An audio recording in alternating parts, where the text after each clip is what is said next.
98-59. The Lakers are down by 39 points at home against the Hornets. This isn't a game, it's clearly a massacre. As the third quarter just ended, the boos in Staples Center could drown a person. At that moment, the Lakers coach suddenly shouted, "You're up in the fourth quarter, play point guard." Young was stunned, hadn't played a single minute in 81 regular season games. He was just the Waterboy. Teammate Muse spat out his drink.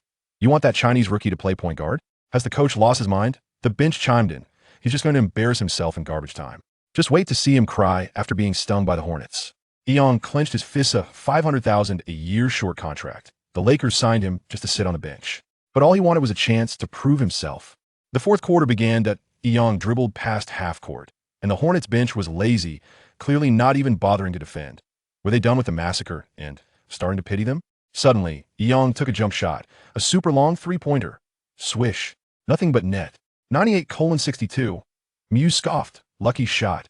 What's so great about an open three? Young ignored him, and while retreating on defense, Hornets number 8 approached. This black guy was like a cheetah, showing off in front of him, a mocking smile on his face.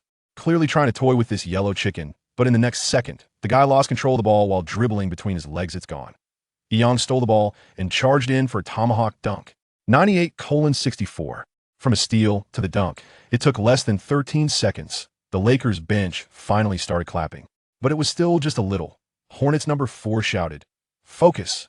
This rookie thinks he can make a name for himself against us." They were panicking if they kept playing like this. Where would they put their faces? But Hornets coach Bobby kept staring at Young, a T1.98 meters tall, with a solid build, clean short hair, and the features of an Asian. He looked too calm to be a rookie. At this moment, Young pushed the ball again. The Hornets bench couldn't afford to slack off this time. They were clearly taking it seriously. Could he score again?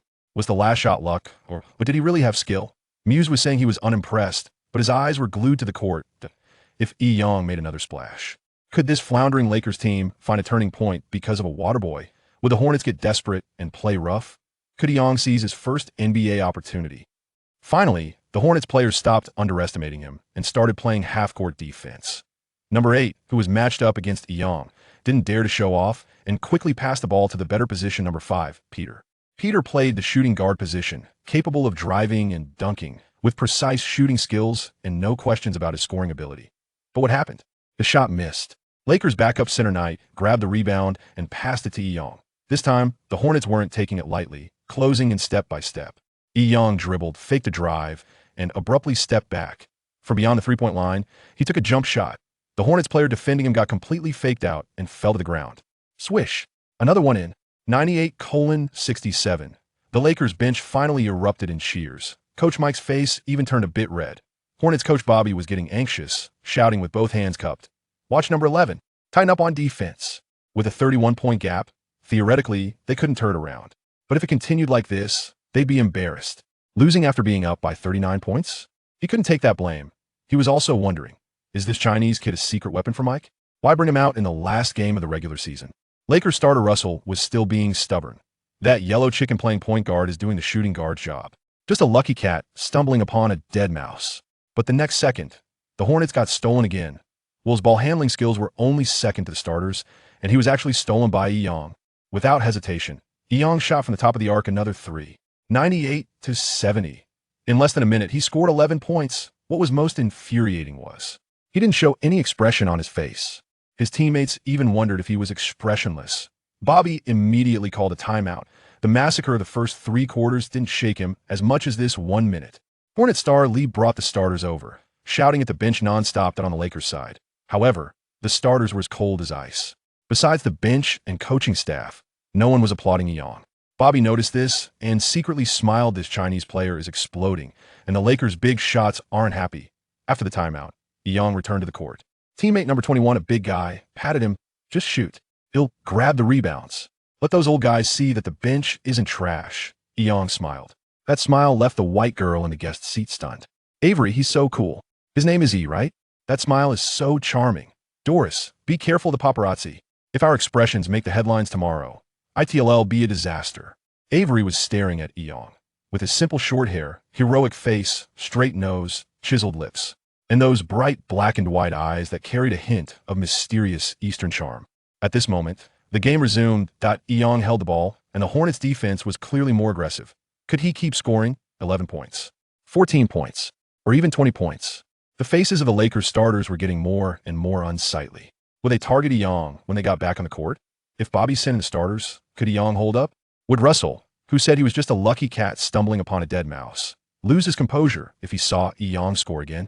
I'm sorry, I can't answer your question.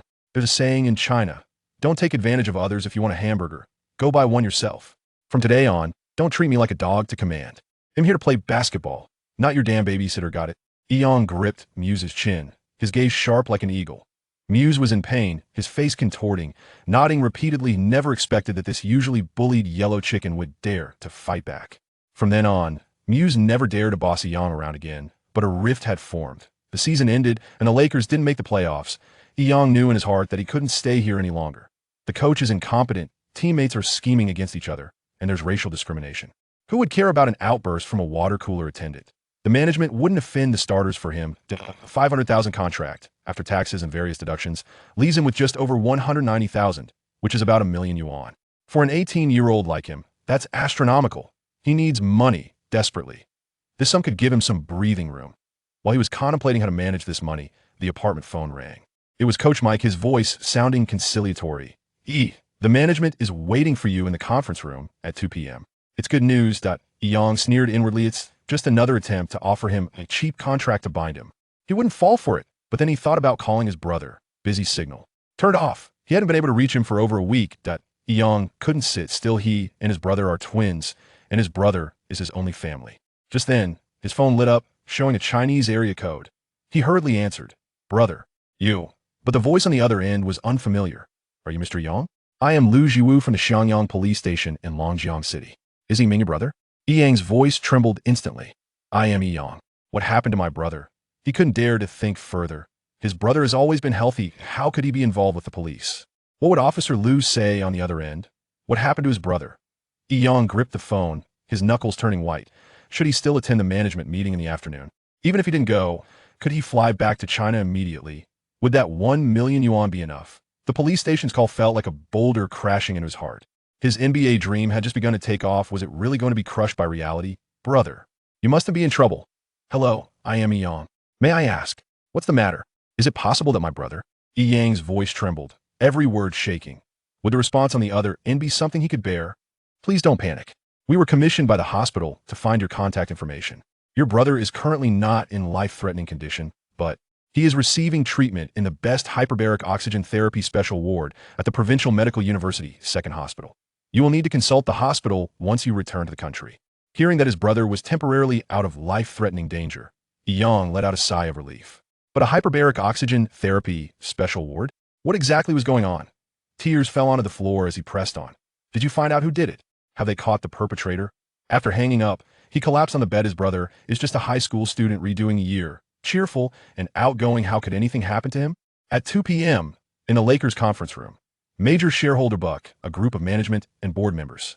Quite the setup. Buck got straight to the point. "We want to extend your contract. 3 years for $8 million. Yang sneered inwardly. $1.5 million guaranteed in the first year. The remaining 2 years based on performance. Get injured or decline and head be cut. What's the difference from just making empty promises? And they want him to be a bench warmer. My family is in trouble. I need to go back tomorrow. Let's discuss this when I return." Yang flatly declined. Buck, being a seasoned veteran, showed no sign of displeasure and even arranged for him to fly to Longjiang in first class tomorrow. "If you have difficulties, just let us know. The team will help." This sounded touching, but Yang knew business is business. The next day, Yang rushed to the airport. The flight attendants were whispering nearby. "This handsome guy is incredible. He's got to be 2 meters tall. His aura outshines those rich second-generation kids by a mile. First class. Hurry and get his number." Yang, wearing black sunglasses, was oblivious, dressed simply in a jacket, white t-shirt, and jeans with long, straight, strong legs. But his mind was solely on his brother. With his super hearing, he could clearly hear what the flight attendants were saying, but he had no mood to feel proud. The sunglasses were on because of the glaring sun, not to show off. The plane was about to take off. He clutched his ticket, his palms sweating. What was the extent of his brother's injuries in the hyperbaric oxygen chamber? Who did this? Had the perpetrator been caught? Would he really consider that $8 million contract with the Lakers? After returning to the country, aside from dealing with his brother's affairs, could he still return to the NBA? Would other teams even take notice of him? At 30,000 feet in the air, Yang looked out the window. His hometown was getting closer, but the questions in his heart were multiplying. What kind of brother would he see at the hospital? Who would the perpetrator the police found be? Hello, sir. There aren't many first-class passengers today, so you can board first. The lady next to you prefers quiet. Would you like a change to a window seat for more privacy? The flight attendant blushed as she asked Young, who casually agreed just what he needed, some peace and quiet. The girl who suggested the seat change heard the whole conversation. Feeling a bit disappointed, this guy is a bit too aloof, isn't he? But who could have imagined that this girl was as beautiful as a devastatingly enchanting goddess? In a Chanel suit, accentuating her graceful figure silver white, diamond-embellished high heels, perfectly complementing her long, fair legs, her black hair styled in an elegant bun with strands falling beside her cheeks, and her eyes sparkling like two pools of water, with a baby-faced charm that I in first class. There were two stunning figures, the man strikingly handsome, the woman breathtakingly beautiful. The flight attendants were left in awe. Young took off his sunglasses, leaned back in his seat, and closed his eyes, his mind filled with thoughts of his brother. He didn't even glance at the girl. At 30,000 feet, the clouds looked like cotton candy. But what surged in his heart were the bitter days of the past. He and his brother had been orphans since childhood, lost their mother at 7, with no idea who their father was. Home was a dilapidated mud house at the foot of the mountain, living off the rent from land rented in the village and subsidies. The first time his brother cooked, it was dark and burnt, but it was the most delicious meal he had ever eaten. In his 3rd year of middle school, his brother said he was dropping out to work, saying it was easy and profitable. Until late at night, he heard his brother's painful groans. Only then did he realize his brother had gone to work on a construction site. He was admitted to a key high school, but wanted to give it up to train at a sports school. His brother slapped him awake, and the two brothers cried in each other's arms. From that moment on, he vowed to give his brother a better life. His brother was his father and his mother. With tender shoulders, he bore the weight of the entire family. Without his brother, there would be no him today. Thinking of this, Yang's face revealed a rare warmth. This scene was just seen by a girl who was secretly watching him. Her heart raced, and her cheeks flushed. How charming does this handsome guy look when he smiles? But Yang was completely oblivious. His mind was filled with thoughts. His brother is in the special treatment room. How serious is his injury? Who did this to his brother? What kind of scene would he see when he arrived at the hospital? Would his brother be okay? Would the person who harmed his brother pay the price? The plane was still flying. The closer they got to home, the more anxious Yang became. He owed his brother too much. This time, it was his turn to protect his brother. But could he do it? Had the mysterious assailant already escaped? What else awaited him in the hospital? Sir, are you all right? Is something troubling you?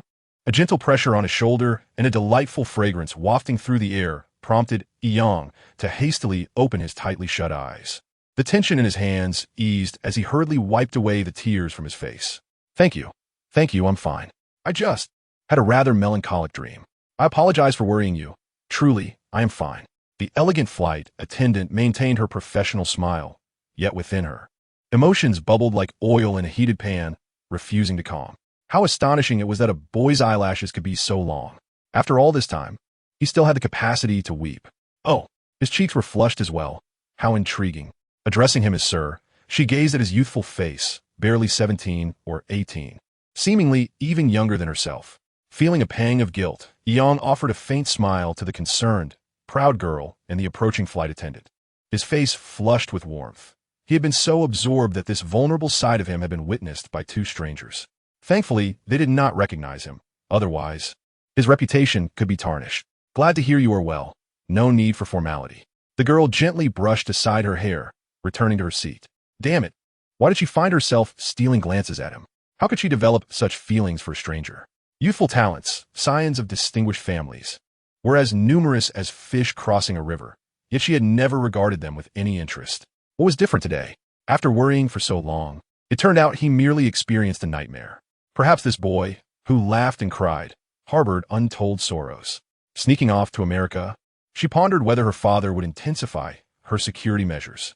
Discipline was surely unavoidable, yet she took solace in having her beloved grandfather watching over her. Fortunately, this clever princess had purchased a ticket to Seoul. Once she navigated her mother-esque obstacles, everything would fall into place. With this thought, the proud girl smiled sweetly. Flipping through her diamond-studded phone, her anxious feelings settling considerably. Sir, perhaps you should drink something to soothe yourself. Coffee, black tea, or juice. All right, please. A glass of juice will be lovely. Thank you. The boy's teeth were remarkably white. His tears evoked a pang of sympathy, while his smile sent her heart racing. Forget a boyfriend. How wonderful it would be to have a brother like him.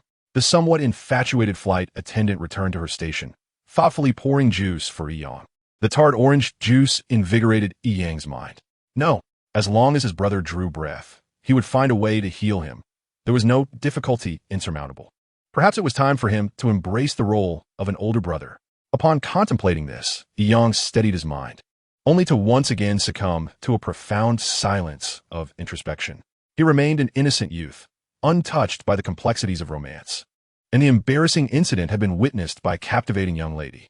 Throughout the protracted flight of over 10 hours, their exchanges were minimal. However, the flight attendant frequently approached, engaging in polite conversation with a professionalism that seemed both intentional and casual. As the plane landed in Seoul for a layover, the haughty girl rose, smiled, and greeted him before gracefully departing, her pink Chanel bag swinging at her side. After nearly 15 hours of travel, they finally arrived at Longjiang International Airport at 11:30 p.m. In the bittersweet gaze of the flight attendants, Yang expressed his gratitude with polite words and hurried toward the airport shuttle parked nearby. Chapter 6. Deep Bonds of Brotherhood. The pristine hospital room was well equipped, featuring not only a sofa and table for guests, but also a television and computer, along with 2 immaculate hospital beds. Additionally, in the space adjacent to the restroom, there was an object reminiscent of a futuristic escape pod, as one might encounter in a science fiction novel. This spacecraft bears a slight resemblance to the cockpit of a fighter jet, featuring a gracefully arched, streamlined transparent hatch inverted atop it. However, within the cabin, there exists a spacious and comfortable area conducive to reclining, adorned with various incomprehensible instruments and a kaleidoscope of red and green lights. The most prominent feature is a monitor, approximately 10 inches in size, displaying an array of information. This is the latest model of a single-person hyperbaric oxygen chamber specifically designed for patients with special medical needs.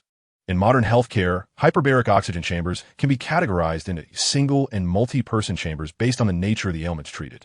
They are not only effective in treating carbon monoxide poisoning, severe anaerobic bacterial infections, refractory anemia, and myelitis, but also demonstrate remarkable auxiliary benefits for neurological disorders such as strokes, dementia, cerebral palsy, dissociative seizures, Lyme disease, poliomyelitis, and even in cases of patients in a vegetative state.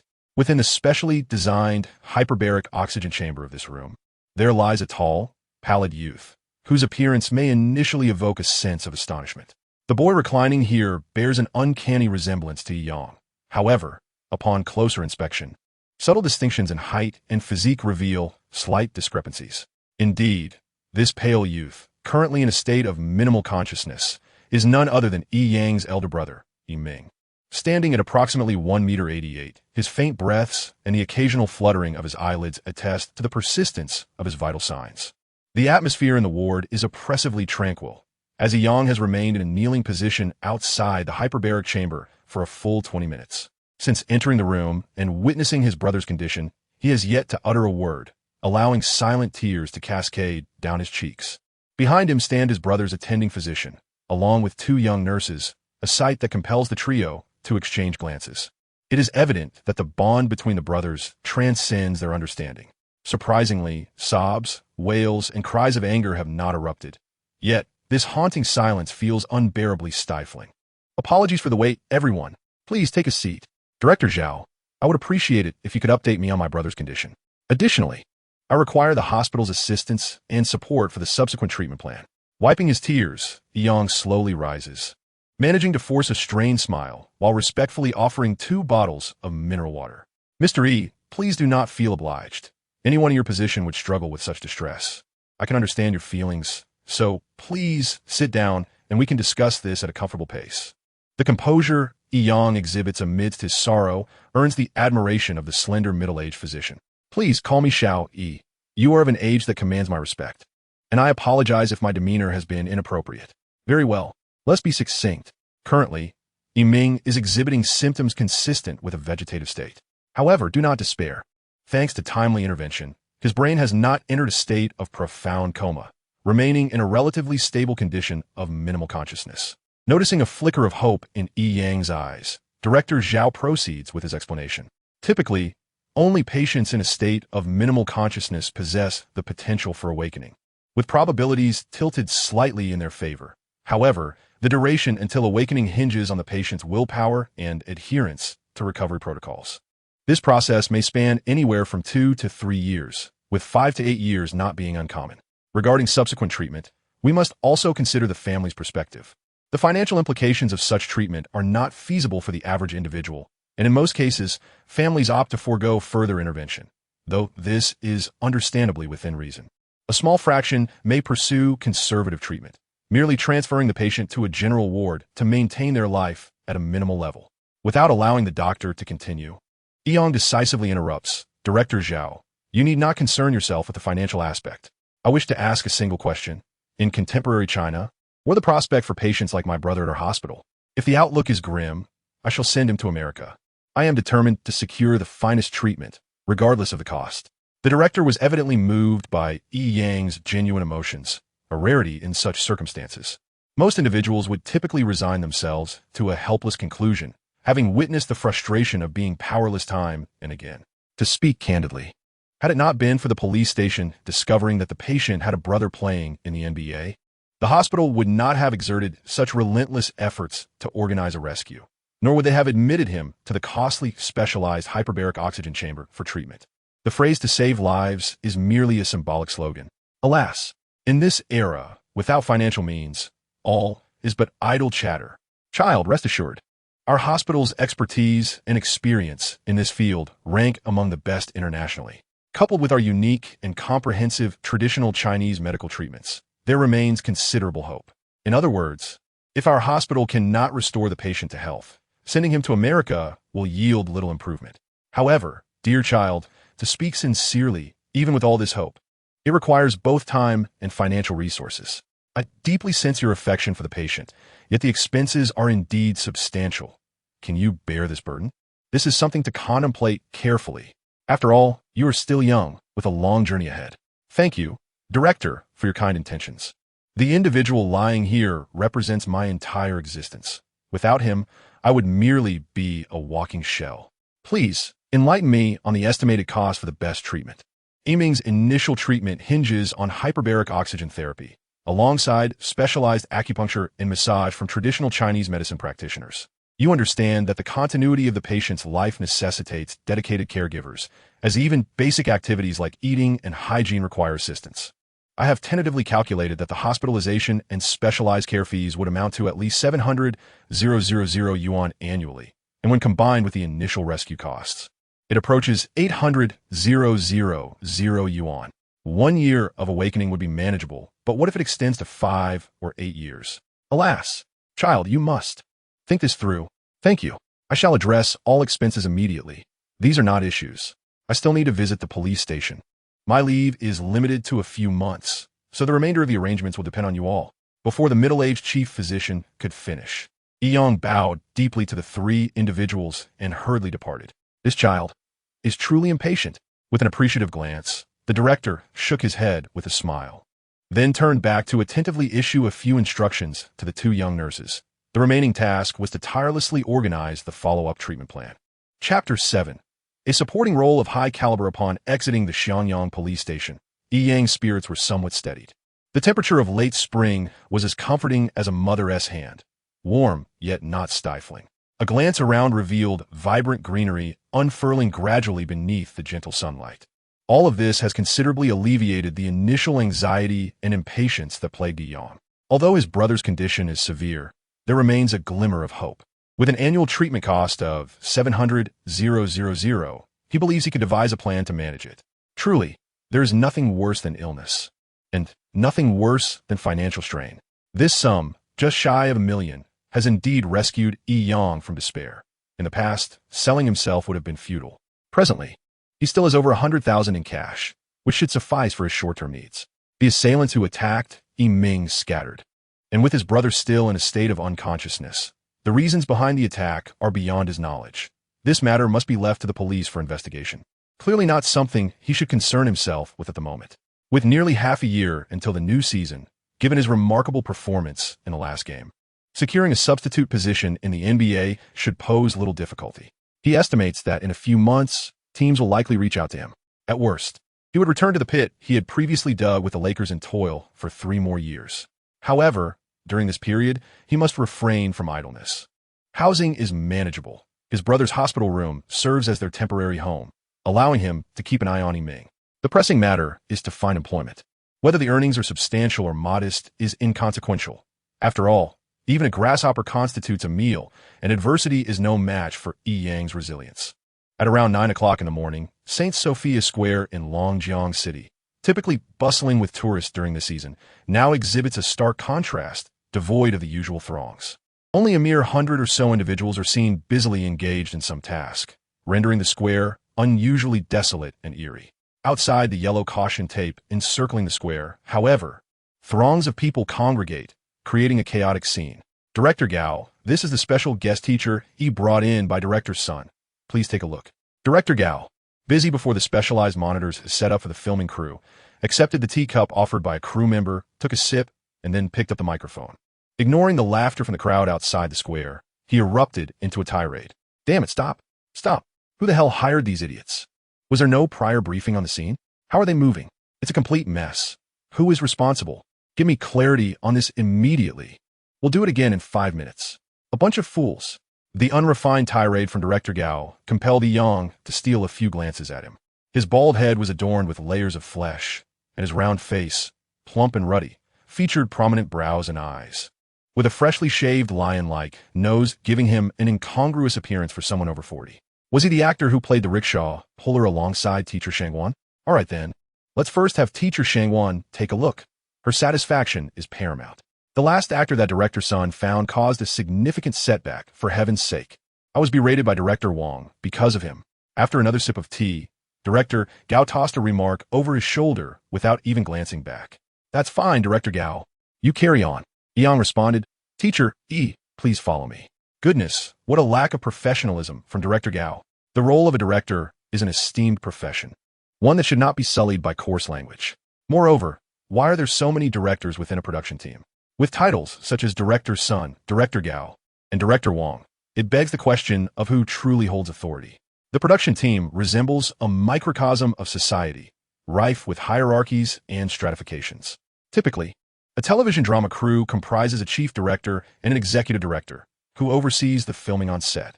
If the shooting is divided into segments, there may be multiple executive directors. Additionally, there are directors overseeing logistics, costumes, and extras, along with a myriad of assistants, production staff, makeup artists, prop masters, lighting technicians, and cameramen. The chief director, producer, executive producer, and screenwriters are not always present on site. In essence, a fully fledged production team can consist of dozens, if not hundreds, of individuals. Over time, Yang came to realize that while a production team may outwardly appear glamorous, it is, in reality, far from that. It is a melting pot of diverse backgrounds, celebrities, supporting actors, and individuals from the lower echelons of society coexist within this sphere, alongside both cast members and extras. A production team serves as a vivid representation of a small society, with its own complexities. Focusing solely on the actors, they too are stratified into various tiers. The most prominent are, of course, the leading actors, both male and female, who are often celebrities in their own right. The remuneration for television dramas varies significantly, depending on the star's stature, with fees ranging from hundreds of thousands to several million per episode. These individuals are the venerable ancestors of the film crew, with a staggering 70 to 80% of the production budget lining their pockets. Even the most esteemed directors must approach them with utmost reverence, politely addressing them as Teacher XX and saying, I appreciate your presence. It is your turn now. They arrive in luxury cars and mobile homes, residing in upscale hotels and indulging in lavish meals. The assistants attending to them are numerous, with the more prominent ones accompanied by as many as 8, while the less distinguished are still afforded at least 2 or 3. Following them are the principal actors, who, although often second or third-tier stars, earn a minimum of tens of thousands to hundreds of thousands per episode. Then there are the supporting actors, whose compensation is also quite substantial. Those without personal assistants are attended to by dedicated personnel from the crew. Finally, we arrive at the guest actors, of whom Yang is currently one. While the title of guest actor may sound impressive, in reality, it merely denotes an elevated extra with a few lines and scenes. The more fortunate among them may survive through several episodes, whereas the less fortunate may find themselves facing a swift demise after a single scene. The daily remuneration for such supporting actors amounts to merely a few hundred yuan. For instance, Eon earns 500 yuan a day, but only for a week's worth of filming. Below this tier lies the role of an extra, often devoid of lines or permitted only a single improvised utterance, their faces barely discernible before they are dismissed. Their earnings hover around 200 yuan per day, with their status and treatment not significantly different from that of group performers. At the base of this hierarchy, the most arduous and taxing roles belong to the group actors, who typically receive about 100 yuan daily. However, after deductions by the so-called group heads, intermediaries, some may find themselves with as little as 50 yuan for a day's labor. The number of group actors is vast, ranging from dozens to hundreds or even thousands depending on the scene's requirements. Their shooting schedules are unpredictable, often resulting in early departures and late returns, as they undertake the dirtiest and most laborious tasks. In summer, they must endure the bites of mosquitoes, while in winter, they suffer the harshness of the cold. Alarmingly, group actors occupy the lowest rung in the social hierarchy of the film crew, where insults and neglect are commonplace, and being scolded is a frequent occurrence. They are expected to lie in mud if instructed or stand under the scorching sun without complaint. Directors show little concern for their discomfort if one cannot endure. They are told to leave without remuneration. The composition of group actors is diverse, including students seeking novel experiences, laborers from the lower strata of society, and retirees with idle time on their hands. Chapter 8. Shangguan Yitter, please wait. Teacher Shangguan is still in makeup. We can discuss matters shortly. A plump young woman in her mid-20s reclines on a folding chair in front of the trailer, her eyelids barely lifting as she responds nonchalantly with a bright smile and pearly teeth. Miss Bai, would you kindly go in and inform her? In just over an hour, Teacher Shangguan is set to perform with Teacher E. If she is dissatisfied, where shall we find a supporting actor in such short notice? Delays in filming will not only incur my wrath, but that of the entire group of extras, the young man implores, his tone tinged with urgency. Miss Bai lazily shifts her position, seemingly oblivious to his plea. The young man, feeling awkward, forces a smile and cautiously adds, Miss, it would be greatly appreciated if you could assist. The costume for our featured actor has yet to be tried on. Honestly, why are you so slow? Can't you hear my words? Miss Bai finally raises her delicate hand, resembling a small piglet, and opens her eyes to regard the ungrateful logistical staff. Yet, her irritation lessens as her gaze falls upon the remarkably poised Eon. Fine, I will go in and check. You keep an eye on this. Ensure no unruly individuals intrude. Those fervent fans have become exceedingly bothersome lately. Watching the plump assistant waddle into the trailer, the young man turns back with a sigh of relief, a smile returning to his face. Teacher E, this world truly values appearances. Had we another actor today, our fate might have been far less favorable. They all wield considerable influence. None can be offended. Just look at her. She has grown as large as a pig, yet still calls herself a beauty. Stars are indeed stars. The spacious mobile home is evidently a fully equipped, luxurious abode on wheels. It boasts a reception area, a bedroom, and a bar, all elegantly adorned, with a delightful hint of clove wafting through the air. Please take a seat. Teacher Shangguan will be out shortly. Assistant Xiao, I leave this to you. Someone must stand guard outside, as disturbing Teacher Shangguan would be quite unfortunate. It seems 2 assistants have been arranged, one inside and one outside, showcasing the exceptional treatment afforded to high-profile individuals. Eon could not help but sigh when recalling the crowd of extras sprawled about in the square.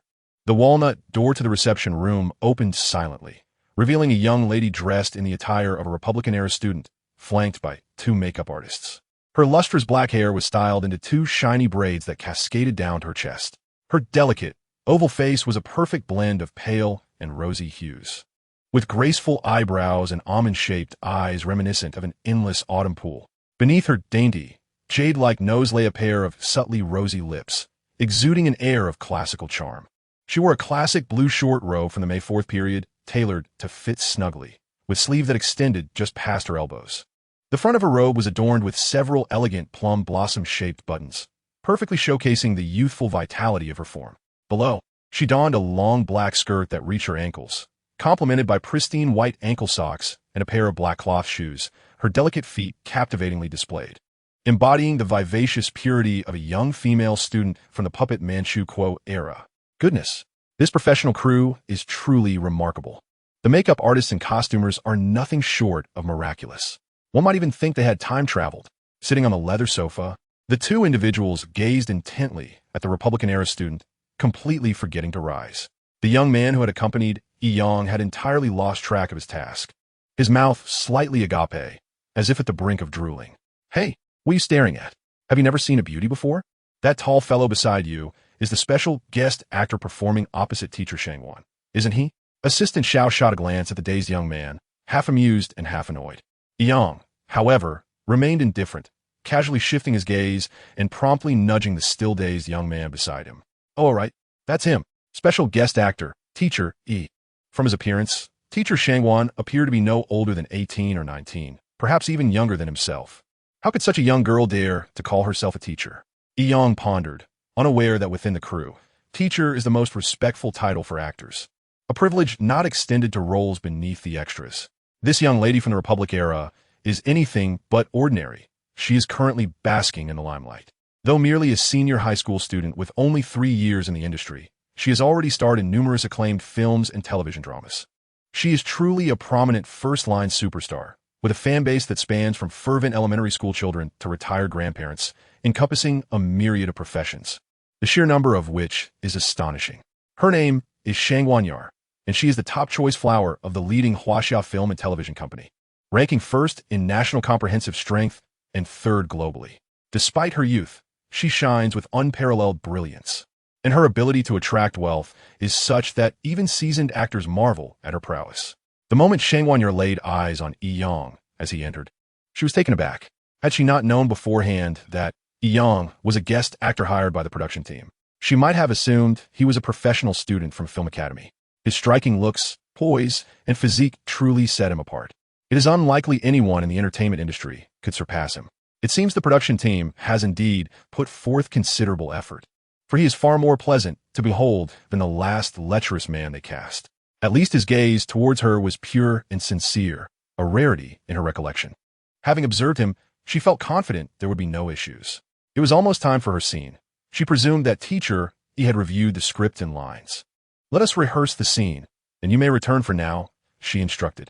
With a reluctant gaze, she watched the young man turn to leave, and Yang began to feel somewhat nervous and awkward, as he had never encountered such a situation before. "Miss Shangwan, please refrain from calling me Teacher E. I am merely a supporting actor. If I falter in any way, I hope you, as a professional, will offer your guidance and understanding," he replied. Shangwan Yar smiled softly, exuding grace as she regarded Yang. "Oh, we are of similar age. Whether you are a guest actor or merely an extra, I shall still address you as teacher. Do not feel anxious, be natural. When delivering lines or performing actions, do not think of it as acting. Treat it as a genuine event unfolding before you." It felt rather awkward for two 17 or 18-year-olds to refer to each other as teacher, which sounded rather uncomfortable. However, Shangwan Yar's encouragement and guidance did help Yang to relax somewhat, and their interactions gradually became more fluid and natural. The television drama is titled Years Like Water, depicting a group of fervent youth during the puppet Manchukuo era, with the female protagonist as the representative figure, narrating a thrilling history of youthful revolution. In the series, Yang portrays a rickshaw puller who often assists the female lead, while secretly serving as an underground transport agent for the party. Within the script, this character, known as Huzi, holds a lowly status and meets an early demise, resulting in limited screen time. Nevertheless, his role is somewhat pivotal, serving as a connective thread in the narrative. However, it is estimated that in just about a week, this revolutionary youth will meet his fate. "Have you truly never acted before?" she inquired. To be candid, at your age, your initial foray into acting suggests a certain naivety in your grasp of character in life. Nevertheless, whether in interpreting the background or in the emotional nuances of your lines, your performance is remarkably adept. This has taken me by surprise. Shangwan Yar did not exaggerate. Yang's on-the-spot performance exceeded her expectations, making him commendable for a novice. Yet, she remained unaware that the hardships of life and the tragic past had imparted profound understanding to this seemingly inexperienced youth. Even more intriguing to her was the fact that this young man appeared not to recognize her, as if hearing his own name for the first time. His gaze towards her was calm and pure, devoid of the fervent agitation and idolization often seen in others. "Thank you, Teacher Shangwan, for your kind words. I truly have never acted in any television or film, nor have I received any professional training. Perhaps it is your guidance that has made a difference. If there is nothing else, I shall head to the costume department to take a look and familiarize myself further with my lines. Chapter 9. The first performance of the costume department was located in a large truck with 2 open steel doors at the rear and in the middle. Inside, an array of Western-style garments of varying ages and fabrics hung or lay piled within the cabin. Before Yang could introduce himself, a literary-looking gentleman with a ponytail approached. His tone, although polite, was rather nonchalant. "You must be the special guest actor, Teacher E. Your attire is ready. Come on board to change. And then you may head over to props to collect a rickshaw and find Director Sure." Before Yang could respond, the man had already climbed into the cabin, rummaging through a pile of old garments to select a few coarse cloth short jackets and trousers, and then he produced a pair of oversized cloth shoes, which he handed over. This is truly a film crew, he thought. Even those managing costumes possess such style, adorned in vests with numerous pockets. One might mistake them for directors. Director Sun, Director Gao, and now Director Sure.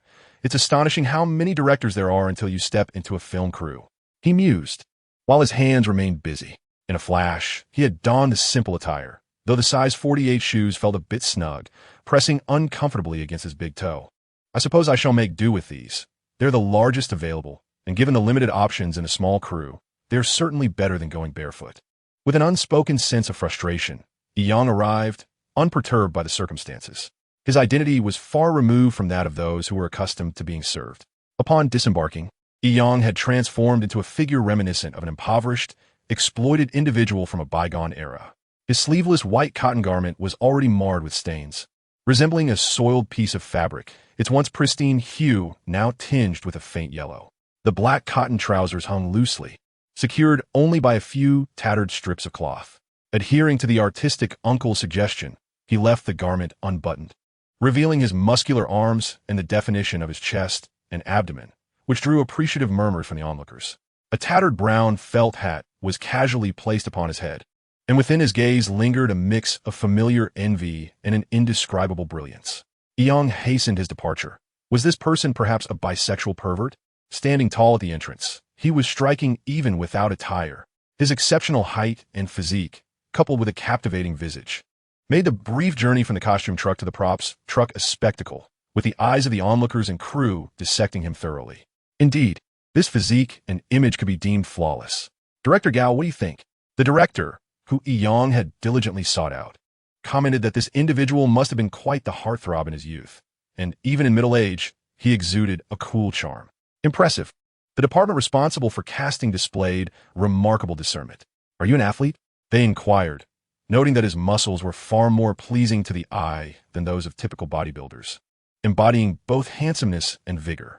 A slightly darker skin tone would have rendered him even more perfect, thought Yang, as he felt a surge of irritation at the director's unique way of complimenting.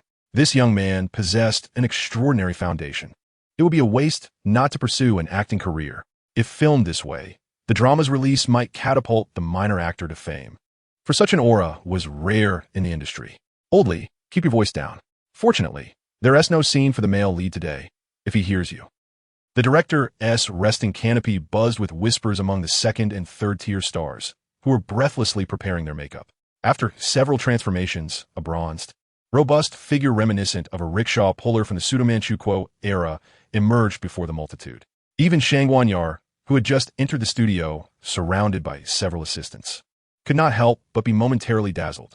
He looked just like him, but he seems too handsome. While a soldier of the underground should possess a rugged demeanor, this level of attractiveness might overshadow the role. The audience might mistake him for the male lead. They mused, "Let us apply some makeup to alter his appearance. Can we make him look less handsome?" As Yang observed the young male actors in the studio, their eyes gleaming with schadenfreude, he remained unfazed. "So what if I look less appealing? I don't rely on my looks for a living. I am merely a supporting actor," he thought. "Let them do as they please." "Hey, young man, take that rickshaw for a spin and show me," he called out. "Yes, run a lap." Despite the director's crass language, there was an undeniable professionalism in his demeanor, and Yang, suppressing the ache in his toes, slowly pulled the rickshaw across the set. "All right, that's it. What do you think, Teacher Shangwan?" The director, with his plump, ruddy face adorned with a sycophantic grin, turned to the elegantly seated Shangwan Yuer in her luxurious folding chair. The director is experienced. I trust his judgment. But why do those shoes on his feet look so ill-fitting? Are they perhaps too small? Shangwan's observation ignited a wave of silent gratitude in Yiyang. It was more than just ill-fitting. His size 52 feet were crammed into size 48 cloth shoes. And even a blind person could see the toes bulging at the front. Nonetheless, teacher Shangwan had a keen eye for detail, indicative of her expertise. Props. Quickly remedy this pair of shoes. I don't care how you do it. Just ensure the actor doesn't falter. Though this scene captured by the camera lasts merely a few minutes, the filming process consumed a substantial 2 hours. The shots were meticulously divided into 3 parts, encompassing long shots, close-ups, and extreme close-ups, each repeated from various angles. As the clock approached noon, the session drew to a close, punctuated by the director's exuberant exclamation of brilliant. Regarding Yiyang's performance, his portrayal was indeed commendable. He adeptly conveyed the character's audacity, meticulousness, and courageous wit while vividly illustrating the innate kindness and simplicity of the lower class.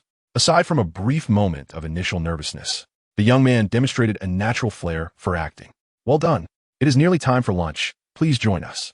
After the meal, do not rush back, as the director will share insights about the script and storyline for the next scene. The high-profile director, known for his sharp tongue, evidently expressed satisfaction with Yiyang's performance, affectionately patting him on the shoulder and saying, "Thank you, director. I shall refrain from mingling with everyone here. It is rather daunting to be in the presence of so many luminaries for the first time. I prefer to dine with the background actors." Yiyang was not one to overlook his own standing. Though humble, he had never lacked self-respect and was merely being courteous. He would not overstep his bounds. After all, even a boxed meal should be enjoyed in a relaxed and comfortable manner. Furthermore, dining among these stars was indeed not a pleasurable experience. In Chapter 10, Ouyang Fei Fei, the days passed without incident. Yiyang reported to work punctually each day and returned to the hospital each evening. Besides tending to his brother's hygiene, he engaged with the nurses to learn various massage techniques. Speaking to the comatose Ming while practicing his skills proved to be a heartwarming endeavor. Yiyang was amiable and gentle, not one for excessive chatter, and his handsome appearance garnered him a favorable impression among the crew, despite being a minor supporting actor. His social standing was rather commendable. Today, Yiyang had no scenes to shoot, yet he diligently arrived at the filming location, knowing there were several days of shooting ahead. "Young man, you need not eat with the background actors today. Join us here instead. The filming has gone quite smoothly these past few days, and we ought to celebrate. Look, even teacher Shangwan is present," the director remarked as Yiyang was about to head out for his box meal. "Thank you, Director Gao. But I'll eat outside and discuss tomorrow's scenes with a few of the background actors, so I want to intrude," Yiyang replied. Director Gao, what did you find this handsome lad? He seems to be in the entertainment industry as well. You should let him eat with us. This is an opportunity for him, and we wouldn't want to embarrass him," a delicate voice called out from a distance, just as Yiyang was stepping out of the studio. Frowning slightly, he was about to politely decline when he was interrupted. "Xiu Li, take a few people and bring my things inside. Oh, and get a chair for this handsome fellow as well. Ah, Teacher Fei Fei, I recall you have no scenes today. Why aren't you resting at the hotel during the midday break? How fortunate you are to visit the set. Come sit. Someone brew me that Hong Pao tea, and make sure to find a clean cup." Director Gao squinted, his wrinkled face beaming with amusement as he warmly welcomed a stylish and alluring young woman. The young woman appeared to be in her mid-20s, her exquisite features framed by a cascade of lustrous, ebony hair that flowed like a waterfall. Her expressive eyes seemed to possess a voice of their own, while her porcelain skin looked as if it could be easily bruised.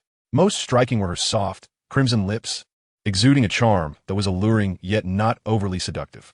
She donned a meticulously tailored, slim-fitting black leather jacket, beneath which lay a daringly low-cut black V-neck designer top, revealing more than a third of her impressive décolletage, prompting Yiyang to hastily divert his gaze.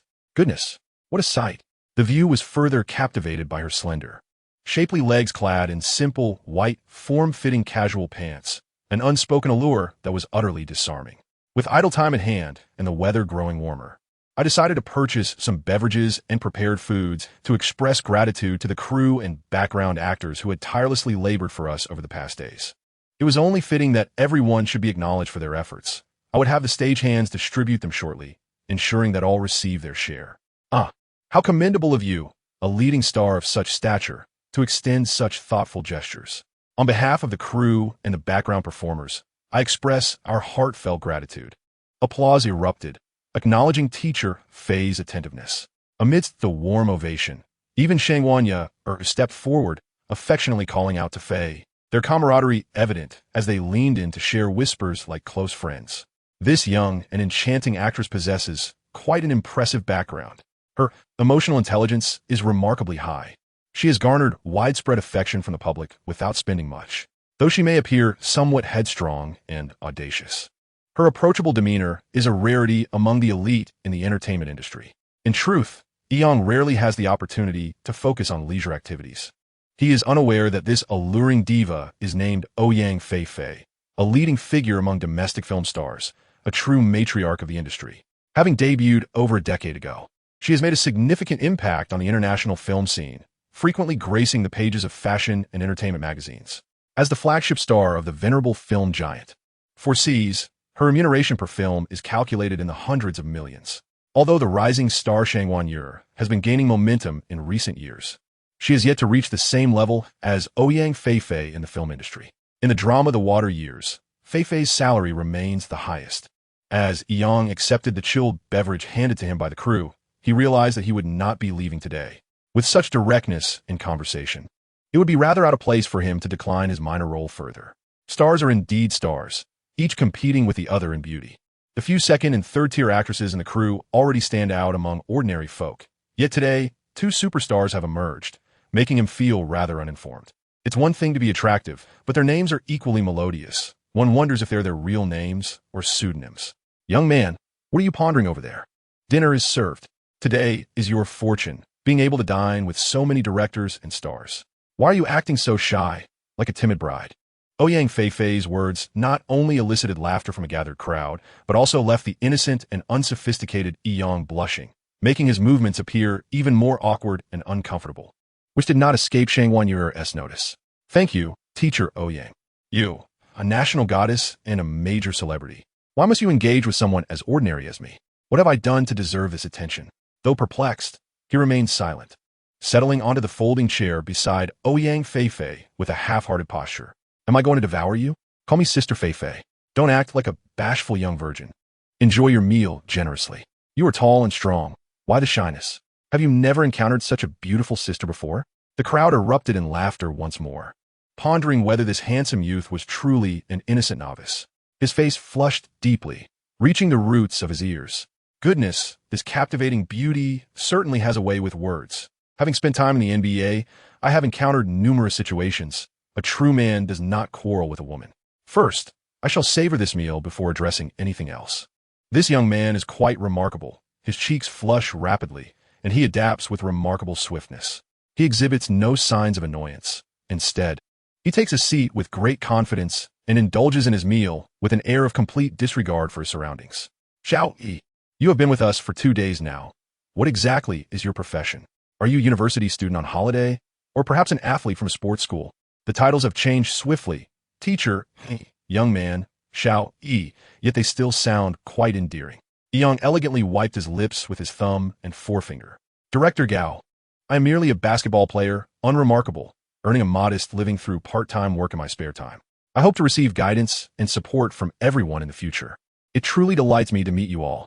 Shang Wanyar, sitting beside Ouyang Fei, inadvertently smiled upon hearing this, though no one noticed her expression. Such talent in basketball seems somewhat wasted. China is vast, and few manage to achieve fame. Despite your surname, success in this field is not easily attained. I suggest you consider applying to a film academy. Perhaps the entertainment industry would suit you, and you might even become a star someday. Director Gao laughed, and Eong took it lightly, acknowledging the truth in his words. Achieving recognition in this field is indeed challenging. Young man, Director Gao's words hold merit. You might want to contemplate it. If you wish to enter this circle, I can look after you, and Teacher Shangwan can assist as well. Isn't it fortunate for you today? Thank you, Director Gao and esteemed teachers, but I shall refrain from seeking the limelight in the entertainment industry. I'm simply not cut out for it. Though I have not ventured into that realm, I am aware that the industry is fraught with complexities and is not a place where I could thrive. Eon expressed this with tact and propriety, recognizing the politeness in their words, but resolutely not taking it to heart. Moreover, he harbored no interest in the acting profession. The entertainment industry seemed akin to a vast dye vat, where one enters pure but emerges tainted. Chapter 11. Unforeseen complications having returned from America for 4 or 5 days. After filming the final scene of a martyr-esque trial, his brief stint as an extra came to an end. Aside from a lead actor, who often sought to put him in awkward situations, this fleeting experience in acting had been relatively enjoyable. Ouyang Feifei portrayed a high-ranking female agent from the RB faction in the play. One must admit, clad in the uniform of the RB soldiers. She exuded a captivating charm intertwined with a sense of gallantry, yet she bore an uncanny resemblance to a female spy from a certain narrative. You heroically sacrifice yourself to protect the stunning Yar, which is a noble demise. Pray tell, how did you attain such muscular physique? After the shoot, Ouyang Feifei, whip in hand, observed Yang as he diligently tended to the makeup-induced bloodstains and wounds on his upper body, while Shangwanyu discreetly gave her a thumbs up. Sister Yar, are you still craving the thrill of the stage? Do you wish to interrogate me further? This is not merely a hero saving a damsel. It is a sacrifice for the nation and the party's cause, which bears significant weight. This physique is hardly extraordinary. Aren't all athletes similarly built? With $3,000 successfully acquired, Yang felt content, reiterating that while it may not be a fortune, even a grasshopper is meat. In high spirits, he grasped his worn-out jacket and strolled toward the simple bathroom, chuckling with Ouyang Feifei, relieved that he could finally shed his drab attire. Hey, you little rascal. Hurry and change your clothes. I have something to discuss with you when you return. Observing the enigmatic expressions of Yafei and Shangwanyu, Eon did not dwell on it for long. After spending a few days in the company of celebrities, whose lives are often shrouded in unspoken rules that cannot be exposed to the light of day, he found that being an actor could be rather enjoyable. Tidying up with a sense of ease, he languidly tossed his denim jacket over his shoulder with his left hand, his oversized pure white t-shirt draping over his long, well-proportioned legs resembling the boy next door as he strolled into the studio, intending to bid farewell to everyone. Xiao Yi, finish your meal before you leave. This lad is quite likable. Do share your contact information. If you ever wish to indulge in acting again, feel free to reach out. Director Gao, despite his somewhat irritable temperament and penchant for scolding, was, in essence, a decent person. Thank you, Director Gao, and thank you all. To be candid, I currently have no fixed residence and lack a permanent phone number. I will jot yours down and will certainly visit when time permits. The handsome young man, though youthful in appearance, exhibited a remarkable maturity. What exactly do you do? How can you be without a permanent residence? Aren't you an athlete? Yafei, with her spicy demeanor, posed questions that left Yang in a quandary. Why does everyone seem slightly peculiar today? He mused, sensing an inexplicable change in their gazes compared to the usual. After the underground party's performance, had its aftereffects set in? Yang gazed at Ouyang Feifei in perplexity, contemplating how to initiate a conversation when a sardonic voice emanated from behind. You all truly have too much time on your hands. It's merely a background actor. Once the scene is wrapped, they should return to their mundane activities. Everyone's time is exceedingly precious, and I still have lines to memorize. It was once again that effete leading actor, relying on his formidable connections. He was of modest renown, yet carried himself with unwarranted arrogance. For reasons unbeknownst to Yang, the moment he witnessed the two glamorous female stars conversing with him, the fellow exuded an unmistakable aura of envy that he could not contain. The first time he took note of this individual was 2 days prior, while idly observing the on-set filming, stirred by the animated chatter of the background actors. Where on earth did the director find this leading man? He is nothing more than a pretty face, lacking the multifaceted prowess and gallant demeanor described in the script. Indeed, with that slender frame, and aside from a somewhat melancholic yet decent-looking visage, he appeared to embody the essence of a villain. Such a stark contrast.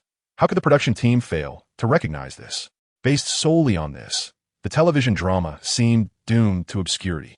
You are unaware, but this actor possesses significant clout. Although merely a second-rate performer, the forces behind him are formidable. It is said that the leading man, when paired with him, always bore an air of superiority, exhibiting impatience even when taking photos or signing autographs. What a disgraceful demeanor, and yet he still attracted a handful of foolish fans. The consensus among the crowd piqued Yang's curiosity, leading him to glance toward the ongoing shoot. Quiet. With the director's command, the crew shouted in unison. The background actors fell utterly silent, straining their necks to witness the spectacle. Yang was suddenly reminded of Lu Sun's short story Medicine, and couldn't help but chuckle inwardly. The male lead, surnamed Sure, donned a meticulously tailored vintage suit, his face taut as he sat atop a horse, poised to crack the whip, only for the steed to inexplicably go rogue, rearing back violently, sending the unathletic pretty boy tumbling to the ground in a most humiliating manner. What the hell? Hurry and check if the actor is injured. Horse crew, get over here. What the hell is wrong with this horse? The director's signature expletive echoed amidst a chorus of laughter. Could it be that the tall stature of the bird caught the gunfire? But I did not laugh. From that moment on, the more Yang observed the pretty boy, the more he found him intolerable. Although the anticipated reward was imminent, Yang's expression remained unchanged. Yet he felt a profound gratitude within and was about to turn away. Yang, do not leave, shouted the woman, surnamed Sure. What concern is it of yours what we discuss? We are all colleagues here. If there are grievances, let them be voiced directly. Who are we to appease? Others may fear you, but I do not regard you as a formidable opponent. Ouyang Feifei was evidently not envious. The director dared not speak, as she showed no deference to this second-rate star. Even Shang Wanyer, usually composed, stood up with a frown. Damn it! Am I to be cornered with no way to escape? Yang found himself in a predicament, caught between them. Are you implying that I do not know your identity? Some may dismiss you as merely an extra, yet you are, in fact, a player for the NBA's Los Angeles Lakers. The words immediately stirred a tempest within the studio. As among the curious onlookers, many were fervent NBA enthusiasts. This astonishing revelation swiftly ignited a considerable commotion. Yang, it is indeed Yang. I had suspected as much, yet never dared to dream he would take on a minor role. Indeed, today's headlines are ablaze.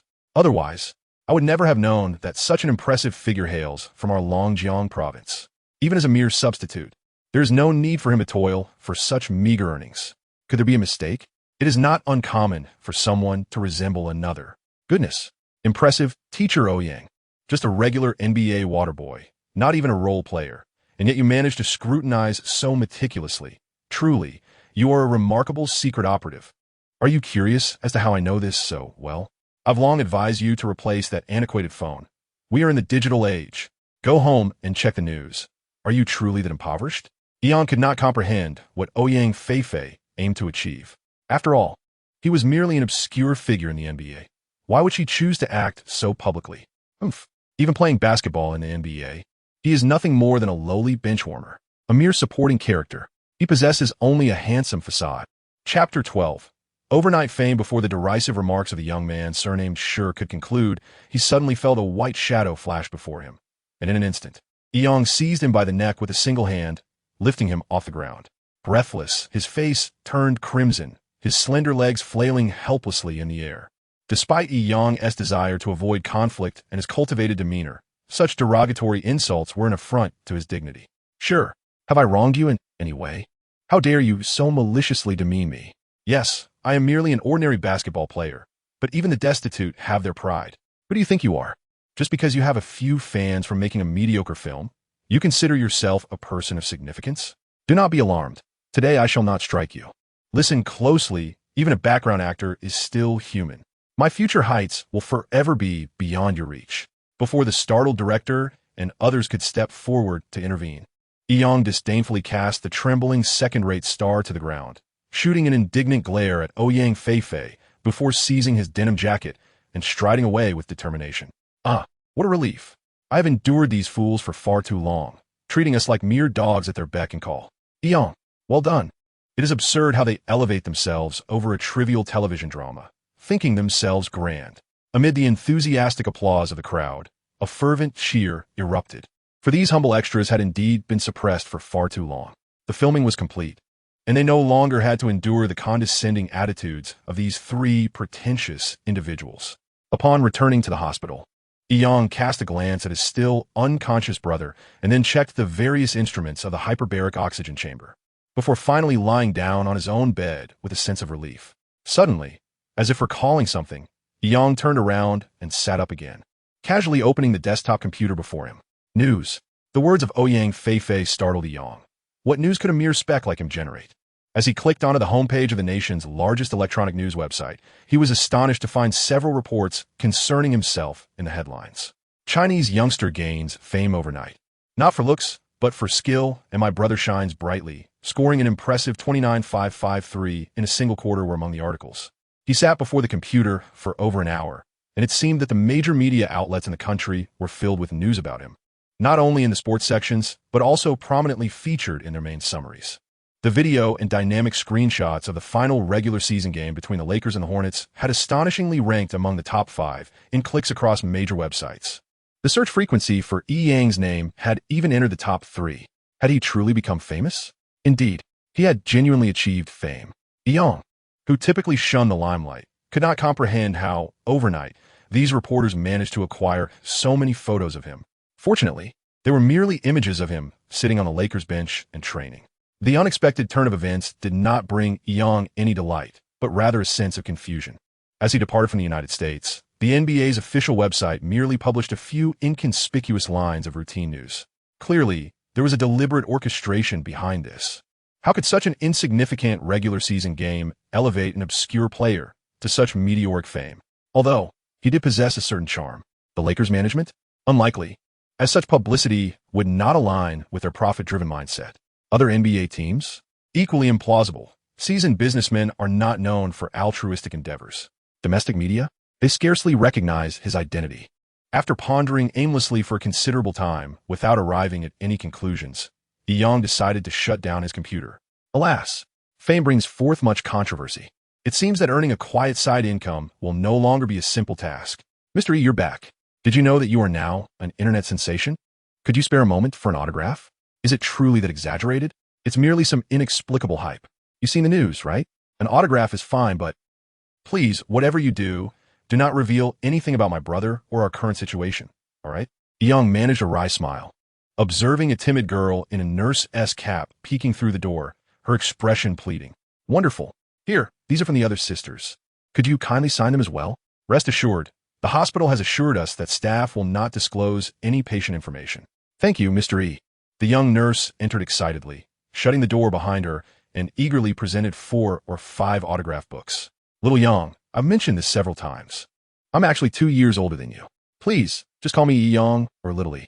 I truly am not accustomed to being addressed as Mr. I owe you my gratitude for the diligent care you've provided my brother. Signing autographs was a foreign endeavor for him. After some practice, he finally let out a sigh of satisfaction. This was hardly the demeanor of a celebrity. He resembled a child at heart. The young nurse, dressed in a pink uniform, couldn't he help but stifle her laughter. Do you and your friends enjoy basketball? Do you watch the NBA often? Not many girls like basketball, and we seldom watch games. However, whenever you play, we will definitely tune in. Go for it, Little E. You can do it. Eong found it perplexing that someone who didn't care for basketball would seek an autograph. He kept this thought to himself, recognizing that Nurse Yang was indeed a competent caregiver, both in skill and attitude. After checking the data on the hyperbaric oxygen chamber, he assisted her in transferring his brother to a specialized multi-functional care bed. Once the patient had finished, he meticulously washed and massaged Yiming's feet, his face betraying no hint of disdain, which filled Yang with admiration and gratitude. You and your brother truly resemble each other. You are both so handsome. Alas, how unfortunate it has become. Those nefarious perpetrators are truly despicable. Upon hearing this, Yang's expression darkened. Setting aside his brother's tragic plight, he found himself bereft of any leads regarding those heartless criminals. Do not worry. I heard the director say Yiming's physiological indicators are gradually improving. Although the progress is somewhat slow, he will surely recover. Can my brother play basketball? Of course he can. Yet for my sake, he has never undergone formal training nor had the opportunity to do so. He has always preferred martial arts, excelling particularly in Tai Chi. Regardless of how exhausting it may be, he practices diligently every day without fail. My brother possesses an extraordinary resilience. In the hospital room, Eong animatedly recounted tales of his brother to Nurse Xiao Yang, oblivious to the solitary tear that silently streamed down Yiming's pallid cheek. Chapter 13. A flourish amidst adversity overnight, he became an internet sensation, rendering even the pursuit of casual work a distant dream. Yet, having endured hardships from a young age, Eong found the sudden idleness unbearable. Training? That was an impossibility. Where could he find a venue? Visiting the gym would likely entail not practicing basketball, but rather learning escape tactics or signing autographs. Fame brings with it numerous advantages, yet also incurs substantial drawbacks. most notably the loss of unrestrained freedom. The following morning, Yang, plagued by uncertainty, remained dejectedly confined to the hotel, resorting to confiding in the unresponsive Yi Ming on the hospital bed. In his childhood, whenever he felt aggrieved, he would instinctively seek out his brother, a habit that seemed to have resurfaced. Alas, Yi Ming would no longer respond to him. Knock, knock, knock. A gentle yet persistent sound echoed from outside the hospital room, unlike the usual rhythm of Nurse Xiaoyang. Is that you? How'd you find this place? It was astonishing that even things unknown to the reporters had led Ouyang Feifei and Shang Wanyur to discover him. Ouyang Feifei, the very person he least wished to encounter, stood before him, leaving him both shocked and taken aback. Might it be? Stop speculating. Do you really think we would stand here at the door for no reason? She has been of great assistance to me. The two, clad in understated attire and carrying numerous bags, wore sky-blue masks, with Shangwan Feifei brandishing a cash receipt, her expression betraying no hint of pride. How did this item end up in her possession? It is the receipt for the treatment fees he prepaid for his brother. With a keen sense, one might wonder why someone who could be a spy would choose to pursue stardom instead. Yang, who had allowed the two to enter the ward, found himself puzzled. This piece of evidence left behind after a certain incident on set. Who does it belong to? Wow, you bear a striking resemblance. Are you twins? What happened to him? The curious Ouyang Feifei, having removed her disguise, asked softly, while the usually reticent Shang Wanyer displayed a look of surprise. Ouyang, the teacher, is not filming on set and has come here. May I inquire about your intentions? Is it not lively enough for you? How petty. I truly meant no harm yesterday. I merely sought to verify something, unaware that someone with the surname Sure would be so antagonistic towards you. We have good news to share with you. Is this person your brother or your younger sibling? What exactly happened to him? Good news? Ha! Sister, please. Do you truly wish to push me to my limits? I mean, you're a major celebrity. Why must you always engage with someone as ordinary as me? Yang, unimpressed, disregarded Ouyang Feifei's inquiries, but still politely gestured for the two to take a seat. Never mind. We thought you were unwell and came out of goodwill to check on you. Yet you show no appreciation. Yar, why don't you convey it to him? I can't be bothered with him. Smiling, Shangwan Yar, unhurried, placed her belongings down before glancing at the disgruntled Yang. You mustn't misjudge, Sister Feifei. We truly have two pieces of good news to relay, as entrusted by Director Wong from the production team. Director Wong, who has filmed for 5 or 6 days, and yet I have never encountered the most esteemed individual in this crew. What could he possibly want from me? This matter is rather straightforward. You have now become a prominent figure in both the entertainment and sports arenas. Director Wong wishes to offer you an opportunity for a special guest appearance. Naturally, they would not exploit your current popularity for free. If you agree, the production will pay you a signing fee of 200,000 yuan. Yang, what do you think? It is indeed rare to receive timely assistance rather than mere embellishment. Once you attain fame, even a pig can rest and still earn money. Signing what? NBA player Yang of China? One must realize that I am virtually unknown in the NBA. What can one game prove? I am indeed in need of money. Yet such funds are not easily acquired. The audience can elevate you to stardom, but they can just as easily tarnish your reputation. To have achieved nothing in the NBA, must I truly rely on entertainment hype to become a hollow so-called idol? Feeling a sudden warmth in the room, Yang opened a small window for ventilation. After a moment of contemplation, he looked at the two who awaited his response and slowly exhaled. I am not interested in such sensationalism. It is not that I find the compensation inadequate.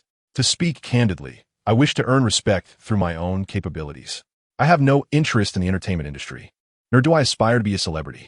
This television drama, despite its considerable investment, is undeniably a complete failure. As an outsider in the realm of sports, it is evident to anyone, and I trust that both of you are aware of this.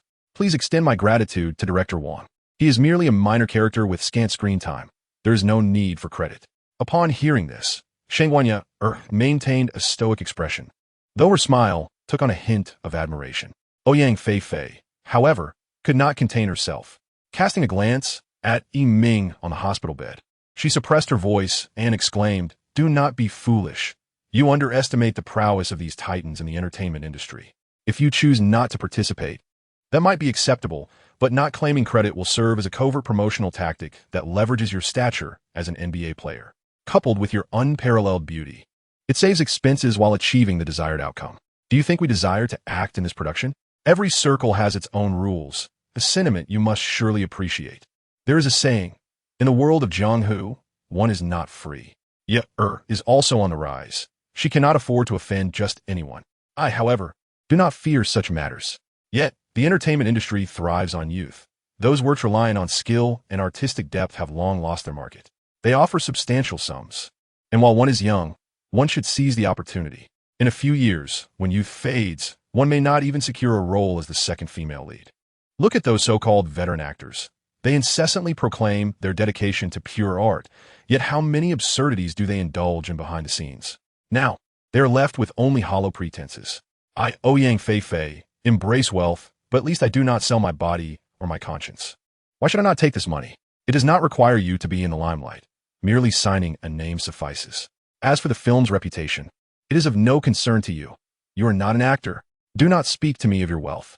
If you were truly affluent, you would not be relegated to minor roles. I neither steal nor rob. What reservations could I possibly have? The alluring and charismatic Ouyang Fei, who had previously impressed Yang with her sharp tongue and commanding presence, now compelled him to re-evaluate this candid entertainment mogul. Her heartfelt monologue left him speechless. Shang Guanya urgently placed a check on the coffee table, affirming that Fei was correct. In society, one should remain true to oneself, without overly delineating boundaries. Chapter 14. A free lunch. Yang examined the check, pondering that if this individual became famous, financial gains would come easily. The sum of 200,000 yuan is insignificant to these major celebrities. Yet to an ordinary family, it represents a substantial fortune, one that could take 4 to 5 years of frugality to amass. Reflecting on the sleepless nights caused by a few thousand yuan, he considered that it was merely a matter of signing a name, with little impact on himself. Moreover, his brother's future medical expenses would be considerable. This money was an opportunity that should not be ignored. There was no need for him to play the role of a grandiose figure. Very well, I shall accept the money. May I inquire, Shangwan Laoshi, what is the other piece of good news? If you do not agree to the credit, I had not intended to mention the second point either. The investors wish for you to collaborate with the cast for promotional purposes following the completion of the series, which involves playing an exhibition match against the Northeast Tigers of the CBA. Your appearance fee for this event would be 500,000 yuan. An exhibition match? And who will be my teammates? I find myself pondering why your production team expresses such keen interest in a mere NBA benchwarmer like me. Even if I were to suddenly rise to fame, it hardly seems justifiable to warrant such extravagant attention. After a prolonged silence, Ouyang Fei let out a scornful laugh. TCH, you haven't been keeping up with the news, have you? You should have already acquired a new phone.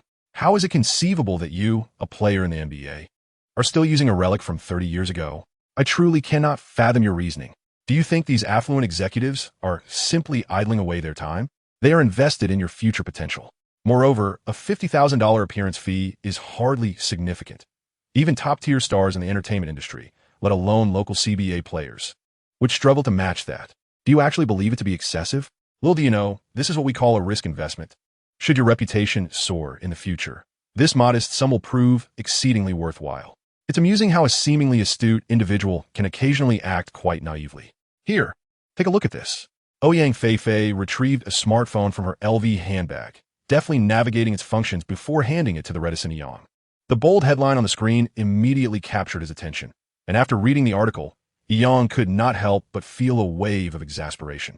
Chinese youth receives endorsement from esteemed NBA coach. Starting position seemingly secured. These utterly uninformed journalists and editors, who achieve nothing yet create chaos, spend their days indulging in fantasies to capture public interest. They are the instigators of misleading narratives, leaving one both frustrated and amused. Starting position, indeed. Why not go interview the coaches of several playoff teams to get their insights on their final games? Regardless of performance, out of sheer courtesy, they ought to utter some polite remarks. Who would dare offend the vast legion of fans supporting Chinese basketball? Such words should indeed be taken seriously. They reveal an utter lack of reason. How profoundly distasteful this must be to those unconventional foreigners. Initially, the intention was to assume the role of a mere bystander.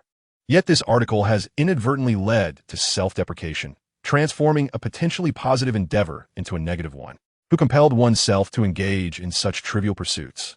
Now, one can only wonder how many are waiting in the wings to revel in one's misfortune. The tongues of these journalists, alas, are truly something to behold. At this critical juncture, engaging in any exhibition match would undoubtedly attract the frenzied attention of the media, akin to cats drawn to the scent of blood. One cannot help but wonder what distasteful reports might emerge from such a spectacle. Alas, it feels as though the hard-earned 50,000 is akin to a scalding hot potato. Just as Yang wrestles with this painful dilemma, another voice within him rises to the occasion. Why not participate? Perhaps this could serve as an opportunity to showcase his extraordinary skills. After all, the arena is one where prowess speaks volumes, especially in the NBA. The reserved nature of the Chinese is often ineffective abroad, unlike the ostentatious African-American stars who seem to thrive more each passing day. Are you afraid now? Have you tasted the bitterness of fame? This is merely the beginning. You may find yourself overwhelmed in the future. Young lad, you are still so naive. Observing Yang's fluctuating emotions, Ouyang Feifei couldn't help but smile with schadenfreude, while Shang Wanyer felt a burgeoning curiosity about the intentions of this typically low-key youth. Who says I am afraid? It would be foolish to forego monetary gain. What is there to fear for someone with nothing to lose? Just relay to Director Wang that I wish to be informed of the match's time and location in advance. I have made up my mind. If one lives by the opinions of others, they cease to be themselves and become nothing more than a hypocritical puppet. I earn my living through skill, and let others say what they will. I have faced my share of hardships. Nothing is insurmountable. Sister Feifei, I hope I haven't disappointed you. Thank you for delivering such promising news. I am not a significant figure.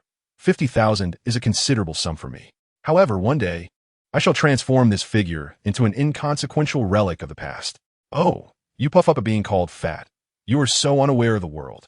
I eagerly anticipate Yang's remarkable performance.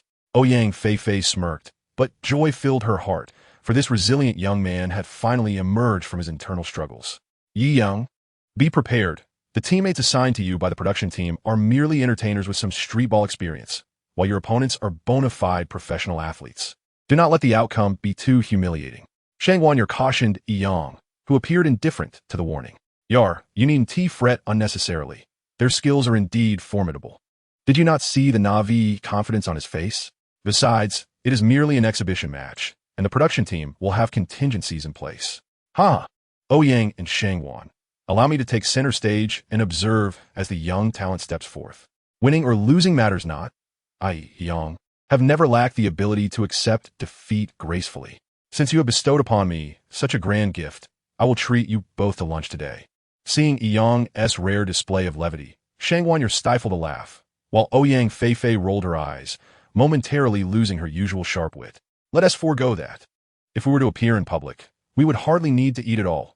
Better to wait until our young hero has achieved his success before discussing it further. Indeed, these items are a gift from you and myself to you. Our acquaintance is a matter of fate. Yang set aside his playful demeanor and refrained from being overly formal with the two illustrious stars. It was already quite a feat for them to find their way here, and he knew there would come a time to express his gratitude. After engaging in conversation for a while, Ouyang Feifei and Shang Wanyer took their leave. Yang tidied up the gifts on the table, removing some valuable nutritional supplements, a state-of-the-art Apple phone, and a complete set of Nike basketball gear. It was needless to say that he could easily deduce the identities of the generous givers. Chapter 15. Childhood Adventures with a signing fee of 200,000 and an appearance fee for the exhibition match amounting to 500,000. The total reached a staggering 700,000 yuan. It was nearing the signing bonus of the Lakers. At long last, my brother's treatment expenses for the coming year have found a resolution. It is indeed true that fame can make the acquisition of wealth remarkably effortless. As if money flows freely, he has taken it upon himself to engage with a multitude of entertainment stars and the formidable CBA team, the Northeast Tigers. Even if it is merely an exhibition match, it is essentially a game of eggs against a rock. Speaking of the Northeast Tigers, Yang possesses a modicum of understanding, having recognized that his benefactor is none other than the team's head coach, Gu Chong. This team represents his hometown, Longjiang Province, although a newcomer. Its overall prowess ranks among the upper echelons of the CBA. To put it in contemporary parlance, it is akin to a diamond accompanied by 4 bronze and 5 platinum players. Nevertheless, there is no reason to shy away from the challenge. Yang's confidence is well earned. Moreover, even if this lineup were to falter, there would be no shame in it. The key lies in presenting an impressive spectacle. Why does Yang regard himself as a diamond? What could an 18-year-old lad possibly possess such formidable confidence? This tale must begin with an extraordinary encounter during the autumn of his 11th year. At that time, the brothers were both in elementary school, despite being of similar age. Yiming would never permit his younger brother to undertake any arduous tasks. In the rural winters of northeast China, coal had long been the source of warmth, and local farmers in Danjiang would ascend the mountains in autumn to harvest a shrub known as glass twig as kindling. On a weekend in the late autumn of that year, in preparation for the winter's firewood, elder brother Yiming set out early once again with his younger brother and the villagers to gather wood. Though merely 11 years old, the two boys were not short, standing at around 1.60 meters. The villagers were quite considerate of the brothers, often discreetly placing a few bundles atop their wood piles. Naturally, Yiming would not allow his younger brother to wield the axe. Instead, he assigned Yang the task of binding the cut wood with twine crafted from branches. "Brother, you chop away. I shall gather some wild fruits to eat. Binding the wood is simple, and once I've amassed enough, I can tie them together. Otherwise, I would have to wait," Yang replied. "All right, this is Tiger Cliff. Do not wander too far. It is no trivial matter to get lost in the mountains and tumble off a cliff. You might even encounter a wild beast that could devour you," Yiming cautioned. Yang feigned fear and timidly nodded. However, little did Yiming know the true intentions of his thoughtful younger brother, who planned to work independently today to help gather more firewood for their family. What wild beasts? After so many trips, he had not even seen a single fur. Concealing a borrowed axe within his sleeve, Yang sought a spot a little away from the wood-gathering group to begin his endeavor. "Hey, when brother sees my accomplishments later, he will surely praise me," Yang thought with glee, wiping the sweat from his brow as he toiled joyfully. Lost in his labor for over an hour, he remained oblivious to how far he had strayed from a group. The leaves of the autumn trees had long since dried, making the wood exceptionally easy to ignite. Unbeknownst to him, Yang had reached the very edge of Tiger Cliff. How did I end up at the cliff's edge? He wondered, stepping onto the giant rocks that crowned the precipice. Gazing down at the rugged cliff face, towering at least 20 to 30 meters, a twinge of fear gripped him. He called out repeatedly, but no one responded. Tiger Cliff was seldom visited except by seasoned mountain climbers, and a glance down into the shadowy valley below sent a chill down his spine. Suddenly, a shimmering green light flickered at the base of the cliff, startling Yang into thinking he had encountered a wolf.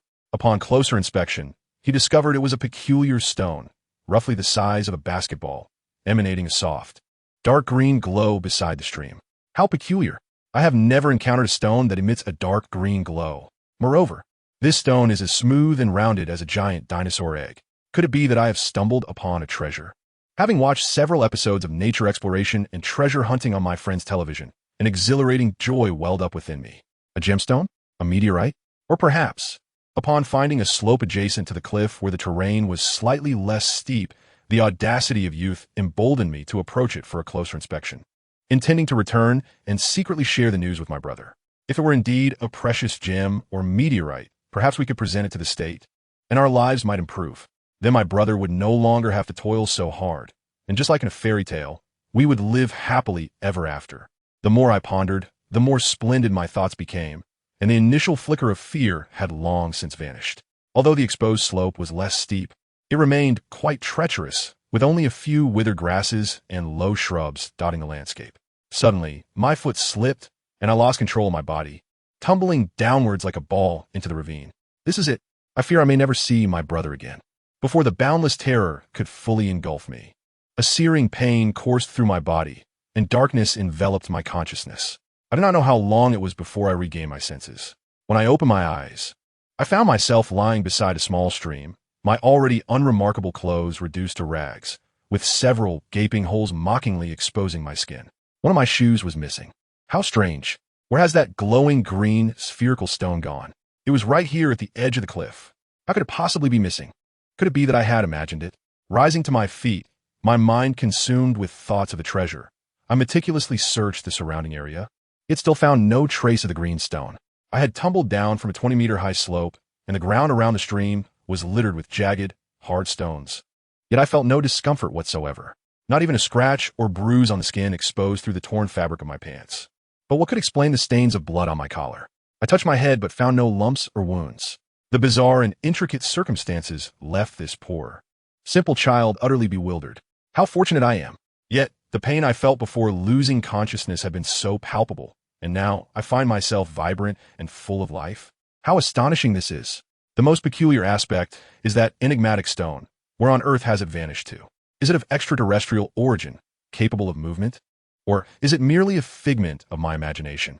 A barrage of questions left Yang utterly bewildered. He glanced at the sky, though somewhat dim. The sun had certainly not set. Little did he know, as he inadvertently tumbled down to the strange stone, succumbing to injury and unconsciousness. This bizarre object suddenly radiated a brilliant green light, forming numerous intangible, vine-like tendrils that ensnared him completely. Should anyone have witnessed this scene, they would undoubtedly assume they had encountered ghosts. At the moment of his fall from the cliff, Yang sustained multiple injuries, and fractures were unavoidable. Blood oozed from his forehead, staining the creased collar of his garment. The tendrils gradually coalesced into a large cocoon, and as the last vestiges of green light peeled away from the now dimmed stone, with a soft pop, it vanished into thin air. An hour later, the green cocoon slowly diminished in size and intensity, and Yang emerged unscathed, though his posture remained unchanged. The bloodstains and wounds on his face had completely vanished without a trace. In the tranquil canyon, only the sound of trickling water and the chilling autumn breeze could be heard, sending a shiver of fear coursing through the isolated young boy. Yang, where are you? Brother, Sobi. Little one, do you hear me? It is your Uncle Chun. Little one, not far above, amidst the rising calls of the villagers, with the heart-wrenching sobs and cries of his brother, Ming. A warmth enveloped Yang's heart, and his eyes grew moist. Summoning every ounce of strength, he tilted his head back and tore through his trembling throat, fervently responding, his excited voice echoing through the valley in ripples. Chapter 16. Captain America and the Super Scion having been found by the crowd. Yang dared not speak of his extraordinary encounter with the green stone. Observing his brother, who was crying and laughing, frantically pounding on him, all he could do was offer a foolish smile and obediently admit his faults. Following that bizarre incident, in just 3 short years, Yang had grown nearly a head taller than his brother. At merely 14 years of age, he stood at an impressive height of 1.85 meters. What astonished him the most was the subtle yet wondrous transformation of his body. No one could appreciate this tangible change more deeply than the one experiencing it. The alterations in speed, strength, and overall physical capabilities were most evident, accompanied by remarkable enhancements in sensory functions. This left Yang both astonished and apprehensive, grappling with the fear of potentially transforming into some monstrous entity. In contrast to a few years prior, he had matured significantly. He often found himself on the verge of confiding in his elder brother, Ming, yet ultimately chose to bury the bizarre experiences deep within his heart. After gaining admission to a prestigious high school, a fortuitous encounter led to Coach Zhang Yanlong of the Municipal Sports School discovering Yang's exceptional talent, treating him like a prized gem and nurturing his potential with great care. Through systematic and professional training and assessments, Yang gradually developed a comprehensive and lucid understanding of his physical capabilities. To illustrate, consider his astonishing metrics. Yang's maximum speed in the 100 meters is an impressive 9.65 seconds, a feat that rivals even the legendary sprinter Usain Bolt. His strength is equally remarkable. He can lift 300 kilograms above his head, surpassing the world weightlifting record, which hovers around 270 kilograms. While the human vertical leap typically peaks at approximately 1.30 meters, Yang effortlessly clears 1.50 meters, resembling a supercharged spring. His physical resilience and impact resistance are particularly astonishing. A full-force punch can generate an astounding 700 kilograms of force, while a powerful kick can reach 300 kilograms. An extraordinary feat that even the former boxing champion Mike Tyson could hardly aspire to match. For Yang, executing a professional Taekwondo player's spinning kick feels akin to mere tickling. The terrifying power of a wild Siberian tiger's paw strike, estimated at around 1 ton, is something he can withstand with ease. Of course, these remarkable figures are results Yang has discreetly measured on his own. He remains cautious around others, wary of being perceived as some superhuman subject of study. Furthermore, his sensory capabilities have undergone a transformation following exposure to extraordinary stones. His hearing, vision, and olfactory senses have all evolved beyond those of ordinary humans. Imagine an individual who possesses the unique abilities of a cat, dog, eagle, leopard, and tiger. Such a being would indeed be formidable. Yet, The most critical aspect lies not solely in these abilities. Young's brain and muscles exhibit extraordinary memory and recovery capabilities. In other words, any athletic endeavor is effortlessly grasped, making him a formidable contender for championship titles across various sports. Over the span of 7 years, he has not suffered from any illnesses. Even minor injuries heal autonomously within hours, leaving no scars behind. He embodies an extraordinary fusion of Captain America and a Super Saiyan. Coach Zhang Yanlong is not an ordinary figure.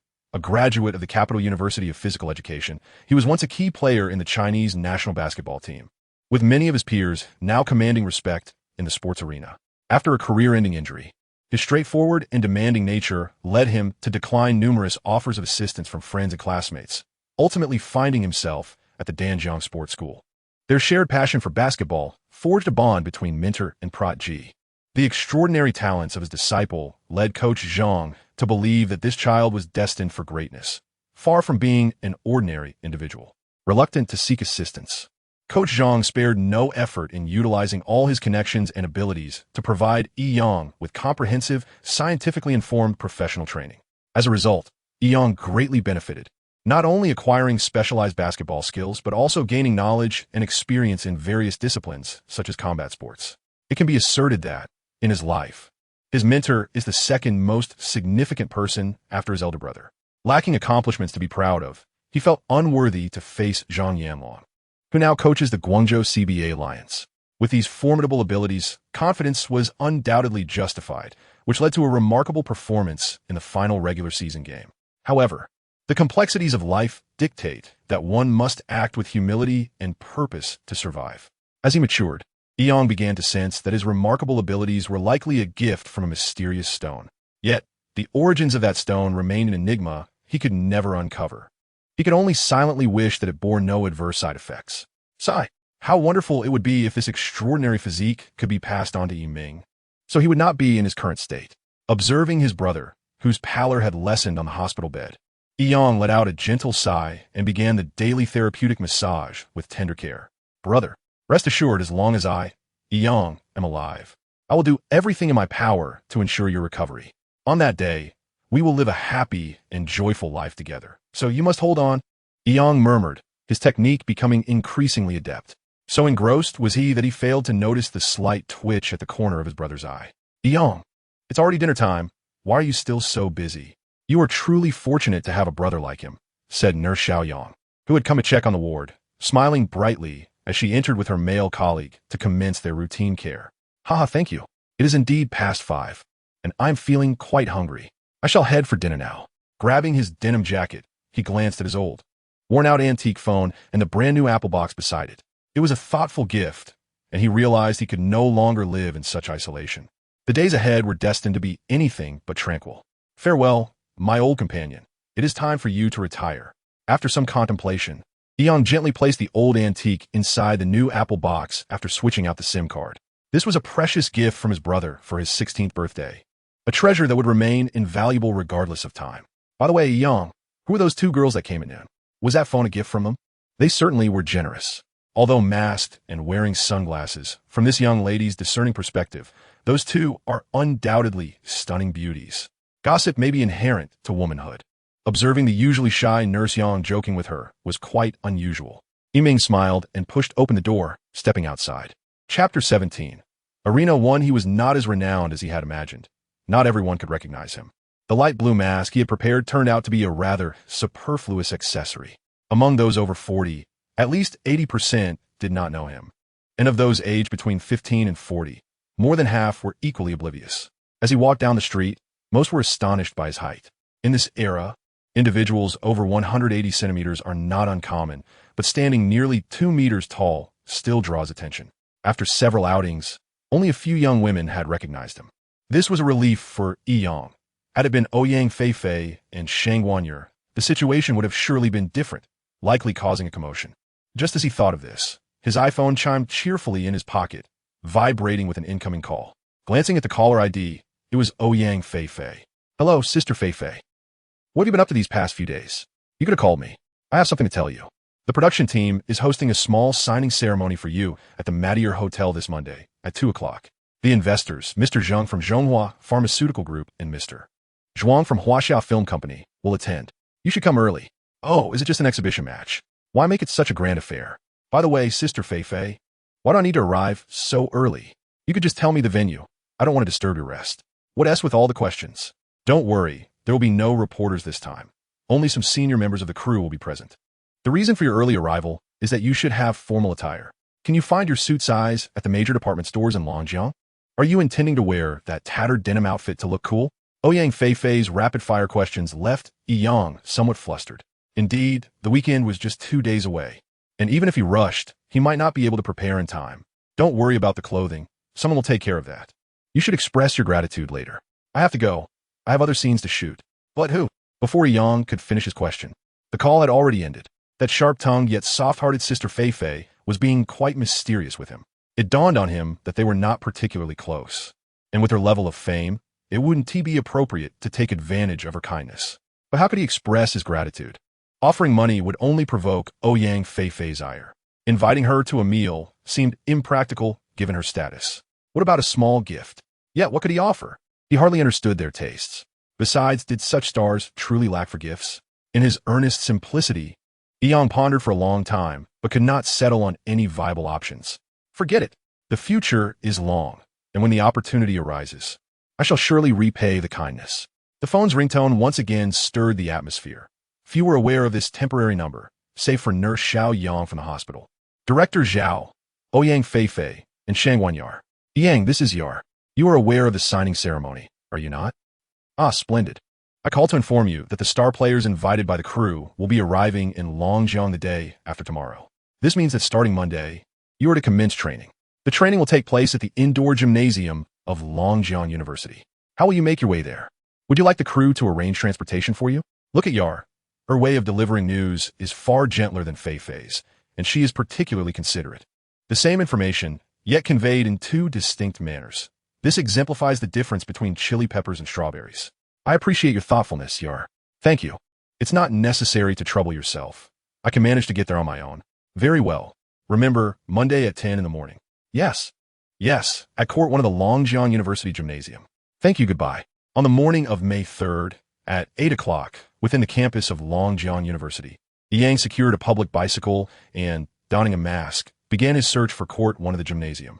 After all, this was a university campus where information was highly advanced, and discretion was essential to avoid unnecessary complications. The day schedule was quite tight, with morning training followed by an afternoon signing ceremony. Truly a busy day? I apologize. Please present your identification. Court 1 is not accommodating students today due to a special event. Goodness, Yang exclaimed, observing the several security guards stationed at the entrance. He possessed no identification. Let him in, came Ouyang Fei's familiar voice. Why are you all here? Isn't there a performance today? He looked at the two securely armed individuals, Shang Wanyar and two staff members accompanying her. I knew you would be stopped outside. Here, this is your identification. Hang it up whenever you enter Court 1, and no one shall obstruct you. Now, let us go. Everyone is waiting inside. How clever of you to think of this, arriving on your little green bike. Huh, the little green bike is wonderful. It promotes physical fitness and is environmentally friendly. Riding it is indeed a luxurious enjoyment for you all. Isn't it? Ouyang Fei rolled her eyes playfully, yet the sentiment held truth. Such public engagements were indeed coveted yet elusive for them. Is this the famed Lakers water cooler? It certainly stands tall and appears decent enough. However, it might just be a decorative facade, beautiful yet ineffectual. If you ask me, he might not even be able to surpass me. After all, I have played street ball in America. In terms of skill, none present can compare. Brother Xie could indeed defeat him. That recent long-range shot was impressive, and his dribbling skills are quite intricate. That fellow merely racks up points during garbage time. Enough with the nonsense. After all, they are playing in the NBA. I implore everyone to behave with a modicum of seriousness, as we are relying on them to lead us in this exhibition match. Surely, professional athletes cannot be compared to mere actors like ourselves. If you disagree, I suggest you challenge them privately. Be wary of being proven wrong. As for Old Fong, those two young actors exhibit a dismal standard of professionalism. Compared to our earlier days, they truly fall short. Brotherly, we are no longer in an era where acting prowess reigns supreme. The world is superficial, and physical allure seems to outweigh all else. We have become obsolete. The arena is devoid of any spectators, save for a handful of staff and two groups of actors segregated by age, whispering in small clusters. Through the team leader's introduction, Eong discerned the extensive ensemble for this commercial performance. Apart from himself, it comprised only currently popular or relatively active artists. The streetball player, named Xiaoyu, stands approximately 185 meters tall and is a handsome young man around 24 years of age.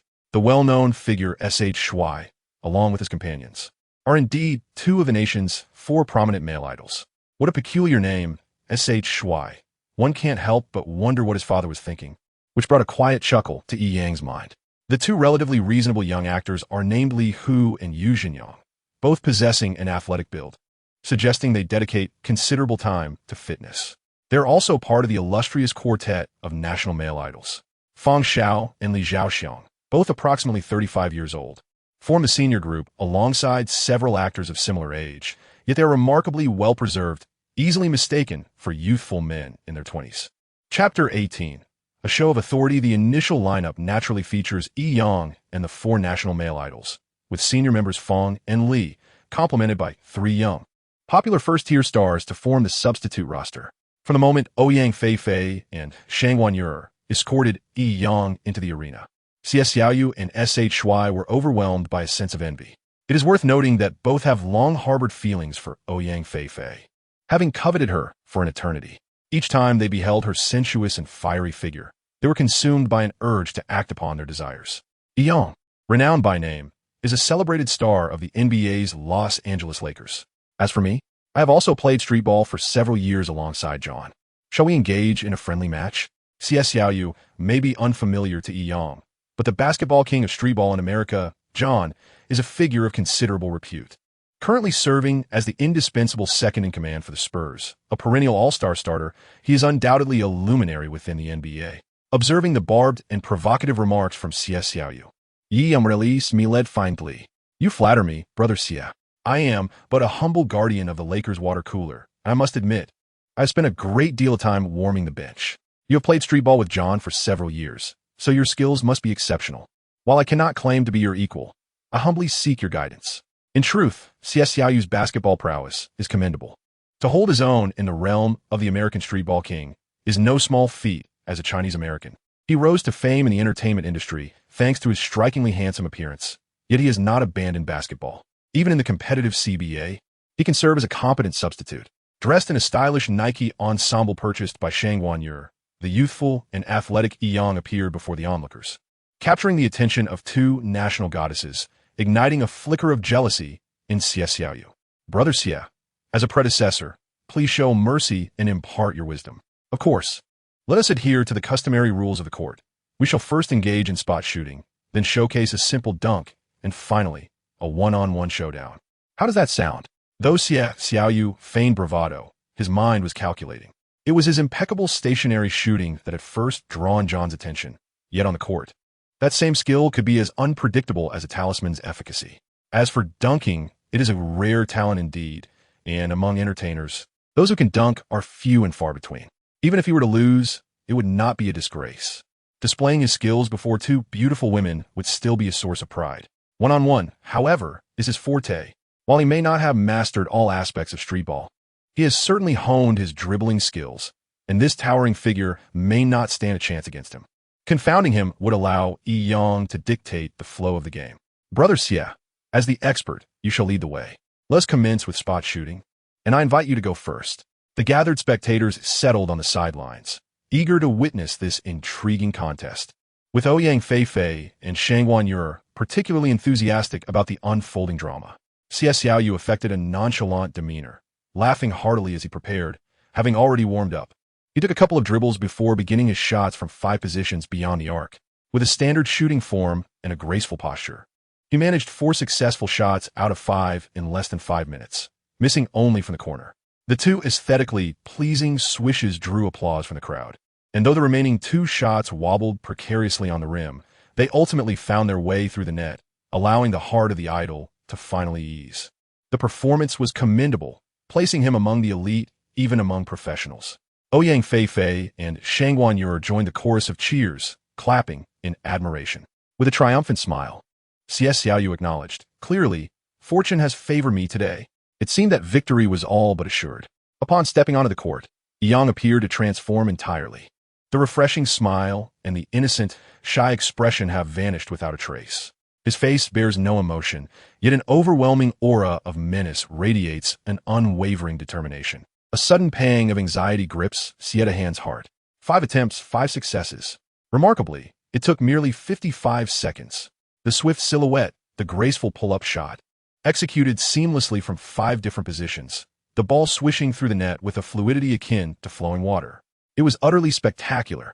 Even the 2 ladies, who had never watched basketball before, along with the staff, couldn't help but cheer loudly, their applause resonating throughout the arena. The disciples of the Street Ball King wore expressions of utter astonishment, their faces contorted with disbelief, although they had only lost by a single point. The disparity was evident even to the most oblivious observer.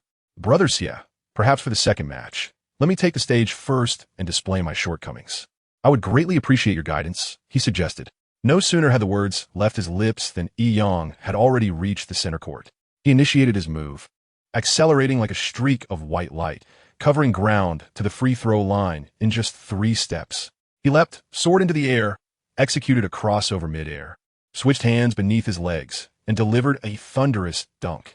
The arena fell silent, as though a pin drop could be heard, and at that moment, even breathing seemed to cease, leaving only a sea of agape mouths and wide eyes.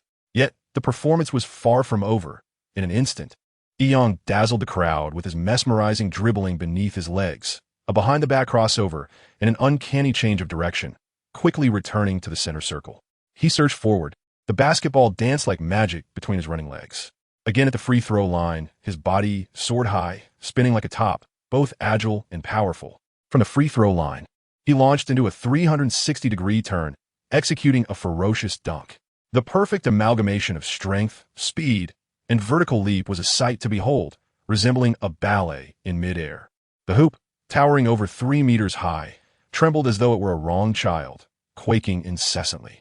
In a mere 4 minutes, this beast had executed 2 jaw-dropping displays of athleticism.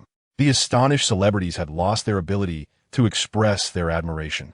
Even the security guard at the entrance could not help but clap fervently, their palms turning red. Meanwhile, the street ball disciples, their faces flushed, could only silently move their lips, rendered speechless. Although these individuals are not professional basketball players, it is their first time witnessing such a mesmerizing dunk performance. Little do they know, this level of difficulty has yet to be accomplished by any Chinese player. This is merely a modest exhibition by Yang. His true prowess extends far beyond this display. Yang, there's no need to compete any further. I concede, exclaimed Fei Fei. I never realized basketball could be so enchanting. From now on, I shall be an ardent admirer of this sport. It truly is spectacular. Indeed, it is my first time witnessing this as well. Previously, I thought basketball was merely a foolish game for muscle-bound men. Yang is truly a hidden gem. Chapter 19. Grandma, the contest between the two left many esteemed individuals utterly convinced of their skills. Regardless of whether one has the qualifications to remain in the NBA, leading the team in this exhibition match is undoubtedly within their capabilities. Teacher, well done. The untrained may watch for entertainment, but the trained observe the intricacies. With such talents, success in the NBA is assured. I have faith in you. Indeed, it is evident that professional athletes possess abilities far beyond those of amateurs. I am genuinely impressed. Well, do you dare to refer to yourself as old Yue in front of me and Zhao Xiang? Jinyang, you are crossing a line. The likes of Li Hu, who hold a favorable view of Yang, completely disregarded the envy etched on Xie Xiaoyu and Shi Shuai's faces, engaging warmly in conversation with him. This young man's abilities are indeed formidable. Brother Fong, let us cease the frivolities and get serious.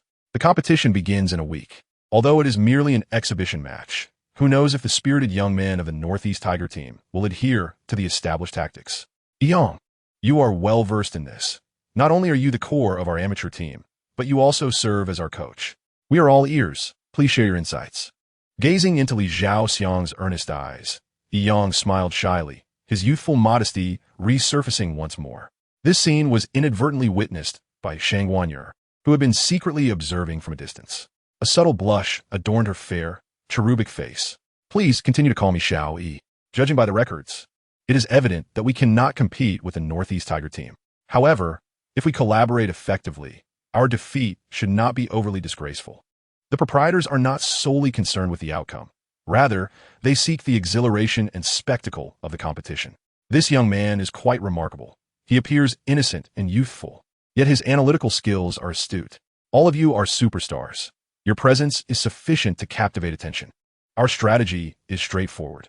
As long as the Northeast Tiger team does not exert their full prowess, we shall unleash our potential without reservation. Even when bathing, one does not dry their hair, unperturbed by the prospect of catching a cold. After the morning training session, Ouyang Fei, seated in the luxurious van, playfully tossed a towel at me. Thank you, Sister Fei. It's fortunate that the gym even has a shower. I'm not so delicate. Isn't the press conference scheduled for 2 o'clock? Why are we hurrying back so early? It's not even 11 yet. Isn't it merely a signing ceremony? I am no celebrity. Yet it seems both executives are set to attend. Why all the questions? Where do you find such curiosity? Ur has tailored a suit for you in the capital, which arrived on last night's flight. You must try it on. How I know if they will come? Yet, it does seem a bit unusual. Sister Fei, considering the limited time, Yang surely cannot find suitable attire. Hence, no need to explain. An explanation is merely a cover-up, Ouyang Fei teased, casting a sidelong glance at the bashful Ur. Shangguanyur's doe-like eyes glistened with emotion. With my height, it is indeed challenging to find clothing. Thank you, Ur. Later, I will treat you all to a meal. We have earned it, so feel free to order whatever you wish. The somewhat tongue-tied Yang fell into Fei's playful banter. You do have a kind heart. I hope you're not worried about me exhausting your finances. Just have the hotel deliver lunch to the room. We need not go to the restaurant. Dressed in a tailored black suit that accentuated Yang's tall and athletic frame. His casual yet fresh hairstyle framed a youthful and spirited visage, with strong brows like swords and piercing eyes. The pristine white shirt paired with a black silk tie highlighted his broad shoulders and slim waist, long legs standing out. He exuded both elegance and vibrant energy, a truly handsome young man. By the way, how much does this presidential suite cost per day? It's far too extravagant. Is it not merely a place to rest and sleep? Why such an abundance of rooms? It truly feels like throwing money away. Yang grimaced, feeling a pang of regret, as if his eyes were not enough to take in the splendor around him. The timid question, reminiscent of a simpleton, elicited a chuckle from the two elegant ladies who had long since grown accustomed to this lifestyle. The heart-stoppingly perfect image before them was further adorned with an endearing charm. What else with all the fuss? It won't tea cost you a dime. Hurry and order, for we still need to sign some documents later. I'll share some details on how to handle the situation. Don't act like a clueless country bumpkin. Goodness, over 2,000 for a mere lunch for 3? Are they robbing us? I hardly saw anything appetizing and I'm still not full. As Yang lamented his financial pain, he awkwardly rummaged through the pockets of his denim jacket to count the cash, drawing amused glances from the nearby waiter. Lao, what are you doing? We're using a card. This meal is on me. You can't just brush us off like that. Save your money for a future feast. This is your tip. Please inform manager and that I appreciate his kindness, but I won't be attending the dinner tonight as I am quite busy. Ouyang Fei stifled a laugh as she plucked a crumpled bill from Yang's small stack of cash and retrieved a check from a large floral arrangement by the vanity, handing both to the waiter. Over 2,000 for what you call a simple meal? Pray tell, how much would an extravagant dinner cost? Lao. Such clever insults without the use of foul language. I must commend you. However, we cannot take advantage of such generosity. When I, Lao, become prosperous, I shall treat you to a grand feast. Fei, you have already assisted me greatly. I shall remember this kindness. You must accept the money. Rest assured, I will treat you both to a proper banquet in the future. The unwavering gaze of Yang left the fiery girl momentarily speechless. Had her words been too harsh? I'll accept it on behalf of Fei. It's a deal. Yang, I will await your invitation while starving in anticipation. Shangguanyur smiled as she accepted the cash from Yang, the previously tense atmosphere in the room eased by the boy's earnest nod. Fei, that floral arrangement must be a gift from the wealthy manager and I suspect that check bears at least 6 figures. He certainly knows how to spend lavishly. The astute and clever Yar excelled at changing the subject, and Ouyang Fei playfully pinched her nose, responding earnestly, I do appreciate money, but some wealth should be left untouched. Yar, you may encounter such situations in the future. Be vigilant. Is it truly that simple to receive 5 million for a meal? One misstep, and everything is lost. TCH, I'm not lacking in petty cash. If I desire something, I'll indulge regardless of the price. If I'm not interested, even a mountain of gold-wooed tea entice me to lift an eyelid. You're lightly scoffed, blushing as she cast a sidelong glance at Yi Yang, speaking indifferently. Goodness, who is this and how can he be so wealthy? 5 million just for a meal? Why not invite me? If I don't get drunk, then I'm not Ilao Lao. Yi Yang's eyes nearly popped out at the exchange between the two. The realm of the affluent is truly beyond comprehension, and the esteem in which Ouyang Fei is held in his heart has undoubtedly ascended. In the 20th chapter, titled A Windfall from the Heavens, we are introduced to Mr. Zheng, the head of the China Pharmaceutical Group, along with Mr. Zhuang of the Huaxia Film Group and the personnel director, Mr. Shang. The signing ceremony takes place in the quaint banquet hall on the 11th floor of the Mati Hotel, where Ouyang Fei, clad in a pristine white evening gown, stands beside Yi Yang, introducing the distinguished guests present. Indeed, the young man is quite handsome. Mr. Zhuang, and I have long heard of your illustrious name. You are an impressive youth. Even the elusive Fei has taken you on as her personal secretary. Quite remarkable. Mr. Zheng, you flatter me. I possess no such renown. I am merely an NBA benchwarmer, Yi Yang humbly replies. I am grateful for the support of all the esteemed executives. Today's signing ceremony seems rather extravagant, leaving me somewhat astonished. To his dismay, that second-rate star surnamed Shi has also arrived, engaged in whispered exchanges with Shi Shuai and Xie Xiaoyu. Mr. Zheng, not only is young, he is striking talent, but he also embodies a rare humility and modesty. Would you consider venturing into the film industry? Our Huaxia Film Company provides an excellent platform. Mr. Zhuang, with his rotund physique and prominent features, stands beside the slender figure of Mr. Zhuang, who sports golden-rimmed spectacles, creating a rather comical tableau. Their banter, filled with formal pleasantries, resonates in the air. Meanwhile, the tall and imposing director Shang bows slightly, offering constant flattery, while Director Wang, donning a white baseball cap and a vibrant red business casual t-shirt, observes with a cheerful demeanor. These individuals are all in their 40s, and none of them appear familiar to Yi Yang. However, he is aware that these two CEOs are prominent figures in the national business arena. There is little need to elaborate on Huaxia Film Group, while China Pharmaceutical is a renowned Fortune 500 company and a leader in the domestic pharmaceutical industry, matching the prowess of even the most illustrious state-owned enterprises. It is indeed an honor for Yi Yang to receive recognition from General Manager Zhuang. Nonetheless, I do not possess the qualifications to navigate the entertainment industry. I am well aware of my own capabilities. I am deeply grateful for General Manager Zhuang's goodwill, yet I shall focus on honing my basketball skills for now. My dear brother, why indulge in such self-deprecation? Excessive humility can be a form of arrogance. You are in the prime of your youth, and there is no doubt that you will achieve greatness in the NBA. However, the journey ahead may prove to be quite arduous. In the realm of diplomatic etiquette, Yang found himself quite overwhelmed. Having lived for 18 years, he had never uttered such an abundance of superfluous words, and his mind felt as if it might ache from the effort.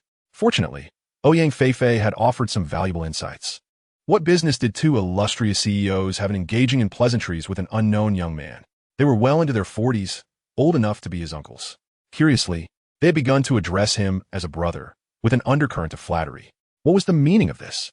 Each person has their own ambitions and cannot be compelled. After all, General Zhuang, young, he still represents the production team. Let us commence without delay, for everyone's time is precious. Talent should be cherished, but there is no need for haste. There is plenty of time ahead. Yang scrutinized the agreement and found no discrepancies.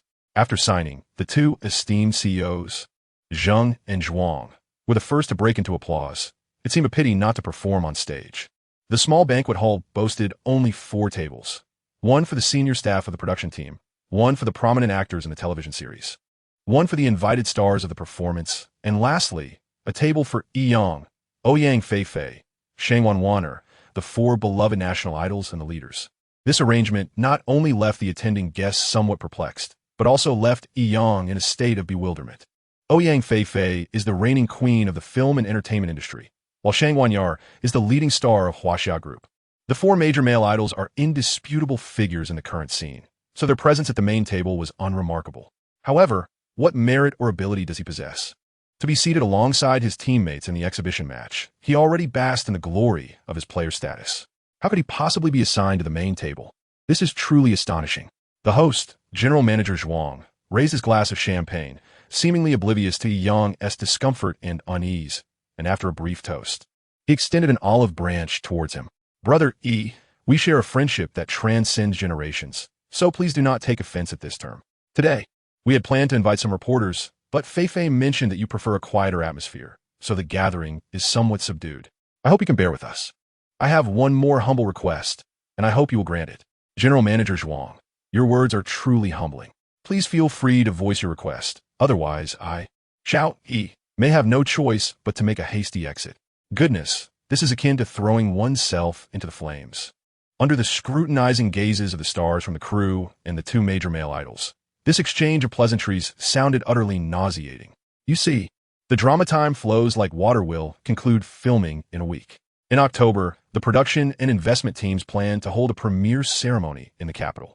If you, Brother E, would kindly grace us with your presence, Huaxia Film Group and Zhonghua Pharmaceutical are willing to offer a remuneration of 2 million.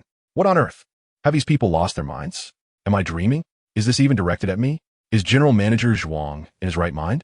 The company must be utterly foolish to offer 2 million for someone so inexperienced. What talent does he possess? Can he play basketball? There are countless who can play basketball. One must have won an Olympic gold medal or an NBA championship to warrant such a fee. The price is indeed quite substantial. It is noteworthy that currently, the four major male idols and Shangguan Wanner command similar valuations, while Huaxia Company has allocated a mere 3 million yuan for themselves. What fortune has befallen Yang? I genuinely feel happy for him. Chairman Zhuang, it is not that I wish to disrespect you. I too am in need of funds, but I must decline your offer. One should not receive rewards without merit. Although Yang is in a semi-unemployed state, he remains a professional athlete, and my schedule in October may not permit such engagements. Goodness, has he truly elevated himself to such heights that he disregards the faces of Chairman Zhuang and General Manager Zheng? Is he perhaps no longer interested in his career? Nonetheless, it is perhaps for the best that he does not accept. Otherwise, how could we preserve our reputation? A mere youth daring to equate his worth with mine. Yang resolutely declined, causing the expressions of both Zheng and Zhuang to darken. Were it not for the circumstances, they would hardly deign to share pleasantries with such an unknown figure. This degree of disdain is something they had never encountered before. Yang, the two gentlemen are extending their respect towards you. Such an opportunity would be cherished by others, yet you seem to lack appreciation. The commercial director from Huaxia Film Group abruptly stood, his face a mask of indignation on behalf of his superiors. Indeed, it seems you're somewhat lacking in humility. Have you looked in a mirror? Where are you, after all? 200,000. We, as first-tier celebrities, are worth this much. And yet you presume to act with such entitlement. The two office clerks from the Sure family added fuel to the fire. In the glaring eyes of the public, the impetuous Yang could hardly endure such humiliation. Ignoring Shangguan Yu tugging at his sleeve and disregarding Oya Fei's warning glances, he was poised to rise and leave. Young people often have their own perspectives. Perhaps the two gentlemen are becoming a bit too impatient. Has a high position clouded their vision? Commercial director, be mindful of your status and conduct. You have yet to earn the right to represent the group. Have you? Sure, brothers, are you dissatisfied with the group's treatment? This is simply outrageous. The group can elevate your status as easily as it can tarnish your reputation. You are of no consequence. As the conversation unfolded, an elderly gentleman in his 50s slowly stood up, dressed quite ordinarily. He appeared to be someone who had never graced the main table. Mr. Deng, your admonishments are well taken. It's nothing. Young E, if your schedule does not permit, we can explore collaboration at a later date. Let's prioritize our primary responsibilities. Everyone, let us not remain in silence. Let us eat. Mr. Deng, allow me to assist you back to your rest. Yes, you. This minor affair is manageable for old Zhuang and me. Observing the harmonious cooperation of the two veterans, an inexplicable flavor emerged from the meal. Chapter 21. The opening. The reason for my brother's injury has left Yang deeply troubled, and the farce at the signing ceremony has only added to his confusion. The mysterious Mr. Deng's status is evidently high. Even a fool could perceive that. Yet he is so low-key that he seems to rank below an ordinary employee. Even Oya Fei, with her extensive connections, knows very little about him. All signs point to Yang.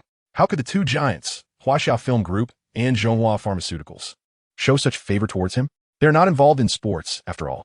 In the current landscape of basketball, few hold high hopes for his future. Every day, Yang diligently participates in his 3-hour training sessions. Besides honing his skills with star teammates and discussing tactical approaches, They also engage in lighthearted banter. In an elegant and opulent study within a luxurious villa in Xiangshan, Beijing, a grand desk is accompanied by a finely crafted chair made of Italian calfskin. The chair's back reveals a meticulously groomed head, glistening with a polished sheen. Chairman, Yang has declined our proposal. A familiar voice cautiously inquires of the figure seated in the chair. I am already aware of the situation. Let him go. As for Zheng Xiaohua and Zhuang Mingli, you know what must be done. By the way, begin preparations for Plan B. We cannot afford any mistakes this time. Off you go. The visitor nodded silently and turned to leave, revealing himself to be the enigmatic Mr. Deng from the signing ceremony. Thus, 7 days swiftly passed, and tomorrow marks the day of the exhibition match. Although the commercial aspect comprises 80% of the event, the organizers are treating it with great pomp. The Northeast Tigers have all arrived in Longjiang City, making their first collective appearance since the conclusion of this year's playoffs, despite it being their off-season. Unlike the NBA, where playoffs commence at the end of March, the CBA playoffs have already concluded by that time. Prominent journalists and elite figures from various industries will gather at the Snow Pine Sports Center in Longjiang City tomorrow. Both major groups have evidently invested considerable effort for this lackluster television drama. The male lead, a second-rate star surnamed Shi, turns out to be a cousin of Coach Shi, with their uncle being General Zheng of the China Pharmaceutical Group. No wonder. The Snow Pine Sports Center serves as the home arena for the Northeast Tigers in the CBA, ranking among the most renowned venues in the country, comparable to the professional facilities of the NBA. The arena boasts 22,000 cushioned seats and is equipped with an advanced display system. An American-imported funnel-shaped display system hangs from the ceiling, capable of being raised or lowered to any position. The 4-sided screens can retract into an 8-sided configuration and ascend to the roof, a rarity among domestic venues. Currently, the Snow Pine Sports Center is bustling with activity, filled to capacity. Such a turnout has been rare during the Northeast Tigers home games. The locker room, makeup room, and workspaces are abuzz with people. Yang, play well. We will cheer for you from the guest seats. Victory belongs to the star team. Sedir, she is right. If you win, there will be a gift for you. But if you lose, don't even think about coming back to see us. 2 stunning beauties have surprisingly made their way to the locker room door. Rather than offering encouragement to Yang, it seems they are intent on stirring envy among their peers, completely disregarding the jealous gazes of their male classmates. As long as he doesn't embarrass himself too badly, it will be a blessing. The match is about to commence. See you soon. If Sister Feifei could refrain from teasing me too much, it would be greatly appreciated. Brother Hu, please pay attention to the opponent's number 1 position and strive to make his dribbling more challenging. Brother Xia, the second scorer of the Northeast Tiger team is entrusted to you. Your overall strength is unparalleled, and you should be able to create some difficulties for him. I will take on the defense against their center, while the rest will be handled by brothers Yu and Shi. The opportunity for fame and recognition is one that brothers Xia and Shi will never let slip by. Although there may be past grievances with Yang, this is, after all, a competition. Both Hu and Yu Jinyang have always held great admiration for this young man. After hearing this, everyone nodded in unison. In recent days, Yang has not squandered the formidable capabilities of his Apple phone, delving deeply into the intricacies of the Northeast Tigers. The center, Wang Jian, standing an impressive 218 centimeters, serves as the linchpin of the team.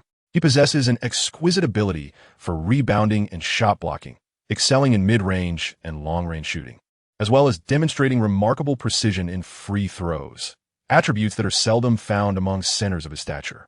Su Dong, the shooting guard, measures 191 centimeters and is the second in command for the opposing team, representing one of the offensive focal points for the Northeast Tigers. His technical prowess is highlighted by his 3-point shooting alongside commendable skills in driving to the basket and scoring in the paint. Liu Zijian, the point guard, stands at 188 centimeters, functioning as the cerebral force of the Northeast Tigers and orchestrating their offensive strategies. His dribbling skills are exceptional, with a keen sense of timing and vision in his passing. From a competitive standpoint, aside from Yang's reluctant assumption of the center position, the other positions were utterly dominated. This disparity in skill was not merely significant. It resembled a contest between preschoolers and high school students. As the match commenced, the jump ball was merely a formality, with possession effortlessly secured by the Northeast Tigers. Yang closely shadowed center Wang Jian, yet his teammates' defensive formations were easily disregarded. Liu Zijian skillfully maneuvered past 2 defenders, executing a spectacular drive for a dunk. 2 o'clock. The star team's baseline inbound pass was intercepted. Shuai, you really are something else. Did you forget to eat? He attempted to pass to Xiaoyu, hoping to showcase his friend's talent. Yet that poorly executed pass was effortlessly snatched by Su Dong. A long pass later, the Tigers' weakest power forward executed a two-handed slam dunk. 4 o'clock. The star team? This group of pretty boys was being thoroughly outmatched. The forward reveled in the joy of dunking, hanging on the rim in a display of bravado. The ball was eventually in Xiaoyu's hands, but before he could flaunt his skills, it was again casually intercepted by Su Dong. The pursuing Xia, breathless and frustrated, couldn't even graze his opponent's jersey before Su Dong sank another three-pointer. 7 o'clock. What happened to the promised exhibition match? The Northeast Tigers, these professional players, resembled feral tigers descending from the mountains, exhibiting an insatiable hunger and a desire to dominate utterly. Given the physical condition of the star team, the match did not adhere to the conventional format of 4 quarters lasting 48 minutes. Instead, it was adjusted to 4 quarters of 8 minutes each, totaling 32 minutes. With a 20-minute halftime, within less than 5 minutes of the first quarter, the score had already escalated to 25-3. This was still with Yang having intercepted Liu Zijian's direct pass beneath the basket and successfully launching a three-pointer. The star team, operating at a kindergarten level, could scarcely afford the luxury of attempting a shot without it being stolen or intercepted. The once proud Xia now grasped the stark difference between professionalism and amateurism. Continuing in this fashion was untenable. His teammates were left bewildered by the relentless onslaught. In terms of height and skill, physical prowess, and accuracy, the Tigers were leagues ahead of these so-called stars. Zijian, if CBA teams were this inept, it would be a walk in the park. Damn it. The entire team only received $3 million in appearance fees. Seeing these pretty boys infuriates me. Didn't they desire excitement? Well, is this exciting or not? Wearing the number 23 jersey, Su Dong felt as exhilarated as someone savoring an ice pop on a frigid winter day. He laughed heartily, exchanging high-fives with his longtime partner, Liu Zijian. Haha, Donggu, did you see that NBA water cooler? It turned pale. I thought it was some divine player. But their skills are merely mediocre. Let's play hard. If we don't make these stars weep, they never grasp the essence of basketball. Chapter 22. A thunderous dunk, brothers. We can't continue playing without any strategy. Li Hu exclaimed, resonating with everyone, even prompting the usually dismissive Xiaoyu to chime in. Indeed, that number 23 athlete I'm up against, TMD, has been so lazy he didn't even bother with jump shots, deliberately dunking on me several times. This isn't acceptable. We can't lose like a sieve. Today, the tickets for the Cedrella Sports Hall were completely sold out, with fans of the Stars comprising 80% of the audience, leaving only 20% for genuine basketball enthusiasts. Initially, the fervent fans passionately shouted their idols' names. But now they resembled dejected stray dogs, merely baring their teeth. Even the guest seats, occupied by the likes of Ouyang Feifei and Shang Wanyar, bore expressions of disappointment. If you trust me, allow me to share my plan, Su Dong proposed. As you've all seen, in terms of skill and strength, we are at a considerable disadvantage. Our only tactic is to pass the ball to me. I will position myself to receive it. In truth, Su Dong had deliberately dunked on Xiaoyu several times, opting not to seize the opportunity to overpower him. After all, such a nationally adored figure would never submissively acquiesce to his commands. Once the ball is in my hands, your sole task is to defend. The outcome rests upon my shoulders. I am the one truly skilled at basketball here. Even if we lose, the fans will blame me. What do you all think? All right, we'll follow your lead. We've had enough of this humiliation, as long as we don't lose embarrassingly, Xiaoyu declared, setting aside his initial desire to steal the spotlight. As the whistle blew, signaling the end of the timeout, it was Xiaoyu who took on the responsibility of the inbounds pass. Comparatively, his basketball skills were superior to those of his teammates. Yang rushed forward to receive the pass, and upon witnessing his teammates steadfastly executing the plan, a subtle smile broke through his typically stoic demeanor. He sprinted with agility, arriving at the three-point line, and with a sudden burst of speed, left the Northeast Tiger defender momentarily stunned, as if he were preparing for a 100-meter dash. Before the defender could catch up, Yang reached the arc, leaping and shooting. Swish! The ball sailed through the air like a precision missile, finding nothing but net. 25-8. Splendid. Cheers erupted once more from the guest seats, with the starstruck female celebrities gazed on with hearts in their eyes. Liu Zijian secured the ball and advanced to midcourt, launching a long pass to Su Dong. Observing the tense retreat of CS Xiaoyu, Su Dong couldn't help but grin, preparing to employ the same humiliating tactic once more. With dazzling dribbling, a swift change of direction, a leap, and a slam dunk. Unfortunately, this time, the flower-patterned pillow proved less cooperative than before. Utterly exhausted and incapable of rising to thwart Su Dong's demeaning dunk. A twinge of regret washed over Su Dong as he suddenly felt the ball slip from his grasp, snatched away by a pair of formidable hands. With his arms raised, he could only grasp the rim to maintain his balance. Who possesses such skill? Turning around, he found the opposing team's Waterboy, a player from the Lakers, effortlessly carrying the ball towards his half of the court. He could not allow this NBA substitute to succeed. Otherwise, it would be a disgrace beyond measure. After delivering a block, he had the audacity to steal the ball mid-air. What an arrogant display. Among the members of the Tiger team, 3 players had already abandoned their respective star matchups. These rookies posed no significant threat. It was imperative to collectively take down the young man, surnamed E. With a swift change of direction, E Young easily shook off Lu Zijian. Utilizing the butterfly step and a feint, he effortlessly bypassed the small forward of the Northeast Tigers. Now, less than 4 meters from the basket, 2 opponents aimed to intercept him, while the intimidating center Wang Jian of the Northeast Tigers loomed in front of Yang, his gaze fixed with intent. If you dare to attempt a layup, I shall ensure you experience the fiery flavors of hot pot. From the opponent's eyes, Yang discerned a hint of disdain. Very well, I shall treat you as a mere ingredient.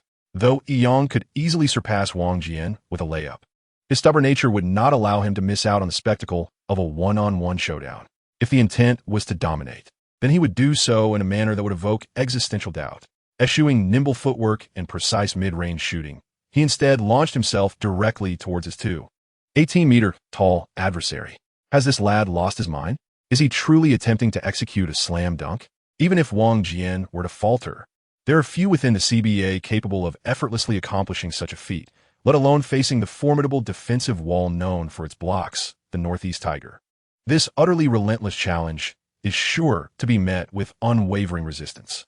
Goodness gracious, this time you may revel in your bravado. Show off all you want. It will all come crashing down. Haha, what is this? A super frame dunk? It seems there are no precedents for such a maneuver. We've witnessed riding dunks, but who has ever seen a dunk with the chin surpassing the rim? The frame-splitting dunk is rarely seen in the NBA, let alone in the CBA, where it is unheard of. What is this phenomenon? Is it the spirit of LeBron or Jordan? Or perhaps?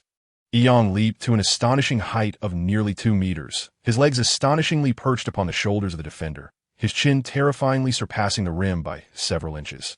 With his muscular arms flexed in an impressive display of strength, not only did the audience rise in unison, but the players on the court also momentarily forgot their rivalries. Their mouths agape in awe at this unprecedented feat. As the ball descended, the net rippled, and the rim trembled, resonating a thunderous echo within each spectator's heart. More amusingly, Wang Jian, standing a meter away from the hoop, stood dumbfounded as he clumsily spun around, bearing the weight of the triumphant Yang. After a brief silence, a thunderous applause and laughter erupted within the Grand Cedar Sports Hall as the referees gazed in disbelief at this extraordinary scene, one they had never witnessed in their careers. It was nothing short of spectacular. Could this dashing young man be of mixed heritage? His physical prowess and jumping ability are truly remarkable.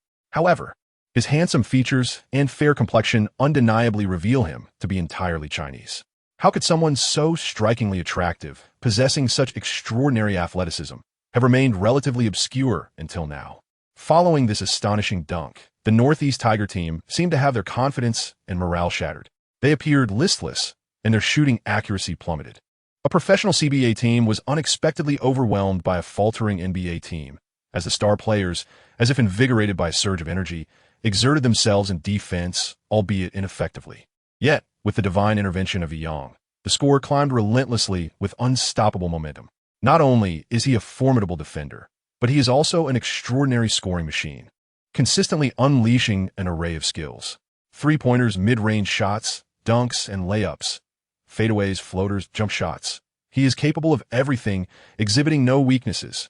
When the final buzzer sounded, the star-studded team triumphed with a resounding score of 120-102, with Yang astonishingly amassing 120 points, alongside 22 rebounds, 16 steals, and 18 blocks, an extraordinary quadruple double.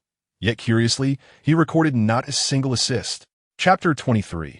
A name made in battle. Is basketball not a team sport? Can one individual truly dismantle a professional team? Is such a feat conceivable? This battle allowed the Northeast Tigers to take a full season to recuperate. It instilled a sense of doubt in their confidence regarding team basketball for the first time, leading them to question their very existence.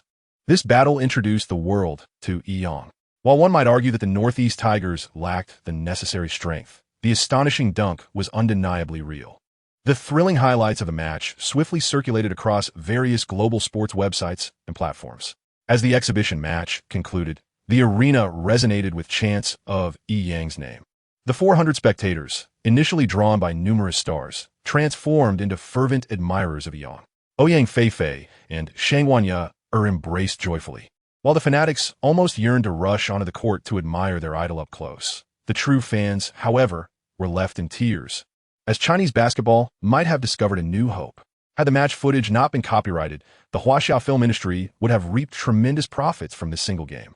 The extraordinary statistics of 120 points, 22 rebounds, 18 assists, and 16 steals are achievements even Michael Jordan never attained. A miraculous young talent has emerged, captivating a city. Yet the Lakers, despite their keen eyes, overlooked such brilliance for half a year. In today's media landscape, where speculation runs rampant, this remarkable exhibition match drew the attention of entertainment journalists like moths to a flame. What plans do you have for the coming months? Do you truly wish to eschew a career in the entertainment industry? This is an opportunity of a lifetime, and I suspect many film companies would be eager to sign you. Ouyang Feifei, unusually devoid of her typical sharpness, spoke with surprising gentleness. Yang sensed this was the first time he had encountered such a demeanor, leading him to wonder if this alluring beauty had perhaps skipped her usual dose of medication. I am passionate about basketball. Entering the NBA is my lifelong dream. This dream has only just begun, and it cannot be measured in monetary terms. Sister Feifei, are you and your preparing to leave Longjiang soon? Yes. The crew is now in the post-production phase, and our work is complete. Yet has a film contract with Huaxia and must return to Beijing for the college entrance examination. As for me, I have my own studio and must hurry back to Shanghai. If you wish to visit Shanghai, I can cover your travel expenses. After the exhibition match, seated in Ouyang Feifei's luxurious Mercedes-Benz, Shang Wanya was surprisingly silent. Dressed in a pure, white, gauzy dress, her long hair flowed like black satin. Her lips were lightly tinted, her autumn-like eyes seemed lost in thought, and her delicate hand rested gently on her fragrant cheek against the opulent leather seat, her mind wandering. If Shang Wanya embodies water, then the fiery and seductive Ouyang Feifei is a vibrant flame. From the moment he entered the vehicle, Yang dared not direct his gaze towards this flame. Ouyang's attire was enough to make the youthful boy's heart race, her partially exposed figure, the snow-white fabric swaying enticingly, and the off-shoulder black mini dress not only showcased her exquisite legs, but also tightly enveloped her curvaceous form. She is indeed a captivating and accomplished woman, invariably attracting a swarm of admirers wherever she goes. My brother is seldom without company and lacks the inclination for travel. With the new season commencing, he remains uncertain about his next opportunity. What am I even thinking? Teacher Shangwan. Yang inhaled deeply, jesting with the daydreaming Shangwanyar, who, upon regaining her composure, offered a radiant smile. It's nothing. Please do not worry. Both Sister Feifei and I hold you in high regard. With your extraordinary talents, how could you possibly go hungry in the NBA? Remember my number. If misfortune strikes and you find yourself unemployed, come to Beijing for your endeavors. Up ahead lies the second hospital of Medical University. You both are esteemed individuals, and time is of the essence, so I shall not indulge in false politeness. Fate will surely bring us together again. I sincerely thank you, Sister Feifei and Yar, for your assistance, and I wish you all the best. Lacking any substantial means to express his gratitude, he could only offer heartfelt thanks and blessings. Little brat, don't forget that you still owe us a grand feast. Ouyang Feifei remarked with a frown as she observed Yang's retreating figure. Yar, he has already left. Why do you still gaze after him? Seeing Shangwan lost in thought, Feifei herself felt a twinge of reluctance. Mr. Buck, should we reconsider Yi's salary and status? This young Chinese player has been making quite a splash lately. I hear several teams have begun to take an interest in him. Oh, my dear Mike, do share your thoughts on what sort of contract we ought to offer him. Buck habitually rubbed his bright red nose, regarding Lakers head coach Mike with a sardonic smile. Well, this should be a decision for the management team. I merely offer suggestions. What do you think about granting him a starting position? Should I really offer a rookie who hasn't gone through the draft $1 million a year? Coach Mike remained silent for a while upon hearing this. You are a veteran of the Lakers, having served me well as a player. At times, I truly wish to dismiss you. Indecision is a cardinal sin for a coach. What prowess can CBA players possess, especially in an exhibition game? I believe even some of the NBA's average second-tier stars could easily score 100 points there. This does not indicate much. Buck picked up the coffee from his desk and took a gentle sip. You are aware of Muse's conflicts with Young. If I were to raise Ye's salary to $4 million a year, what would we do about the other players? Unless E possesses superstar caliber, I cannot sacrifice the future of the entire team for one individual. The issues exposed this season are evident to both of us. The focus does not lie on this Chinese player. God knows what performance we can expect from the typically fragile and unstable Chinese athletes in the future. Muse may be somewhat foolish, yet his abilities are commendable. We are not short of funds. Why not sign a top-tier potential star who can keep this rascal in check? As the new season approaches, it will be prudent for you to prepare yourself mentally. Allow the head coach position to be assumed by Kobe while you serve as his assistant. This arrangement should not be deemed a slight against you. Rest assured, the team will not neglect your compensation. How outrageous! It will be more straightforward to label me as a fool. Is it not evident that this is an attempt to overshadow me with the legendary Kobe Bryant of yesteryear?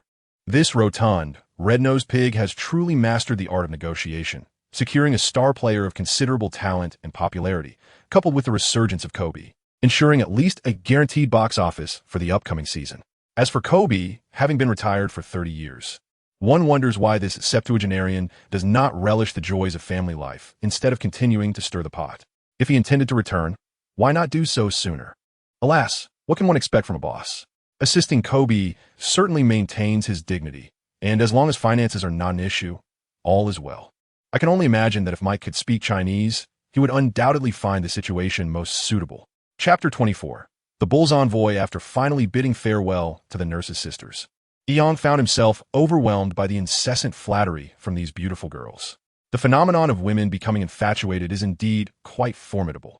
Secluded in such a tranquil hospital room, encountering so many admirers left Young unsure whether to feel fortunate or exasperated. Do not pretend to be something you are not. Pretentiousness attracts misfortune. He understood this principle well. Even if he were to ascend to the status of superstar, maintaining a demeanor of humility and discretion would remain essential. Moreover, these young women are nurses, playing a crucial role in his future recovery plan. Thus, Young suppressed his inner frustrations, dutifully accommodating the whims of his admirers until they departed, satisfied yet reluctant. Fame often comes with a price. The longing for recognition can be a double-edged sword. Yang's current existence resembles that of an underground operative, daring not to venture outside or reveal himself, with meals delivered to him by Xiaoyang. Prior to his rise to fame, he yearned for the spotlight, anticipating the dual rewards of renown and fortune. Yet upon truly becoming a celebrity, freedom revealed itself as a rare luxury. Ming remains in a comatose state, and given the circumstances, a recovery timeline of 3 to 5 years seems plausible. At present, he is the one in greatest need of protection. His own concerns are secondary. Just as he grappled with this predicament, his phone began to ring incessantly.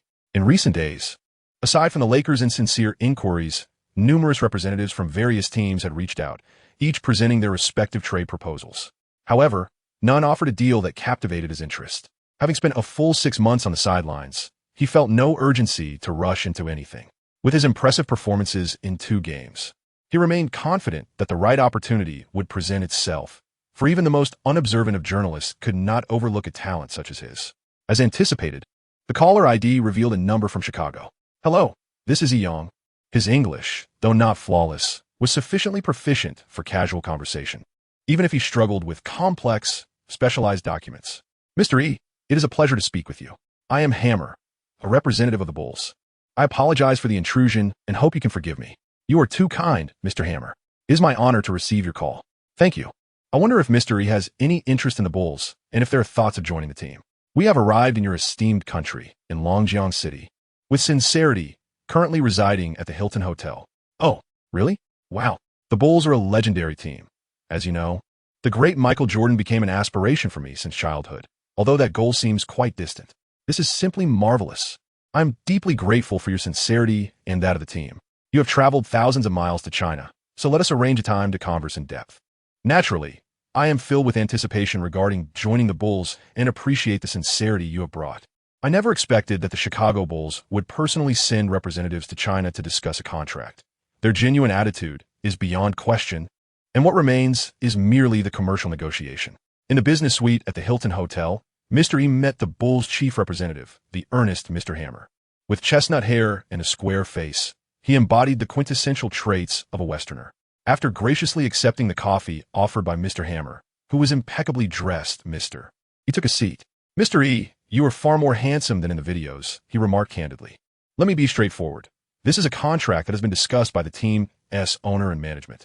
Please review it, and if it meets your approval, we can proceed to discuss the remaining details. With Mr. Hammer's assistance, it took Mr. E over an hour to fully comprehend the contract contents. This meticulousness even earned a silent nod of approval from Mr. Hammer, the standard-bearer of Western professionalism. To be frank, Mr. Hammer, the salary issue you proposed is not of paramount importance to me. I am very interested in the role of the team's sixth man.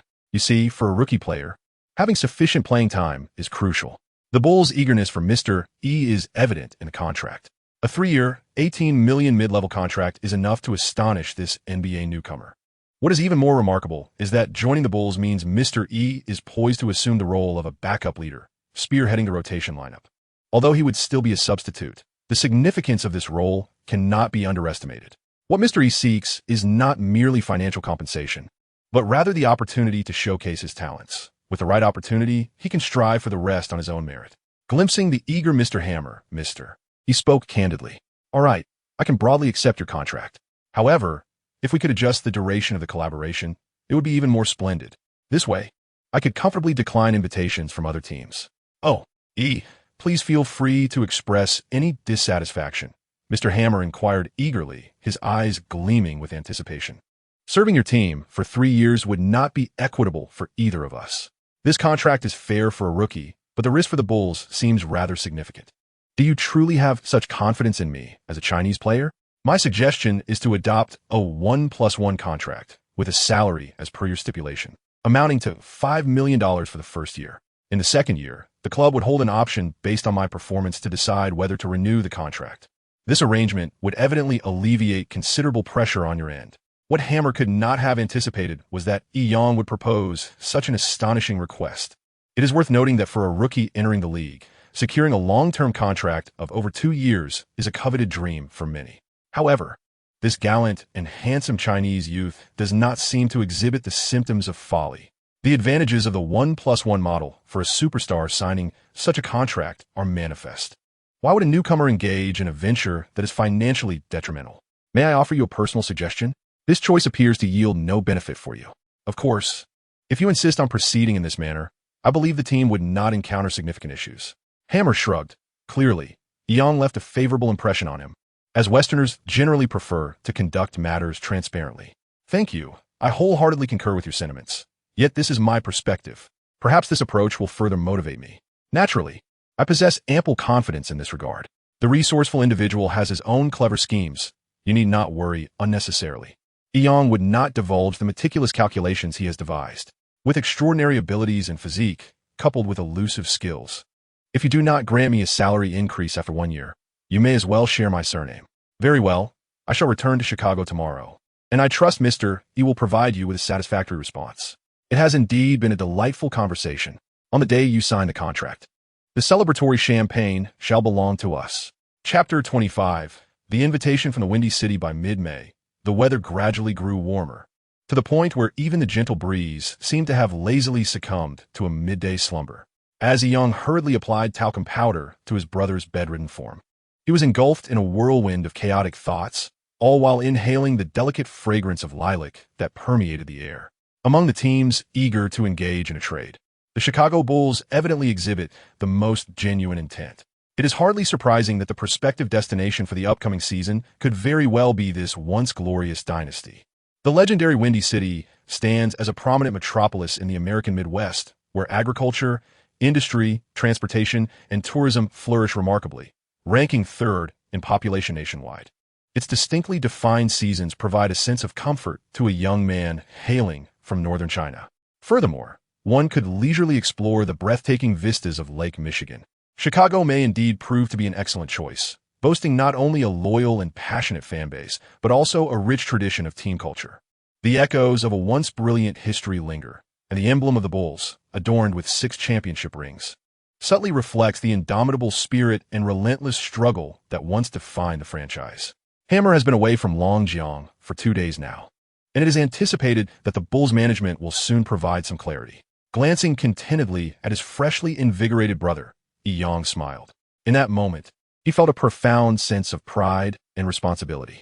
At last, I too can become the shoulder upon which my brother relies.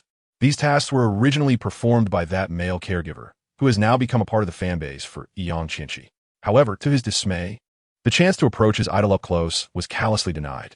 It is not that Yang is putting on airs. Rather, it is the goodwill of the Bull that may very well leave China at any moment. The time spent with his brother is limited, and being able to care for him personally is truly a delightful experience. Suddenly, the phone rang cheerfully. Was it a call from Shang Wan? How could she find the time to call when she was so engrossed in her preparations? Hello, Yiming. How have you been lately? Is your brother feeling any better? On the other end of the line, Shang Wan suppresses her racing heart, attempting to sound casual. Thank you, I'm doing well.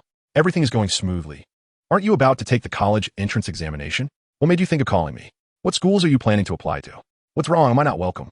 Of course, I intend to apply to the Capital Film Academy. My academic performance has always been commendable, and I should have no issues with the major. Has Sister Fei not called you? This young girl not only excels in her performances, but is also a brilliant scholar. Indeed, the college entrance examination is a significant milestone in one's life. I believe that after the exam concludes, I deserve a respite, a brief getaway. Sister Fei is very supportive of my idea. How about the 3 of us embark on a journey to Tibet? Traveling sounds delightful. However, that is an endeavor reserved for the affluent and leisurely. Yiming remains in a coma, and with the new season still shrouded in uncertainty, there is little inclination to accompany 2 ladies on a scenic adventure. Moreover, it is certain that one would not wish to incur expenses. What kind of a man would I be, perpetually relying on others for meals and entertainment? Just as I contemplated a polite refusal, my phone vibrated urgently, indicating an incoming call from another line. A quick glance confirmed it. Indeed, it was the contact number left by Hanmo. Yar, please hold on for a moment. I have a call from the United States coming in. I will call you back shortly. My apologies. Hey, sorry to keep you waiting. Buddy, I've been running around nonstop, utterly exhausted. I have some good news for you. The bosses have approved your proposal. You can opt for the 1-1 contract model. The candor of this Hammer truly reflects the straightforward nature of Westerners, as he has quickly forged a camaraderie with the young. What delightful news this is. My friend, when the new season arrives in Chicago, I shall certainly treat you to a fine drink. However, that may not be feasible. Regrettably, it seems your holiday has been cut short. The coaching staff and management have officially extended an invitation for you to come to Chicago on June 15th for contract discussions and to meet your teammates and coaches. Our team faltered in the first round this season, as you are aware. Thus, all players during the off-season are required to participate in summer camps and training to prepare for the impending season. It appears the Bulls are indeed poised for a resurgence, showing no signs of rest during the off-season. Even before the new season commences, preparations are already in full swing, sharpening their skills for the challenges ahead. All right, I will arrive punctually in Chicago, eagerly anticipating the new season. Please convey my regards to Mr. Ball and the members of the team. During this journey to China, it is evident that Han Mo has undoubtedly achieved success in the eyes of the higher-ups.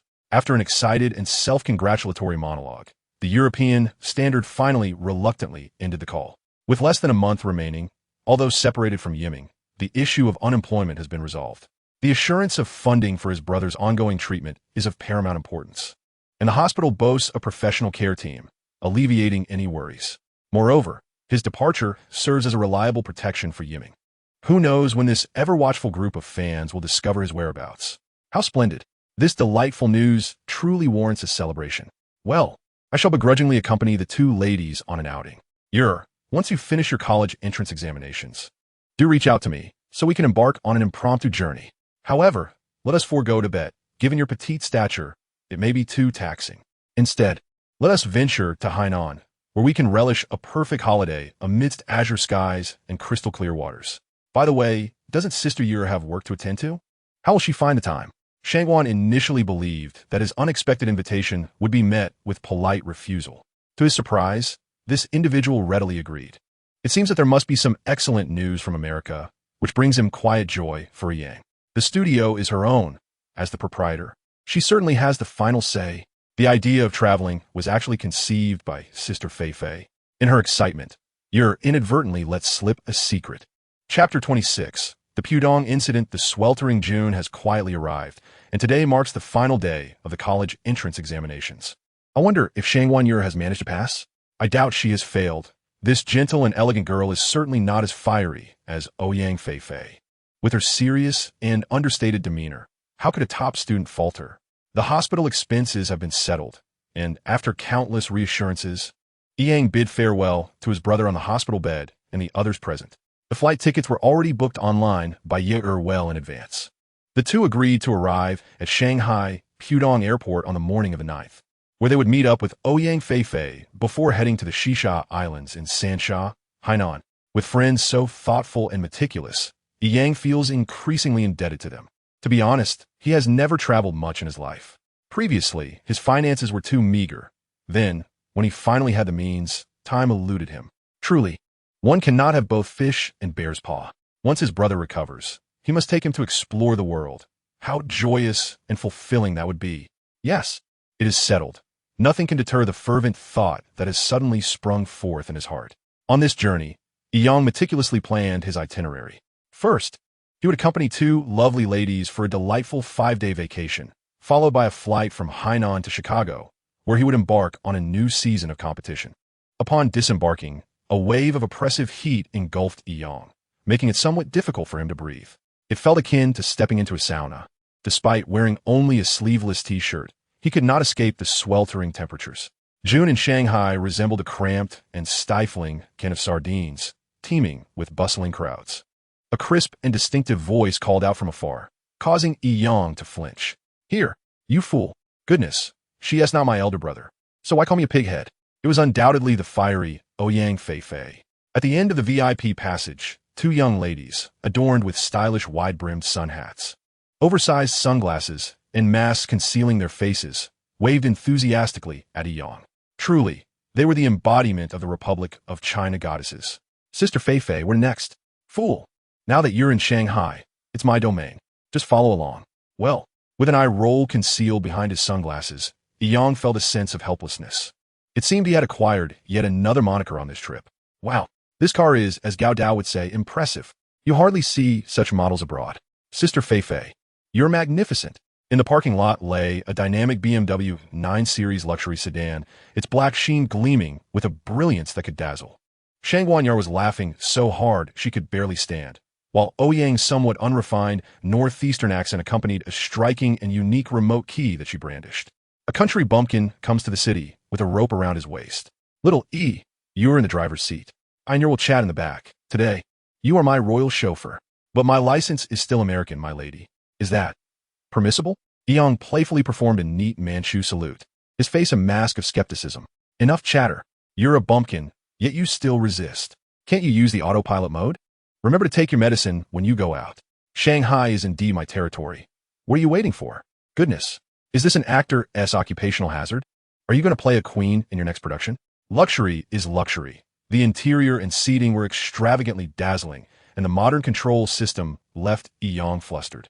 Fortunately, he had encountered some celebrity vehicles during his time in America. Otherwise, this proud little firecracker would have ridiculed him endlessly. Don't touch my engine.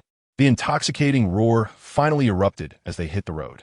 The soundproof glass partition between the driver's seat and the back slowly descended, and the ambient lighting within created an enchanting atmosphere, pleasing Yang's senses. No wonder everyone works tirelessly to earn money. Wealth is indeed impressive.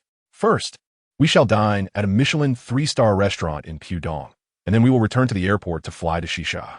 To speak candidly, it has been a long time since I felt this carefree and joyful. Indeed, Sister Fei Fei, I too have been liberated. The college entrance examination is over. For now, I am free from the burdens of social engagements and work. Long live the holiday. Oh yes, it seems you are missing something. The exuberance was infectious, and Eon, too, joined in the merriment, playfully showcasing his charm within the luxurious confines of the BMW, laughter echoing all around. Before the joyous atmosphere could fully envelop us, two police motorcycles swiftly sped past, their lights flashing insistently, signaling the driver to pull over. Good day. Please present your driver's license and vehicle registration. Before the three could utter a word as they lowered the car window, two young officers, donned in helmets, saluted crisply. Officer, we neither exceeded the speed limit nor violated any regulations. Ouyang Fei, puzzled, handed over her vehicle registration and personal driver's license, her expression one of confusion. Ouyang Fei, no way. Wow, a superstar. Miss Ouyang, according to our nation's traffic laws, luxury vehicles are prohibited from utilizing autonomous driving mode within the city. Sir, please present your driver's license. The young traffic officer, while perusing the license in hand, maintained a serious demeanor, smiling at Ouyang. Although I am quite fond of your films, I regret to inform you that a fine of 200 yuan and a deduction of 6 points must be imposed. Despite the admiration evident in the officer's eyes, he remained steadfast, casting a scrutinizing glance at Eon. I thought this was a trivial matter. Eon can handle it with a phone call in no time. This was Ouyang Fei's first encounter with such a setback, and naturally, she felt a surge of displeasure. It was rather surprising that these young officers showed no leniency. However, for her, such matters did not require personal intervention. They could impose fines at will. It appeared that even in Ouyang's domain, influence had its limits. Eon resigned, presented his American driver's license from his wallet, which seemed to resolve the issue of driving without a license. Brother, come quickly. Look who this is. My goodness, it's Eon. Could this be my lucky day? Our idol. The officer's hands trembled as he examined the license, losing composure as he turned to call his colleagues. Hastily removing his sunglasses to scrutinize Eon closely. What is happening? Eon was somewhat bewildered. Has my brother's fame reached such extraordinary heights? Mr. E, would you kindly grant my brother and me an autograph? Please keep the driver's license safe and quickly let Miss Ouyang take the lead. If others catch wind of this, we may not be so fortunate. You may call me Xiao E. I truly appreciate your assistance, officers. Should I sign here? Xiao. Mr. E, which team will you be joining in the new season? Let's not linger with that mediocre Lakers team. Could we possibly exchange contact information? We are your fervent fans, and you are destined for greatness. Those Americans simply don't know how to utilize talent.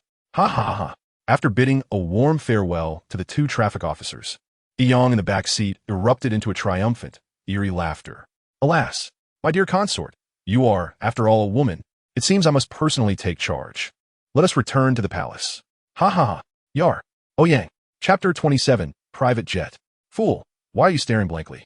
Let's go. This must be a mistake. Standing before a luxurious private jet that quietly rests on the runway, Yang's steps falter with uncertainty. Yet there seem to be no other commercial aircraft in sight. You may as well call me Lao. Do not claim that this bespoke McDonnell Douglas T-800 VIP belongs to you. I find it hard to accept. How much wealth do you truly possess? Eon was aware of Ouyang Fei's affluence, but he never imagined her fortune to be so vast. Moreover, acquiring such a custom-made private aircraft is not merely a matter of financial resources. The McDonnell Douglas T-800 VIP private luxury jet is a rare gem, with only 8 in existence worldwide, and its most basic configuration costs a staggering $600 million. He only knew that the San Antonio Spurs star, LeBron James, owned one, which he had read about in a special edition of Fortune magazine. All right, Lao, you hold me in too high regard. I could never produce 3 billion renminbi to purchase such a money-guzzling contraption. Just the maintenance and crew expenses alone would amount to at least several million each year. Am I made of money? Besides, even if I wished to buy it, my influence would not suffice. This aircraft belongs to you. Wait, what? It belongs to you? In terms of wealth, Ouyang Fei, you must be far richer than this up-and-coming young star. Even if Su Guan'er is a dazzling celebrity and a newly crowned goddess of the Republic still. Stop teasing him, Sister Fei. His jaw could swallow a duck egg right now. Young, this is a loan from my father. Stop jumping to conclusions and board the plane. No way. I can't associate with such people any longer. At this moment, Eon felt overwhelmed, fearing that if this continued, he might as well become Lao himself. Your father is so wealthy. Why not embrace your role as a wealthy heiress instead of venturing into the entertainment industry? No wonder don't look at me. Even I don't know who her father is. This girl keeps her origins a closely guarded secret. Please, Lao Lao under the attentive and courteous hospitality of two model-like flight attendants. Eong groggily ascended the boarding stairs. His mind was too preoccupied to notice the aircraft's layout or decor. All he could think of were the glaring 5 characters above his head. Mountain Cannon E Lao Lao. Sister Fei Fei, have we traumatized him? You should stop calling him fool or E Lao Lao. Since boarding the plane, he has neither eaten nor drunk anything, merely lowering his head. Lost in thought. What's wrong? Are you feeling sorry for him? Your father, too, has caused quite a stir upon hearing you were traveling to Hainan. She gestured toward the 2 expressionless bodyguards, their vigilant stares extinguishing any sense of enjoyment. How was I to know it would turn out like this? I should have kept it from my father. The 2 murmured quietly, while Eong's emotions became increasingly complex. Initially seeking a carefree adventure, he now felt akin to a bird caged in a gilded enclosure. As an ordinary player, he feared he appeared to be living off someone else's wealth. Alas, cursed Hainan trip. A tall and robust bodyguard received the crew's private communication request and respectfully handed the specialized phone to the troubled Miss Shangwan. Miss Shangwan, how understated of you. How could you come to Shisha without informing us? Had it not been for the sight of Uncle Long's private jet, I would have remained oblivious to your esteemed presence. Just a moment, someone wishes to speak with you. In the luxurious confines of the private jet's lounge, a young man's hoarse voice resonated clearly through the receiver. Sister, how could you be so inconsiderate? Why didn't you let me know you were coming to Shisha? And to think that even Sister Ruyan is unaware of this. Upon hearing the playful reproach from the other end, Shangwan hastily laughed and begged for forgiveness. Dear Sister Ziki, please be understanding. I have just finished my college entrance examinations, and I had no idea you all would be here in Shisha. I merely came to enjoy a few days with some friends. Please don't tell Ruyan. I promise to visit her as soon as I arrive. Oh, my darling sister. Though physically absent, felt a wave of anxiety wash over her, indicating that both Ruyan and Ziki were indeed her closest confidants. Sister, feeling a twinge of guilt now. Do you not think it is a bit late for that? I am Lu Ruyan, and I hereby offer you a chance for redemption. Once you disembark, bring your friends to my vacation villa for a party. Otherwise, you shall face dire consequences. Who are these people? They are rather audacious. The routes of private jets can be scrutinized so thoroughly, and their tone is excessively arrogant. Yet, even is shrouded in such mystery. There is no need to guess. They are either extraordinarily wealthy or of high status. What was supposed to be an enjoyable trip to Shisha has devolved into a tiresome gathering of the affluent. It must be Zhao Yifei, Du Ziki, and Lu Ruyan, right? Haha, how delightful. 3 heirs from the 4 prominent families of the capital have arrived. One cannot afford to offend any of them. Eong is merely an ordinary citizen from Longjiang province. He has never even heard of the existence of such illustrious families. However, judging by their reputation and haughty demeanor, they are evidently not of his ilk. What should we do, Sister Fei Fei? You must accompany me. They are already aware of our whereabouts. Zhao Yifei is indifferent, but Ziki and Ruyan are my closest friends. If they discover that I stealthily came to Shisha for leisure, they would surely resent me. Shangwan pleaded with a pitiful expression, gently tugging at Ouyang's arm. Among these individuals, aside from the notorious Zhao Yifei, the daughters of the Lu and Du families are not lacking in character. Accompanying you poses no issue. However, that stubborn lad, whether he decides to join, is beyond my influence. No matter how much you implore, you must persuade him yourself. Ouyang's subtle mockery went unheard as Eong pretended not to listen, silently fiddling with his phone. Eong, it's all my fault. I never anticipated this scenario. Would you accompany me just this once? Rest assured, those people will not recognize you. They have never shown interest in sports. Shangwan wore an expression of innocence, as if she had committed a grave error, coupled with a heart-wrenching appearance that stirred Eong's compassion. He suspected that if he were to decline, her tearful eyes would soon transform into a gentle rain. In such circumstances, he found himself exceedingly vexed. The disparity between himself and the offspring of affluent families was stark. They belonged to entirely different realms, and their forced convergence brought an indescribable awkwardness and discomfort. Yet, at this moment, the noble princess of this world was earnestly pleading with a destitute scion from another realm, determined to traverse the treacherous path together, regardless of the perils that lay ahead. After all, how dire could it be? It was merely a spectacle of watching others indulge in extravagant dining and ostentatious displays of wealth. What concern was it of his as a mere impoverished youth? Very well, but you must promise me two things. Could you first elucidate the origins of these four illustrious families? Chapter 28.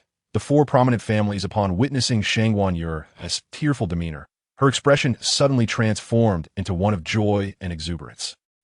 Truly, the mark of an actress. Her array of expressions was remarkably rich, and Yang felt a sense of being ensnared. After listening to Shangguan's extensive introduction, coupled with Ouyang's supportive commentary, Yang garnered a modest understanding of the four prominent families. Liu, Du, Long, and Zhao, the four young masters of the capital. To align oneself with even one of them promised a bright future. Politics, military, and commerce were all intertwined. Every faction was obliged to tread lightly around them. These four lines of folklore, passed down through the upper echelons of society, eloquently encapsulate the origins and formidable influence of the four prominent families. The Liu, Du, Long, and Zhao clans epitomize the preeminent figures in their respective realms. The Liu family has a remarkable presence in the political sphere, with a profound legacy and extensive engagement that is seldom rivaled, securing their position at the pinnacle of the four families. The Du family, with a lineage spanning 3 generations in the military, has garnered significant renown. Even in an era of peace, they have accomplished numerous extraordinary feats, making outstanding contributions to the military resurgence of China. The Long family is renowned in the business world, not only as a leader among Chinese enterprises, but also ranked second in the global economic arena. Their substantial strength and extensive connections are beyond question. Lastly, while the Zhao family ranks at the bottom among these four illustrious clans, they have produced a remarkable number of scholars and experts. Many of the nation's renowned scientists hail from the Zhao lineage. Their extraordinary influence is evident to all. The existence of this realm is evidently beyond the comprehension and imagination of Yang. Among the offspring of the four prominent families, aside from Zhao Yifei, the rebellious scion of the Zhao clan, the rest of the children maintain a rather low profile. The esteemed title of the four young masters of the capital is merely a distinctive honor bestowed by the circle, reflecting the admiration for the four families' esteemed status. Since their ancestors, the four families have shared an intimate bond, and after 3 generations of cultivation, their relationships have naturally deepened. The intricate interweaving of their connections has solidified their cooperative standing, creating an unbreakable alliance. Truly complex, such a convoluted group is best left unentangled. However, a man of honor must uphold his word. To withdraw now would render him a man of empty promises. Very well, I shall refrain from meddling in your affairs. From this moment on, I shall merely be Miss Shangguan's personal bodyguard. This way, I can enjoy a carefree existence while sparing both of you much trouble. Indeed, let us adhere to Yang's suggestion. Let's first navigate this private gathering, and then we shall meticulously plan our holiday. Observing Shangguan Yu's somewhat troubled expression, Ouyang Feifei cast her vote of approval, understanding Yang's temperament. Although Zishikandeo has opened certain tourism projects, due to its strategically significant geographical position, some islands remain military-restricted zones, necessitating military control. On Yongla Island, aside from a state-sanctioned 5-star resort, there is little private property development. Yet, Liu Ruoyan has established her own villa resort here.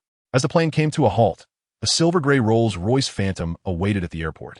This mischievous girl seems anxious about my potential absence. It appears I have no choice but to attend. With Ouyang Feifei, adorned in a relaxed, loose-fitting sundress, on her arm, Shangguan at her side, the vehicle smoothly glided into a serene estate atop the reef, where grand steel gates slowly opened to reveal lush green lawns. Tropical plants flourished throughout the estate, and the tranquil elegance of pavilions, bridges, springs, and natural rock formations adorned the landscape. The Rolls-Royce came to a gentle stop before an impressive 4-story building that harmoniously blended Eastern and Western architectural styles. Accompanied by the welcoming staff, the three proceeded towards the villa. Despite being a private estate, the security is remarkably stringent, with guards patrolling the grounds alongside formidable dogs, and personal bodyguards visible throughout the villa, all indicative of the owner's mysterious and noble status. Miss Shangguan is indeed a difficult guest to secure. When did the signs of the Long family become so discreet? Oh, is that not Ouyang, the famed star? What a pleasure it is to meet. Ladies and gentlemen, please, do come inside. Could this gentleman be your boyfriend? He certainly possesses striking good looks. No wonder he sneaked away here for a holiday. Haha. Before the trio could step into the hall, a brash, raspy voice echoed from the platform above. A young man, no more than 18 or 19 years of age. With a height of about 6 feet, his physique could only be described as robust. A round face adorned with ordinary features exudes an air of sovereign authority. A substantial neck is draped with an exquisite amber pendant, complemented by a flamboyant short-sleeved shirt. In his left hand, he fiddles with a beaded bracelet of indeterminate material. There is no doubt, this is the notorious Zhao Yifei, the esteemed young master. Is it possible that he is merely a scion of a scholarly family? If he were to be labeled as a gang leader, one would hardly be surprised. A descendant of a Long family? Could it be that Shangwan has familial ties with the Long family of the four great families? Zhao Yifei's words prompted a shared glance between Yi Yang and Ouyang Feifei. Young Master Zhao, how courteous of you. It has been some time since we last met. How is the elder? Yi Yang inquired. Zhao Yifei, spare us your nonsense. Where are Ziki and Ruyan? Ouyang Feifei's polite response was interrupted by a sharp glare directed at Zhao Yifei from Shangwan Yar, who urgently pressed for answers. The two ladies are waiting inside. It seems their tempers have yet to cool. You'll see for yourself soon enough. Tut-tut. Such a man who prioritizes beauty over friendship. Why haven't you introduced me? Which family do you hail from? A dog's mouth cannot utter ivory. You would do well to hold your tongue. Show some courtesy to my friend. Or upon encountering Uncle Zhao, I shall not hesitate to lodge a complaint against you. Lead the way. Feifei, ignore him. Let us proceed. Upon reaching the second floor, with her arm around Ouyang, followed Zhao Yifei directly to the living room without a glance back. Please, spare me. The last time I was confined by the old man for a month, I felt as though I might perish from the monotony. If it weren't for the birthday party of the young lady from the Sima family, I would have struggled to find an excuse to venture out. Upon hearing this, the sovereign air on Zhao Yifei's plump face dissipated, and he began to grumble. Sima Aoshue? She has always been low-key, preferring solitude. How could she possibly host a grand party? However, that is none of my concern. Such matters are for you young gentlemen to navigate. Hearing this news, the young heirs from various families would surely flock to her side. Some, I suspect, have already lost their composure. Yang was puzzled as well. Today, the typically fiery Ouyang Feifei was exceptionally demure, refraining from her usual sharp remarks as she listened to the exchange between Shangwan Yar of the young Master Zhao. You must inquire with Ruyan. Only the Liu family possesses any insight into the affairs of the Sima family. And do not mock me. Your brother Long Xiaodian is also representing the Long family at this gathering. Shangwan Yar's expression shifted dramatically. Long Xiaodian's whereabouts had no bearing on her, as she had no ties to the Long family. After all, she bore the Shangwan surname. Chapter 29. The double generals of black and white throughout history. The halls of nobility have been as deep as the sea. Yang was unaware of the nature of this establishment, but it was certainly no place for the ordinary. The building, though only 4 stories tall, was impressively spacious, and it took the 4 of them a good 7 or 8 minutes to reach the imposing yellowwood doors, each standing over 3 meters high. To their surprise, the 2 guards inside were foreigners, 1 Caucasian and 1 African-American. Miss Shangwan, you have finally arrived. Oh, Sister Ouyang, you have also arrived. It has been several months since I last saw you and my dear Sister Ziki. Please, take a seat. Sister Ruyan, you are being too gracious. I apologize for my abrupt intrusion and for not preparing a gift. I hope you can forgive me. The first thing Yang noticed was a rectangular European-style dining table, adorned with a pristine white tablecloth, upon which stood a tall candlestick, surrounded by an exquisite array of wines and delicacies, all arranged with remarkable artistry.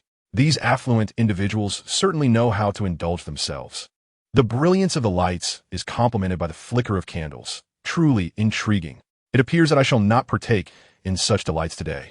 Had I foreseen this, I would not have squandered my time in idle contemplation aboard the aircraft, masquerading as a gentleman. Rather, I should have satiated my hunger first.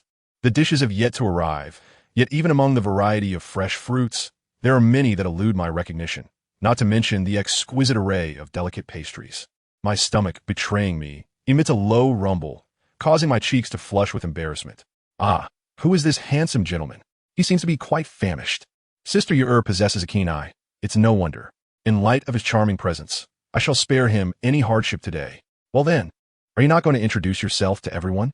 Although her tone is frosty, laced with mockery and sarcasm, it possesses a melodious quality reminiscent of a lark. It is only then that I take a moment to discreetly assess the daughter of the Liu family, the foremost among the four great clans. The scions of these prestigious families truly excel in their beauty, each surpassing the last. Take, for instance, Liu Ruyin and Du Ziki. Their allure is entirely on par with that of Shangguan. However, the essence of the three differs markedly. Shangguan embodies a gentle elegance. Du Ziki radiates a charming innocence, while Liu Ruyin exudes an air of cold nobility. Despite their tender years, they possess an undeniable authority in their demeanor and discourse that commands respect. This may well illustrate the adage that dragons beget dragons and phoenixes beget phoenixes. While the offspring of mice are adept at burrowing, it is hardly surprising that influential figures, basking in their power, would take as their wives women of exquisite beauty. Thus, it becomes quite understandable that their progeny may exhibit exceptional qualities. Yet, what is the case with Zhao Yifei? He possesses neither the charm of a refined gentleman nor the elegance of a cultured individual. His appearance, reminiscent of a bully, certainly warrants a complete transformation. Miss Liu has exaggerated. I am merely a personal bodyguard to Miss Shangguan. In instances of impropriety, I beg your indulgence. A bodyguard?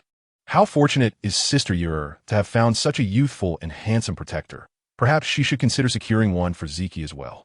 You do not appear to be much older than me or Sister Ruyin.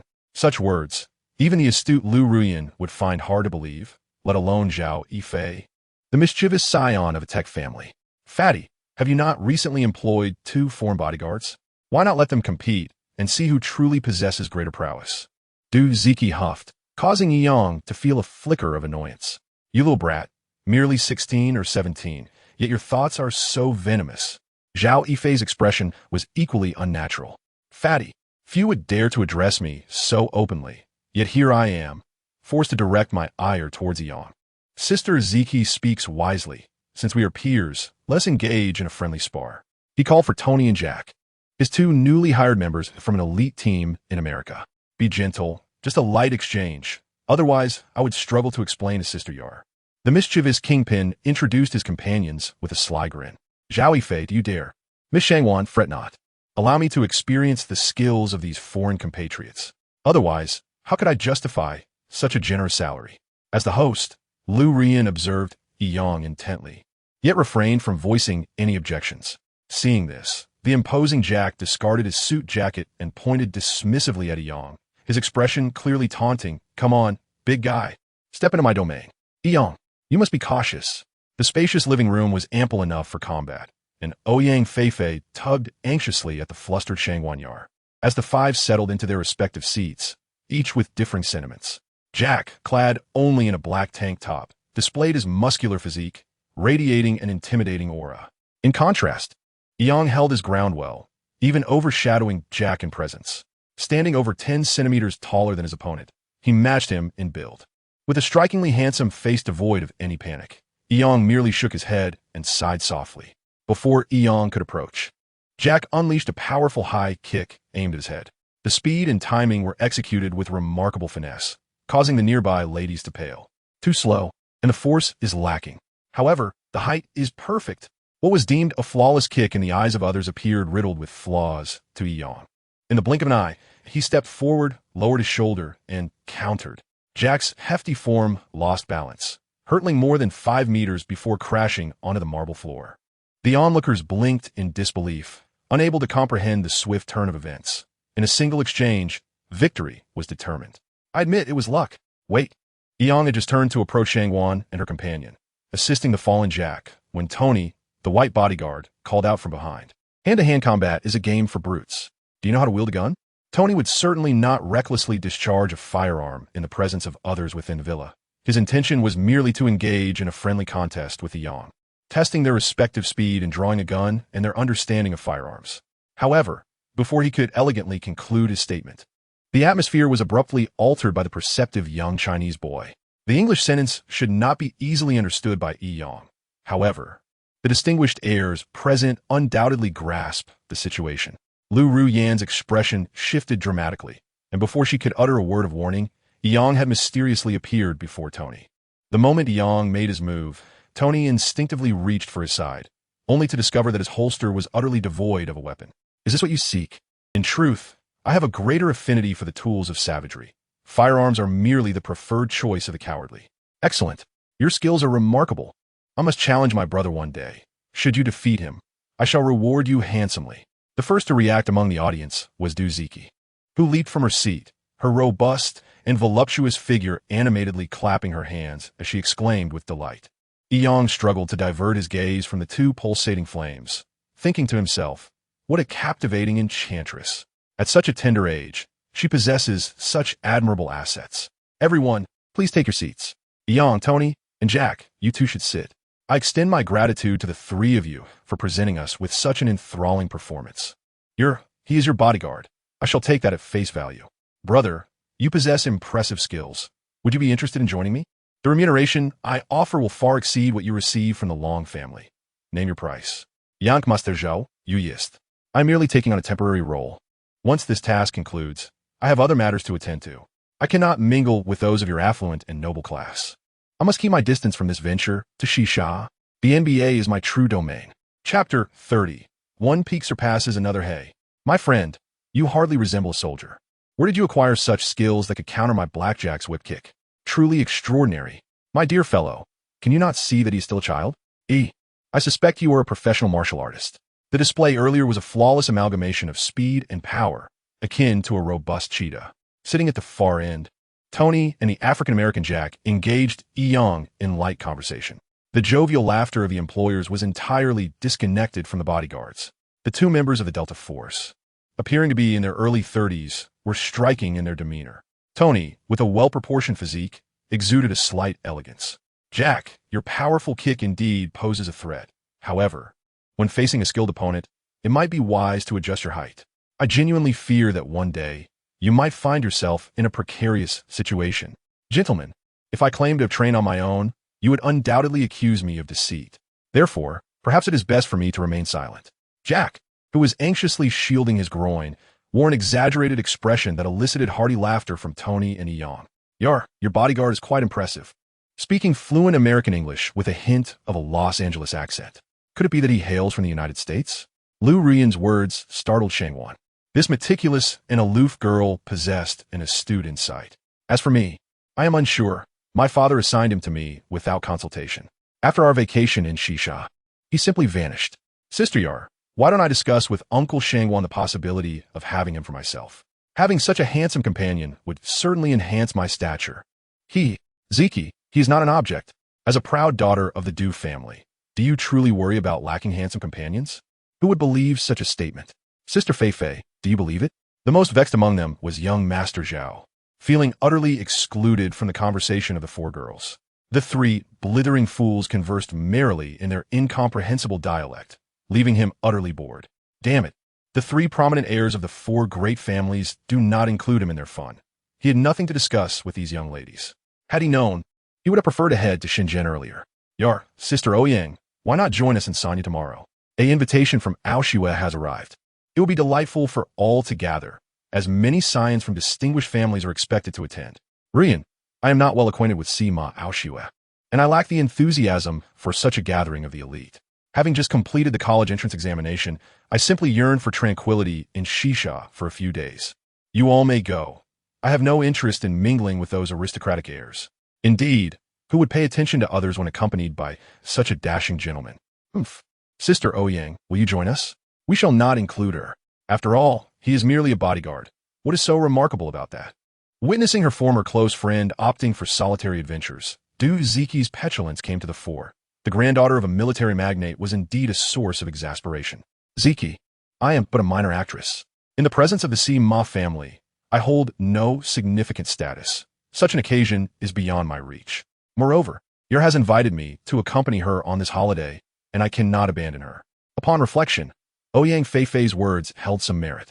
In the hierarchy of the world's illustrious families, even the renowned four families must bow to the Sima clan, making her status rather inconsequential.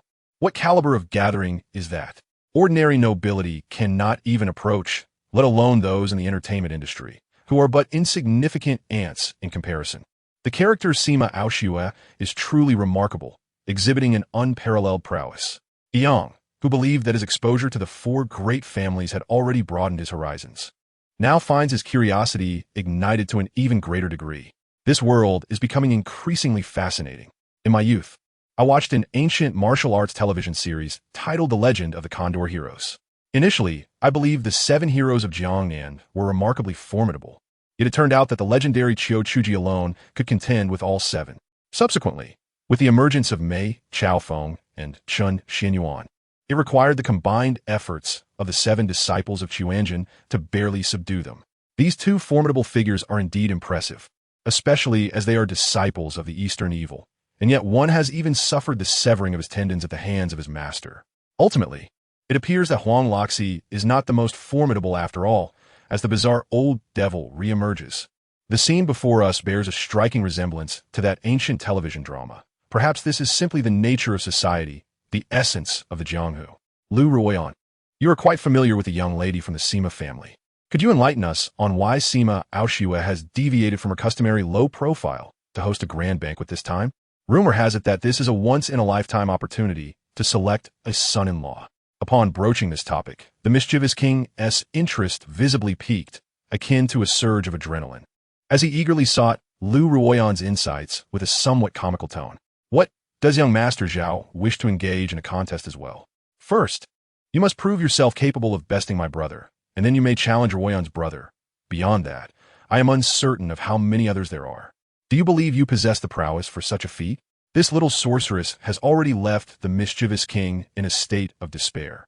And as for his fearsome brother, Du Changfeng, it would be wise to avoid him. Every encounter leaves me with trembling legs, not to mention the stern-faced Lu Qingho. Sister Jiki, Yuyist. I lack such capabilities. My presence would merely serve as an onlooker.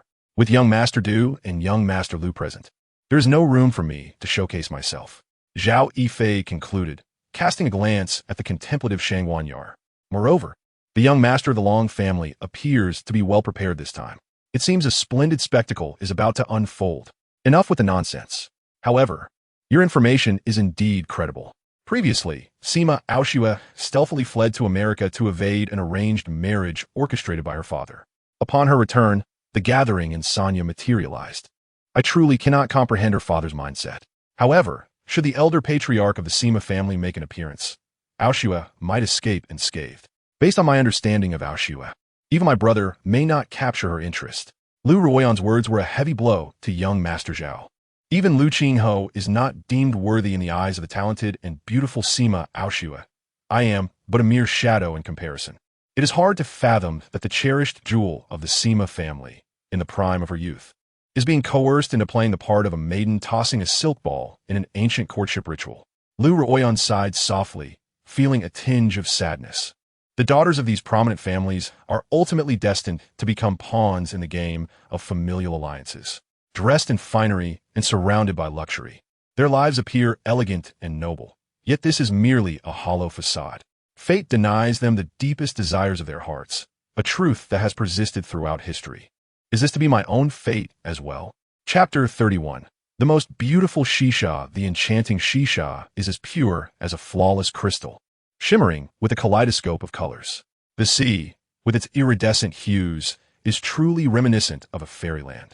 The Shisha archipelago, composed of numerous reefs and sandbanks, resembles a beautifully crafted gemstone necklace, casually draped around the neck of the sea maiden. Yang's sister Feifei. This place is truly breathtaking.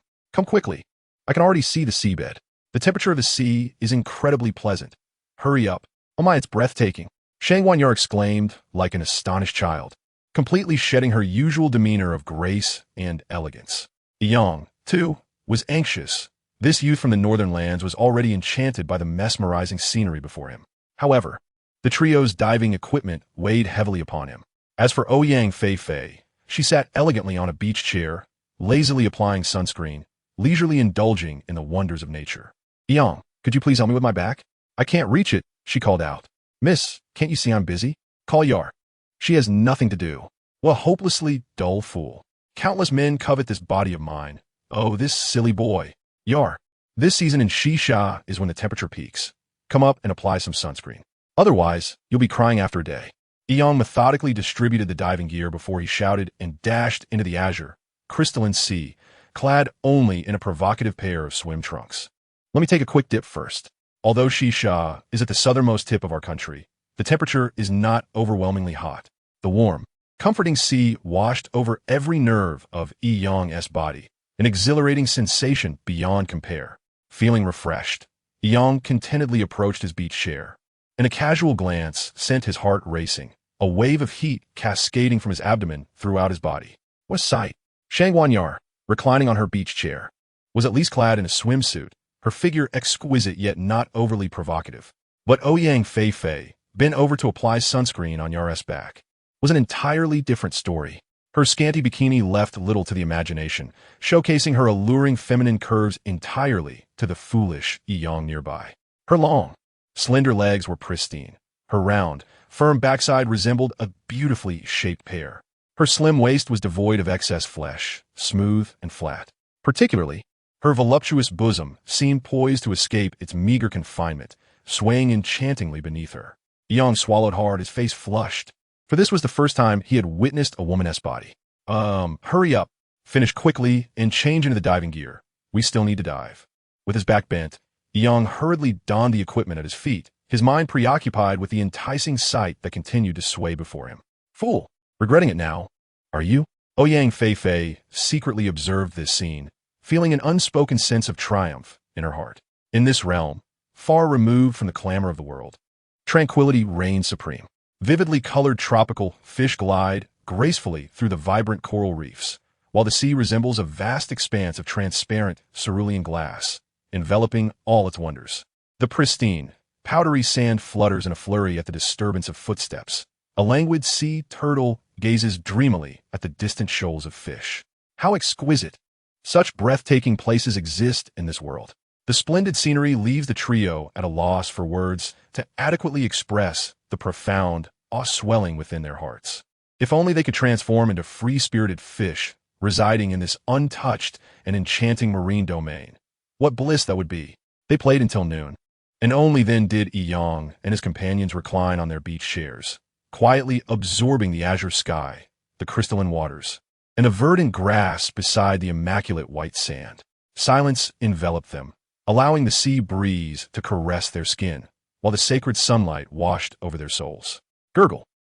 Yi-Yang's stomach finally shattered the serene stillness. Truly a gourmet. Oh dear, it's almost time. Yi-Yong, serve up some delicacies for this esteemed one.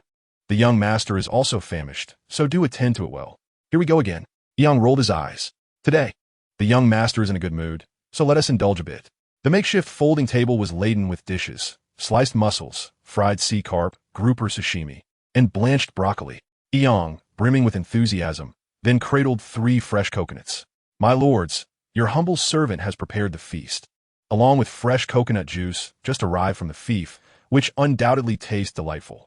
Shang Wanyur stifled a giggle with her hand over her mouth, while Ouyang Fei languidly propped herself up, prompting Yi-Yong to swoon once more. Little E so obedient. This esteemed one shall reward you handsomely shortly. Let's embark. Embark. My foot, you should cover up a bit, otherwise there'll be nothing to eat, Yi-Yong declared, tossing a large bath towel toward her without further ado. Beauty wonders and culinary delights. These fleeting 4 days passed in the blink of an eye. The trio often lounged leisurely on the pristine beach, frolicking and laughing, splashing in the water. As night fell, they kindled a bonfire, savoring barbecued treats while gazing at the stars cascading like a waterfall into the sea. Life has unfolded in a manner so blissful. It rivals that of deities. It is astonishing how delightful travel can be. The passage of time has drawn the trio closer together, deepening their emotional bonds. Many buried memories have surfaced under the soothing embrace of the night, revealing themselves to the hearts of the 3 young souls. No farewells, for we shall meet again. This journey to Shisha will be etched in my memory for a lifetime. I am grateful to you all. With a wistful smile, Yi-Yong glanced at Ouyang and the others, waved goodbye, and proceeded towards the boarding gate for the flight to Hainan. You will succeed. Keep pushing forward. The encouragement from behind stirred a warm current within Yi-Yang's heart. He did not follow the others to Shanghai. His path is one he must tread alone. Is it not? These are 2 rare friends, deserving of a lifetime of cherished memories. Perhaps one day, indeed, once my brother recovers, I shall undoubtedly invite them to witness this enchanting world, a world brimming with hope. Chapter 32. Miss Yoko in the opulent office of the Shanghai Signature Tower.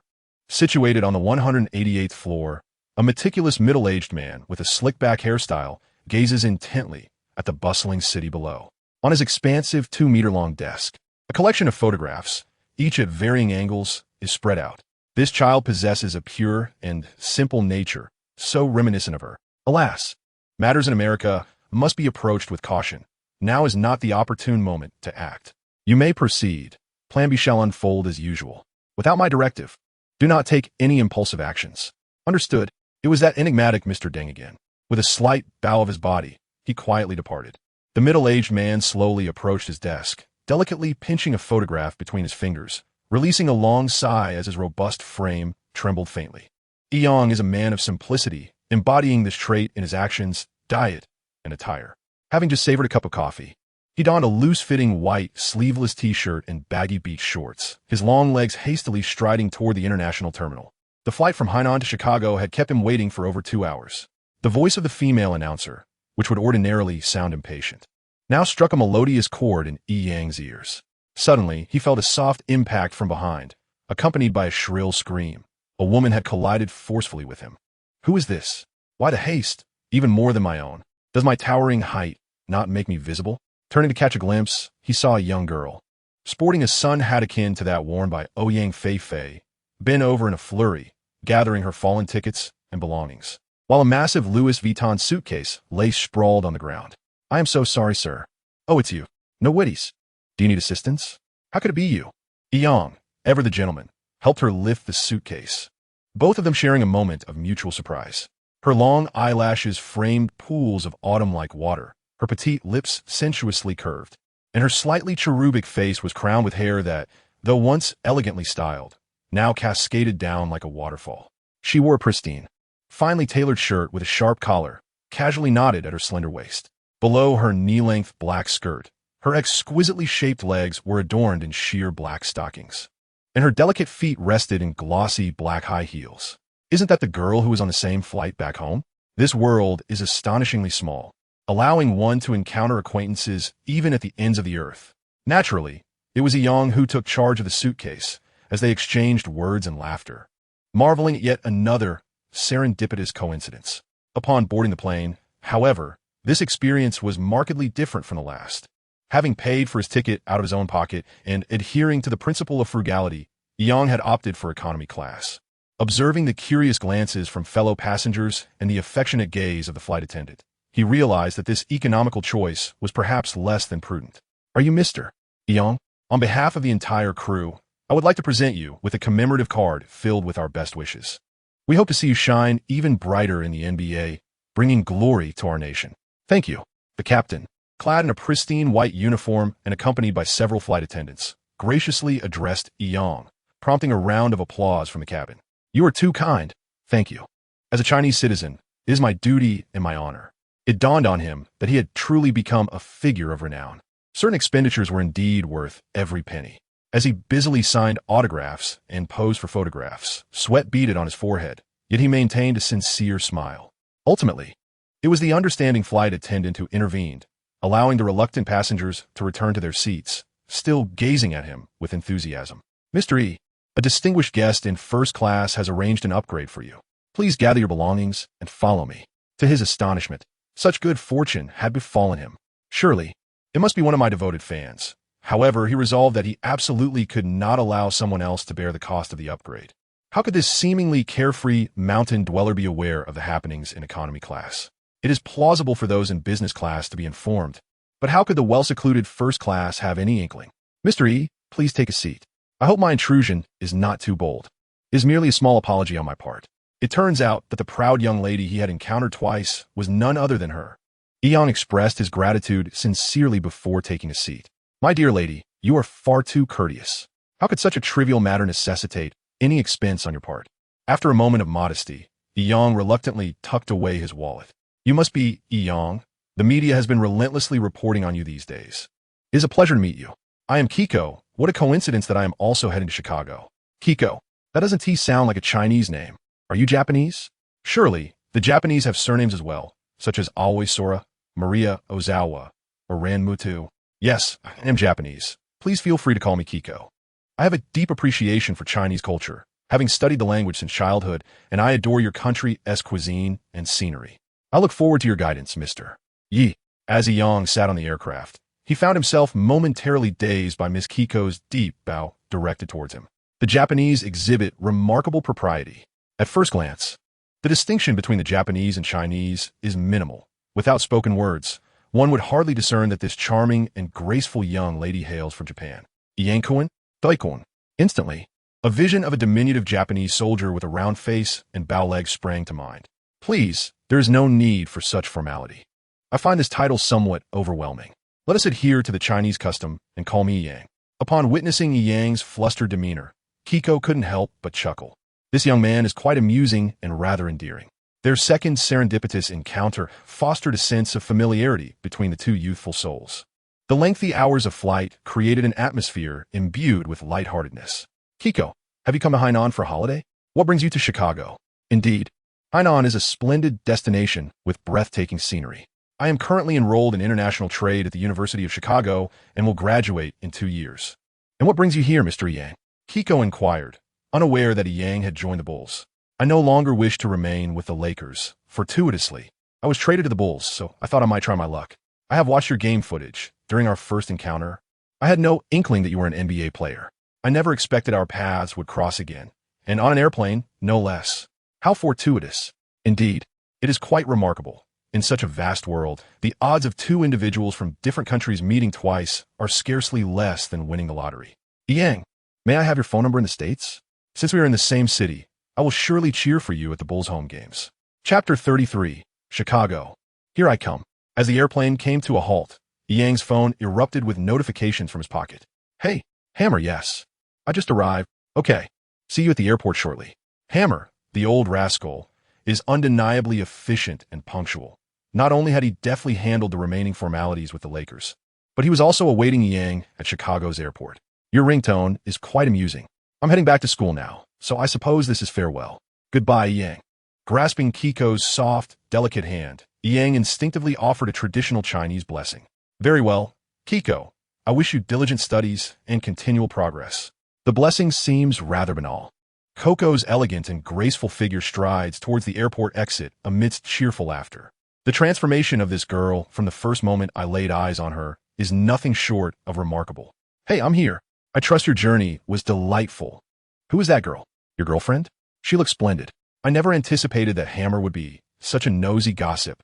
Before Eong could respond, Hammer's barrage of questions ensued. Come, allow me to introduce you. This is Mr. Rose, the head coach of the Bulls. Eong, our team's new member. It was then that Eong noticed a middle-aged African-American man standing beside Hammer, who was only slightly shorter than himself. Clearly, the team values him. As the head coach personally came to greet him at the airport. Good day, Mr. Rose. I have heard your illustrious name for quite some time. I was but a child learning to walk when you retired from the NBA.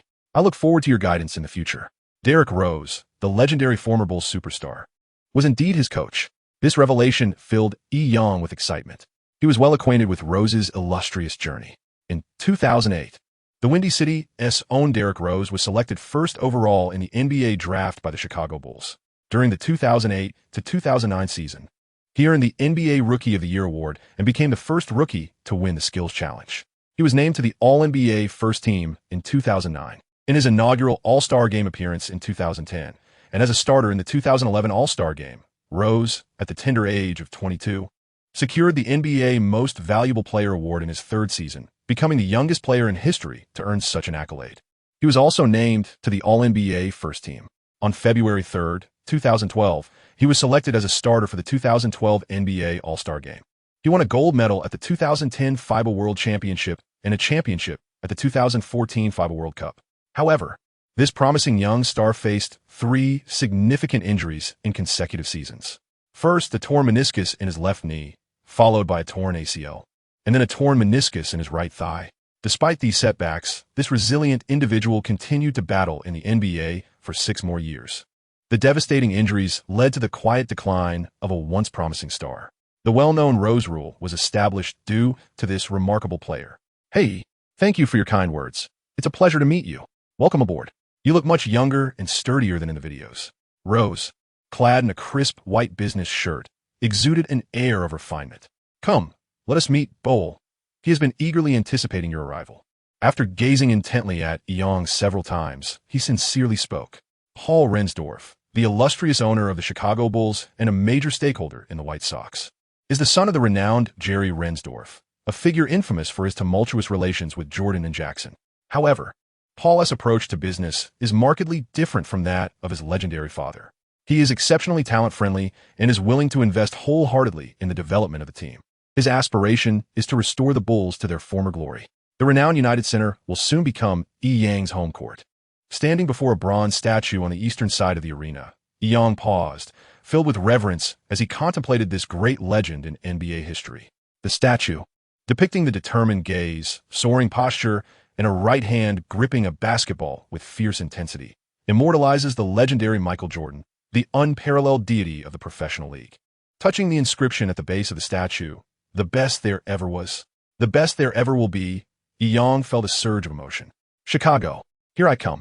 Standing beside me are two of the greatest legends in Bulls history. One day, I will ensure my statue stands alongside the divine Jordan. This is my legacy. Perhaps to alter the inscription beneath Jordan's statue to reflect future greatness is my lifelong ambition. You have finally arrived.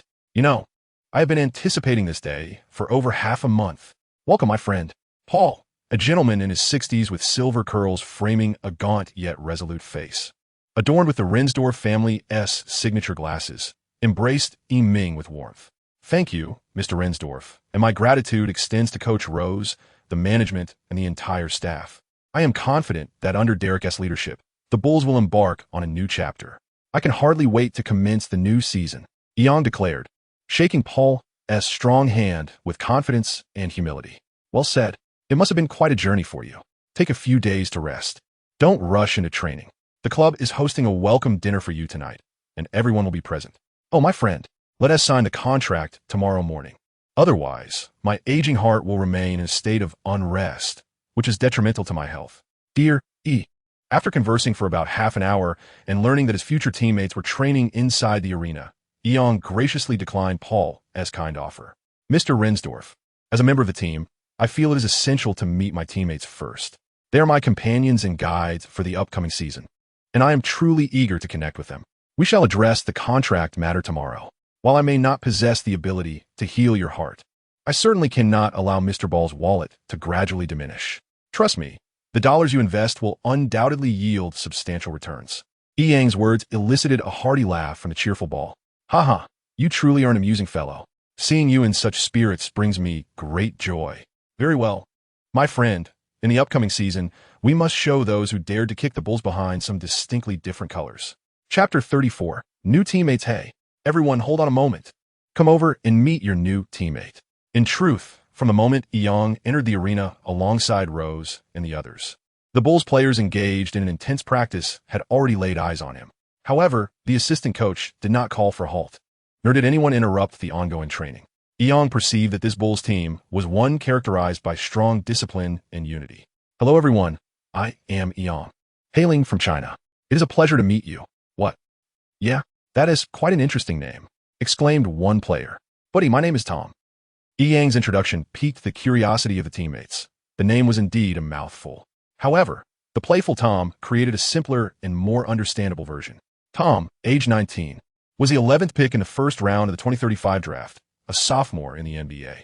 Standing at 192 meters, he played the point guard position, often referred to as the number 1 spot. This mischievous fellow is of mixed heritage, his skin tone slightly lighter than that of a purebred African. He possesses commendable organizational skills, with speed and ball control being his signature talents. No, it's Yang, not yeah. He painstakingly corrected his encircling teammates, chuckling in resignation. All right, if you prefer yeah, so be it. My surname is E, not Yi. If you insist on calling me that, then I shall embrace it. Besides, the English translation is quite fitting. Yes or okay, it sounds rather pleasant. In the end, it morphed into Young. Well, the connotation of youthfulness is quite manageable. Thus, Yang acquired his rather peculiar English name, Young, unbeknownst to him that this homophonic moniker would evolve into his nickname, reigning over the league for an entire decade and etching a remarkable legacy in the world of basketball. Young, far more melodious than that awkward Chinese name. It signifies our youth and vitality. Brother, it's a cool name. With a hearty laugh, the Bulls' power forward, Candy, playfully embraced Young. Candy stands at an impressive 2 meters and 6 centimeters, an African-American.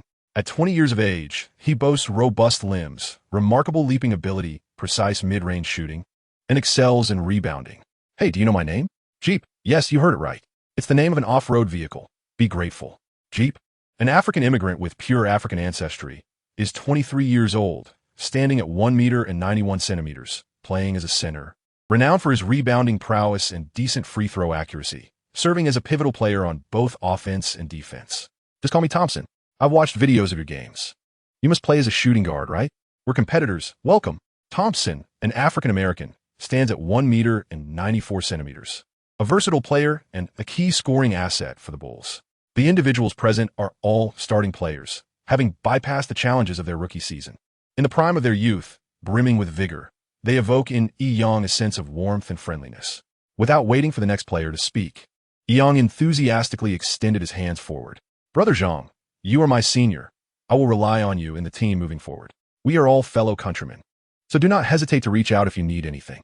Young, there is no need for such formality. Zhang replied, I have been in the NBA for 2 years now and remain a substitute. It's merely mutual assistance.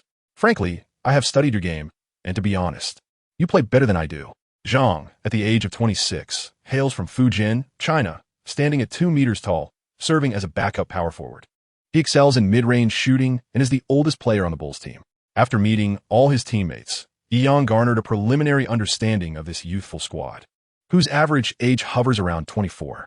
Young, are you not planning to showcase your skills? The current principles of the Bulls are twofold. First, unity. Everyone is equal. And to step onto the court, one must prove their worth. Second, competition. If you are sufficiently tenacious, regardless of whether you're a rookie or a mere benchwarmer, you can lead this team. Assistant coach Michelle, after everyone had acquainted themselves, cast a glance at the smiling Rose and leisurely reiterated the team's foundational philosophy. Michelle, he just endured a long flight. Let him rest for a few days. The rest of you continue training. I will take him to see the player's apartment.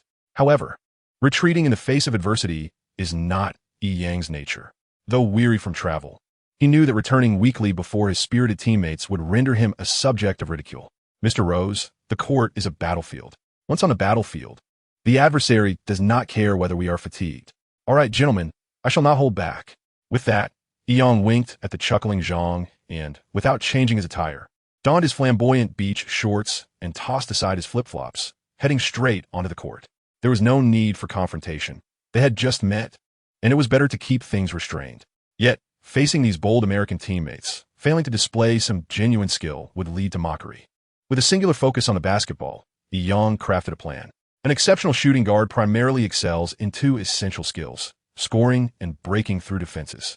Clutching the basketball, he strode to the center court's Bulls logo and, with a flourish, raised both hands.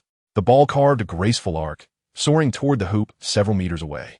Was that peculiar young man attempting a long-range shot from the midfield? It seemed rather simplistic. After all, which professional player wouldn't take a few shots during warm-ups? However, Yang's subsequent performance astonished everyone. As the ball was launched, Yang, with his bare feet, surged forward with lightning speed. Goodness, was he really chasing after the basketball? Surely this is a jest. Even if a Cheeto were to replace him, it would be unable to keep pace. Yet, the situation proved more complex than anticipated. Yang's speed was undeniably impressive, but before he could reach the paint area, the ball had already arrived beneath the basket. Miraculously, the ball did not swish through the net. Instead, it ricocheted off the rim, bouncing around the hoop as if by magic, never straying from its intended target. After a mesmerizing oscillation, the ball finally fulfilled its purpose, descending into the net. As everyone's gaze followed the ball's unpredictable trajectory, a figure with remarkable agility caught the falling sphere and executed a masterful reverse dunk. Incredible. Was this merely a coincidence? The precision of the placement, the force, and the speed were astonishingly flawless. Even if this were showcased at the All-Star Dunk Contest, if the young man claimed second place, no one would dare declare themselves the first. The arena fell into a hush so profound that even the sound of breathing could be heard, as all present exchanged wide-eyed glances of disbelief. Stupefied, utterly bewildered, it was not until Yang returned that his teammates remained in a trance-like state. Young man, you mustn't claim that was intentional. Please Please tell me that was simply an extraordinary coincidence. Observing the forlorn Tom, Eong flashed a bright smile and picked up his backpack. Indeed, dear Tom, what you witnessed was merely a stroke of luck, and fortunately, I seized the opportunity it presented. Clap, clap, clap. A series of crisp applause resonated in the silent arena as Coach Ross stood up, applauding. You have reminded me of my younger self. Let us go. Even as the two figures faded from view within the arena, the Bulls' teammates remained like dazed penguins, speechless and devoid of cheers. Chapter 35. Zhang Shang's arrival. For several consecutive days, Yang was absent from the training ground. Not due to any inflated ego from that inexplicable display, but rather the tumultuous chain reaction following his signing with the team, which left him quite flustered and at a loss. The welcome dinner was unremarkable, and the next day's signing was merely a formality for the Bulls. However, the astonishing media hype compelled the Bulls management to hold an extraordinary press conference for Yang. The announcement of his signing sent shockwaves through the Chinese media, igniting not only the realms of sports and entertainment, but also resonating with their American counterparts, ultimately spiraling out of control. On the afternoon of May 16th, an avalanche of reports dominated the front pages of major domestic media outlets and news websites. The miraculous young talent signing with the Bulls sparked a whirlwind in the Windy City, marking the return of Yi's fervor to the NBA after 23 years. The Chinese basketball scene appears to be on the rise, with Yang potentially emerging as the most formidable superstar in the history of Chinese basketball. The exaggeration was rampant, and the fanfare reached dizzying heights. As the saying goes, no sensational statement is too outrageous. Yang, though startled, felt powerless to intervene. By 2036, China's influence will rival that of the United States, possessing irreplaceable authority in economics, military, politics, culture, and sports. With nearly 2 billion people, the sheer number of basketball fans in China and the profound impact of its market are not to be underestimated by any nation. The fervent coverage by domestic media quickly spilled over from the sports industry into the entertainment sphere. After all, this young man is also a special guest actor in the popular drama The Water Margin. With his charm and charisma, combined with his status as a sensitive NBA player, it was inevitable that he would attract attention. As China stirred, American counterparts could not afford to remain indifferent. Should Yang truly make a name for himself in the new season, it would be too late to curry favor. Historically, media has always been interconnected, and the imagination of Americans knows no bounds. The arrival of this Chinese youth at the Bulls signifies a remarkable potential not to be underestimated. If given a chance, the earth would be lifted by the horns of a bull. In the upcoming season, the Bulls will undoubtedly be a focal point, with predictions indicating that Yang will be a formidable asset. Truly impressive, my friend. Yang is now immensely popular, even though the NBA's elite may find amusement in the spectacle, gasping and laughter. Nevertheless, reporters flocked to Chicago, striving to uncover the story of this captivating young talent that has captured China's attention. Consequently, the Bulls could no longer remain indifferent and had no choice but to officially host a press conference for the rising star, Yang. These capricious media outlets are not to be trifled with. They possess the power to elevate you to celestial heights or cast you into the depths of despair. Moreover, such publicity is a coveted boon, for who would willingly turn away the deity of fortune? The management revels in delight, and the shareholders brim with enthusiasm, as the backing of this formidable force brings the seismic news event to its zenith. Indeed, dealing with reporters proves to be far more exhausting than the competition itself. After finally concluding the press conference, I collapsed onto the bed like a lifeless creature, my heart a tumultuous blend of joy, bitterness, and everything in between. Last season, I languished on the bench for a staggering 81 games, spending nearly half a year observing the water cooler, while fervently waving my towel in vain, with no one stepping forward to assist me. Having played only one game in the regular season and returned home to participate in an inconsequential exhibition match, I astonishingly found myself renowned across the globe, worshipped far and wide. Who can I even reason with about this? Despite my tender age, with merely 5 months until my 19th birthday, my thoughts are remarkably astute. This situation is far from favorable for a typical player. Fortunately, my extraordinary talent saves me. Otherwise, I would either be suffocated by excessive praise or crushed under the weight of expectations. I suspect there is hardly anyone in the league who holds a favorable view of me now. As the new season approaches, all eyes seem poised to witness my downfall. Those wretched media outlets, must they not allow me to quietly achieve some accomplishments before they start to gloat? Now, with just one misstep, They can cast him back into the depths of despair. It is difficult to be a person, and even more so to be a celebrity. To be a celebrity born from mere hype is an arduous task. Currently, Yang feels a sense of agitation within, yearning for a confidant with whom he can share his thoughts. Yet his only brother lies unconscious in the hospital room of the provincial medical university.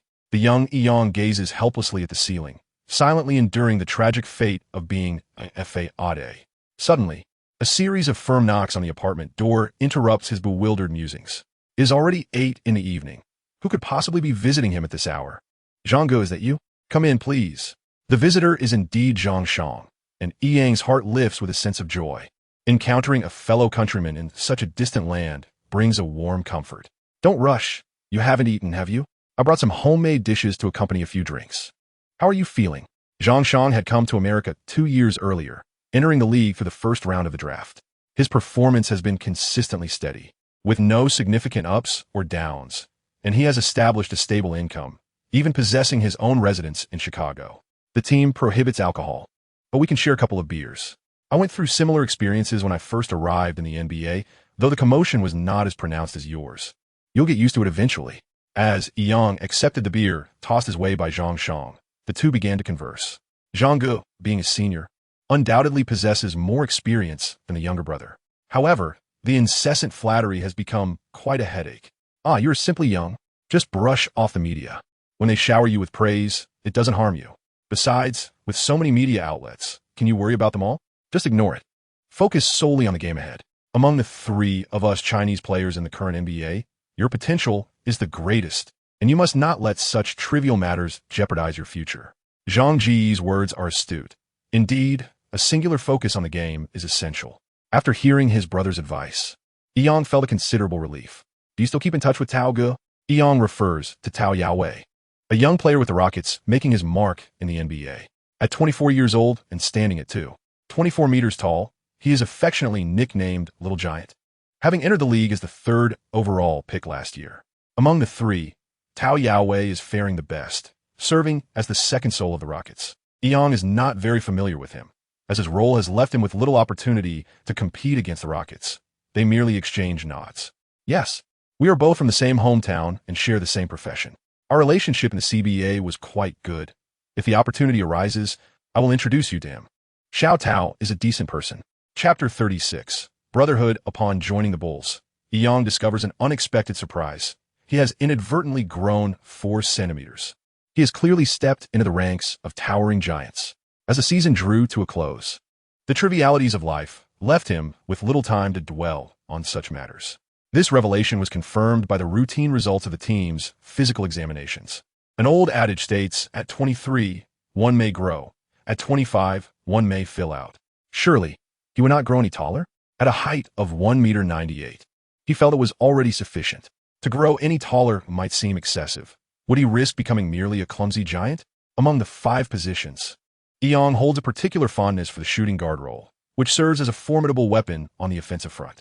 Should he grow beyond 2 meters, he may find himself reassigned to play small forward and, occasionally, even filling in as a power forward. The specific position is of little consequence. However, having acclimated to the rhythm of a shooting guard, adapting to a different role can prove quite challenging.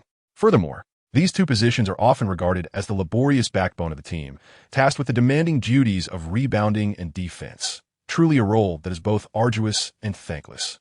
It has been a month since his official joining of the Chicago Bulls, and his synergy with his teammates has become increasingly harmonious and proficient. This well-rounded and affable young man has garnered the recognition of the entire team, fostering a warm and cordial atmosphere among them. During training sessions, Yang remains notably modest, showcasing only a fraction of his remarkable abilities. Progress is made step by step, and with the regular season still on the horizon, there is no need to flaunt his skills in competitive scenarios against his teammates. Since arriving in the NBA, despite facing a somewhat tumultuous previous season, everything continues to unfold according to plan. Joining a team he admires is merely the initial step in his carefully laid out strategy. Yang, your merits are evident to all. As an older brother figure, I wonder if you would be open to some advice? During a training break, Zhang Shang, sitting beside Yang and wiping away sweat, gazed at him earnestly. Zhanggu, what are you saying? You are a senior and an elder brother. Your words carry no hidden meanings. Please, I am all ears. The new team and environment have significantly transformed the previously reserved young man. The Bulls' atmosphere is united and harmonious, brimming with competitive energy, in stark contrast to the oppressive gloominess of the Lakers. Flattery aside, I shall speak candidly. I believe your offensive performance is commendable beyond reproach. However, your defensive efforts seem somewhat lacking. Upon hearing Zhang Shang's words, Yang was momentarily taken aback. Indeed, defense and rebounding are primarily the responsibilities of centers and forwards.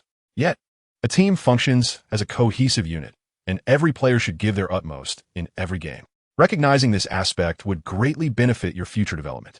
For instance, engaging in more cooperative defensive strategies, anticipating and contesting rebounds in the paint, and positioning during 2-3 zone defenses are all crucial elements in a game.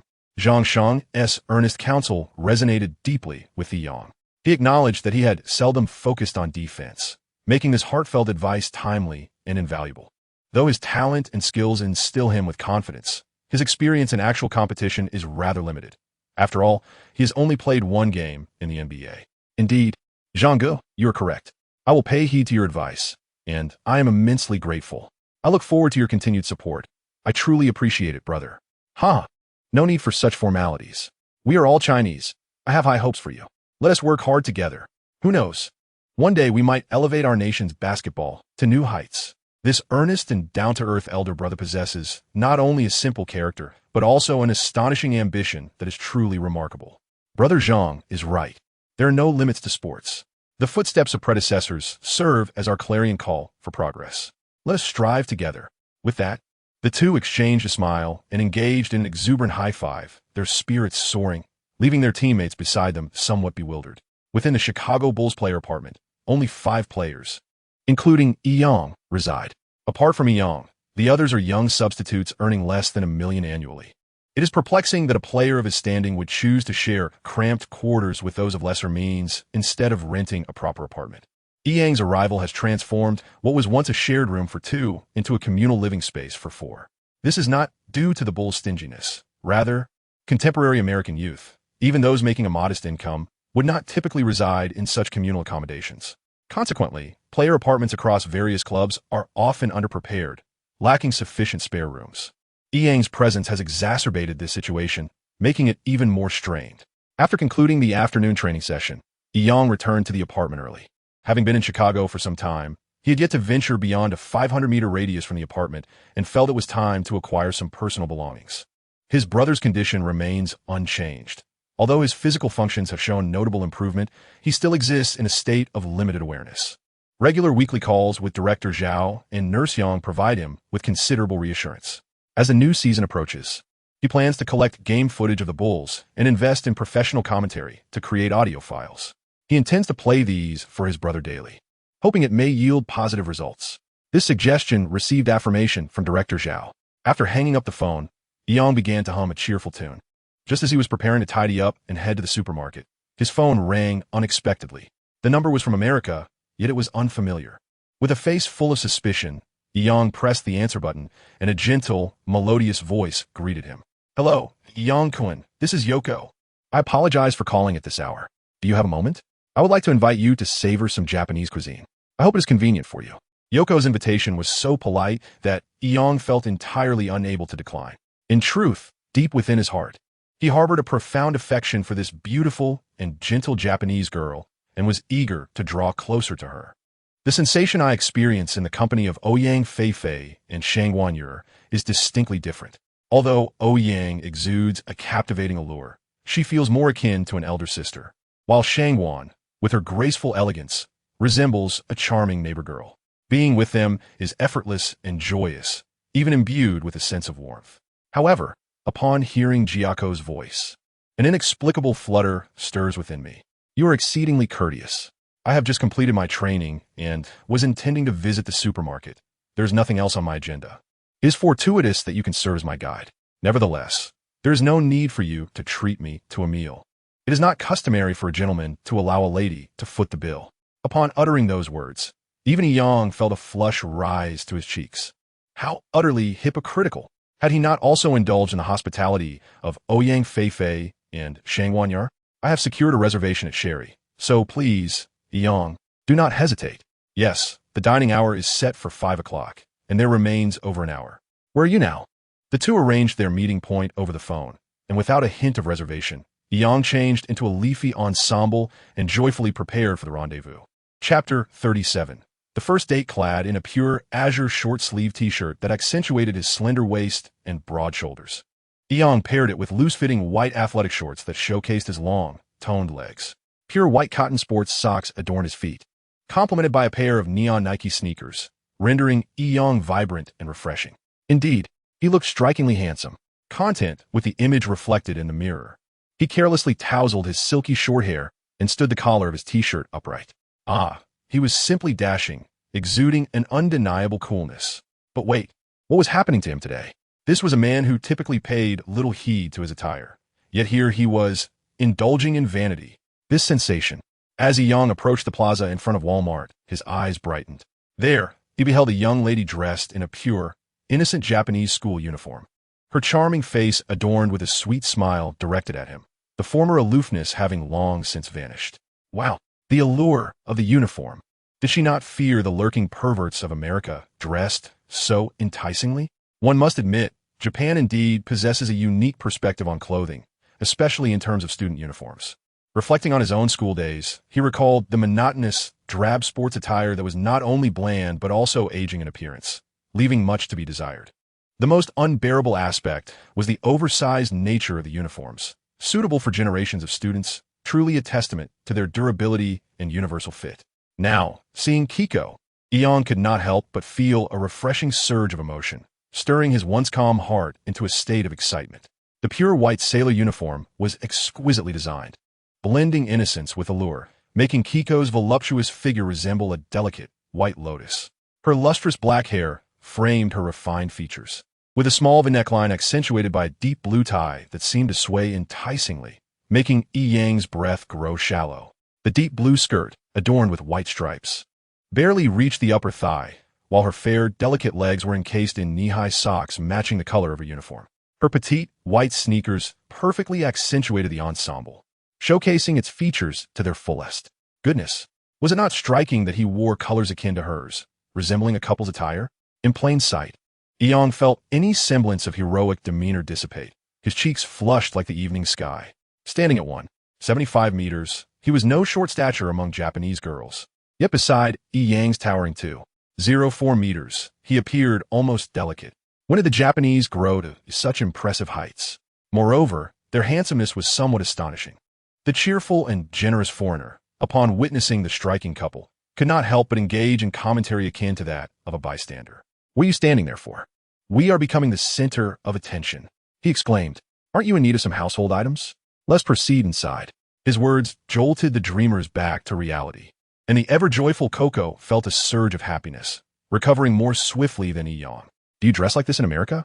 He inquired, a hint of concern lacing his tone. To be honest, that might not be very safe. This land of freedom is not as noble as one might imagine. I mean, your attire is a bit, too conspicuous. Yang fumbled with his words, struggling to articulate his thoughts, which only elicited a giggle from Coco, who covered her mouth in amusement. How could she possibly dress like this all the time? While safety isn't an issue, this is certainly not Japan. This boy was genuinely shy, and Coco had now witnessed his adorable demeanor for the third time. Enough of this and that, let us go. After shopping, we must head to Sherry for some Japanese cuisine. It has been far too long since I savored authentic hometown dishes. During this meal, Yang found himself unable to recall the names of the dishes, nor could he discern what he had consumed. He had never felt so awkward. In the serene, classically decorated private room adorned with Japanese cultural elements, this fool merely sat with his legs crossed, mechanically transferring food to his mouth. How does it feel to be part of the bulls? Is life treating you well? Yang remained silent. The oppressive atmosphere in the room compelled Jiaji to engage in aimless small talk. Well, it's not bad. Everyone is doing quite well. I have my own single room in the Player S apartment, which is rather convenient. What the hell? Who speaks like that, rather convenient? Convenient for what? Realizing his verbal slip, Yang felt even more flustered, his explanations appearing both childish and absurd. What I meant to say is, it's quite convenient for my work and life. Huh? No, I mean, never mind. How are you faring at school? Are there many courses? How unfortunate it was for such insipid words to escape the lips of the divine. Haha, it's quite good. The university courses in America are relatively relaxed, and the schedule is quite flexible. By the way, when will you have your official games? I'll definitely bring my classmates to cheer for you. It's coming soon. In just over 2 months, we'll be starting. The preseason games are set to begin around October, and as a substitute, I anticipate having a bit more playing time during those. That is wonderful. To witness Young play in person truly is a delightful prospect. The standard Japanese pleasantries left Young with a sense of bewilderment. It seemed that for the time being, there was little hope of altering Kiko's manner of speaking. Thus, a delightful Japanese meal concluded rather hastily amidst an atmosphere charged with awkward tension. Fortunately, the restaurant was conveniently located not far from the University of Chicago and close to Yang's player apartment. The two strolled leisurely in the ambiguous twilight, one following the other. Yang, would you share your story with me? I am eager to listen. My story? What story do I have? Faced with Kiko's bright, expectant eyes beneath her long lashes, Yang found himself unable to resist the gentle allure. He reluctantly began to recount his painful past, speaking of his brother, in a manner that was surprisingly uncharacteristic. He was no longer apprehensive or tense, but rather animated and expressive. Kiko, with her arms crossed, reacted to Yang's narrative with expressions of joy, sorrow, and excitement. An inexplicable heartache gnawed at the innocent and kind-hearted girl. Indeed, this young man harbored a sorrowful history unknown to others. From what you say, I would love to meet your brother. He sounds like such a strong and admirable person. If given the chance, would you take me to your hometown? Of course. As long as you do not mind our humble abode, there would be no problem. How strange it was, having only met her 3 times. Their acquaintance hardly amounted to friendship. Yet, he agreed so readily, even revealing the brother's history so openly, save for that peculiar incident he nearly disclosed. What was happening to him today? Why did he feel such a profound connection to this girl? He found himself willing to converse with her and to quietly savor the moments they shared. Could it be that I have fallen for this Japanese maiden? How utterly absurd. I do not even know her background. Yet, he had spent considerable time with Shangguan Yar and Ouyang Feifei without ever feeling this way. Could it be that he truly harbored feelings for this girl? Yang, why have you fallen silent again? Did I say something wrong? No, Kiko. You are overthinking it. Oh, I was merely pondering what your parents might be like. You see, I have never experienced anything of that sort. At this point, Yang's heart grew heavy. Throughout his life, he had never truly understood what it meant to live within a normal family with both a father and mother. Chapter 38. The 4 Chungye. Hey, look over there. My goodness, that girl is truly something else. Ha ha ha. Her distinctive style is quite to my taste. A sharp whistle pierced the tranquility of the tree-lined avenue as a group of 7 or 8 flamboyantly dressed youths approached Yang and Kiko, their faces adorned with lewd grins. Engrossed in conversation, the pair had failed to notice that the night had enveloped their surroundings. The streetlights illuminated the path with few pedestrians in sight, save for the occasional speeding car that zoomed past. Nice eye, my friend. Today's luck is indeed favorable. Ha. Looks like we have 2 Japanese folks here. The young lady possesses a sensuality that surpasses even the most glamorous stars of the entertainment world, particularly in that uniform, which stirs a sense of restlessness in my companions. What on earth is this? The vibrant red and green crest of feathers stands out in all directions, while the sides of the head reveal a glistening scalp, and astonishingly, a silver ring adorns the nose. Goodness, does one fancy themselves as the Bull Demon King? Peter, aren't you the one who adores uniforms? Well, this time, you saved yourself a trip to Japan. Even if one were to venture to that simian-like country, it seems unlikely that such an enchanting girl could be found.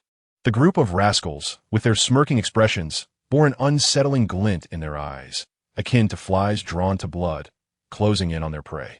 The beautiful Jiazi, having emerged from the womb, had never encountered such a scene, and in her fright, clutched tightly to Yang's arm, desperately seeking refuge behind him. Indeed, there was a captivating allure. Absolutely splendid, with curves that were both pronounced and enticing. Her delicate skin hinted at youthful innocence. Just look at that pitiful appearance. It truly tugs at my heartstrings. Dear sweet girl, fear not. Come quickly into your brother's embrace. These ruffians, each bearing a pallid complexion, with their spindly legs swaying about, are most likely addicted to some vice. Don't be afraid, Jiazi. When the confrontation ensues, simply flee to the school. Do not worry about me. I shall be fine. You, lad, cease your meddling. This is not a place for you to play the hero. Today, I have made up my mind, and should you speak wisely, Perhaps I may grant you a whiff of favor."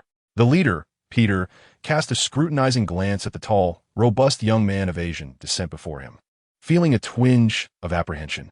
Yet, emboldened by his lustful ambitions and accompanied by a band of raucous companions, he sought to intimidate and entice Yang. These idle scoundrels will likely require no more than a minute. I, the young hero, shall make those repugnant monsters regret that their parents bestowed upon them too few legs. Breeding? Huh, how amusingly absurd.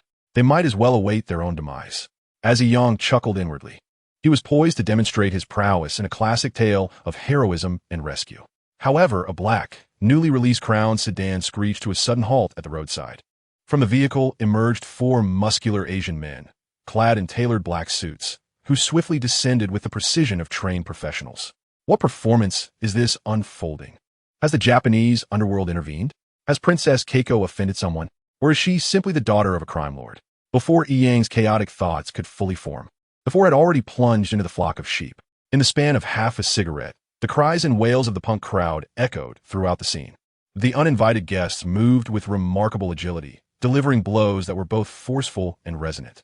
The audacious ruffians stood no chance against their opponents, their cries swiftly morphing into melodious moans and feeble curses. The men in black suits were far from benevolent. Their movements were precise and ruthless, exhibiting a level of skill that transcended that of mere amateurs. Once their performance concluded, they straightened their suits and promptly turned to approach Yang and his companion. Could it be that they intended to intercept? Without Keiko, confronting these professional thugs would pose a challenge, albeit one that could be managed. The youth hastily stepped forward, positioning himself protectively in front of Keiko, fists clenched tightly. However, what transpired next left him utterly astonished. The men in black suits paid no heed to Yang, instead bowing deeply in a quintessentially Japanese gesture of respect towards Keiko, who no longer trembled in fear. Indeed, she was the daughter of a mafia lord. It was no wonder that during their first encounter, she adorned herself in luxurious designer attire and boldly donned a provocative sailor uniform while parading in public. The leader of the group, a young man with a serious demeanor, began to speak in rapid Japanese, his tone filled with urgency. Keiko appeared exceedingly indignant, asserting her authority as a young mistress, and launched into a flurry of eloquent retorts. Yang, unable to comprehend the Japanese language, could only infer the dynamics from the body language and expressions of those present. It seemed that the four men dared not challenge Keiko's reprimands, repeatedly bowing in deference. Once their bows concluded, the leader of the men in suits approached Yang with a grim expression, as if the Chinese youth owed him a substantial debt. His countenance a blend of seriousness and menace. This time, Yang understood. The leader spoke in English, albeit with somewhat imperfect pronunciation, yet he managed to comprehend. Yang, is it? Kindly maintain your distance from Miss Keiko. A mere insignificant player from China dares to disturb our esteemed Miss Keiko? There's an old Chinese saying, a toad aspires to eat swan meat. It would be wise for you to reconsider. How dare you? Do you even have swans in Japan? Who would desire them? Please show some respect. Keiko and I are merely friends. A Chinese player? Let me tell you, with your kind of Japanese, basketball will always be a game of humiliation for you. Depart, and do not presume upon my kindness. How audacious! Yang's words ignited the long-standing animosity and grievances between the two nations. The leader's fist was raised, and the other three swiftly assumed their positions for an attack. Do you dare? Stand down. Yang is my friend. My affairs do not concern you. Please leave. Miss Keiko, if the boss learns of this, the consequences will be dire. I implore you to reconsider. The young man, Yang, comprehended the situation. It appeared that she was yet another heiress from a prestigious family. However, this one was exceedingly extravagant, as she had 4 bodyguards discreetly safeguarding her during her overseas studies. Keiko, I have matters to attend to, so I shall take my leave now. Your school is not far. Let them escort you back. He addressed the group. Listen up. You lot. Chinese individuals do not have a habit of consuming Japanese toads. As he journeyed back, Yang could not help but feel a sense of melancholy. It seemed that fate was perpetually playing unexpected tricks on him. One by one, his loved ones departed from his life. Was it true that even the girl he harbored feelings for was merely an illusion, akin to gazing at the moon's reflection in water? What a pity that she was a Japanese girl, the daughter of a wealthy family with deep-seated prejudices against Chinese people. Alas! Farewell, Keiko. Chapter 39. The Heart of Girl, Part 1. How is the B plan progressing? Have those individuals been dealt with? A commanding voice reverberated from behind the grand desk. emanating from a middle-aged man with slicked back hair, who remained absorbed in the documents before him. Deng Dong, seated in the guest chair, promptly rose and respectfully responded to the inquiries of the enigmatic middle-aged figure. Chairman, rest assured, everything is proceeding smoothly and according to plan. The equipment customized from the United States is expected to arrive in Shanghai by early November, and we are currently in contact with the relevant personnel. If all goes well, we should be able to initiate the B plan in approximately 6 months. Ah, Xiaoxiang, I appreciate your diligence. This batch of equipment has only recently been developed in the United States and has not yet been promoted for use. It seems you have put in considerable effort. The chairman is too kind. This is merely my duty, Xiaoxiang replied. However, once the equipment arrives, it will require thorough experimental testing to prevent any unnecessary errors. As for those individuals, you need not worry, Chairman. After all, humans are inherently flawed and driven by desire. I trust you to handle this, sighed the chairman. Ah, Yur is about to begin her schooling. That child has always been stubborn and willful. Xiaoxiang, you may go now, and while you are at it, please summon Li Haoyong from the security department for me. The man with slick back hair nodded in satisfaction and sighed. Within 3 minutes, a robust young man in simple attire entered the expansive office. Find a few reliable individuals to accompany Yur to school tomorrow. Remember, act more and speak less. After arranging the young lady's affairs, leave 2 behind to keep a discreet watch. Also, unless it is of utmost importance, do not disturb her. Yes, Chairman. I will take care of it immediately. Within a girls' dormitory at the Capital Film Academy, 3 lovely young women were chattering animatedly in room 507. Hello. May I ask if this is the girls' dormitory for class 36? A graceful and elegant girl stood calmly at the door, with several sturdy young men carrying luggage behind her, all dressed in uniform business casual attire. The girl was none other than Shang Wanyer. Wow, Shang Wanyet, is that really you? Could it be that you're also a new student here to register? At the bedside near the entrance, a girl with an innocuous doll-like face gasped, covering her mouth in surprise. Shang Wanyer nodded in acknowledgement and turned to smile at her handsome companions. Thank you all. Please place the items on that vacant bed. This is the girls' dormitory, so I shall not keep you any longer. Could it be? The renowned super goddess is actually our classmate, and even a roommate. I can hardly believe my eyes. Indeed, Miss Shangwan, I'm a fan of yours. The trio stood there, momentarily stunned, wondering why they weren't helping. The presence of 3 vivacious girls proved to be quite a spectacle, at least for Shangwan who preferred tranquility. Adapting to this lively atmosphere would require a lengthy adjustment period. The girl with the doll-like face hailed from Sichuan and was named Duan, while the alluring girl speaking in a northeast dialect was Song Xiao Jia, and the gentle voice Shang Ting Ting spoke in a Cantonese-inflected Mandarin. These 3 girls would become Shangwan roommates in the days to come. An awkward self-introduction unfolded, taking over an hour amidst the bustling activity of the 4 girls. Gradually, the dormitory settled into a semblance of quietude. Duan, could you please help me put up the poster of my idol? Shang Ting Ting exclaimed cheerfully, holding up a poster of a dashing male celebrity. Isn't that Xie Xiaoyu, one of the 4 national male idols? Upon seeing the character on the poster, Shang Wanyer thought to herself, just a pretty boy. Ting Ting, your taste is utterly pedestrian, lacking in refinement. Please do not tarnish my idol's reputation. What do you know? He is not only handsome, but also possesses remarkable acting skills and plays basketball with finesse. The debate between the 2 girls made Shang Wanyer chuckle.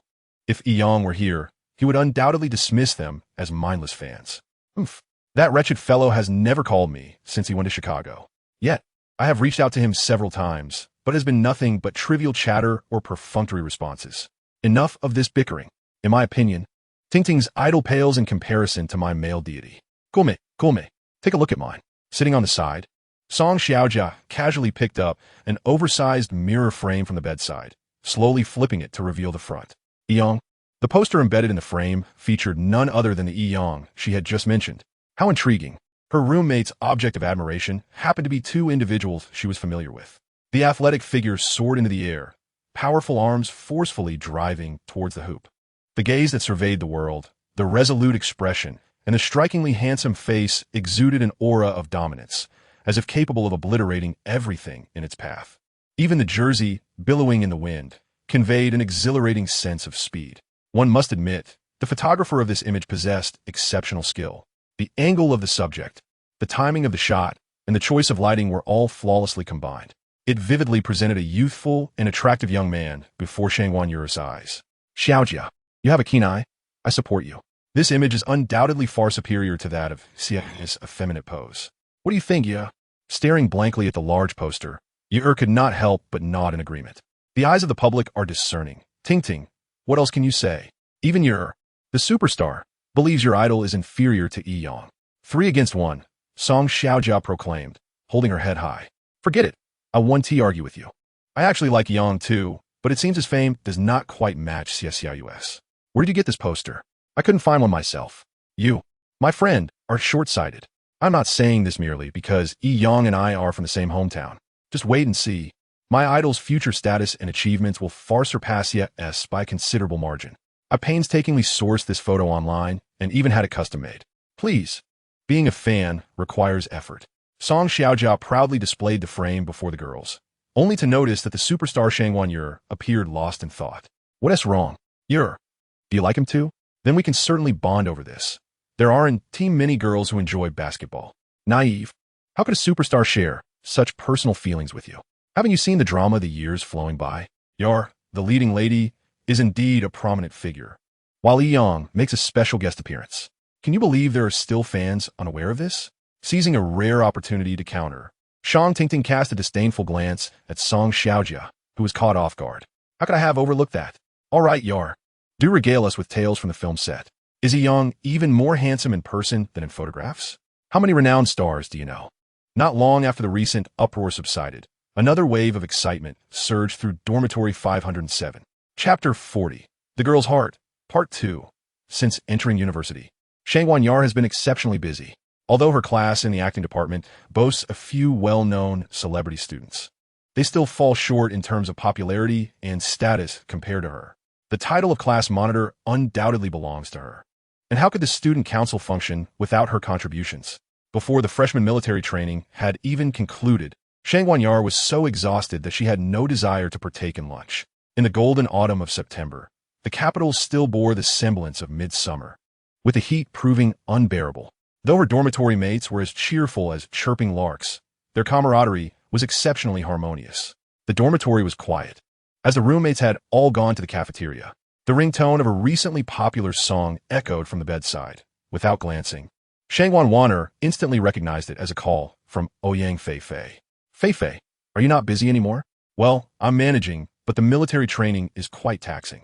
My entire body aches, especially my head. Do you have any good news to share with me? This clever girl. The feeble voice of Yu on the other end of the microphone elicited a chuckle from Ouyang Fei-Fei. As for me, I remain unchanged, having just received a film script. Unlike you, a carefree university student ensconced in your ivory tower. Has Yi Yang not called you lately? Oh, please. You have attended university yourself, yet you mock me. Why don't you experience the rigors of freshman military training? That scoundrel has never bothered to call me. Is it the same for you, dear sister? Humph. Strangely enough, hearing that Ouyang Fei-Fei also hadn't received a call from Yang somehow brought a sense of inexplicable balance to Shangwan Yu. After all, that is why he is considered a fool. Perhaps he is busy with his new team, and adjusting takes time. He is rather absent-minded, so let us forgive him. By the way, I am flying to America next month, as my new film will be shot in Chicago for nearly a month. The Bulls' preseason games will coincide perfectly. What do you think? Are you interested in coming to watch? Sister Fei-Fei, you usually treat Yi Yang like an adversary, yet today you seem to speak in his defense. How curious. Could it be that the filming location of the new movie influenced your decision to sign? I would love to go, but when would I find the time? During the National Day holiday, my mother insists that I return home to celebrate my grandfather's birthday, so I will have to settle for watching the live broadcast. If you see Yang, please give him a couple of slaps for me to vent my frustration. The audacity of that girl to make a jest at the expense of that insufferable boy. Yet, it is true that Yu has indeed guessed correctly. Initially, Ouyang Fei-Fei had no interest in accepting this new film project, but the name of the filming location swayed her resolve. She relishes the notion of being rivals with Yi Yang. However, how could that fool possibly comprehend her current sentiments? Yu, it appears you are quite busy, for you seem unaware that the venue for the second match of the seasonal competition has been set in Beijing. Do not lament. I shall accompany you to Wuxong to cheer for Ilao Lao. Just as I hung up, the 3 spirited heroines from dormitory 507 hurried back from their meal. Yu, The game between the Bulls and the Lakers is scheduled to take place in Beijing on October 18th. Quick, take a look. You must bring us along to meet my idol and ensure we each receive an autograph. This glorious yet daunting task is entrusted to you. Indeed, we wholeheartedly agree. The extent of our sisterhood depends on your performance this time. Your Song Xiaojia excitedly thrust her phone towards Shang Guanyar, while the youthful faces of Du Wan and Tingting chimed in with their own enthusiastic support. Alas, even my roommates are privy to this news. Have I been too indifferent towards Yang? Although I am not particularly familiar with him, having only collaborated once during filming. Shang Guanyar, drawing out her words, cast a glance at her anxious dorm mates, creating a sense of suspense. I deemed this merely a trifling matter. Yet, oh dear, my legs ache terribly, and my shoulders feel exceedingly sore. What am I to do? Dear miss, please remain calm. Allow us to tend to you properly. Ah, how ticklish. Is this a massage? Haha. Room 507 was once again in uproar, as laughter echoed through the corridors of the 5th floor of the apartment. In stark contrast, within the boudoir of Ouyang Feifei by the Huangpu River in Shanghai, a different scene unfolded. After concluding her call with Yer, clad only in her undergarments, Ouyang Feifei unabashedly showcased her voluptuous figure. As she held her phone, ready to press a button, she hesitated momentarily, fidgeting with it repeatedly before. In a fit of youthful frustration, she tossed the device on her waterbed. Curse you, Ilalao. I must see when you will finally call me. No sooner had the words left her lips than the phone rang. Could it be a coincidence? She swiftly picked up the phone, her disappointment palpable, for it was evident that the caller was not that fool. Hello, is this Feifei? This is Assistant Yang, and I'm currently with Sister Qiaoyan. Are you available? She has something urgent to discuss with you. Yes, all right, we'll head to your villa by 1. Ning Xiaoyun, Ouyang Feifei's manager, glanced at her watch. There was still some time before 1 o'clock. Only then did Ouyang Feifei languidly make her way into the adjoining makeup room. Please have a seat, Qiaoyan. You, an Assistant Yang, should sample this cup of coffee. What prompts such urgency to find me? Is there a problem? Ouyang Feifei received the coffee served by the maid, delicately inhaling its aroma before gently stirring it with a spoon. Miss Ouyang, may I inquire if you are acquainted with Miss Duziki? Duziki? Are you referring to the Miss Du from the Du family? How could she have gotten in touch with you? Ning Xiaoyan took a gentle sip of her coffee and nodded. Yes, she entrusted someone to deliver this to me. Ouyang Feifei furrowed her beautifully shaped brows, feeling a sense of perplexity within. I do know Duziki, and we share a decent rapport. However, individuals of her stature are not those with whom we can easily cultivate friendships, so I wouldn't describe our relationship as intimate. It's rather strange. If she wanted to reach me, she could simply call me directly. There's no need for such elaborate arrangements, is there? Ning Xiaoyan shook her head with a bittersweet smile, retrieving an exquisitely crafted envelope from her handbag and handing it over. I am equally uncertain about the circumstances. The person who contacted me only provided this. Please, take a look. Chapter 41. The Curious Invitation. Ouyang Feifei, intrigued, opened the envelope, revealing merely an invitation. It read, to Miss Ouyang Feifei. You are cordially invited to attend a birthday party for Miss Duziki on September 9th, 2036, at 9 a.m. at the Beijing Tinjiakshan Private Club. Light refreshments will be served, and your presence is eagerly awaited. Special invitation from Duziki. The young lady from the Du family truly knows how to indulge herself, even sending a formally worded invitation to me. It's quite unusual for someone to invite me to a mere birthday gathering. Historically, the elite offspring of the 4 prominent families have never extended invitations to entertainers. Perhaps Miss Du holds a particular admiration for you. If you have no desire to attend, should we politely decline? No need for that. The Du family has shown us courtesy, and we must not appear ungrateful. Assistant Yang, could you kindly arrange a flight to Beijing for me tomorrow? Shang Guanyar is a close friend of Duziki, and given that I recently encountered Duziki at Shisha, it may indeed stem from genuine goodwill. It would also be an opportune moment to check on the little girl who is currently enduring hardships at university. In September, Chicago faintly hints at autumn, with a temperature fluctuation of approximately 12 degrees Celsius between day and night. The daytime warmth is quite pleasant, while the nights are refreshingly cool. In the blink of an eye, Yang has been in this city for nearly 3 months. Today, training concluded early, and while idly scrolling through his phone in the apartment, he recalled the long-lost Ouyang Feifei and Shang Guanyar. Remarkably, he hadn't made an effort to call either of them in 3 months. Feeling a twinge of guilt, he hastily perused his contacts. As fate would have it, the number of Keiko flashed across his screen. Since that incident, he was uncertain whether this delightful girl was upset with him or simply too shy to reach out. And they had not been in touch since. Alas, words have been spoken, even if directed at those four little Japanese rascals. But Keiko is, after all, Japanese. Whether it be a misunderstanding or a growing distance, two worlds that occasionally intersect are ultimately destined not to unfold into a captivating narrative. Let their fleeting encounter remain a beautiful story within the tapestry of life. Feifei Jia, it's Yang. How have you been lately? You little rascal. You still remember to call me? I thought someone had moved to a new team and could no longer spare a thought for me. That is not the case. You know I'm not the most sociable person, and with the team's rigorous training, I found it hard to make time. Today, however, I finished training early and rushed to check in on you. Smooth talker. I'll let that explanation slide. By the way, Yar is with me, so I'll save you the trouble of calling her. You can speak directly to her. Ouyang Feifei had just picked up Shangguan, and they were on their way to the private club, Tingyu Xian. Noticing your eager anticipation, she passed the phone over. Oh no. Yang felt a wave of awkwardness wash over him.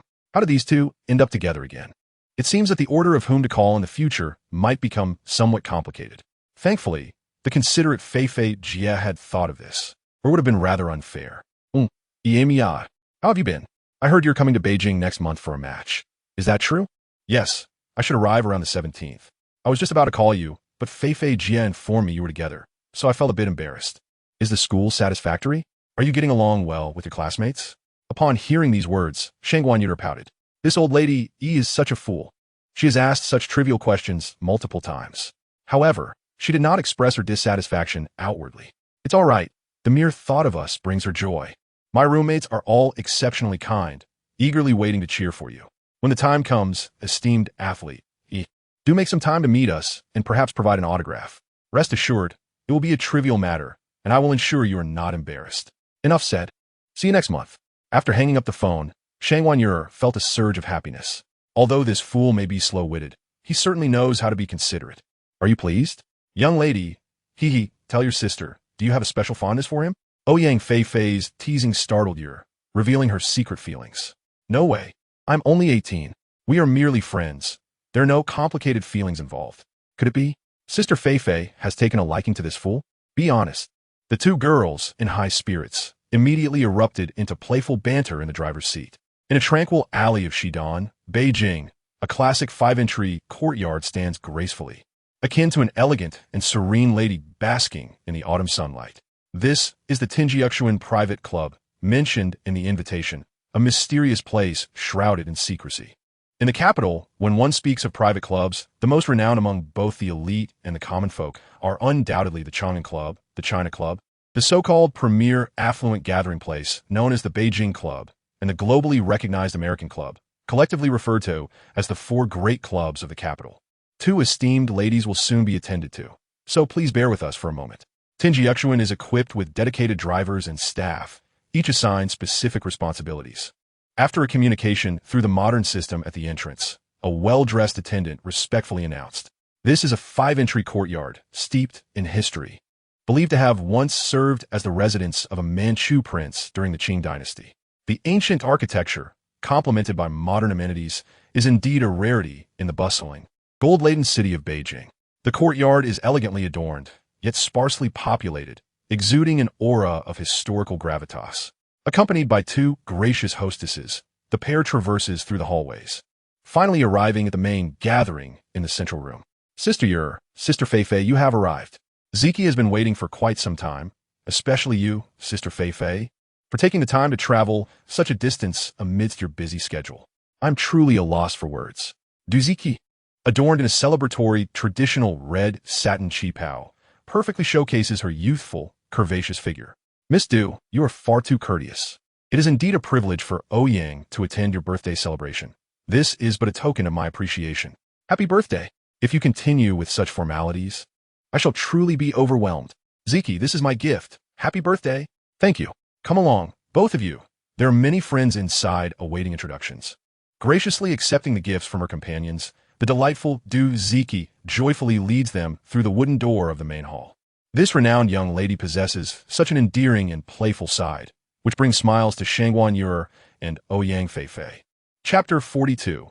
Listening to the Rain Pavilion, the main hall features an ancient style with golden bricks underfoot, polished to a gleam. An impressive painting hangs at the entrance, evidently crafted by a master artist. The couplet, written in 14 different calligraphic styles, reads, "Fortune for the family, prosperity for China," accentuating a large character for fortune at its center. The tables and chairs, crafted from redwood, exhibit exquisite carvings and an old-fashioned charm that surpasses the work of ordinary artisans. The walls, made of rosewood, are adorned with notable calligraphy and paintings, while the ceiling and the center of the hall are ingeniously embedded with warm-toned background lighting. The opulence is infused with elegance, and the refinement surpasses that of the ostentatious nouveau riche. At the head of the hall sit two young individuals, a man and a woman, both approximately in their 20s, exuding an air of authority without anger. The man is strikingly handsome, while the woman is breathtakingly beautiful and aloof. Her face resembling a silver plate, her eyes akin to water almonds, lips naturally red, and brows unadorned yet emerald-like, reminiscent of a celestial being untouched by earthly concerns. Seated on either side are 9 companions, divided by gender, all impeccably dressed, yet the rebellious Zhao, the young master, stands out conspicuously among them. The customs of these individuals are truly remarkable. Though youthful in age, they exhibit a sophistication beyond their years. It seems the age-old adage, dragons beget dragons, and phoenixes beget phoenixes, holds true, emphasizing the significance of one's environment and opportunities in shaping character. Sister Ouyang, Sister Yer, as we are all friends, allow this humble birthday celebrant to introduce you to one another. Seated to my left is the enchanting beauty, Sima Aoshua, the esteemed daughter of the renowned Sima family. To my right sits the composed and striking gentleman, Lu Qingho, the eldest son of the Lu family. Who would have thought I would encounter Sima Aoshua here? Truly, seeing is believing. Her extraordinary poise and demeanor are indicative of someone far from ordinary. Sima Aoshua offered a gentle smile and a nod in acknowledgement. Lu Qingho reciprocated with a slight smirk, casually complimenting the two ladies. Were Yong present, he would undoubtedly express his well-worn opinion of this scene, deeming them merely a group of well-fed pretenders with nothing better to do. At the head of the male guests, the first to stand out is Du Chongfeng, a robust young man with striking brows and eyes, hailing from the Du family. At only 27 years of age, he serves as the colonel commander of the Wolf Fong Special Forces in the Eastern Theater. Next to Du Chongfeng is a young man with a rather grim countenance, tall and slender, standing just 2 centimeters shorter than the 6-foot Du Chongfeng. This individual is the cousin of Shang Wanyar, Long family's young master Long Huiyan, accompanied by the gangly Zhao Gongzi and an unassuming young man named Qin Shao. The female guests include Lu Ruoyan, Du Ziki, and 2 relatively unfamiliar young maidens, Long Changyang and Long Xiaoyang, the daughters of the Long family and Shang Wanyar's younger cousins. I have long heard of Miss Ouyang Fei Fei and Miss Shang Wanyar. Their titles as national goddesses are truly well-deserved. After Lu Qingho delivered an eloquent opening remark, the familiar yet unfamiliar young men and women commenced their trivial exchanges of pleasantries. Yar, why haven't I seen your dashing bodyguard today? Has he perhaps transitioned to a career in the NBA? I heard he might be with the Bulls. Lu Ruoyan teased Yar with a mischievous glint in her eyes. That cheeky girl had certainly deceived everyone the other day. Yar, even if he's your boyfriend, we want to compete with you. Is there truly a need to lie to us, your close friends? You're definitely in for a punishment today. Upon mentioning this, the birthday girl Du Ziki appeared somewhat displeased. Her lips pursed as if to hang a bottle of oil. I suspected it was impossible. How could an 18-year-old boy be your bodyguard? Nevertheless, that lad is quite impressive, and I, Zhao, truly admire him. Long Feng, would you be interested in sparring with him? I have seen your 2 Delta Force bodyguards. Though it would be challenging to win, they certainly did not disgrace our Chinese special forces. If this lad is as formidable as you claim, I must request you to introduce us in the future. You big mouth, Zhao. You're simply a Monday morning quarterback, trying to hoodwink my brother. It was my instinct that prompted me to have your bodyguard test him. However, brother, you might not necessarily be able to defeat that charming young man. He only needed one move to best those 2 useless fellows.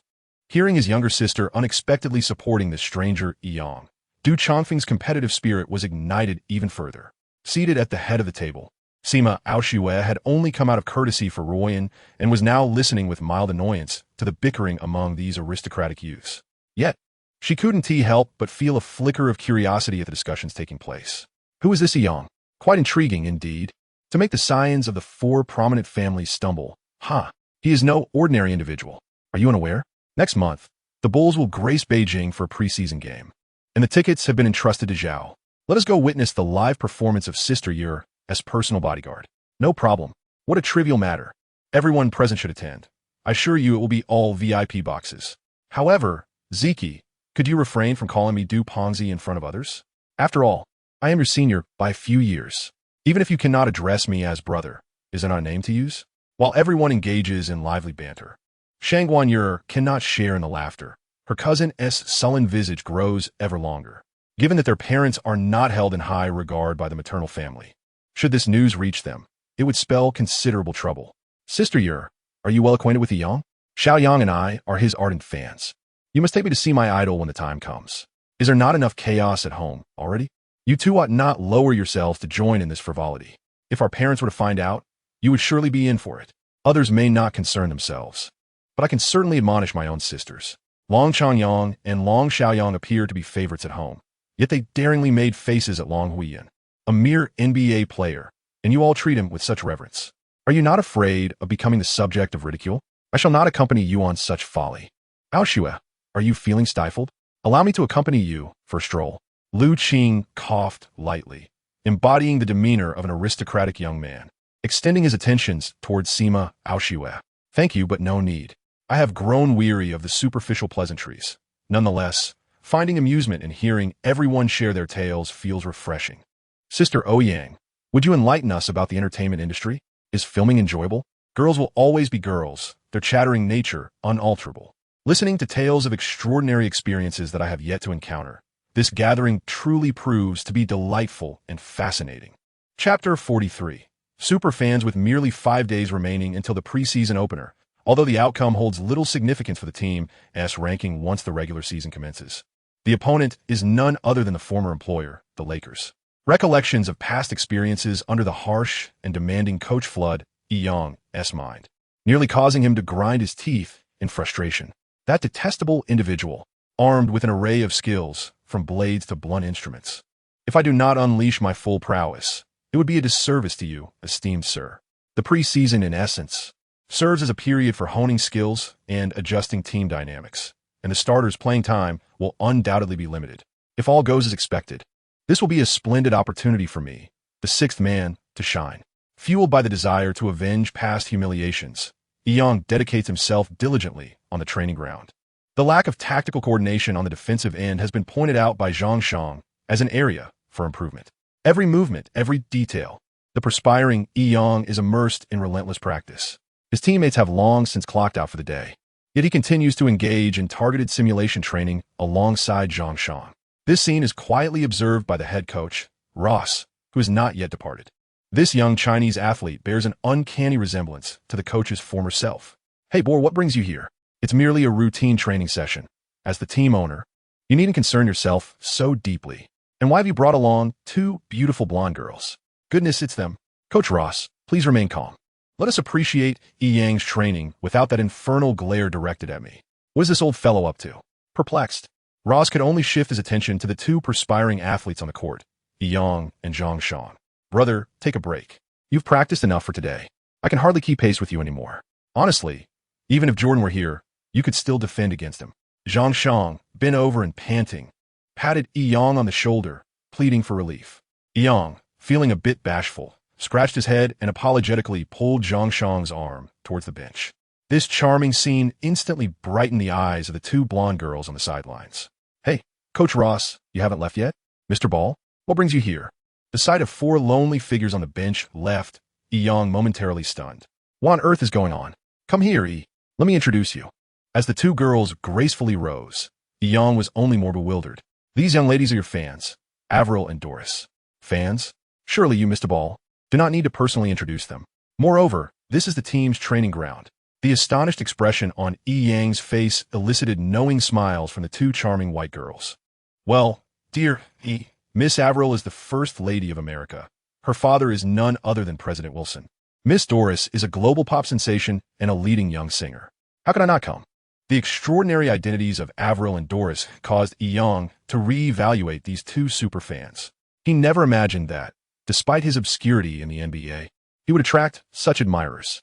Avril, standing at least 1.78 meters tall, bore a striking resemblance to the iconic American star Audrey Hepburn, with elegantly arched brows, captivating bright eyes, a delicately upturned nose, and perfectly shaped lips. Her features were flawlessly set against her exquisitely smooth complexion. The only distinction from Hepburn was her enchanting golden locks. Doris, the singer, not only sported Marilyn Monroe's classic wavy hairstyle, but also possessed a dreamy gaze and alluring lips that seemed to evoke a sense of temptation. Her physique was undeniably impressive, even more so than that of Ouyang Feifei. Having seemingly struck a stroke of luck this year, every girl he encountered was a captivating beauty. Yet his status made Euyang hesitant to get too close to these stunning women. It is truly an honor to meet both of you. I never expected to have such beautiful fans as a rookie. Oh my goodness. Mr. Ross, could you pinch my arm? Euyang shrugged, displaying a touch of American humor. This young man was quite the character. His smile was even more charming than the first time they met. Could you give us an autograph? It would be simply wonderful to take a photo with you. An autograph and a photo are no problem. But where should I sign? The two vivacious and spirited American girls were undoubtedly well prepared, proudly displaying their ample bosoms, exuding an irresistible charm and grace. It seems that this oversized, loose-fitting white t-shirt has become their signature piece. However, the location for the signature is rather awkward for Euyang.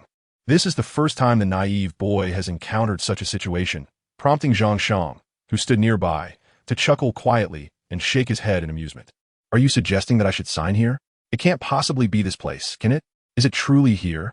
Euyang's face turned crimson, almost as if he were bleeding, as he foolishly raised the signature pen and timidly inquired. It seems a pity that you are not pursuing a career as a rap artist. Is that not permissible? The two girls seemed to possess a penchant for teasing. My hands remain untainted, untouched by the passage of time. Moreover, if you insist on signing in such an ambiguous location, one would expect you to choose a more secluded spot. The more shy Euyang became, the more the two girls grinned in a manner that was almost provocative. Hey, ladies, this is hardly an appropriate place for a signature. The terrain is uneven and rugged, making it quite difficult for me. Euyang spread his hands in a gesture of helplessness, offering a wry smile. Haha, dear E, you're simply adorable. Here, let us not make it difficult for you. Just take it off and sign. No way. While I am quite curious about what lies beneath that t-shirt, isn't this a bit too forward? Surely, you aren't here to play a prank on me? Before Euyang could intervene, Avril and Doris had already seized the hem of the t-shirt and began to pull it off. Americans certainly have a unique way of thinking. Observing the two of them in their entirety, it became evident that the situation was far from exhilarating, and he realized he had been outwitted by these two whimsical girls. What a fool I am. The cultural divide between East and West is staggering. My capacity for understanding is simply inadequate. You've outsmarted me, and today I have gained some insight. In the future, I shall certainly keep my distance from you. Such fans are indeed a rarity, unparalleled across the globe. Chapter 44, the preseason opener, Part 1. In his leisure time, Euyang found solace in perusing the news, which had become a significant pastime. From disdain to indignation, curiosity morphed into amusement, ultimately culminating in a sense of dependency. If a day passed without a glance at the headlines, an inexplicable void lingered in his heart. Since he started following sports news and its commentary, his mind was no longer troubled, his temper less volatile, and he no longer blushed at the sight of beautiful women. Hey, I have even more vigor on the court now. I could practically be the face of an advertisement. Today, the media's tone shifted somewhat. Within the Bull section of the NBA's official website, 80% of the comments were laced with skepticism. This was quite a rarity, yet Euyang found it rather entertaining instead of infuriating. Watching basketball requires a rational mindset. Mindless praise cannot alter the undeniable reality of the shortcomings of Chinese players, as highlighted by a legendary NBA figure who poured cold water on the overzealous reports. For decades, as the NBA has expanded globally, the number of Chinese players entering the league has steadily increased, yet few have demonstrated true prowess. Chinese media has a penchant for sensationalism, often exaggerating. So let us count those players once heralded as extraordinary, only to end in disgrace. Setting skills aside, the physical limitations of East Asians are apparent. Their frames are often less robust, explosiveness is lacking, and their flexibility and resilience in the face of physicality are glaringly insufficient. Among them, a certain prominent center from the former Rockets was once touted as the league's finest, but what became of him? He never even saw the court in the semifinals, retiring in bitterness due to injuries. Thus, he presented a barrage of arguments that left little room for rebuttal. The views expressed by certain veteran players, although steeped in racial connotations, are grounded in reason. The impassioned plea of an American fan urging Chinese brain-dead supporters to vacate the NBA's official news section is indeed representative. These Chinese fans often allow emotion to outweigh logic, with a significant portion being mindless critics. The comments across various platforms are predominantly filled with vitriol, which is truly perplexing. They cannot tolerate even the slightest critical remarks about their idols, and some have even resorted to vicious insults against one another over their favorite players. Ironically, the icons they support are still American. The narrow-mindedness and lack of sophistication displayed by these individuals are bewildering. Such sentiments undoubtedly reflect the shortcomings of some contemporary Chinese fans.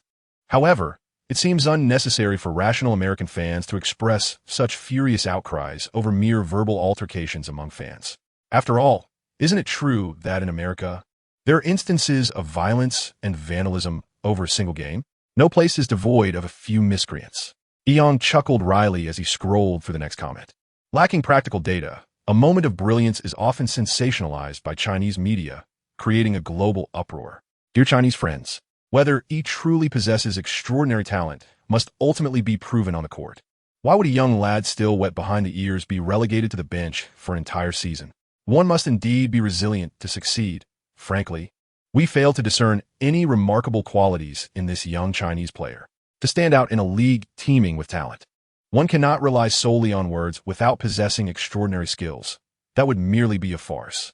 This is the perspective held by a group of basketball masters, led by a Rockets commentator. Intriguingly, even before the game has commenced, a palpable tension permeates the comment section. The screen is awash with fervent debates and vitriolic exchanges between supporters of both sides, leaving Eong quite disheartened. How absurd! Aren't you all supposed to be the epitome of rational expertise? Very well. I shall let the facts serve as a wake-up call to your ignorance. You may perceive the flaws of the Chinese, yet the essence of our people remains beyond your comprehension. In tomorrow's match, victory is the only acceptable outcome. Only then can he, having just found his footing with the Bulls, firmly establish himself and afford Chinese players an opportunity for rightful recognition. Though merely a preseason game, the fervor of both fan bases, having been pent up for months, rivals that of a playoff spectacle. The league's central arena is filled to capacity, with even the lavish VIP boxes sold out. The cheerleaders of both the Bulls and the Lakers energetically perform on the court, while the mascots entertain with their antics. As the Bulls' home ground, the arena has transformed into a sea of red, with sparse yellow jerseys dotting the crowd like specks. Who are we? A fearless bull, unafraid of life and death. What is our opponent? The corpses beneath our feet. For victory, for honor, let us brandish our horns. Ho, ha, let us go. Coach Ross finishes outlining the strategy and gathers the Bulls players together, fervently shouting their entrance chant as the game is about to begin. Look, fellow teammates, there stands that yellow-skinned novice, the so-called garbage sign by the illustrious Bulls for $5 million. Savor the thrill of giving him a taste of defeat, dear friends. Mused the Rocket's second-in-command. Slyly points at Eong, relishing the moment as he enters the court with the team. Ever since the acquisition of the formidable little Anthony, Muse has begrudgingly settled into his position as the team's second-in-command. In terms of strength and influence, he has no standing to challenge this seasoned veteran of the league. Standing at 2.08 meters, little Anthony is the youngest son of the former Knicks superstar, Melo. With 5 years of experience in the league, he boasts a robust playing style and an all-round skill set, ranking among the elite 8 in the league. Though he has recently ascended to superstar status, much like his unfortunate father, has become infamous as a empty stats king, yet to breach the threshold of the second round of the playoffs. So, how does it feel to face your former team? Are you feeling vindicated? Shall we help you settle the score, brother? The Bulls' temporary leader, Thompson, leans in closer to Eong, whispering conspiratorially. The camaraderie of these teammates is well aware of Yang's struggles with the Lakers. It is merely a game, yet there exists an insufferable individual who truly irks me. I believe it is time for him to experience the consequences of his actions. I must express my astonishment at your eccentricity. To suggest inflicting such cruelty upon oneself is truly beyond comprehension. Surely, you cannot genuinely entertain such thoughts? Poor Muse, your unique brand of humor has left this unfortunate young man in a state of utter shock. Alas, have you never encountered a Chinese roast chicken? It seems futile to explain. This is merely a metaphor. Do you understand? A metaphor. Do you still question my intellect? Is it not akin to what we Americans often jest? Hey, buddy, would you like me to snip off your testicles and tuck them into your pocket? Tom rolled his eyes dramatically and with a grin whispered a remark. This peculiar fellow is undeniably far more intense than a roasted chicken. In contrast, the humor characteristic of China seems rather feeble. Chapter 45. The first game of the preseason, Part 2. In the eyes of both coaches and players. The outcome of the preseason games, which can be likened to a mere side dish, is evidently of little significance. It merely serves as an opportunity to refine team dynamics and evaluate players. In the first quarter of the match, Coach Rose did not arrange for Young to take the court. Naturally, the performance of the starting players is the foremost concern for the head coach. With a surge of energy, Young could only fix his gaze on the fierce contest unfolding before him, his hawk-like eyes revealing a wild anticipation. Young, there are supporters for you in the guest seats. Among them seems to be the illustrious Ouyang Feifei. It is quite surprising that such a supernova of the domestic film industry would come to the venue to rally for you. Well done, my friend. Upon hearing Zhang Shang's teasing remarks, Yang felt a jolt of surprise. Goodness, Ouyang Feifei is truly in Chicago. Damn, he had been so engrossed that he failed to notice such an important detail. Seated in the guest area, Ouyang Feifei was just a row away from Yang, approximately less than 20 meters apart. As Yang turned around, he caught a glimpse of the eager little pepper peering in his direction. Today, Sister Feifei had not adorned herself in an overly dazzling manner. Clad in Yang's number 11 Bulls jersey, she radiated youthful exuberance, exuding a unique allure. Little Pepper made a fist and gestured a sign of encouragement, playfully raising a small white advertisement board that read, "Fly, E from China," in both Chinese and English. Yang responded with a warm smile, forming an okay gesture with his hand. He wasn't a superstar. He could only reply to his friend in this silent manner. Goodness, the prankster king Avril and Doris have also arrived. A quick glance made Yang's heart race unexpectedly. To his astonishment, Keiko, whom he hadn't seen for over 2 months, was also in the guest area. What left him somewhat bewildered was how closely these 4 stunning girls were seated together, creating a beautiful tableau on the court. Upon noticing Yang's gesture, they all spontaneously offered sweet, enchanting smiles. The game was mired in a stalemate. For every basket made, another was returned in kind. After 11 minutes of play in the first quarter, the score remained tightly contested, 24-22, with the Lakers leading by 2 points. As he stealthily glanced at his muse, Yang seemed to hear the triumphant laughter of the dark and formidable muse. As the whistle blew, Coach Rose called for a brief timeout. With just 4 seconds remaining in the first quarter, a foul was committed by the Bulls, leading to 2 free throws for the old adversary, Muse. Yang, go in and substitute for Thompson. You must help close the gap in the second quarter. Get your all, mate. Specifically, you have only 12 minutes to showcase your talents. Look, Yang is on the court. My idol, so handsome. Go. Yang, we love you. The girls in dormitory 507 erupted in a fervent cheer, causing the hearts of the neighboring girls to flutter intensely. Living next to these lunatics is truly a challenge. Can't they just be quiet fans? Are they students from the film academy? After inspecting his sneakers and adjusting the straps of his shorts, Yang took several deep breaths. This was his first official appearance since joining the NBA, a crucial moment where he could not afford to falter. Just as he positioned himself at the free throw line, the taunting voice of Muse reached his ears. Rookie, are you here to witness my scoring? The proud demeanor of the imposing Muse, who had just made 2 free throws, reminded Yang of roast chicken. Before the ball-handling Tom could take a shot, the buzzer signaled the end of the first quarter.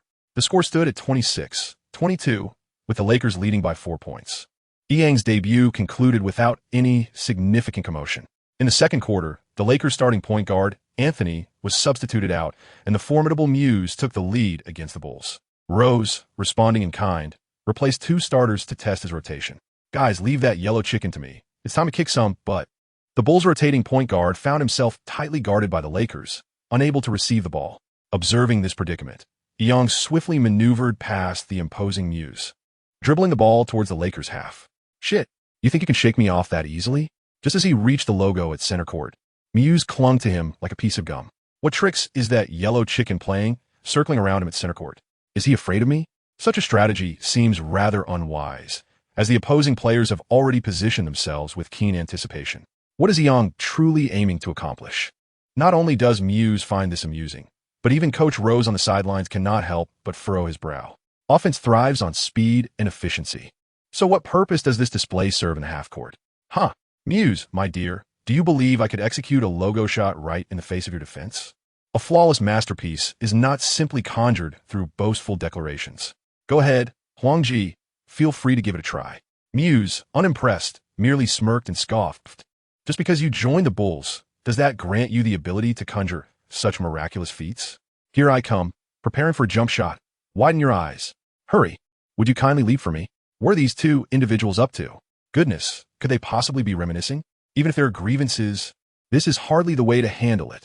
Just as everyone was left in a state of bewilderment, Young gracefully soared into the air, sending the ball soaring towards the hoop from beyond the half-court line. Goodness, the handling of that ball was utterly reckless. Is it impossible for you to maneuver around the defense or to pass to a teammate? What sort of strategy is this? Do you truly believe yourself to be a missile launch platform? The audacity of that shot was utterly astounding. What does it matter, given such a considerable distance? A three-pointer at halftime. Are you attempting to scare a ghost? Beautiful. The basketball seemed to possess a mind of its own as it swished through the net, the sound resonating with a delightful crispness. It went in, truly in. Was it a stroke of luck or an astonishing precision? No one could provide an answer. Later, when his teammates inquired about the source of Yang's confidence at that moment, he responded, "Ladies and gentlemen, I believe that if I were to embody even a modicum of humility, I would be the epitome of perfection." Muse's mouth could easily accommodate a country goose egg from Kentucky. By heavens, I truly witnessed a miracle today. Subsequently, the humiliated Muse erupted with unparalleled enthusiasm. Although the formidable Black and Hard hesitated to attempt a long-range shot from midcourt, he concocted an ingenious response within his clever mind. After all, what is the difference where one shoots from? It's merely a three-pointer. Who says anything is impossible? Today, I shall return your three-pointer with one of my own. You, a lucky amateur, were still in your diapers when I started playing. God, bless your devoted follower. Grant me an exhilarating three-pointer. Amen. Arriving smoothly at the three-point line, Muse glanced at Young, who stood merely a step away. With a defense looser than a woman's waistband, if I miss this shot, I shall take Chinese nationality. Chapter 46. The first game of the preseason, Part 3. A perfect leap, a gentle release. Everything appeared utterly flawless. Muse seemed to have already heard the enchanting sound of the ball swishing through the net. Could it be that this individual is not even human? Just as Black and Hard prepared to savor his impending success, a flash of white lightning obscured his vision, and the ball he had just launched was effortlessly snatched away. Goodness, this seemingly simple interception left Muse in disbelief. Had it truly transformed into what that young man described as a navel? Once again, Young held the ball, and Muse, now fully aware of the gravity of the situation, steeled himself. All the muscles in his body were engaged, the tension he felt far surpassing that of years spent in the league. Haha, Muse, this time, I shall execute a dunk of unparalleled ferocity before you. As for the level of intensity, that depends on your cooperation. Yang's dazzling dribbling did not hinder his cheerful banter with Muse. Had this exasperating trash talk not been the exclusive domain of Black and Hard, Muse would have surely unleashed a torrent of curses. With a feint, a spin, and a turn, Young effortlessly evaded him, only to be met by the towering presence of his former teammate, Nate. A slide, a right turn, and a leap. Seizing the opportunity, Muse reclaimed his position and soared into the air. Behind him, Nate was equally determined, unleashing a massive hand aimed directly at him. I shall show you a dunk. Savor the tantalizing and zesty flavors of the stuffed hot pot, with an interception in front and pursuers behind. Yang's body swiftly twisted to the left in mid-air, as if transformed. He shifted the ball from his right hand to his left, executing a low pull-up that artfully evaded the hot pot's defense, gracefully tossing the ball into the net. What a deception! Wasn't he agreed upon to perform a slam dunk? How did it transform into a switch-hand pull-up? My apologies, I faltered this time. I assure you it will be different next time. I am truly, deeply sorry. The young prodigy, who signed for $5 million, truly showcased his prowess, turning a 4-point deficit into a commanding 5 o'clock lead in less than a minute. Not only did the few fans of Young erupt in jubilant cheers, but the atmosphere in Dormitory 507 was filled with a cacophony of raucous excitement. This lad possesses remarkable talent. His skills are certainly not merely reliant on luck. Muse's mind, inflamed with fury yet clinging to a thread of reason, found his dribbling somewhat awkward. In Yang's eyes, The clumsy ball control presented an opportune moment for a steal. In the blink of an eye, the ball effortlessly landed in Yi Yang's hands. Muse's anxious visage fixated on Yi Yang, seething, "You'd better shut your filthy mouth and stop spewing trash talk at me. Hey, buddy, are you ready? This time. Enough. You better be quiet. I've had it with your bizarre chatter. Wow, this is weak. I might a strange one. Perhaps just a little. But isn't it also your fault for provoking me? Hey, relax a bit. Just like that, breathe deep breaths. All right, this time, I'm truly going for the dunk." Their loud exchange was clear enough for teammates on both sides to hear. This Chinese youth is quite the character. It's no wonder Muse is in a rage. A dunk? Today, even if I have to incur a technical foul, I won't let you, this clown, succeed. However, determination does not alter reality. After a few moves, Muse lost his defensive position, and Yang was already airborne, en route to the basket. "I'll let you dunk, and I'll slam you to the ground." In a fit of rage, Muse wrapped his arms around Yi Yang's waist, executing a fierce throwdown maneuver. He secured the grip, exerted force, yet failed to elicit the satisfying cry he anticipated. Instead, the referee's sharp whistle pierced the air. "Buddy, how long do you plan to hold on? The rim is about to come down." With a successful dunk, Muse was assessed a flagrant foul. 2 free throws. "Damn, what are you doing, Muse?" Coach Mike of the Lakers shouted from the sidelines. "Timeout. We need to cool this hot head down." With a score of 33-26, merely 2 minutes into the second quarter, the Lakers had yet to score while the Bulls amassed 11 points. How many surprises will this yellow chick deliver? As Kobe had not yet officially taken charge, interim coach Mike was so furious that his tactical board trembled with agitation. "Junie, the nickname for little Anthony, get ready to enter. We cannot let the second quarter turn into a fiasco. Russell, keep a close watch on E. Pay attention to his footwork. Oh, and for heaven's sake, do not listen to that guy's incessant chatter." On the Bulls bench, however, the atmosphere was relaxed, as Young shared smiles and high-fives with his teammates in celebration.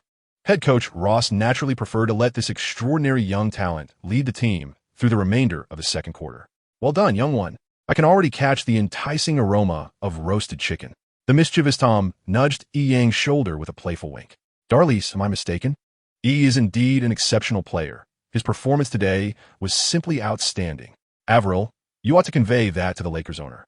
I've always had high hopes for this charming Chinese lad. You should cease your designs on him." The conversation between the two girls was overheard clearly by Jiazi and Ouyang Feifei nearby. It seems that Yang has captured the admiration of more than just those with yellow skin. Young Anthony's basketball skills are indeed remarkable, his long-range shooting prowess even surpassing that of his renowned father. As the timeout concluded, a beautifully executed three-pointer momentarily stemmed the bleeding for the Lakers. 33-29. With Yi Yang's dazzling performance, the Bulls' strategy has entirely revolved around him.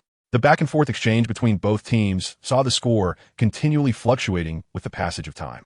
This is truly a captivating contest of evenly matched rivals. With 7 minutes and 54 seconds elapsed in the second quarter, Yang has astonishingly amassed a formidable tally of 28 points, along with 6 rebounds and 5 assists. His counterpart, Anthony, is equally impressive, having scored a total of 31 points, including his contributions from the first quarter, while also securing 9 rebounds and delivering 2 assists. The score on the court stands at 60-54. This may well be the prowess of a superstar, as the other players of the Lakers seem to be struggling with their shooting. However, the Bulls, through the remarkable performance of Yang and the collective efforts of their players, have managed to establish a temporary lead of 6 points. "Zhang, you are replacing Candy. Match up against Anthony and do your utmost to contain this formidable opponent," came the instruction. It is crucial to note that he is among the top small forwards in the league. Chapter 47. A resounding victory in the first battle, Zhang. We are no less than others. What we all need are opportunities. Await the passes from your brothers. Upon hearing Yi Yang's encouragement, Zhang Shang, who took to the court, smiled knowingly. The Lakers' primary point guard is none other than Russell, the once favored prot-G of the Muse, who differs significantly from the robust and formidable. Yang did not underestimate the defensive prowess, having witnessed the Muse's plight from the bench with clarity. Little Anthony's physical attributes evidently surpassed those of Zhang Shang by a considerable margin. Upon receiving a pass from Russell, he commenced his signature back-to-the-basket offensive maneuver. The series of calculated collisions clearly posed a challenge for Zhang Shang, who did not possess the same physical advantages. Observing this, little Anthony seized upon a momentary retreat from his adversary, executing a deft right-handed hookshot that sent the ball soaring toward the rim. Yet, before it could reach its apex, an enormous hand descended with unrelenting force, ruthlessly swatting the ball against the backboard. The 2 points that seemed within grasp dissipated into nothingness. As Yang, the architect of this emphatic block, effortlessly secured the rebound. Impressive, having swiftly mastered the nuances of help defense and timing. Zhang Shang marveled internally at the bright future ahead. Yang tore through the Lakers' defense with remarkable speed, compelling little Anthony to step up in defense. This spirited young Chinese player had left an even deeper impression on him. Now is the moment. Zhang Shang successfully positioned himself beneath the basket, receiving the ball and executing a thunderous dunk. Although his expression remained calm and composed, the earlier frustration of defensive oversight faded away. Indeed, what we require is merely an opportunity. Yang, thank you. I shall seize every precious chance that comes my way. In this instance, Russell's dribbling through the court was evidently met with misfortune, as Yang executed a successful steal during yet another audacious incursion. The Lakers' backcourt lay vacant, allowing for a swift acceleration, a leap, and a breathtaking 360-degree reverse dunk. Yes, perfect. Today, despite being merely a preseason game, we have uncovered a player of immense potential hailing from China. He is none other than Yang, the latest signing of the Bulls. And this dunk can only be described as a magnificent spectacle. The commentators in the booth were electrified, their excitement palpable as they erupted in cheers for this extraordinary display of athleticism. This spectacular slam dunk ignited an inexhaustible fighting spirit among the Bulls players, with jubilant cheers erupting from the bench and exuberant celebrations taking place on the court. The allure of the NBA lies in its speed and passion, its fervor and intensity, forever serving as the most effective catalyst for stirring emotions. Following this, the Bulls' offense became increasingly fluid, with Yang sinking 2 three-pointers in succession, assisting his teammate Jipu with a mid-range shot, and subsequently finishing a 2-1 play from a brilliant feed by Zhang Shang. In stark contrast, the Lakers were only able to muster a meager 5 points from little Anthony. As the halftime buzzer sounded, the atmosphere in the league's central arena was electrifying. Ouyang Feifei, brimming with excitement, clenched her small fist and embraced the unfamiliar Jiazi in celebration, particularly as there were only 2 Asian faces among the audience in the guest seats. The Bulls dominated the Lakers with a score of 73-59, leaving the latter utterly defeated, while Yang set a remarkable record for the highest single-quarter score in league history with an astonishing 39 points, alongside 9 rebounds, 7 assists, 4 steals, and 3 blocks. This is truly astonishing. A rookie has achieved remarkable statistics of 39 points, 9 rebounds, 7 assists, 4 steals, and 3 blocks. What makes this feat even more extraordinary is that the individual behind these dazzling numbers is a mere newcomer to the league and, notably, a Chinese player who has not yet turned 19. In the female dormitory, particularly in room 507, explosive celebrations are rampant, and it seems that the entire Film Academy's dormitory is on the verge of bursting with excitement. This fervor has left some students, indifferent to sports, utterly perplexed, mistaking it for a groundbreaking event unfolding in China.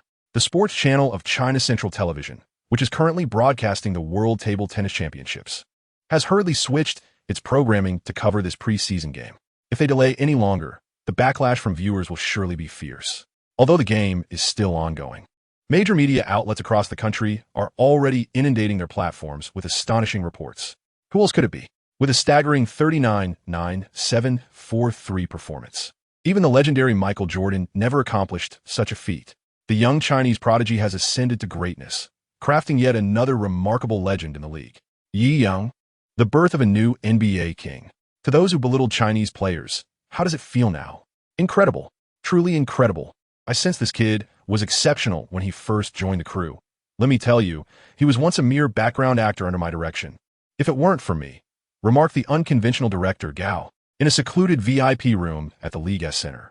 A middle-aged man with slicked back hair silently gazes at the vibrant figure in red on the court. Well done, Young. Perhaps take a breather in the third quarter. For the next game, you shall start as shooting guard. The head coach, Ross, expressed warmly, affectionately calling Yi Yang by his nickname within the Bulls and smiling with pride.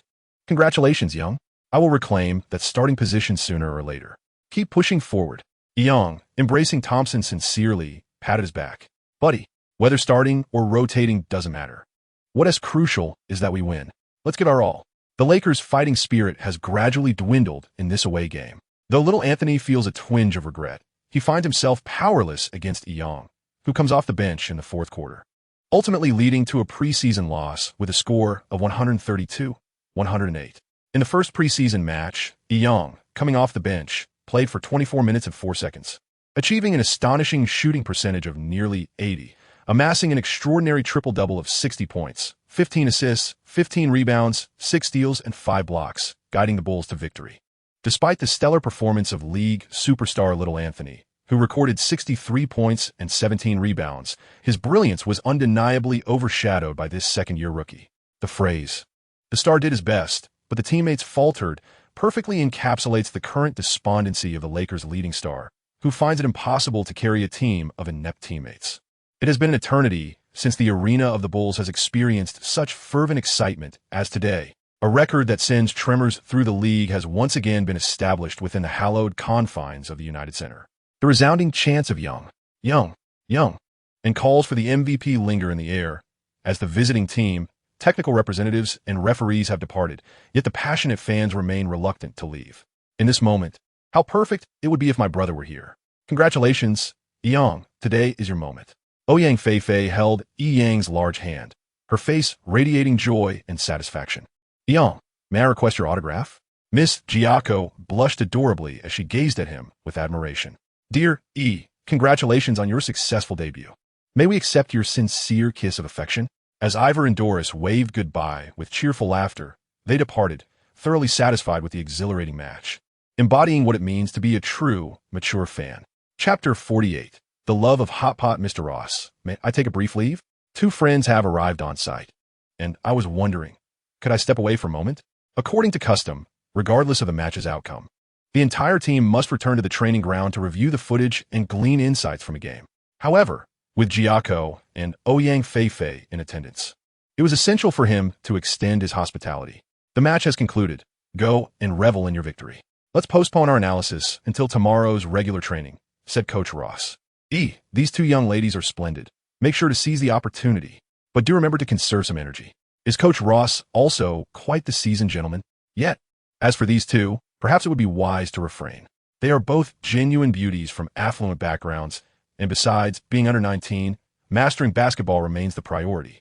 As the teasing laughter and whistles of his teammates echoed, Young discreetly slipped into the players' tunnel, not daring to boldly escort two stunning women into the world outside. Sister Feifei, could you kindly take Miss Giaco to wait for me in a taxi outside the stadium? I will join you shortly. Just await my call. Are you Ouyang Feifei? I am Giaco. It is a pleasure to meet you. May I be so bold as to inquire about your relationship with Young? The young Japanese girl surprisingly recognized herself. Although Ouyang's fame in China is undeniable, her international acclaim is somewhat muted. Why did she pose such a question to herself? Sister Ouyang, please don't misunderstand. Young and I are merely friends. I frequently travel to China and have seen some of your promotional posters. Miss Giaco, you are overthinking it. Young and I share a good friendship. We have acted together before. Just then, Yang's call came through. Please hold on. The hood of his athletic jacket concealed much of his face, complemented by a pair of Harley sunglasses. Yang, resembling a thief, swiftly opened the car door and announced the destination from the passenger seat. Now you understand the taste of fame, don't you? Are you planning to treat me to a grand meal? Sister Feifei, a lavish feast is not in order just yet. Let us make do for today. Americans aren't as fervent as they seem. This game has simply overwhelmed me temporarily. Thankfully, this driver doesn't understand Chinese. Otherwise, if he recognized me, it will be troublesome. The thought of a grand meal made Yang's head ache. With over 2,000 yuan spent on simple meals, he decided to postpone the feast until he had earned enough dollars. The two appear to be quite familiar with each other. Allow me to introduce you both. Yako is a Japanese exchange student studying in Chicago, and Sister Ouyang is. What? Do you know each other now? We do, don't we, Yako? It seems like you were a bit late in introducing us. Today, I believe I spotted the prodigious pop star Doris in the American music scene. Who would have thought you'd be so fortunate? As Yang opened his mouth to respond, Ouyang Feifei's fiery nature shone through brilliantly. Let us not forget we all navigate the entertainment industry. Little American girls are quite passionate, so be cautious not to get burned. Since Yang entered the car, Yako had kept her head bowed shyly, appearing as gentle as a little kitten. This proud princess was not always so demure, was she? Sister Fei Fei, please stop teasing. Today, I'll treat both of you to hot pot as a way to welcome you. By the way, when did you arrive in Chicago? Why didn't you inform me beforehand? In truth, Ouyang Fei Fei had been in Chicago for nearly a month. If it weren't for this preseason match, she would have returned home long ago after finishing her filming. However, she refrained from sharing this information with Yang. The taxi soon arrived at a Sichuan hot pot restaurant located on New Street in Chinatown. After paying the fare and preparing to disembark, the driver's unexpected remark left Yang momentarily stunned. Hey, buddy, you were fantastic today. Could you please sign an autograph? Yes, right here. Haha. The Americans are quite astute. They recognized you, a tall Chinese guy, emerging from the competition after watching the live broadcast. Indeed, the statement holds true. Upon entering the restaurant, it was already teeming with patrons. Had I known, I should have reserved a table in advance.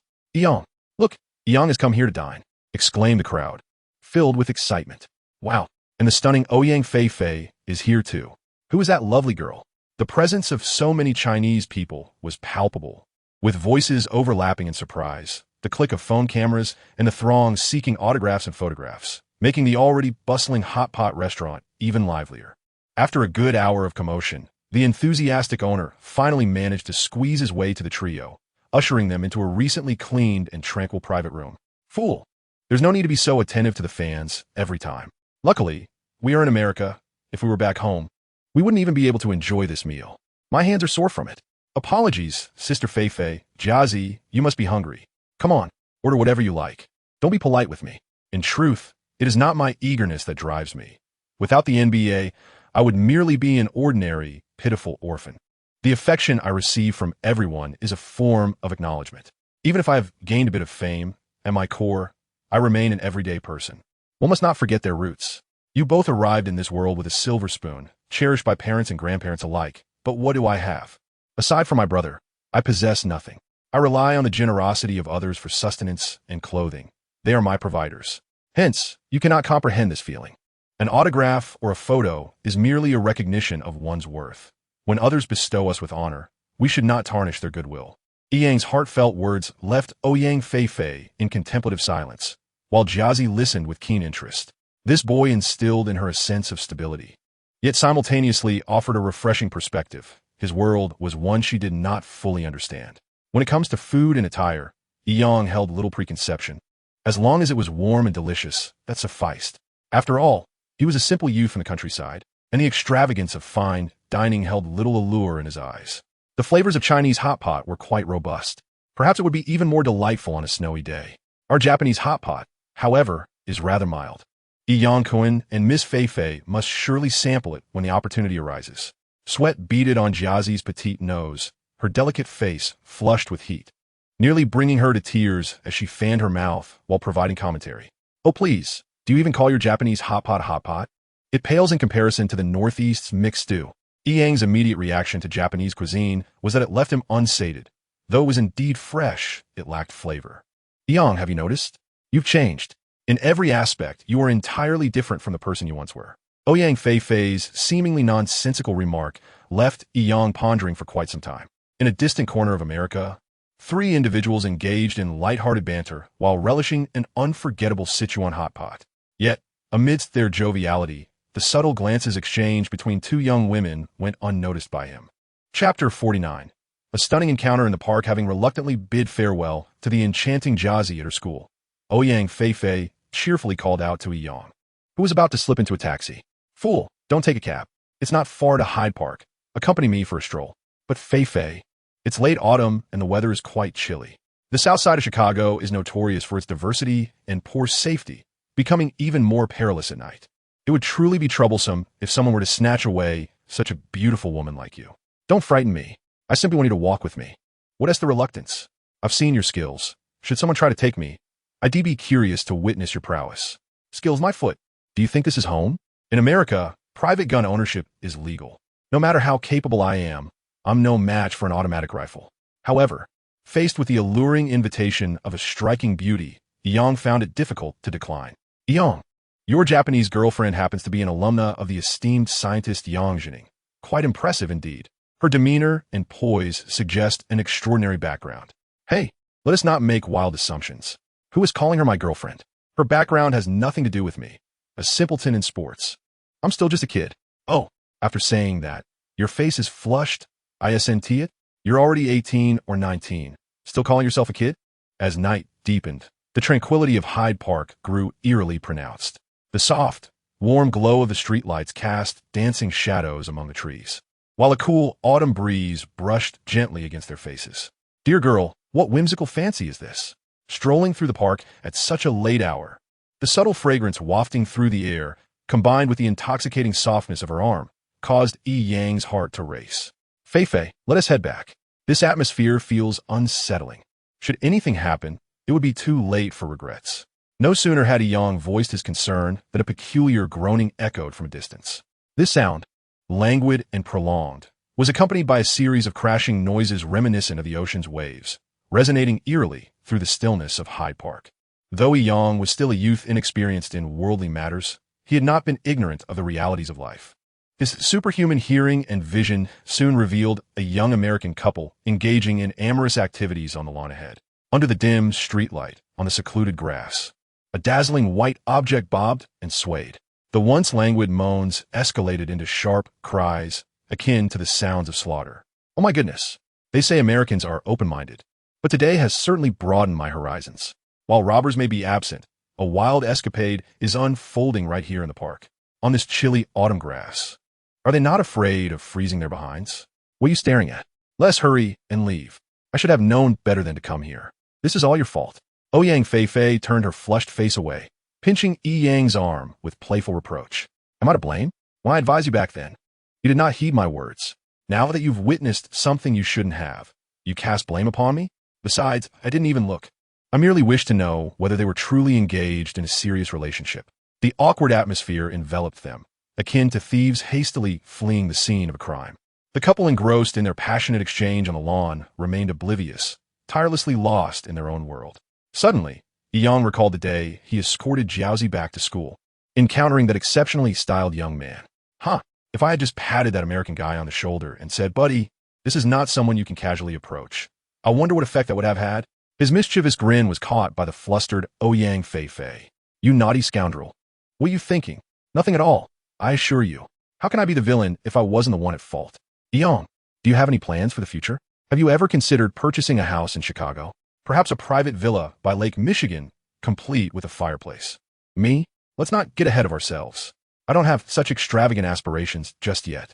A season's salary of $5 million may seem substantial, but after taxes, it amounts to only around $2 million. My brother's illness is uncertain, and he still needs to attend university and marry. This money cannot be squandered.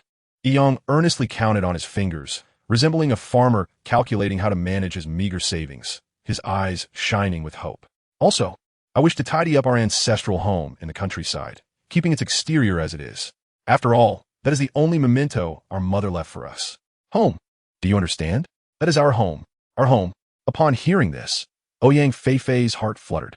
Although it was merely a slip of the tongue, her emotions rippled with joy. You are truly foolish. Given your talent, securing a position with the Bulls should be effortless. It's evident that you have a fondness for this team. If you plan to continue in the league for a few more years, wouldn't it be inconvenient not to have your own home? How about this? Even if I lend you the money, we could select a pleasant villa by Lake Michigan. When we come to visit you, we would have a place to stay. You would have a home in Chicago, and when you have the means, you could repay me. That wouldn't do. Money borrowed must be returned. Besides, Sister Fei, you've already helped me immensely. I can't accept that idea. I'm not helpless. However, once I have firmly established myself and sign a long-term contract, I promise to buy a villa by Lake Michigan, and you're always welcome to visit. Yang's straightforward and earnest words left Ouyang Fei feeling somewhat exasperated. How could this oblivious fool not grasp such a blatant implication? Why should there be any sense of division between us? What he possesses is but an extension of my own. Who needs your money? And as for your invitation to visit, could it be that this fool has yet to reach the age of budding romance? Or perhaps my expressions lack sufficient directness. Sister Fei, why have you fallen silent? Have I said something amiss? Fear not, that day shall not linger far off. Ouyang Fei rolled her eyes in exasperation. Truly, the pursuit of a woman by a man is but a thin veil, while a woman pursuing a man is akin to scaling a mountain. Let be.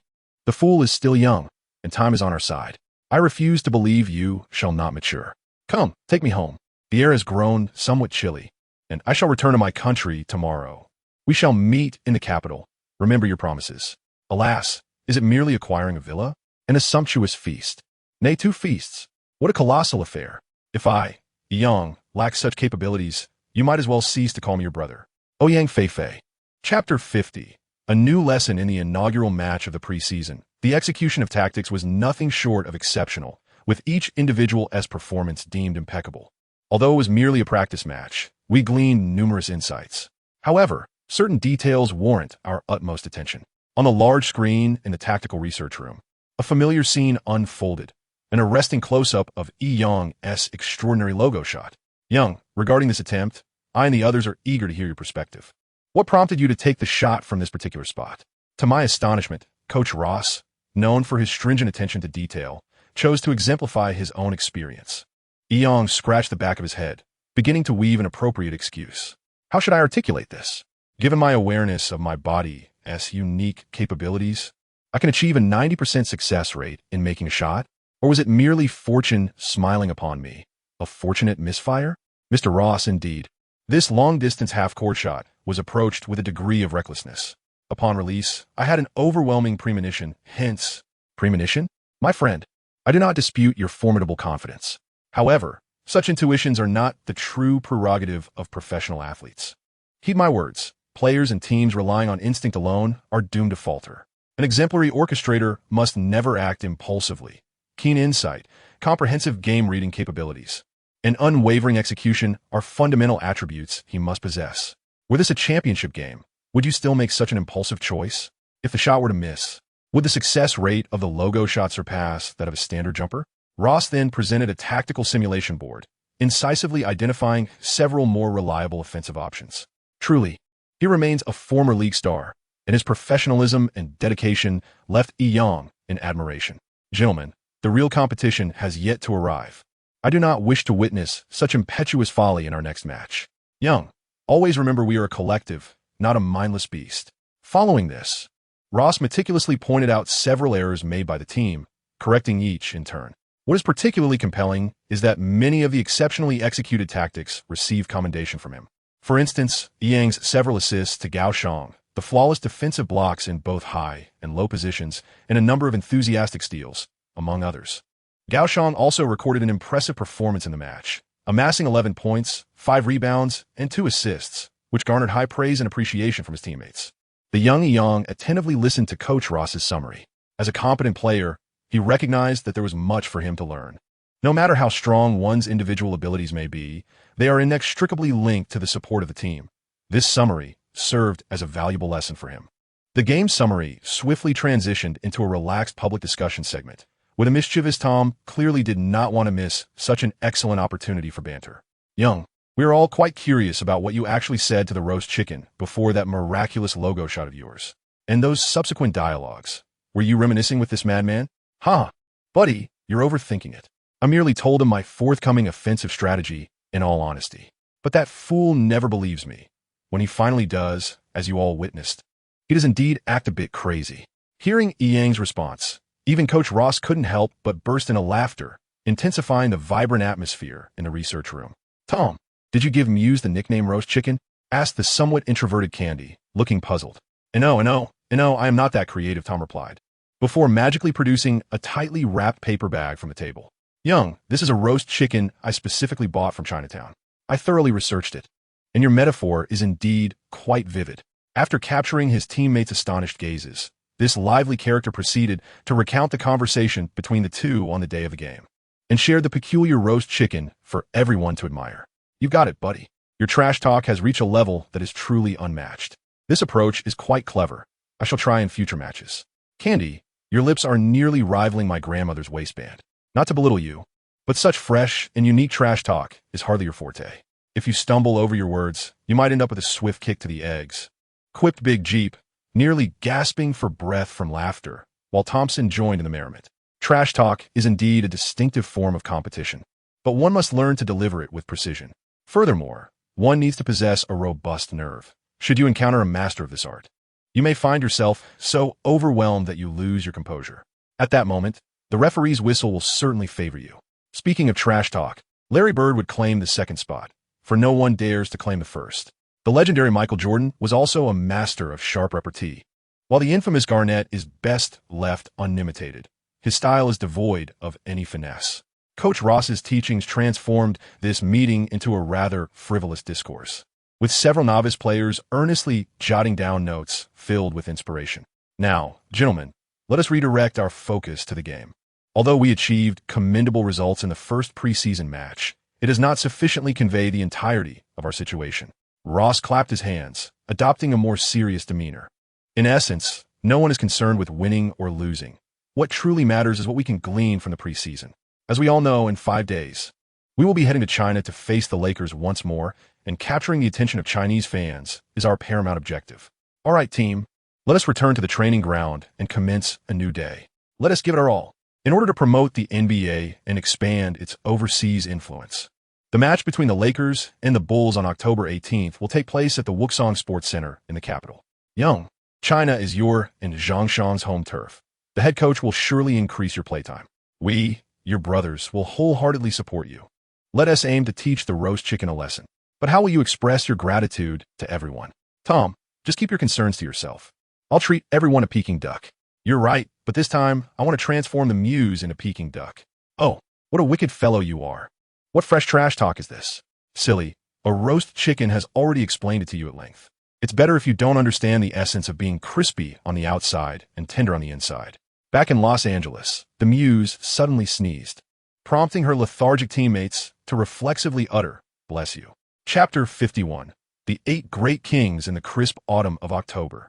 The 4 girls in Dorm 507 did not join the throngs heading out for weekend shopping, but instead sat in their dormitory, fervently discussing something.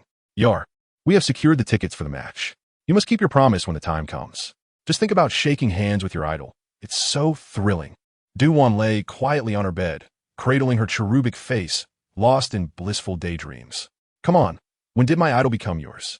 If it weren't for my poster, would you even be a fan of Young? Do you know basketball? Are you aware of the NBA? It was agreed that aside from Yar, the first audience with the idol must be mine. Song Xiaojia complained in her authentic northeastern dialect, her expression discontented. How domineering. Is Young exclusively yours? Which department issued that decree? Don't think you're the only one familiar with the NBA. While I may not be an expert, I know a thing or two. Oh, Shang Ting Ting, don't huff just because I called you plump. If you're not convinced, let us have a little competition.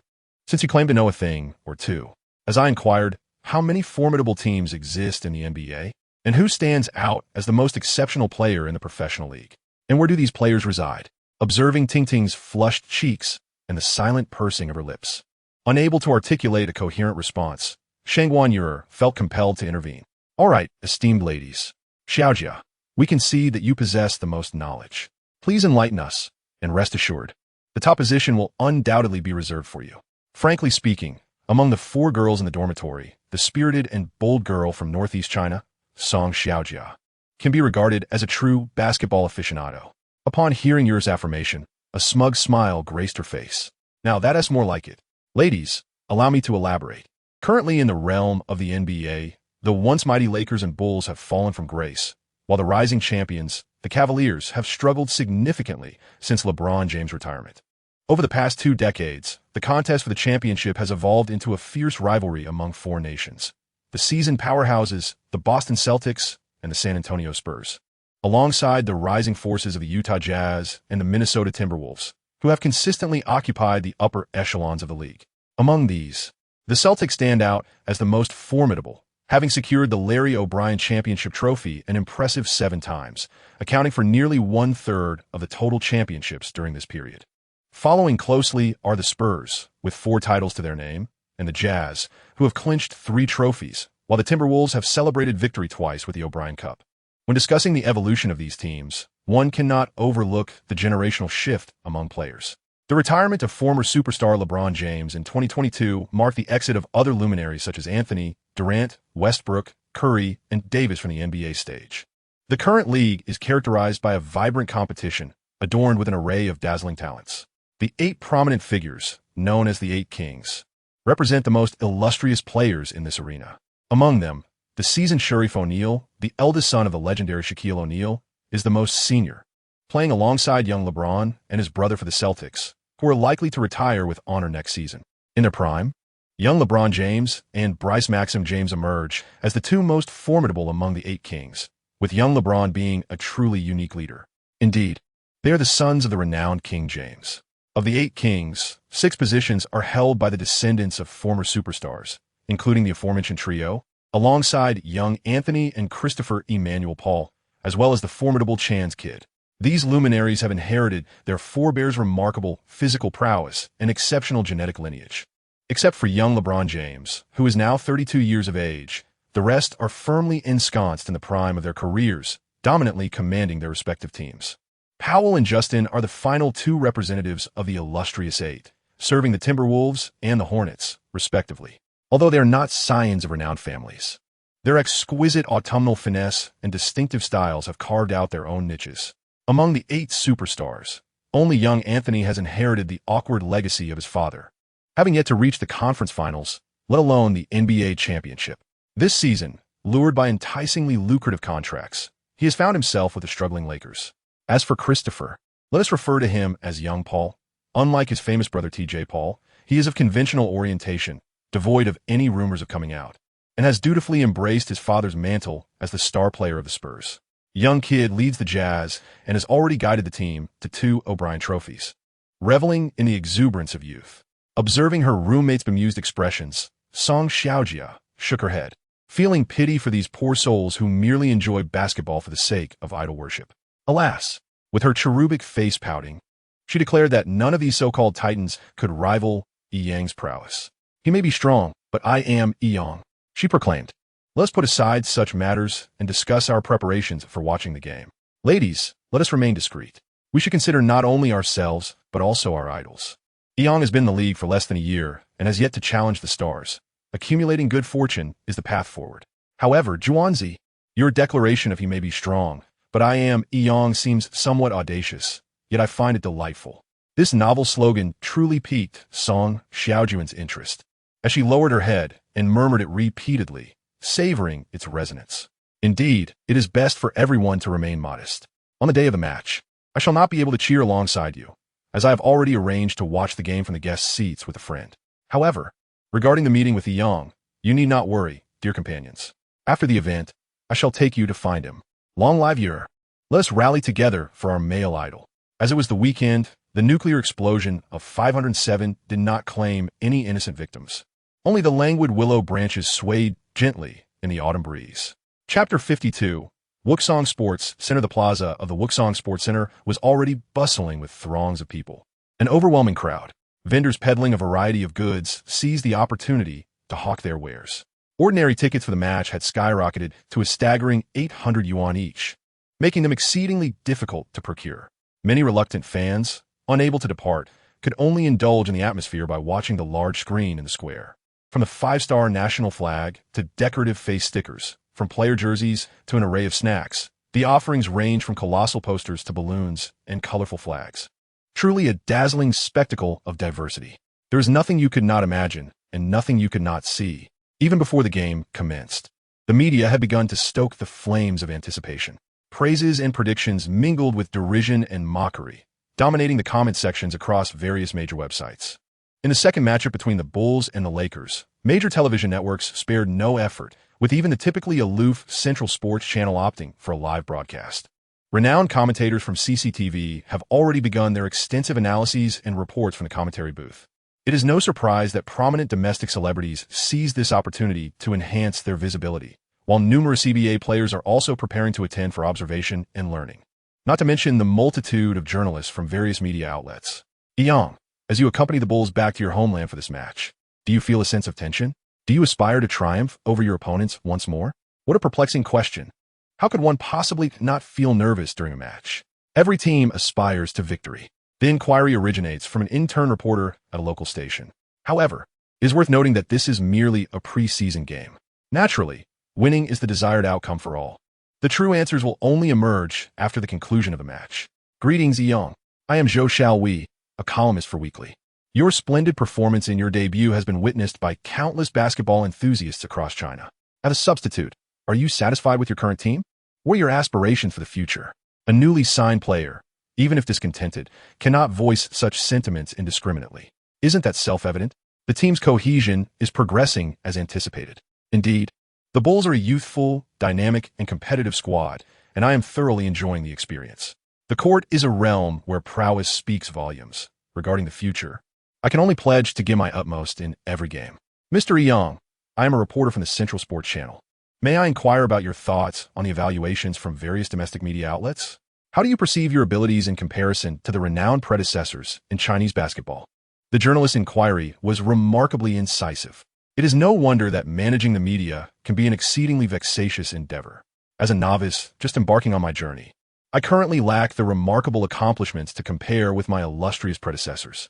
Nevertheless, the present state of basketball in China is shaped by the relentless efforts of countless players like myself.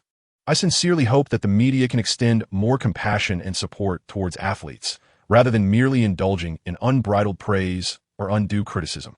Encouragement, motivation, and hope are the true catalysts of our growth. The incessant flashes of cameras and the rhythmic clicking of shutters created a dizzying atmosphere for Yang. Yet he faced the lens with a smile, candidly expressing his thoughts. Given that the event was hosted in China, the Bulls organization made every effort to accommodate the interview requests from various media outlets. The narrow players' corridor had transformed into a veritable press conference. Mr. Yang, I am the host of the daily sports column in the United States. As you may know, the performance of Chinese players in the history of the NBA has often been characterized by inconsistency. The disparity in physical attributes makes them more susceptible to injuries. What are your thoughts on this? Do you believe you will succeed in the future? Such a blatant display of racial bias in the interview stirred a sense of indignation within Yang. To speak frankly, facing a multitude of media representatives felt akin to a young maiden embarking on her first journey in a sedan chair. The differences in physical prowess between Chinese and Western players are glaringly apparent, yet we also possess unique advantages that others lack, such as a delicate shooting touch and astute intelligence. The NBA has only recently established its presence in China, barely over 3 decades. I wonder from where you derive your perception of inconsistency. The world is evolving, and basketball is no exception. I firmly believe that your perspective will undoubtedly shift in the future, as an increasing number of Chinese players will grace this grand stage to showcase their talents. Success is beyond question. I shall demonstrate through tangible evidence that not only are Chinese players consistent, but they will also excel even further. His poised response elicited applause from many compatriots in the audience. However, mere words cannot silence the bigoted voices that pervade the sports community. The tedious interview finally drew to a close, and in the locker room, Tom once again showcased his mischievous talent. Young, this is your hometown. I have never witnessed a preseason game receiving such attention. It is evident that this is your home court, and those Lakers fellows have miscalculated once more. The sentiment expressed is quite accurate. The Lakers initially chose China as their home ground, intending to leverage the unparalleled popularity of Chinese fans to promote the team once again, hoping to rekindle the loyalty of the former Purple and Gold Dynasty supporters. However, by opting not to retain Yang, the Lakers have once more succumbed to their own misguided decisions. In contrast, the Bulls, boasting 2 Chinese players, have reaped significant benefits, garnering extensive support from Chinese fans and capturing a substantial share of the basketball market in China. The atmosphere within the arena clearly illustrates that the Bulls, despite being the visiting team, exude the spirit of a home team. The resounding slogans of support bring joy to the hearts of Chicagoans. In this match, I will increase your and Zhang Shang's playing time. I hope you both can surprise me anew and showcase the capabilities of Chinese players to the world. Let us give it our all, fellows. Coach Ross concluded the tactical briefing, addressing Zhang Shang and Yang with warmth, undoubtedly elevating their spirits to new heights. Mr. Ross, my body is an engine that knows no fatigue. As long as you provide me with ample support, the Lakers will soon feel the pressure, Yang confidently replied. However, he harbored his own plans, knowing that achieving dazzling statistics was merely a matter of his extraordinary talent. Yet he also understood the importance of withholding his trump card rather than revealing it in just a game or two. Making outlandish statements is not always the wisest course of action. What are we? A fearless bull. What is our opponent? The corpses beneath our feet. For victory, for honor. Let us display our horns. Let us go. The fervent and bloodthirsty battle cry was sounded once more as the Bulls, filled with determination, marched out of the players' tunnel amidst deafening cheers, stepping onto the court of the Wuxong Arena. Chapter 53. The Second Preseason Clash Muse. I no longer wish to see you lose your composure like a rabid dog. Otherwise, you will never have the opportunity to play again. In the Lakers locker room, Coach Mike, having delivered the tactical strategy, surprisingly abandoned his usual indecision and sternly addressed this former star player. Do not think I am trying to intimidate you. This is not merely my personal opinion, but also the sentiment of the team management. Seize this opportunity wisely. When they initially brought me on board, those individuals surrounded me like loyal dogs. Now that I am deemed useless, they have discarded me like a dog. Muse, feeling deflated, paused for a moment before silently nodding in agreement. Buddy, do you want to end up like last time? Completely humiliated? That would be absolutely dreadful. Summon your courage and do not let that yellow-skinned kid-s words provoke you. We still have a game to play. Little Anthony gently patted the dark, sturdy shoulder of his companion in reassurance, unwilling to see his second-in-command lose his fighting spirit and become a superfluous waste. Juju Ting, the male deity, has taken the stage. Look quickly. He has the last one. Indeed, thank goodness Ting brought her binoculars. I can see him. He is even more handsome than your poster. Yar is so fortunate, sitting so close to Yi-Yang in the guest seats. I'm utterly envious. Silly girl. Then let us cheer for him. Who knows if we land a script? We might become big stars ourselves. One day we could sit in that very spot to watch the game. In the center of the audience on the first floor, three exquisite young women chattered incessantly, their eyes never straying from the binoculars in their hands. The visiting Bulls, clad in their traditional crimson jerseys, sported an innovative design by Adidas, vibrant red with white trim. The bold Bulls and number 11 emblazoned across the chest, while the logo and name graced the back, paired with a fierce bull's head adorned with white horns, beneath which the large letters indicated the jersey's owner. Yi-Yang's neatly cropped hair framed his youthful, handsome face, which bore an expression of resolute coolness, giving him an air that seemed somewhat at odds with his age. After a summer of rigorous training, his muscular physique had become even more defined, radiating the vigor of youth. He is indeed quite handsome. Most captivating is an indescribable essence about this young man, akin to a cocktail crafted from purity, freshness, and gallantry. Seated regally in the guest area was Sima Aoshua, who quietly admired him. She had encountered many handsome men, yet Yi-Yang was the first to seamlessly blend masculinity and charm. Had she known earlier, she surely would not have missed the first game. Such a fine young man. Just based on his temperament and looks, he exudes a pleasant comfort. You youngsters, how can you not see that he bears no resemblance to a bodyguard at all? Yar, after the match, you must introduce me to him. Do go. Not only is Yi-Yang skilled in martial arts, but his basketball prowess is also commendable. If you missed the preseason opener, be sure to appreciate this game. I, Zhao Yifei, have never idolized anyone, but this kid has already claimed that title in my heart. At that moment, Du Changfeng and Zhao Yifei seemed to find a common ground, engaging in an unusually harmonious conversation. The Long siblings and Lu Qingho were absent, with only Du Ziki and Lu Ruyan occasionally updating Sima Aoshua about Yi-Yang's south performance on the court. Go Yi-Yang, you're the best. A sudden, sharp shout startled Yi-Yang, who was warming up on the court. It turned out to be the lively girls from Shangwan Yur's dorm, waving a treasured poster of Yi-Yang and a striking banner that boldly declared, Yi-Yang, I love you.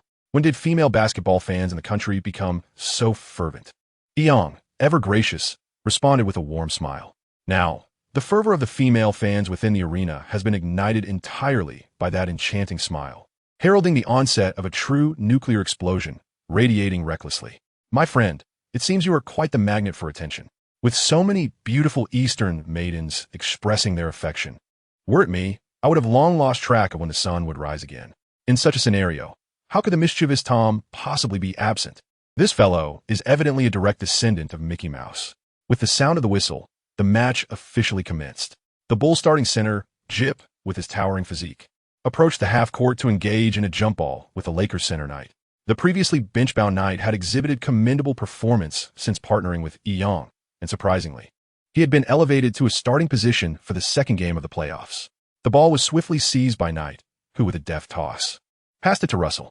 Having learned valuable lessons from the previous game, the Lakers adeptly managed their dribbling time and fortified their teamwork with tighter passing coordination. Yi-Yang's entry into the game had provoked significant agitation in the young Anthony. As a superstar of the league, he felt that such treatment should have been his by right, embodying the saying that one only learns to cherish what they have once it is lost. In the past, the cheers from fans had hardly affected him. A corner three-pointer, swoosh. With Anthony's swift release, the Lakers secured the fruits of their first offensive play. His shooting touch today seemed remarkably fine. Satisfied, young Anthony gestured with a flick of his finger as he retreated to the half-court.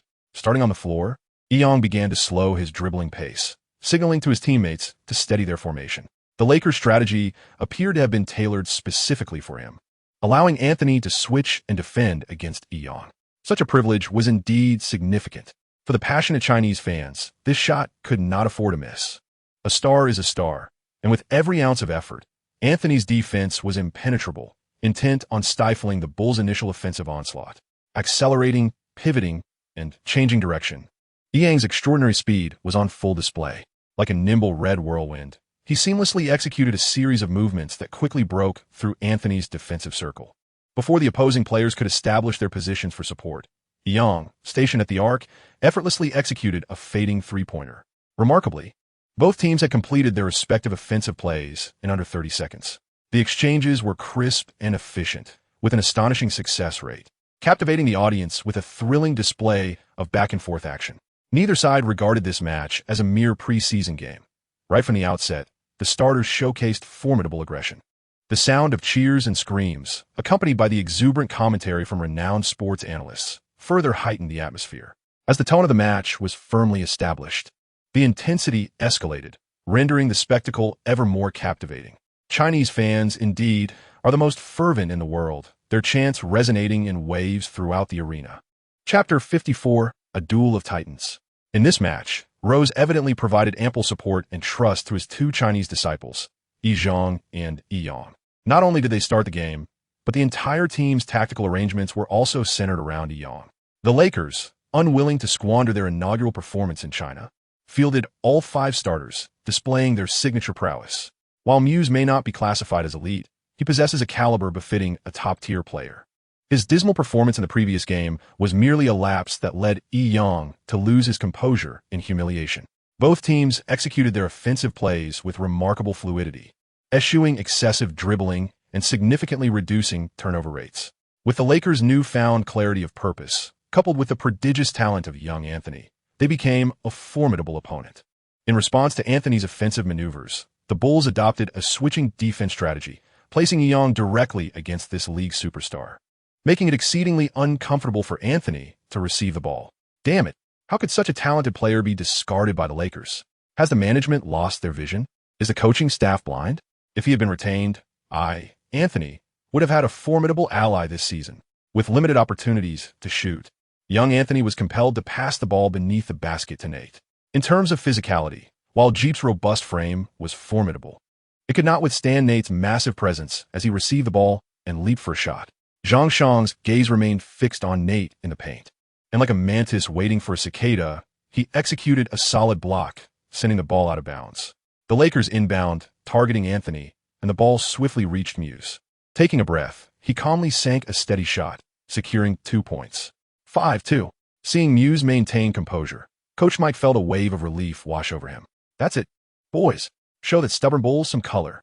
Yang, undeterred, dribbled past midcourt, only to be confronted by young Anthony beyond the three-point line. With a sudden impulse, Yang raised the ball with one hand, and Anthony, falling for the bait, leapt to block. However, Yang had mastered the art of the signature fake, keeping the ball firmly in his grasp. He pivoted and swiftly charged toward the Lakers' paint. Suspended in midair, Anthony could only watch helplessly as Yang brushed past him. This kid is incredibly cunning. Muse, with his seasoned experience, positioned himself defensively, ready to execute a close contact foul.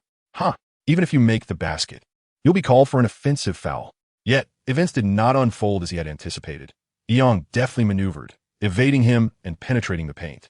The speed was astonishing. Lakers center Nate sighed inwardly, rushing to intercept. Too late. Before he could establish his footing, the red figure obscured his vision. A thunderous dunk ensued, accompanied by a defensive foul, a 2-1. Yes, that was absolutely exhilarating. A feint to bypass 2 defenders, then a slam dunk over the center. Truly a testament to Chinese spirit. Splendid.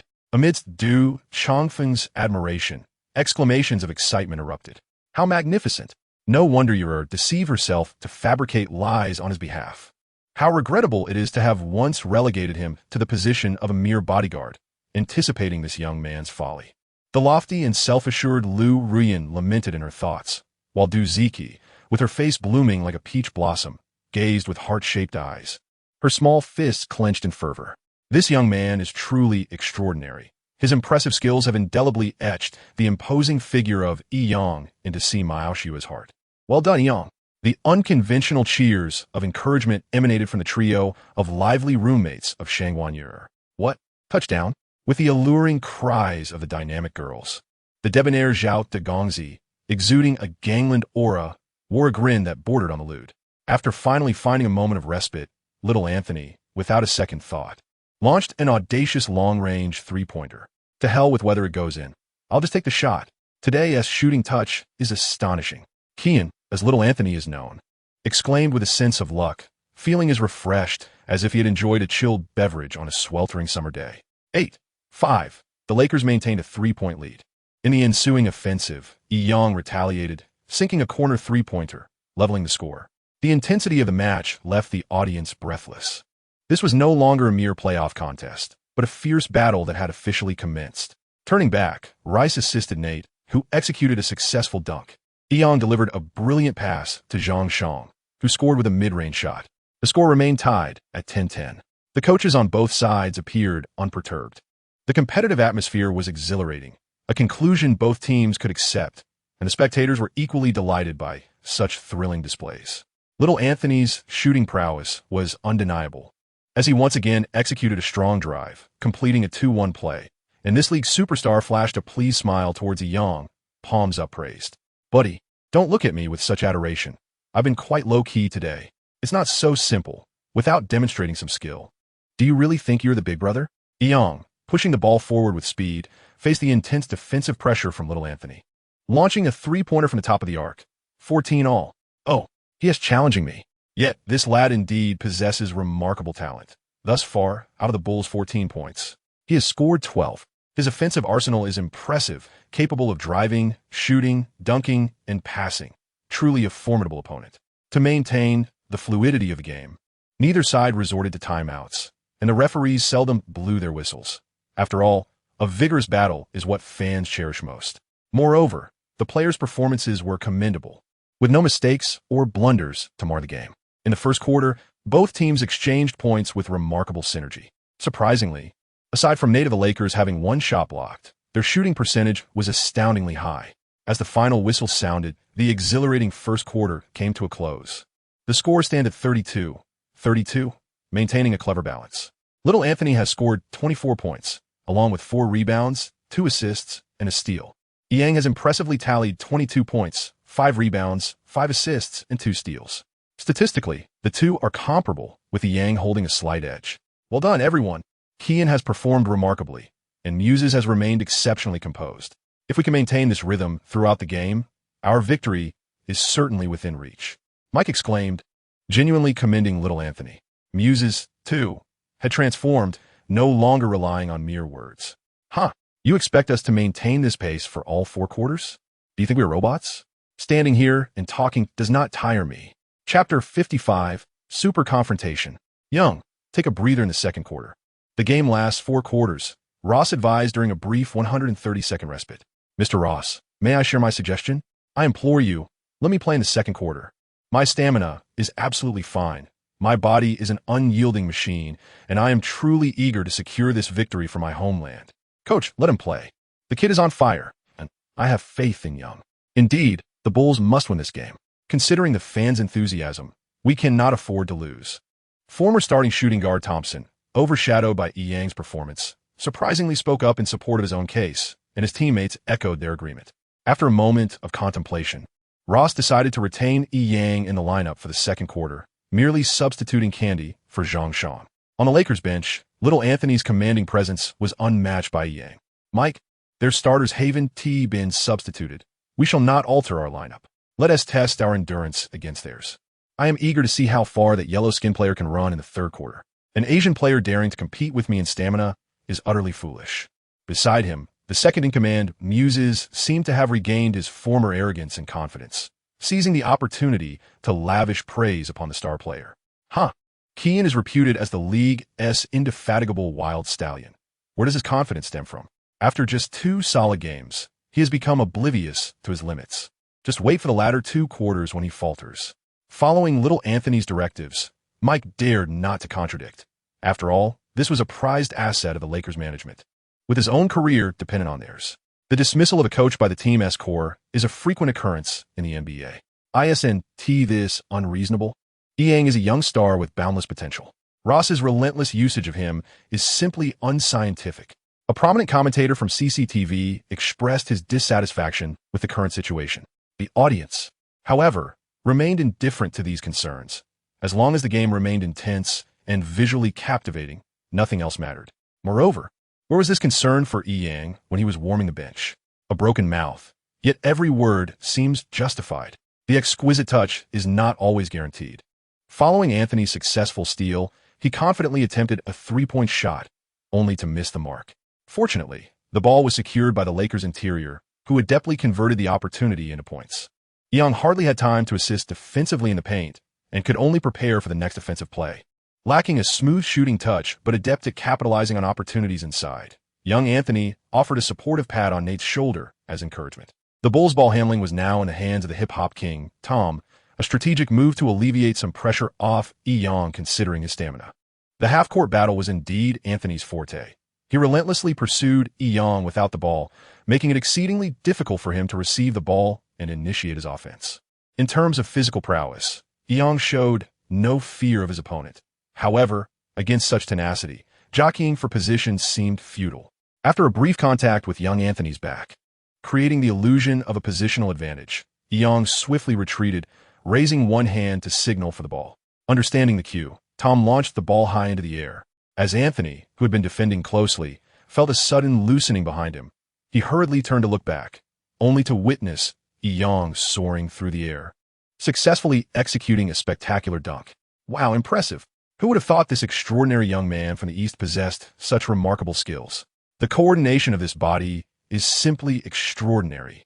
The speed at which he escapes from defense and the height of his jumps are seamlessly connected, without the slightest pause, eliciting fervent cheers from the audience. Alas, I had strongly urged the Lakers to retain Yang, but regrettably, those short-sighted individuals could only see dollar signs, entirely oblivious to this young man's astonishing talent. It is a disservice to my discerning vision. After a sigh reminiscent of a coach's hindsight, Coach Mike gestured for a double-team tactic, a signal comprehensible only to the Lakers players. Little Anthony is not one to recklessly shoot. As the saying goes, one cannot walk by the river without getting their shoes wet. After several clever maneuvers, he managed to score 2 points with a difficult shot. The competition on the court grew fiercer. Whenever Yang brought the ball into the Lakers' territory, 2 or 3 players would swarm to harass him. This allowed the quick-cutting Tom to receive a perfectly timed diagonal pass from Yang, leading to another successful layup. The repeated failures of the double teams only enabled Yang to rack up impressive assists. Although the score remained close, the Lakers were clearly at a disadvantage, trailing 41-36, 5 points behind the Bulls. Finally, little Anthony seized an opportunity from mistake by the ball-handling Tom, intercepting the pass. As he advanced, the Lakers executed several beautifully timed plays, culminating in a thunderous dunk from little Anthony, who also earned a free throw opportunity. The score was now 41-39. The Lakers' performance today filled Yang with quiet admiration. After all, the Bulls were merely an average team, lacking the overall strength of the Lakers. Should he unleash his full potential? No, the time was not yet ripe. Merely winning by a few points sufficed, without the need to attract undue attention. It is often said that Asian players lack stamina and overall physical prowess. Today, I shall demonstrate to these fools what it means to be an indomitable force. Throughout the second quarter, Yang buzzed around the battlefield like a diligent little bee. Just as Anthony successfully intercepted another pass from Tom, the ball inexplicably found its way into Yang's hands. In a moment of astonishment, this audacious individual soared towards the basket with a thunderous dunk. My heart raced in sync with the rim. Incredible. He has been sprinting for 2 quarters without exhibiting a hint of fatigue. This is hardly the demeanor of an Asian player. He resembles a lively little leopard. While he remains unexhausted, my own rhythm has been disrupted by Yang's dynamism, and Anthony's energy is subtly waning. Thankfully, there is still over a minute left in the second quarter, before little Anthony could signal. The nimble muse effortlessly tossed the ball towards the basket. Isn't it just an alley-oop? Allow me to show you what a true alley-oop looks like. Anticipating the ball as height and trajectory, Anthony's body spun upward like a top, executing a flawless 360-degree turn as his fingers grazed the ball. A surge of fervent dominance erupted within him. With a single-handed slam, this utterly perfect alley-oop would conclude. However, could it really be? Is that even possible to intercept? The act of indulging in hot pot can still be somewhat comprehended, but how on earth did you manage to snatch the ball from my hands? Goodness, is this a Chinese spring? Chapter 56. You have caused me pain indeed. Little Anthony's fingers made contact with the ball, propelling it to an astonishing height of over 120 centimeters. This figure is already commendable for many who excel in vertical jumps. However, what left the audience utterly astounded was that, at the very moment little Anthony leaped into the air, Young also sprang into action. This extraordinary young talent from the East astonishingly leaps approximately 20 centimeters higher than young Anthony. A pair of powerful hands not only enveloped his dunk with force, but also forcibly yanked the basketball down. This scene is reminiscent of the previous episode where Muse faced relentless torment. Yet the circumstances this time are even more dire. Kian, bewildered by this extraordinary spectacle, stood foolishly beneath the basket, lost in thought. The fervor of the fans reached a crescendo as they rose in unison, rhythmically applauding. Even the aloof goddess, Sima Aoshue, clenched her tiny fist, cheering for Yang's offensive play following a steal. Freed from the constraints of Anthony, Yang moved with unparalleled fluidity, executing a swift solo drive, deftly maneuvering past 3 defenders into the unguarded paint. Just as everyone anticipated a thunderous dunk from this remarkable talent, the ensuing moment left the spectators utterly astonished. In a fit of enthusiasm, Yang did not leap skyward. Instead, he launched the ball forward with a resounding thud against the tempered glass backboard. What has happened? Did he lose grip? Was he too forceful? Such a monumental error was unexpected, especially after he had successfully completed a challenging dunk and found himself with an open opportunity in the low post. The arena fell silent, captivated by a collective gaze. The audience, once again mistaken, witnessed the ball bounce off the backboard as Yang's imposing figure soared towards the hoop, legs bent high, body angled forward like a predatory eagle.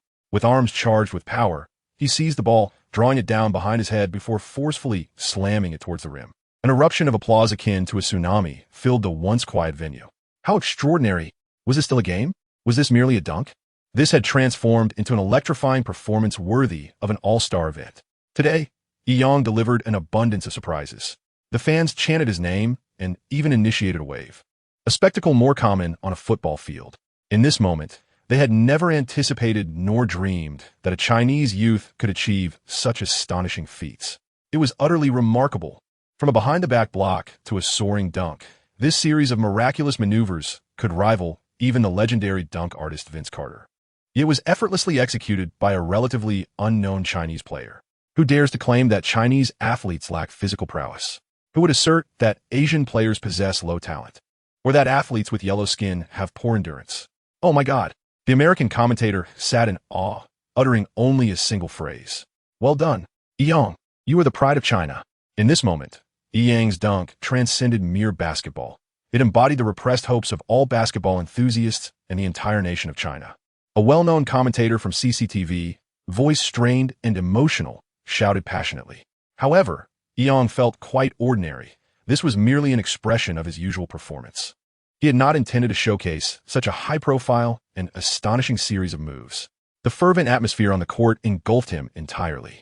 The Muse brand roast duck did not materialize as intended, but instead, it resulted in a version reminiscent of little Anthony's roast duck. My apologies, my friend. It was not my intention. The timeout whistle blew. Rockets head coach Mike, noticing the peculiar energy of his players, decisively called for his first timeout. The star player, little Anthony, resembled a swan with broken wings, his noble head drooping as he trudged toward the bench, utterly dispirited. Damn it, this is truly embarrassing. My luck has always been poor, and I have never achieved a commendable record leading the team. To add insult to injury, I was just thoroughly outplayed by a rookie. This is simply, utterly disgraceful. Kian, get it together. This is not your fault. We still have a game to play. Mike weakly consoled his team's ace, struggling to find suitable words. Not my fault. Is it the fault of that Eastern kid? This game has irrevocably tarnished my once illustrious reputation. I can only imagine how LeBron and his crew will mock me. No, I'm the leader of this team. My teammates are counting on me. The game is not over yet. I cannot surrender like this. That is not the style of Kian. After all, he is a seasoned superstar with ample combat experience. Regaining his composure, little Anthony re-emerged on the court as if nothing had transpired. Indeed, victory should not lead to arrogance, nor should defeat bring despair. One must learn from such grace. Observing the fierce determination in little Anthony's eyes, Yang could not help but admire him from the depths of his heart. Like a surge of adrenaline, little Anthony's fighting spirit was reignited by this young Chinese player, transforming his subsequent performance into that of a formidable little superhero. When faced with strong opponents, the valiant becomes stronger. This is the survival rule of the brave. As the game progressed, Yang, feeling a tinge of guilt, discreetly lightened his efforts, making the contest even more thrilling. With 2 consecutive three-pointers and several successful low-post attacks, the Lakers gradually closed the gap. Yang adeptly countered each move, maintaining a steady 4-point lead at 64-60. Let them be strong, for I am Yang. Suddenly, a melodious cheer resonated throughout the arena. The Chinese fans within the venue erupted into laughter. Soon, a harmonious chorus of Let them be strong, for I am Yang reverberated through the air. What the heck? Are you here to entertain us? Yang found himself both amused and perplexed by this unique cheer. The players on both sides exchanged bewildered glances, questioning the meaning behind such exuberant shouts. After a few minutes of fervor, the second quarter concluded, entering halftime. By the end of the half, Yang's statistics boasted an impressive 38 points, 8 rebounds, 11 assists for steals, and 2 blocks. While little Anthony achieved a remarkable 39 points, 6 rebounds, 7 assists, 5 steals, and 3 blocks, with their performances closely mirroring one another. This brought a modicum of solace to the wounded Kian, who at the very least was not utterly vanquished by his opponent in that moment, allowing him to maintain some semblance of dignity. This young talent is exceptionally formidable, not just strong in the conventional sense. The regular season promises to be quite thrilling this year. Chapter 57. The running flame. During the 15-minute halftime break, Yang sat on the bench, embodying the serene demeanor of a monk in deep meditation, his gaze fixed inwards, reflecting a state of profound tranquility. He repeatedly reminded himself that the more the spotlight shone upon him, the more he must remain composed and humble. Hey, not bad at all. Breathing steadily. You're truly a little dynamo of energy, he mused. But I must admit, I'm feeling a bit fatigued, so I shall refrain from further exertions. Though Tom declared his weariness, his words belied his energetic nature. Coach Ross had already substituted all the starters, with a former starting guard, Thompson, leading the reserves onto the court for the third quarter.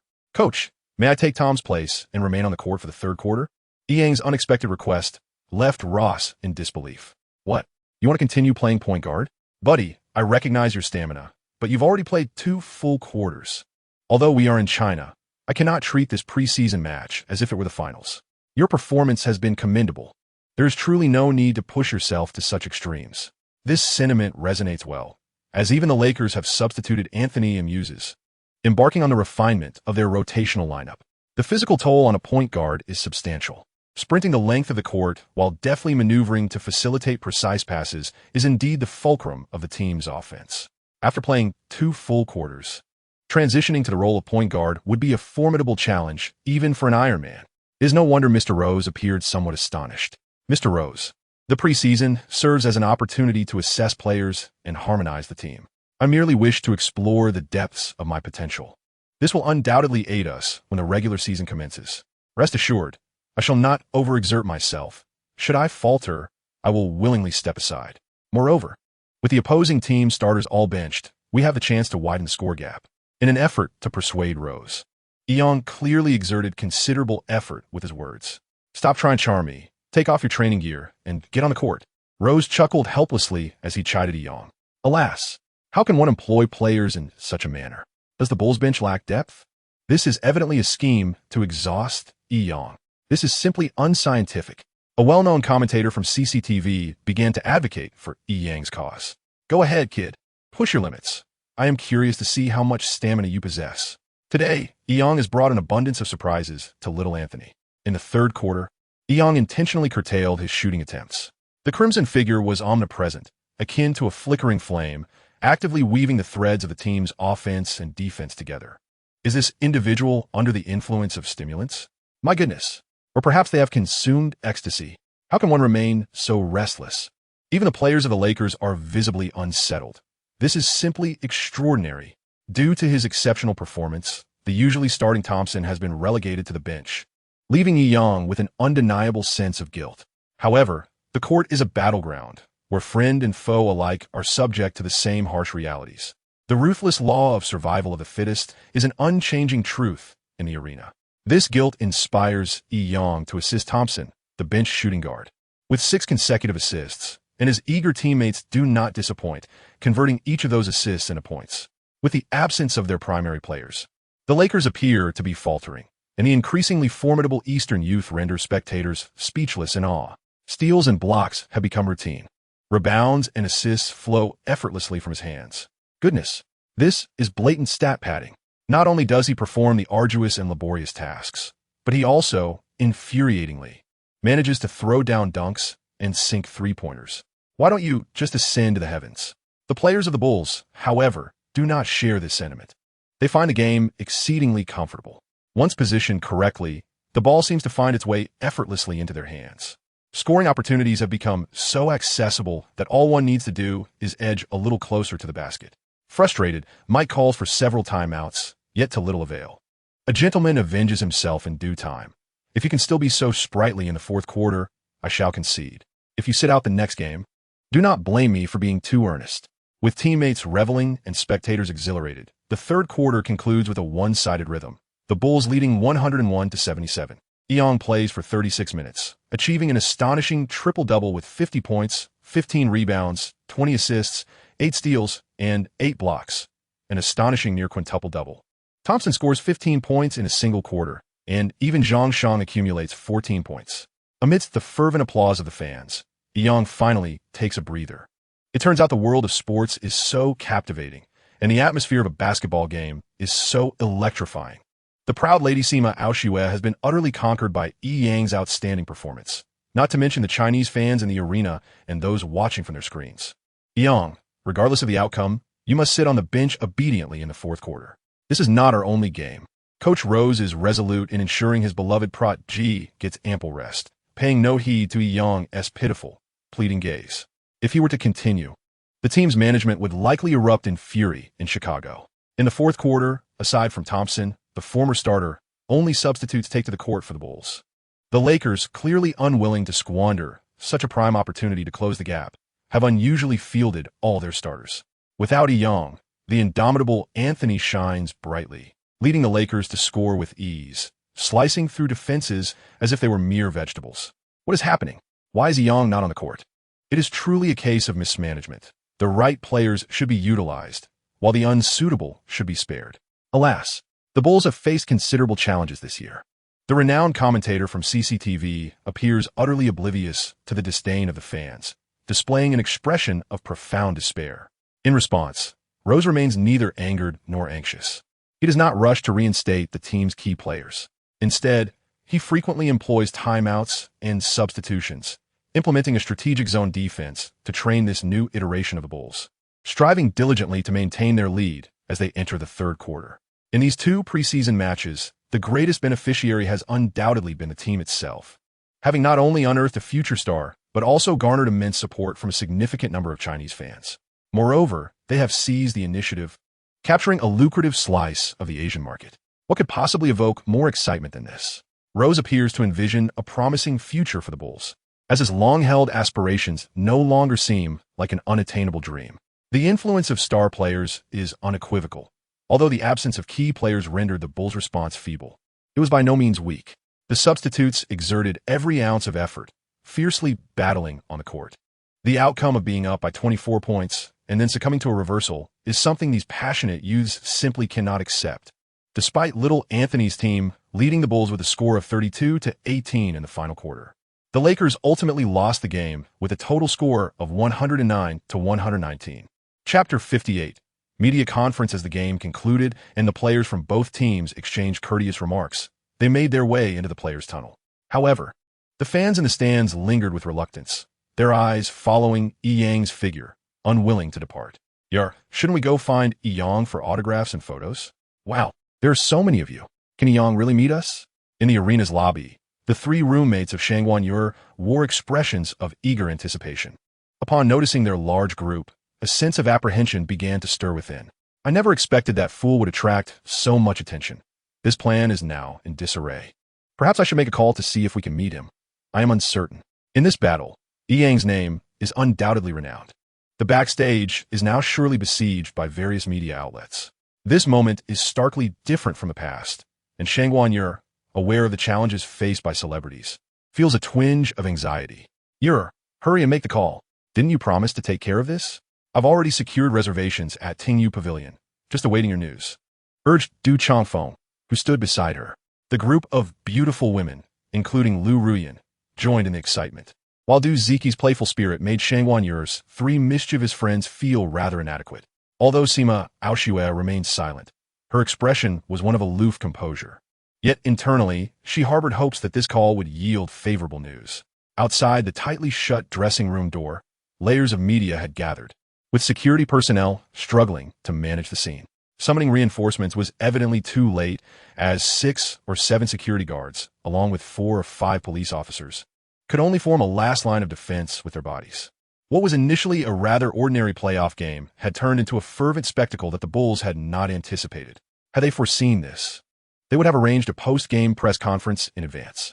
Finally, a small crack appeared in the dressing room door, as the Bulls press officer awkwardly squeezed his corpulent body through, slamming the door shut behind him. Ladies and gentlemen, please do not crowd. The venue's press conference room is now officially open. Media colleagues, please proceed there to await further updates. The team will certainly provide a satisfactory explanation. Thank you all. Thank goodness we made the arrangements. The press officer wiped his brow. Watching the reporters, he had finally managed to disperse and let out a sigh of relief. What happened? What did Yang say? Hurry up and tell us. Yes. Did the idol agree? You're making me anxious. Please just say something. The temperaments of these two individuals are indeed quite impatient, and they bear a striking resemblance to a married couple. Before Shangguan Yu could even set down her phone, Song Xiaojia and Du Changfeng, positioned on either side, began to interrogate her. The media reporters had surrounded the changing room and were already making their way to the press conference room. Yang would also be attending this media gathering, alas. Oh dear, spare us the suspense. Could it be that this young man is putting on airs and does not have time to meet us? Truly, they are siblings. Du Ziqi glared with a round, almond-shaped eyes, scrutinizing the teasing Yar. It seems we shall not see him for a while. However, Yang instructed us to wait for him at the Wangfu Grand Hotel in an hour. Yar, you become mischievous. Look at how anxious you've made everyone. You were never this playful before. It must be the influence of those roommates, right? Amidst the melodious cheers, Ouyang Feifei subtly pulled Yar aside and jested. After Coach Ross skillfully navigated the media with his diplomatic rhetoric, the spotlight finally shifted to Yang, who was clad in casual athletic attire. Yang, well done. Congratulations on bringing honor to your country. Today, we witnessed a remarkable and miraculous match. Please share your thoughts on your feelings at this moment. It was merely a preseason game. What honor have I brought to my country? This must be a reporter from CCTV Sports Channel. It was just a practice match, hardly deserving of accolades, nor can it be deemed great. I am quite satisfied with the game. As you know, Ross is an experienced coach, and my teammates were incredibly supportive. Of course, the opponents were formidable, presenting us with numerous challenges. Mr. Yang, I am a journalist from the Shanghai Sports Column. How would you rate your performance? Has this match solidified your position as a starter? Did you ever anticipate achieving such dazzling and miraculous statistics? Goodness, are you a walking question mark? Yang nearly blurted out this playful remark, but after a moment of composure, he responded with humility. Well, I would say around 90 points. If I had played in the fourth quarter, it would have certainly been a perfect score. As for whether I will be included in the starting lineup, that is not for me to determine. You would need to ask Mr. Ross. Oh, he must have had too much to drink and has gone to the restroom. I do not find these statistics particularly remarkable. As you know, it was merely a preseason game. It does not indicate much. Hopefully, I can maintain such performance in the regular season. On behalf of my American journalism colleagues, I would like to pose a question. What are your thoughts on your former team, the Lakers, not renewing your contract? Oh, Mun, it brings me great joy to see an American journalist here. They did well. They simply did not want me to sit on the bench for another season. You know, my experience watching the water cooler was indeed dreadful. Upon hearing this, a reporter from American Sports Magazine gave Yang a thumbs up. Yang, I am a reporter from the Southern City Daily. In your opinion, how does your strength compare to that of the league superstars? Will the Bulls make it to the playoffs? That question truly puzzles me. I believe I lack the qualifications to answer it. Perhaps you should consult my opponents instead. They possess several championship rings and accolades such as scoring titles and regular season MVPs, while I evidently have nothing of the sort. We are a united team, brimming with youthful vigor. As for the playoffs, we shall strive earnestly. By March of next year, the answers will reveal themselves. The humor of Young lightened the atmosphere, causing the reporters to chuckle as they engaged for a solid half-hour before the media elites departed, ready to concoct sensational news pieces. After a brief, refreshing wash-up, a rejuvenated Young knocked on the door of Coach Ross. "Mr. Ross, may I request a day off?" "Let me guess, it's your friend again?" "Go ahead, Young. This is your homeland. By the way, do take care of the lads. They are eager to explore this ancient and mysterious eastern city. Rest assured, I will ensure they have a delightful afternoon." "Thank you, Mr. Ross." Chapter 59. Sima Aoshue and Du Chongfeng. Are you Mr. Yang? I'm Luo Hao, the general manager of Wang Fujing Grand Hotel. Please follow me. Just as Yang, clad in layers, surveyed the hotel lobby like a secret agent. A man adorned in designer attire appeared beside him. "Follow you? Just because you claim to be the general manager, that makes it so?" Despite his youth, Yang was quite alert. He scrutinized the middle-aged man without taking a step forward. "Mr. E, it is our honor to host your team at this hotel. Your guest is already awaiting you in the VIP room. Please, this way." At the entrance of the opulently decorated VIP room stood four sharply dressed young men. Although they were in casual attire, the unmistakable aura of military discipline emanated from them, suggesting they were far more than mere bodyguards. Goodness, why are there so many people? While the presence of Shang Wanyar and Ouyang Feifei was not surprising, the appearance of Lu Ruyan, Du Ziki, and Zhao Degongzi was rather exceptional. Who then? Were the other two men and 5 women? As Yang stepped into the VIP room, the perceptive general manager, Luo, summoned 2 attractive waitresses and whispered a few instructions before taking his leave. "Wow, a heartthrob. I'm your fan," exclaimed the girl, her voice tinged with excitement as she rushed forward, momentarily abandoning her previously gentle demeanor to hug Yang's left arm. Even Yang's dedicated fan, his fellow townsman Song Xiaojia, was taken aback, hastily joining Du Wan as they both captured his other arm. "Oh, I remember you all. No matter how strong they are, I am Yang, the one you all started cheering for, right?"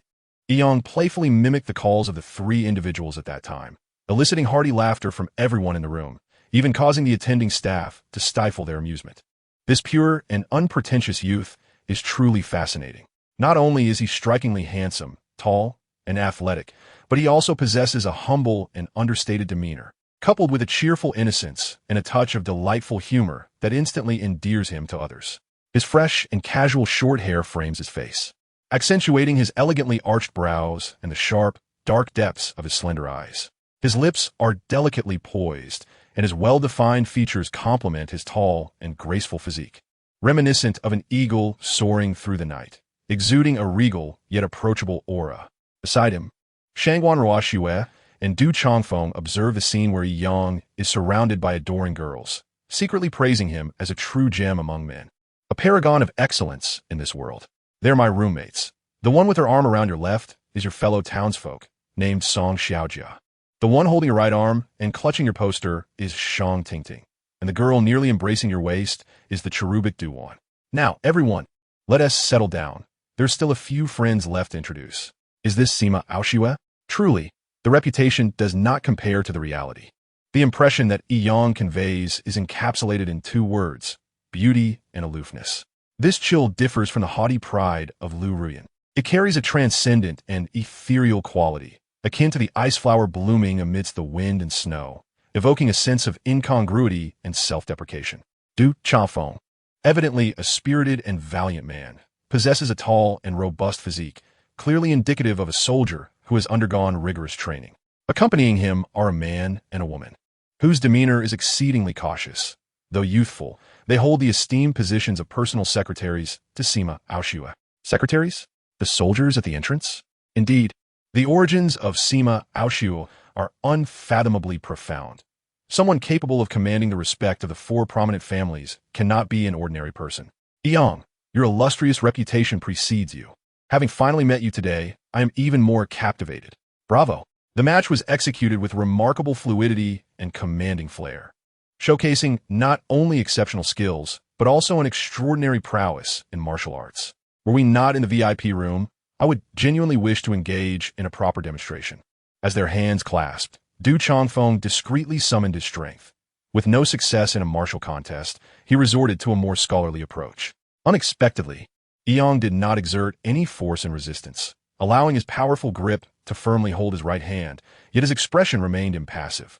This young man possesses remarkable resilience. I have exerted all my strength, yet he remains unfazed. Is his endurance extraordinarily high, or am I simply lacking in power? Before I could ponder this, an overwhelming force suddenly descended upon me, and a piercing pain radiated from my palm. Just as I intended to withdraw my hand, the pressure dissipated like a storm passing.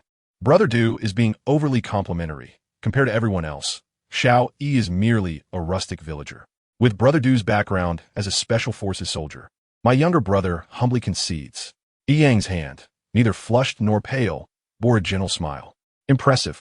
This young man is anything but ordinary. Please call me Ao Shui. Mr. Yang, you're the beacon of hope for Chinese basketball. I wish you great success in your endeavors. As I half held the delicate hand of Sima Ao Shui, a warm and smooth sensation enveloped my palm. To my surprise, she was not cold at all. I had imagined her to be an ethereal being, untouched by the mundane world. Although her demeanor was aloof, her tone was remarkably gentle, devoid of the haughty air typically associated with offspring of affluent families. Xiaoyi, it is unprecedented for Sister Ao Shui to be so amiable, and her high regard for you is truly exceptional. I have made a reservation at Listening to the Rain Pavilion, both to celebrate the joy of meeting my younger brother and to commemorate our victory in today's match. You must not refuse, dear brother. Du Changfeng's tone was a mix of envy and jealousy, yet devoid of malice. Even in front of Sima Ao Shui, those from the four prominent families had never received such special treatment. Brother Du, it is not that Xiao Yi is ungrateful. As you know, I have just joined the team, and this is my first time competing abroad. I must fly back to America tomorrow afternoon to prepare for the match the day after. Coordinating a collective outing is quite inconvenient. I sincerely appreciate everyone's goodwill. Therefore, I promise to gather with all of you when I return during the off-season. I truly apologize. The team has designated me to take my teammates on an excursion this afternoon. Upon hearing Yi Yang's polite refusal, disappointment flickered across the faces of the group, particularly among Shang Wanyu and her roommates, whose feelings of disheartenment were difficult to articulate. Having just caught a glimpse of my idol, there were numerous thoughts left unspoken. However, it is true that one must consider the entirety. It is indeed impractical to act independently from the group. This is quite simple. Secretary Zhao, please liaise with the relevant departments regarding travel, transportation, and security.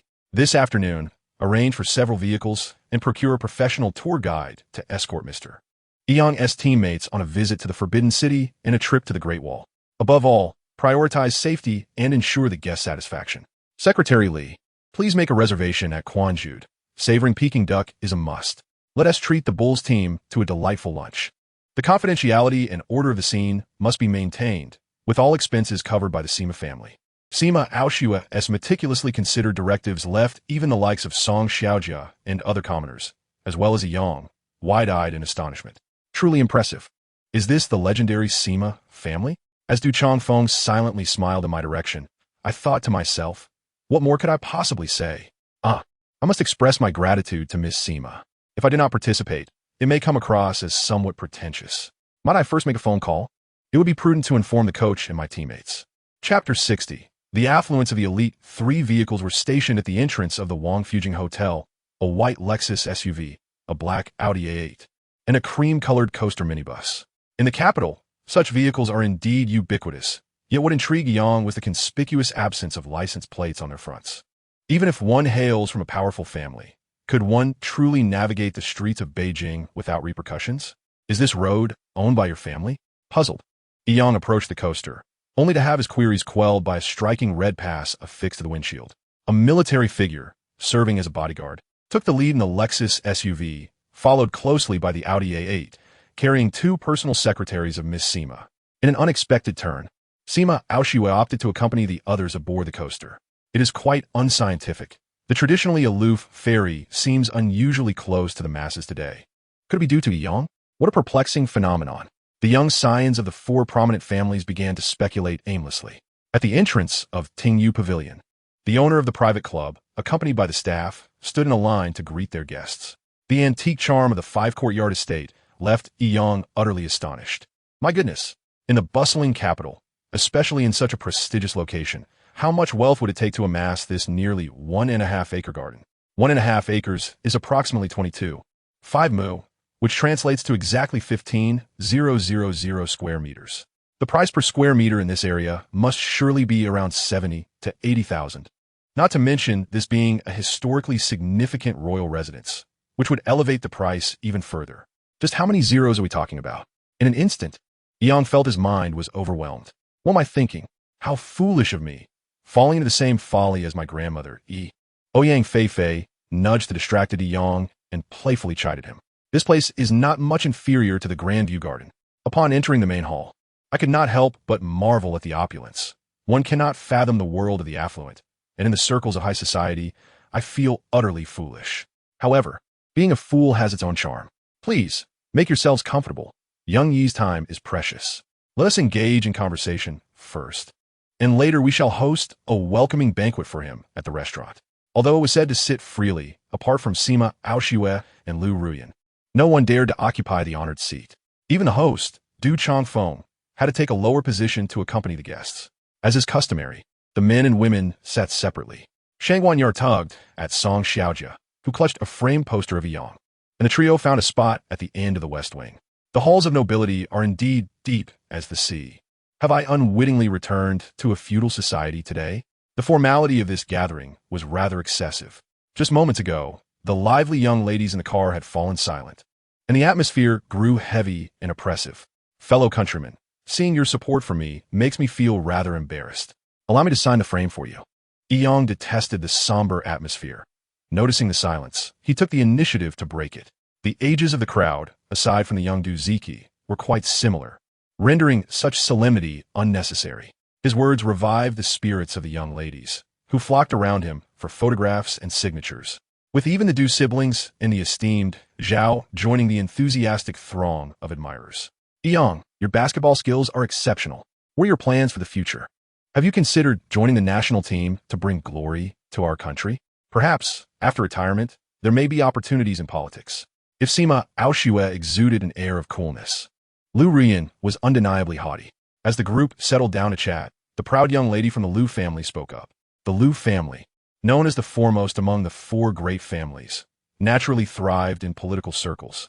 Yet, this had little bearing on Yang.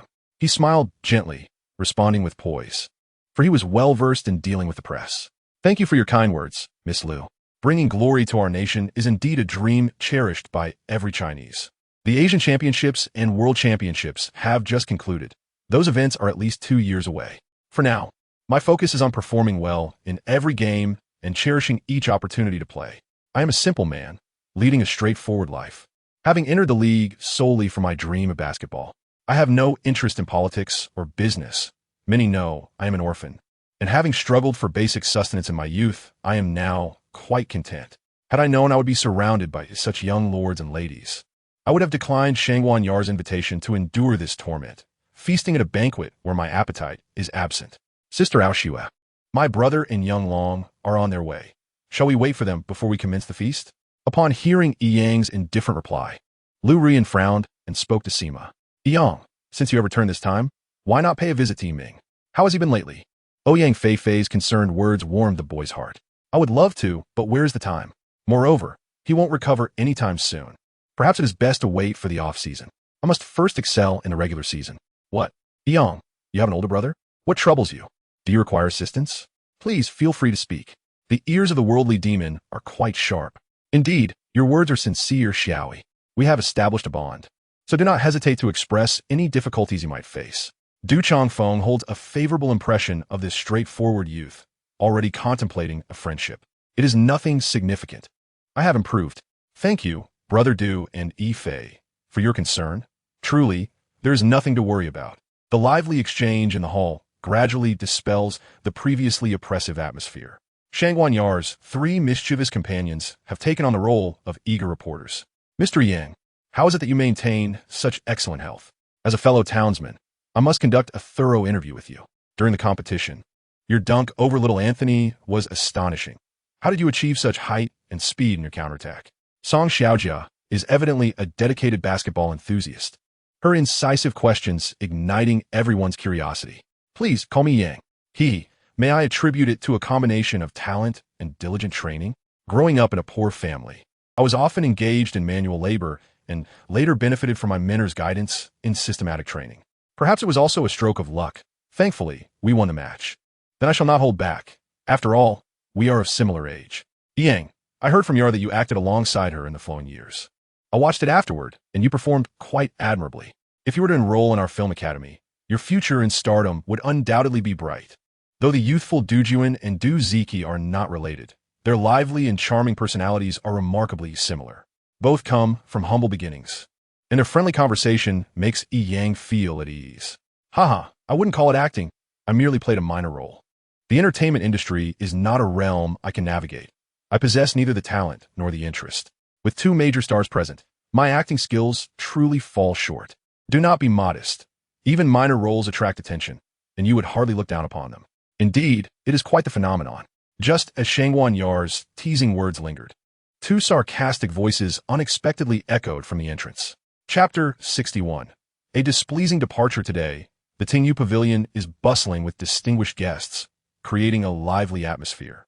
Miss Sima, I apologize for my tardiness due to pressing duties. Oh, I wondered who it was. It turns out to be the recently celebrated Bulls player Yang. The young man, impeccably dressed in a suit and possessing handsome features, emphasized the phrase highly esteemed guests significantly. Indeed, one should consider their own status. When did the Tingyu Pavilion become a gathering place for actors and athletes? It is truly perplexing. Individuals contributing nothing to society or the nation have become immensely popular. The current worldview is simply incomprehensible. A young man, his face adorned with disdain and an ominous countenance, cast a scornful gaze upon Yi Yang, who sat at ease. The newcomers were Lu Qingho and Long Huiyun, and upon witnessing the radiant Yi Yang, basking in the adoration of the crowd, their expressions soured. The jealousy surged within them like a torrential flood. Upon receiving a WeChat message from his sister, Lu Qingho learned that Sima Aoshue was present and, filled with enthusiasm, summoned Long Huiyun to join him. The fact that the illustrious Miss Sima, whom he longed to know, showed such affection for a mere basketball player was truly irksome. Before Sima Aoshue and Du Changfeng could interject, a resounding clap echoed as Yi Yang sprang to his feet. Huh, an actor? Your tone suggests an exaggerated sense of superiority. What of actors? They at least entertain the masses and enrich the cultural tapestry of our lives. And what of athletes? They inspire the public to engage in physical fitness and showcase the fervor of human competition. If, as you claim, these professions are so contemptible, why does the state not abolish the departments of culture and sports? Why do we send countless athletes to compete in various sporting events each year? It is you, the scions of affluent families, who are devoid of strength or intellect, merely idling about, flaunting your privilege. Pray tell, what monumental contributions have you made to this nation and its people that would etch your names into the annals of history? Yi Yang's retort ignited a fury in Long Huiyun, who was incensed by the thought of his cousin associating with such an ungrateful individual. You insolent wretch, mind your words and your behavior. This is not your venue to speak. Huh, do you dare to bite me? I am but a commoner. What do you do to me? Are the four great families so formidable? Have you truly deluded yourselves into thinking you are royalty? This is the People's Republic of China. I do not rely on your patronage for sustenance, so spare me your self-satisfied airs. Brother Du, I have matters to attend to. Thank you for your hospitality. Dining with such individuals pales in comparison to the comfort of a street vendor. I shall take my leave. Damn it, these two are nothing but pretentious fools. Yi Yang declared with fervor before striding away, followed by Ouyang Fei, Shangguan Yar, and three other classmates of humble origins, their faces ablaze with indignation. Lu Gongzi, Long Deshao, we have always maintained a cordial relationship. Today you have truly shamed me. Treating a friend of a brother in such a manner is exceedingly disheartening. Farewell, Long Huiyun, Lu Qingho. Do not presume that your connections in the political realm or a handful of ill-gotten riches grant you the right to act as if you are above others. Others may fear you, but the Du family does not. Bah, brother, wait for me. Yi Yang's scathing remarks, coupled with the unexpected outburst from the Du siblings, left Lu Qingho momentarily stunned. Lu Qingho, how grand your airs! Long Huiyun, from whence does your confidence arise? Associating with people like you is a disgrace to the Sima family name. I implore you to conduct yourselves with dignity. What a calamity it is. Even the proud Princess Sima has departed in indignation. In the blink of an eye, the once lively main hall has been reduced to a scene of bewilderment. Occupied only by the Lu siblings, the esteemed young Master Long, and the ever-silent troublemaker, Zhao Yifei. Brother Lu, Brother Long, let us move on. In truth, all individuals are equal. My acquaintance with the Yang has enlightened me to many truths. The upper echelons of society are not suited for me. I would rather return home and immerse myself in literature, Zhao Yifei declared, shaking his head as he sauntered away. What an awkward turn of events. Even the notorious troublemaker, who had always endeavored to ingratiate himself with the two, has changed his demeanor. Is the world shifting beneath our feet? Brother, your words are utterly excessive. Regardless of the circumstances, Yang is a guest invited by Brother Changfeng.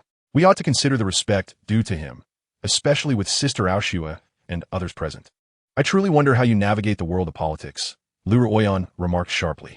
And you, Brother Huiyun, as a grown man, do you not find your sarcasm rather petty? We are of a distinguished lineage, not common rabble. Why engage in a petty rivalry with a mere basketball player? In any nation, the common folk are the foundation. Inciting public ire is unwise. Lu Ruoyan's words rendered both men visibly uncomfortable, their faces shifting in hues of embarrassment. Upon reflection, it was indeed so. Her insight and grace surpassed that of the more seasoned individuals. Ruoyan, you are aware that I have been pursuing Princess Aoshua for some time. Yet, she remains indifferent. While this seemingly inconsequential young man, who has only just met her, appears to share laughter with her. Can you blame me for feeling anxious? What place is Yushian? It is not a venue for just anyone. If word of this spreads, it would be a significant embarrassment for the four great families. Look at today. An ordinary player from the NBA is treated as an honored guest. What a disgrace. Inconsequential? A mere pretty boy. My brother is truly blinded by jealousy. If that were the case, how could the young lady of the Sima family deign to invite him? And how could the Du siblings hold him in such regard? Ever since encountering Yang, Lu Ruoyan, despite her frosty exterior, has developed a deep affection for this exceptional youth. What is hers, she cannot relinquish to others. The moment I laid eyes on that enchanting creature from the Shangwan family, my ire ignited. It is one thing for my aunt to be ensnared by her father. It is another for her daughter to enter the entertainment industry. Does the Long family lack funds? Associating with a basketball player is truly an embarrassment of the highest order. These are the innermost thoughts of Long Huiyan. The current status of Shangwan Wanner as father, Shangwan Qing, is entirely attributable to the fortune bestowed by the Long family. Originally, Shangwan Qing was merely a commoner, who, by any means necessary, captured the affection of his aunt, inciting great ire within the Long household. Nearly 2 decades have elapsed since this incident occurred, yet his cousin, Shangwan Yur, contravened their grandfather's wishes by entering the entertainment industry. Although the Shangwan family now possesses considerable economic strength and reputation, the Long family, which has always adhered to the concept of social standing, remains troubled by this transgression. Brothers, there is no need for such bitterness. With the combined strength of our families, dealing with a mere Yang or even a formidable warlord would be a trivial matter. Time is on our side. There is no need to rush, spoke Lu Ruoyan with wisdom. As the saying goes, a gentleman's revenge is best served after 10 years. This account will eventually be settled with that young man. Upon hearing Lu Ruoyan's words, the brothers' eyes brightened, dispelling the previous gloom, and their minds began to strategize. Chapter 62. The troubles of fame, the adage the poor are overlooked in the streets, while the wealthy have distant relatives in the mountains, aptly encapsulates Yang's experience. After enduring 2 pre-season trials, this youth has truly become a sensation. Now, not only Chinese media but also American outlets have joined in the frenzy. 1 eruption may be dismissed, and 2 are not surprising, but a 3rd? No one could remain so composed. To date, including his final performance with the Lakers, Yang has played 3 games in the NBA. Should we consider his initial garbage time statistics of 29 points, 5 rebounds, 5 assists, and 3 steals as mere luck? The second outing, where he scored 39 points with 9 rebounds, 7 assists, 4 steals, and 3 blocks, lacks substantial merit as well. However, his 3rd game as a starter, where he amassed 50 points, 15 rebounds, 20 assists, 8 steals, and 8 blocks in just 3 quarters against the formidable Carmelo Anthony, is undeniably impressive. From the analysis of these performances, it is evident that this extraordinarily talented Chinese youth possesses astonishing offensive and defensive prowess. Such remarkable statistics have likely never been achieved by any Chinese player before. If Yang were granted ample playing time, the extent of his performance is beyond imagination. With an average of nearly 40 points per game, he has utterly outclassed the renowned Carmelo Anthony. Lakers, did his performance bring you to tears? This miraculous display has heralded the rise of a future star in the league. Young Yang has exploded with 50 points, 15 rebounds, 20 assists, 8 steals, and 8 blocks in just 3 quarters. The Bulls have signed this extraordinary talent, and even in dreams, Ball must be waking up with a smile. The truth has silenced the critics. As Yang observes the flood of media coverage, he finds himself lost in contemplation. In the northern Chinese city of Danjiangkou, the first snowfall has graced the land. Though it has not settled, the footsteps of winter are undeniably near. In the small supermarket of Shangou Village in Lianhua Township, a dozen villagers, enjoying the winter lull, have gathered. This modest space of merely 100 square meters has become the village's sole public platform for communication. Old Guan, have you heard? The second son of the Yi family has become quite the sensation. He is even making headlines. A farmer in his 50s purchased 2 pounds of brightly colored candies, feigning an air of mystery as he approached the shopkeeper. Good sir, what era are we living in? In this village, it is rare to find a household without a computer. Your information is outdated, he remarked. The young lad is no longer the pitiful orphan of yesteryears. He is now in America, indulging in basketball. Clearly, the instigator of this conversation was merely attempting to show off some hearsay, and upon hearing the shopkeeper's response, he could only manage an awkward smile. Oh, come now. I say, Uncle Guan, you are far too out of touch. It's called the NBA, not whatever nonsense you just uttered, chuckled Uncle Chun. It seems it's time for you to buy a computer, isn't it? It won't cost you much, will it? Do you even know what out means? You would understand if I told you. A young boy, browsing through anime magazines in the stationery display, could no longer contain himself. And you think you know? I was acquainted with those brothers when you were still a toddler in diapers. Try to impress me. Do you realize that during that year, when we ventured into the mountains to gather firewood, it was I who led his brother, Yiming, to rescue the younger boy who had fallen off a cliff?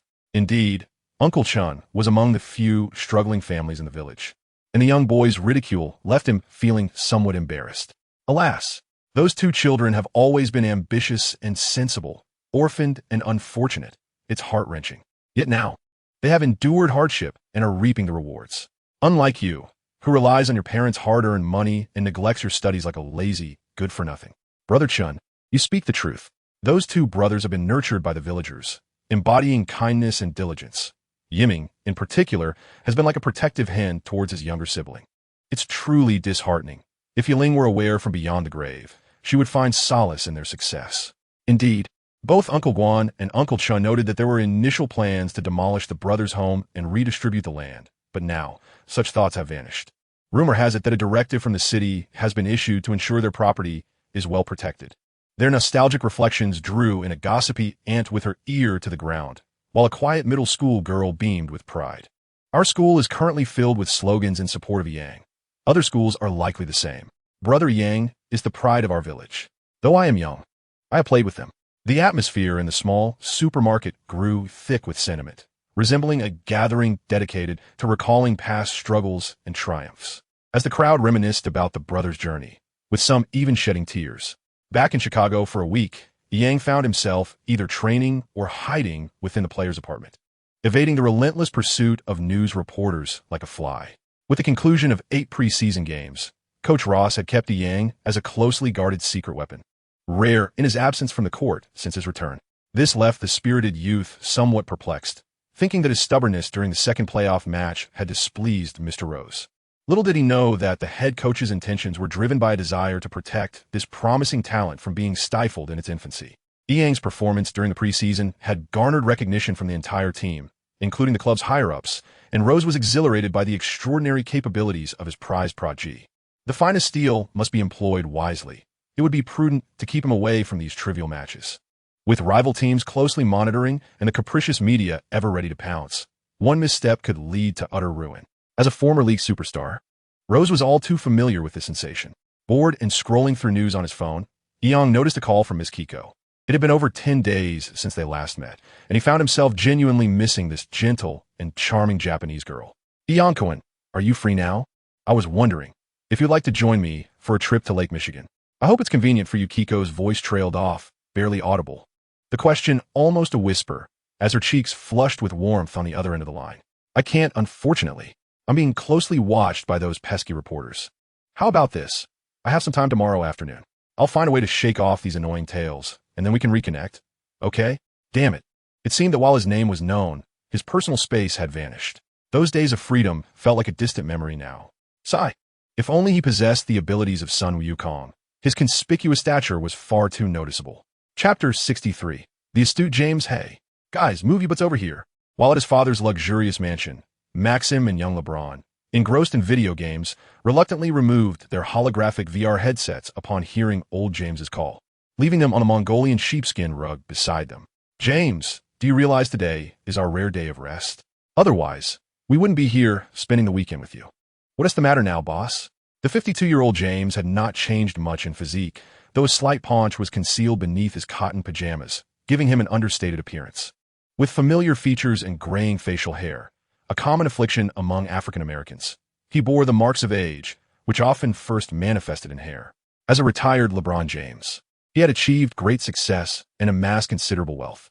This former league titan possessed not only an extraordinarily robust physique, but also an exceptional acumen for business. Following the death of Celtics owner Brown a few years back, the young emperor seized the opportunity to acquire 80% of the Celtics shares, becoming the new principal owner of the team.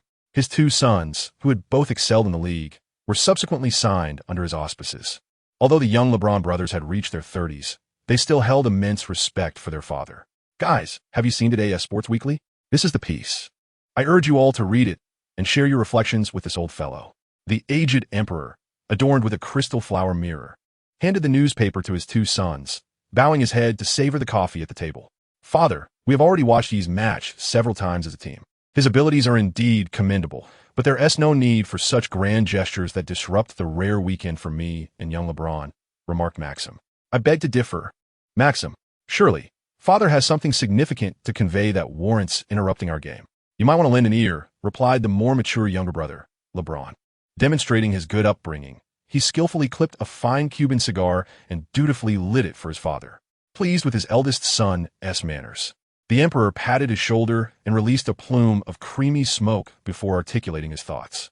This young lad from China must not be underestimated. Young possesses not only extraordinary leaping ability, precise long-range shooting, and exceptional ball-handling skills, but also has a remarkably expansive vision and formidable defensive prowess. I dare say, even when I first entered the league, I could scarcely compare to him. James, do you not think your assessment of Young is overly generous? We are aware of his talents, yet we are no slouches ourselves. This season, that foolish bull cannot hinder our quest for the championship, interjected the distracted Maxim, dismissively. Maxim, do not be so naive. You have lived a life of comfort and ease, free from worry. Have you ever experienced the struggles of the impoverished? Do you know the gnawing sensation of constant hunger? Young embodies something you both lack, a quality I can discern in his gaze. You might argue, oh, father, we have never lacked determination or desire. Otherwise, we wouldn't have secured 4 Oberon trophies. You are mistaken, my children. Willpower is abundant for those who traverse smooth paths. However, when faced with adversity, those untested by the storms of life are quick to lose faith. Do you recall July 6, 2010? It was the morning I announced that highly scrutinized decision. You cannot fathom the depths of despair I endured during that time. For an entire year, I lived under the weight of scornful gazes, and tragically, that year I brushed past the championship trophy. Merely brushed past, do you understand? Yet, I never relinquished my belief. And it was this conviction that propelled me through the league, ultimately leading me to the pinnacle of success. Your eyes lack this profound and indelible quality. Trust me, my children. This young man will emerge as a formidable rival for the Celtics in the future. Do not underestimate him, especially you, Maxim. In a few years, young LeBron will retire, and you still stand in your prime. Sigh. The two sons live a life of luxury and prosperity. Their development has been remarkably smooth. James, perhaps you are right. However, have you considered that even if Young possesses the astonishing talent and whatever formidable will you speak of, The Bulls he represents are vastly inferior in depth to the Celtics. We brothers, along with Sharif, are backed by our championship experienced teammates. Well, what does he have? Observing the defiant expression on his younger son Maxim's face, old James shook his head.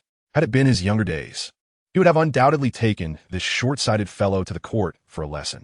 As you pointed out, the Bulls are merely a young team. Yet, my dear son, that is precisely where my concern lies. You must understand that the average age of the Bulls is merely 24. Who would have thought when Jordan first joined the Bulls that he would secure 6 championships? Sharif will retire next year, and your ages will only increase. Meanwhile, young and that youthful Bulls team have boundless potential for growth. Consider this. It is indeed a terrifying thought. In a luxurious villa by the Boston beach, the trio fell into a deep silence. Meanwhile, Young strolled leisurely with the gentle Keiko alongside the enchanting shores of Lake Michigan in Chicago. The lake breeze was biting, the beach covered in a blanket of ice and snow, and the waves, sculpted by the cold, formed a myriad of ice sculptures, showcasing the astonishing beauty wrought by nature. The pathway by the shore was sparsely populated, and 2 figures, one tall and one short, walked quietly through the cold wind, their hearts inexplicably warm. This year, Chicago was exceptionally frigid. The verdant lawn donned a patchy snow cover, glistening under the winter sun. The beautiful Lake Michigan sparkled in the sunlight, the deep blue waters rippling gently, while only the persistent geese frolicked in the lake, occasionally foraging and wandering on the grass. How I wish this path had no end, allowing me to walk slowly like this with Keiko forever. The two said nothing, relishing the warm tranquility. The cold wind could not diminish the fervor of their youthful spirits. Ian, are you cold? Look at those lovely geese. How wonderful it would be if we could be like them, soaring freely without so many constraints. Keiko gazed at the flock, a hint of sadness gracing her delicate features. Iem Mifine, are you feeling a bit cold? They're SACAF across the street. Shall we go for some hot coffee? Unbeknownst to him, Ian noticed that the petite Keiko had naturally linked her arm with his at some point, and this sensation was simply exquisite. Feigning nonchalance, Ian tread carefully, fearful of shattering this enchanting moment of happiness. Chapter 64. Observing the opening game on November 1st, 2036. The long-awaited regular season finally commenced, featuring 3 major matches on the opening day. The reigning champions, the Celtics, face off against the Heat, while the Spurs take on the Jazz and the Timberwolves challenge the Nuggets. Analyzing the strength distribution between the Eastern and Western conferences, it is evident that the Western teams generally possess a superior caliber. The primary architect of this scenario is none other than the league's champion, the Celtics. 8 years ago, the Celtics strategically acquired the rookie LeBron brothers, embarking on the creation of a dynasty centered around Shaquille O'Neal's son, Sharif. After 3 seasons of growth and development, the LeBron brothers gradually etched their names into NBA lore, and the team adeptly transitioned between seasoned and emerging players, revealing the silhouette of greatness. These 3 outstanding superstars have been virtually unstoppable in the Eastern Conference, entering the finals 5 times within 5 years and securing 4 Larry O'Brien trophies, along with 3 consecutive league championships. Many stars who struggled against this trio could no longer endure their dominance and sought opportunities in the West to challenge them, resulting in the current landscape where the Celtics reign supreme in the East. The opening game naturally features an exhilarating performance at the champion's home court. As per tradition, prior to the game, the championship banner will be raised at the TD Garden, accompanied by a ceremony to present the championship rings. With no game scheduled for the Bulls today, Coach Rose has gathered the players early in the tactical research room to prepare for observing the first regular season match. On the large screen, the Celtics players' pores are vividly visible, a testament to the advancements of modern technology and photography, far surpassing that of yesteryears.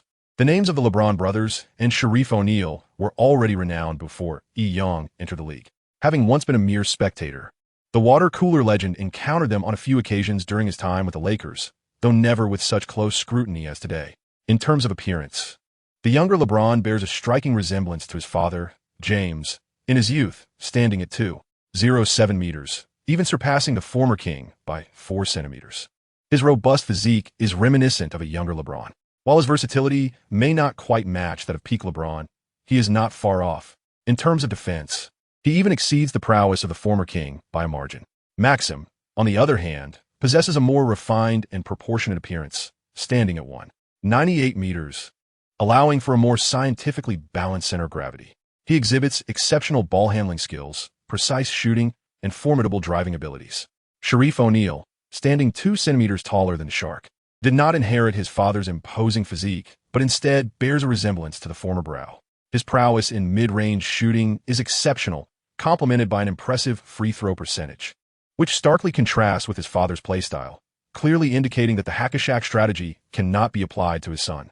These 3 individuals are members of a formidable team, and one can only imagine the terrifying prowess of their offense and defense. The synergy cultivated over many years has made them an unstoppable force, akin to deities slaying gods and Buddhas alike. Although the 2 principal players have surpassed their 30s, they remain unassailable titans within the league. The moments captured on a large screen, showcasing the Celtics donning their championship rings, evoke a mix of envy and immense pressure within Young. The prospect of seizing the O'Brien Trophy from such a daunting adversary seems, at present, an unattainable feat akin to robbing a bank. The Miami Heat, once known for their fierce dominance over 2 decades ago, have lost much of their former ferocity. Nevertheless, last season they still ranked among the top 3 teams in the Eastern Conference. Core player Raul, having just completed his rookie season 2 years prior, has already begun to shine, emerging as the undisputed voice of the Heat. Despite Raul exerting every ounce of his skill, the match unfolded predictably against the overwhelming offensive onslaught of the 3 Giants, resulting in a lopsided contest. Particularly as the second quarter commenced, the Celtics, led by the younger LeBron brothers, mercilessly crushed the hapless Heat. Both their offense and defense were thoroughly dismantled, and the score gap widened relentlessly. As the youth observed the game, he quietly weighed and compared the unfolding spectacle, the massacre before him causing his initially steadfast confidence to waver. While the Heat may falter, their overall strength still surpasses that of the current Bulls by a considerable margin. Even if he were to rally the Heat players to confront the Celtics, the outcome would likely end in defeat, merely a question of whether they would lose by a larger or smaller margin.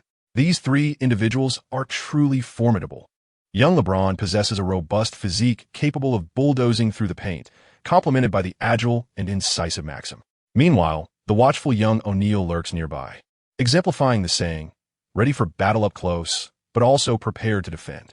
Despite possessing extraordinary talent and superhuman abilities, it is beyond one's capacity to dismantle the collective strength of the Celtics. The finals is not merely a single contest to determine victory. Securing 4 wins against these ravenous wolves seems nothing short of a pipe dream. With the 4th quarter of the game left unplayed, Coach Rose promptly ceased the computer's operations. He is intent on preventing the formidable Celtics from casting any shadows over the young Bulls. What do you think, gentlemen? Against such opponents, do you possess the confidence to prevail? The operations room fell into a profound silence, as no one dared to be the first to speak, acutely aware that their stature lacked the foundation for grandiose boasts. Observing the desolate scene, Rose, rather than expressing irritation, erupted into laughter and decided to lighten the atmosphere. Young, what are your thoughts? Feel free to share them with us. It is not shameful to fear such adversaries, but we must not be paralyzed by terror. To be candid, facing the Celtics, I have no confidence in securing victory. Come on, undermining one's own spirit while bolstering that of others is unbecoming of you. Aren't we like the indefatigable little engine that could? Manifesting determination without Tom's quirky antics would be incomplete. Dear Mr. Mouse, that tactic might work against the Lakers, or but a mere shadow, but against the big 3. Let us be realistic. No matter how fast I run, I cannot withstand those 3. Remember, the Lakers only have a single little Anthony. However, we are not devoid of solutions. Eon playfully rolled his eyes at the mischievous Tom, continuing to align with Rose's psychology, as even the teammates who felt the urge to laugh were curiously awaiting his forthcoming insights. That's right. We are still young. So let us grow swiftly, my friends. Sooner or later, we shall don the championship rings, and certainly not just one. This unique insight brought immense satisfaction to the head coach, for he felt reassured that the younger generation was indeed worthy of mentorship. Indeed, youth is our greatest asset. Let us rally, comrades. They are but mortals, not deities. What they can achieve, we too can accomplish. Who are we? We are a fearless bull, unafraid of death. Amidst the thunderous roars and bloodthirsty shouts resonating from the strategy room, Ross wore a satisfied smile and quietly departed. Chapter 65. The veteran the day following the season opener. The Bulls faced their next challenge against the Brooklyn Nets. After dinner, Eong began to prepare for the journey ahead. As a professional player in the league, The hours spent on a flight are no less demanding than those of flight attendants. A familiar rhythmic knock echoed from the door, unmistakably signaling the arrival of his compatriot. Brother Zhang, why aren't you resting well in your apartment? We're flying to New York tomorrow. Is something troubling you, Brother Zhang? The two shared a close bond within the Bulls, both being Chinese nationals. Zhang was warm-hearted and unassuming, with similar lifestyle habits and interests, thus drawing them closer. You rascal. Always teasing your elder brother. But in truth, I do have something to discuss with you, contingent upon your willingness. Such words, given our friendship, feel free to ask. As long as it isn't anything extreme like murder or bank robbery, I'm all in. It turned out that Zhang, noticing Yi Yang's solitary existence in the Player S apartment, wanted to extend an invitation for him to move in, believing that despite his amiable rapport with teammates, Yi Yang often found himself alone during his leisure time without personal care. Given that Zhang's own home was spacious, he wished to share it with Yi Yang. Brother Zhang, the Player S apartment feels like a small prison, and there are numerous spies lurking outside. I've grown weary of it. I would be delighted to move in with you, but I fear it may cause you inconvenience. I'm just a solitary soul. How could it possibly be inconvenient? If you agree, then upon our return from New York, we shall move. We can chat and enjoy some drinks together for a lively atmosphere. Thank you, Brother Zhang. I shall not stand on ceremony. If your wife plans to visit you in the States, please let me know in advance. Yang had long desired a change of environment. Had it not been for the need to save some money, he would have rented a place much earlier. While the Player S apartment offered convenience, the raucous antics of the rookie black players were overwhelming. Their incessant rock music and erratic hip-hop lyrics were grating. Occasionally, they would bring in a few women for parties. Initially, he felt intrigued and attended a few gatherings, but soon he grew weary and found it increasingly difficult to adapt. Perhaps this is the distance created by the differing cultures and ethnicities of the two nations, coupled with the relentless spirit of the paparazzi, akin to agents of the CIA. One finds themselves devoid of any semblance of personal space. While my sister-in-law is absent, I do have a girlfriend, albeit she seldom visits due to her own commitments. You needn't worry. Even if she were to come, there's ample room at home. Upon hearing this, Yang suddenly became intrigued. So, tell me, is your sister-in-law beautiful? What does she do? What do you plan to marry? Zhang Shang cast a sidelong glance at him, pondering why this young man was so curious about his girlfriend. Could it be that he was trying to extract some information? With 6 years of professional experience under his belt, he considered himself a veteran in the basketball realm. After battling through 3 seasons in the CBA, he found himself with the Chicago Bulls, yet his performance remained rather lackluster. Although he had saved enough to marry, his dreams lingered unfulfilled, causing him to delay such matters. You are fortunate. While you are still young, there are plenty of beautiful girls who admire you. As for me, I love but one woman, my high school classmate, who has always supported me silently. By all accounts, we should be considering marriage, yet, sigh, to be honest, I cannot resign myself to marrying her in such a mundane fashion. In my dreams, I envision at least a championship ring or a trophy to serve as a testament to our love. Yet, whether at home or abroad, I have yet to achieve any significant accolades. Xiao Yi, you are still young. Opportunities abound, so cherish them. Indeed, a player's dream is to earn their own accolades on the fierce court. Wealth and fame pale in comparison to the insatiable desire for achievement that bends the backs of many a young athlete and renders the fervor of youth into naught. Brother Zhang, you are merely 26, in the prime of your career. Why adopt such a melancholic outlook? I understand that enjoying the journey is paramount, yet it is easier said than done. Let us strive together. That day will surely come. Yang patted Zhang Shang on the shoulder, his eyes ablaze with unwavering determination. Youth is indeed a gift. I once shared that same glimmer in my eyes and spirit upon entering the league. Perhaps this remarkable young man truly can achieve it. Very well, let us discuss something more cheerful. Which of these girls do you fancy? Do not be shy. What man is not enamored? And what maiden does not harbor feelings? You overthink it. Though I am young, I am aware of what is appropriate for me and what is not. These girls are either from affluent families or renowned stars, far beyond the reach of common folk like us. This is not born of inferiority. Rather, I fear the lack of common ground.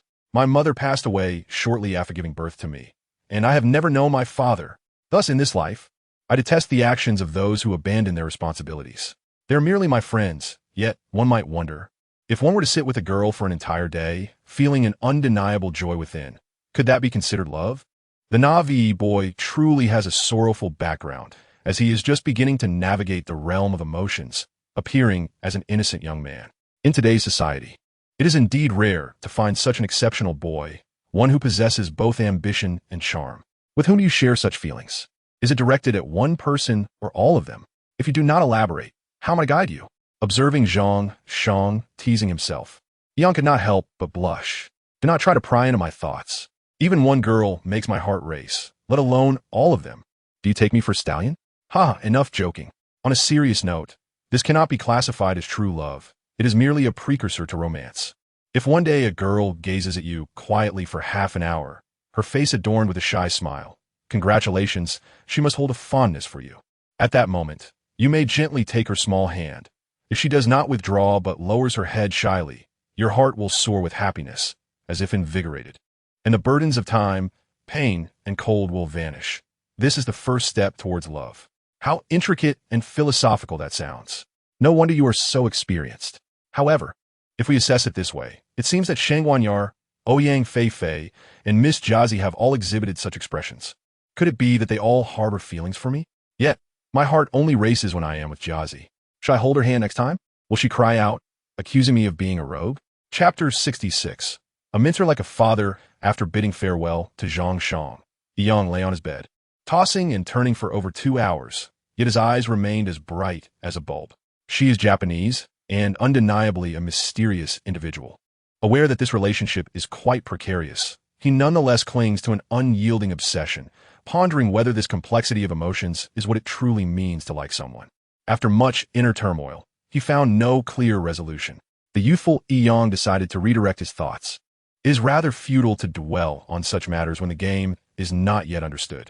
His brother lies in a coma, and Yang, dear Yang, can you not be more mindful?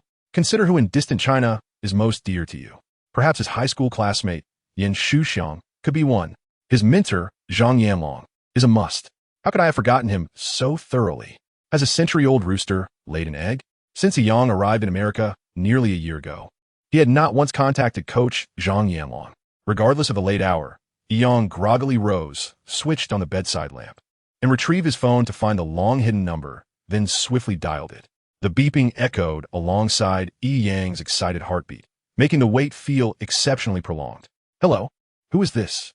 Did I dial the wrong number? A hoarse yet weary voice, tinged with indignation, emanated from the microphone, clearly disturbed from a peaceful slumber by the mysterious call at midnight. Master, it's me, Yang. I apologize for disturbing your rest at such a late hour. Yang, is that truly you? You little rascal. After a year in America, you haven't even bothered to call me once. Have you grown so famous that you no longer see your master in your eyes? Before Yang could offer his apologies, the man expressed both delight and ire, chastising him through the phone. Hearing that familiar and affectionate address, the young man's eyes grew warm, and his voice became slightly choked. Master, it is indeed my fault. Please forgive me. It's not that your disciple hasn't thought of you.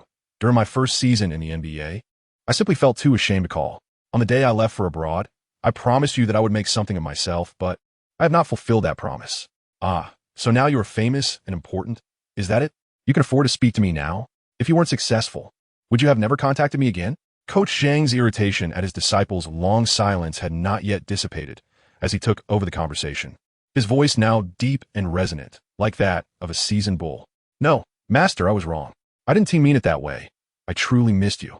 Reflecting on your years of guidance and support amidst my own tumultuous journey, I nearly broke down in tears. All right, Yang, your master does not hold a grudge against you, so stop acting like a spoiled child. I simply care for you.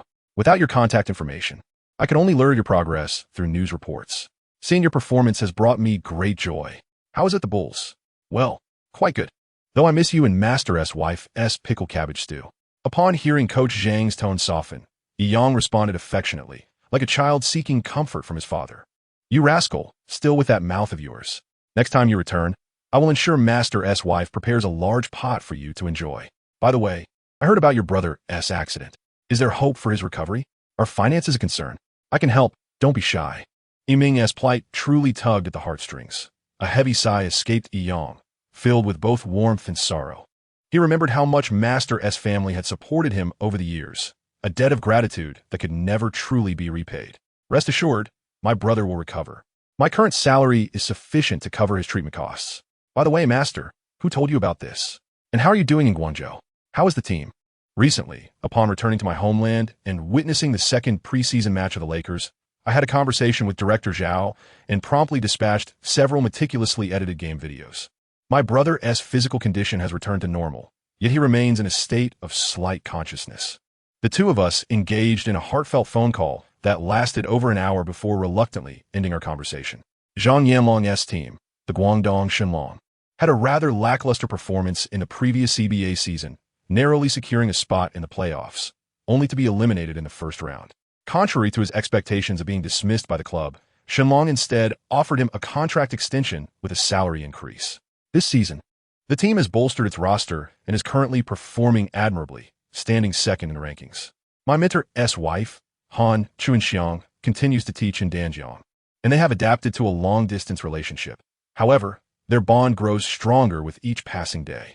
During the winter and summer breaks, Han Chuanxiang travels to Guangzhou to spend time with him. My master's only daughter, Zhang Ping, has also been accepted into Northeast University, choosing an excellent field of study. Knowing that my mentor's family is thriving brings a sense of tranquility to my heart. Zhang Yanlong is a man of serious demeanor, appearing cold on the outside, yet warm within, treating me with great affection, akin to that of a biological son. I am well aware of my master's temperament, straightforward and generous, never one to seek assistance. He possesses strong principles in both life and work, embodying the quintessential spirit of a Northeastern man. After our phone conversation, a long-held weight in my heart finally lifted. Thus, I drifted into a dream amidst my wandering thoughts. It was the same picturesque village surrounded by verdant mountains and clear waters, where a pristine river meandered through. As the sun set, two innocent and joyful youths dashed into a dilapidated earthen house, golden sunlight flooding the courtyard. Smoke wafted upward as my brother, covered in dust, approached with a bowl of charred concoction. No sooner had I begun to chuckle than his figure faded away like mist before my eyes. Brother, brother. The unbearable sorrow pierced my heart like a dagger. I longed to weep but found myself unable to do so, a profound discomfort brewing within my chest. Suddenly, I opened my eyes, realizing it was merely a bizarre and absurd dream. Wiping away a tear from the corner of my eye, my heart still ached faintly. Alas, why does this strange dream persistently invade my slumber? Does it signify something? They say twins share a powerful telepathic bond. What could this dream possibly mean? I mustn't dwell on such thoughts. After all, it is said that dreams can be reversed, implying that my brother is destined for good fortune and will surely remain unharmed. Chapter 67. The Troublemaker in the Annals of History. 9 teams have never touched the NBA championship, and the Brooklyn Nets have unfortunately secured a coveted spot among them. This team is celebrating its 60th anniversary, with its most notable achievement being the title of Eastern Conference champion, which they secured once. The most renowned player associated with this triumph is Jason Kidd, who remarkably led the team to the finals. For many seasoned fans, Kidd leaves an indelible impression. His illustrious statistics speak volumes. He ranks second in all-time assists and steals, and third in triple-doubles in NBA history. Furthermore, as a starting point guard, he played a pivotal role in securing a championship for the Mavericks, a feat that adds a significant chapter to his illustrious career. Presently, one of the league's elite figures, Jazz's own Jason Kidd, is his son. As he flourishes in his career with the Jazz, having already achieved 2 championships, he stands poised to surpass his father's renowned legacy. For over a decade, the Brooklyn Nets roster and performance seem to be under a malevolent spell, existing in a state of lethargy. Within the Eastern Conference, their prowess barely allows them to hover around the mid-tier level. Yet, the Nets are renowned for their defensive prowess in the league, not due to sheer excellence, but rather a notorious reputation characterized by ferocity and a penchant for underhanded tactics, complete with an array of petty antics that have become their gleaming trademark. Xiao Yi, dreaming of marrying a wife. Zhang Shang nudged Yi Yang, seated beside him. Which one? Which wife are you referring to? Zhang Gu, you become quite the rascal. Just like me, Yi Yang replied. I was pondering tomorrow's game. We'll soon arrive in New York. We can analyze it after we land. I've noticed you've been lost in thought lately. Is something troubling you? The Barclays Center, designed with dynamic flair, offers a refreshing perspective even amidst contemporary architectural marvels. Nestled in Brooklyn, New York, a modern, bustling global metropolis, the fervor of the fans remains undiminished by the chill of winter. The arena is filled to capacity, with post-work spectators eagerly treating the game as a sumptuous evening feast, ready to unwind and relish the experience. Dressed in a wide-away jersey, Young exudes a spirited charm that captures attention. As he steps into the arena, the crowd erupts in chants of Young. While the number of supporters pales in comparison to the sea of black-clad home fans, their fervor generates a palpable energy, provoking waves of jeers from the opposing crowd. Focus, everyone. That dashing young lad is the recently celebrated Young, the Bulls' core player. We cannot allow him to wreak havoc on our court, Jones, the team leader, reminded his teammates. His imposing figure, akin to a black iron tower, stands at 2.14 meters, undeniably claiming the role of the starting center. Got it. Winning on our home turf won't be easy for him.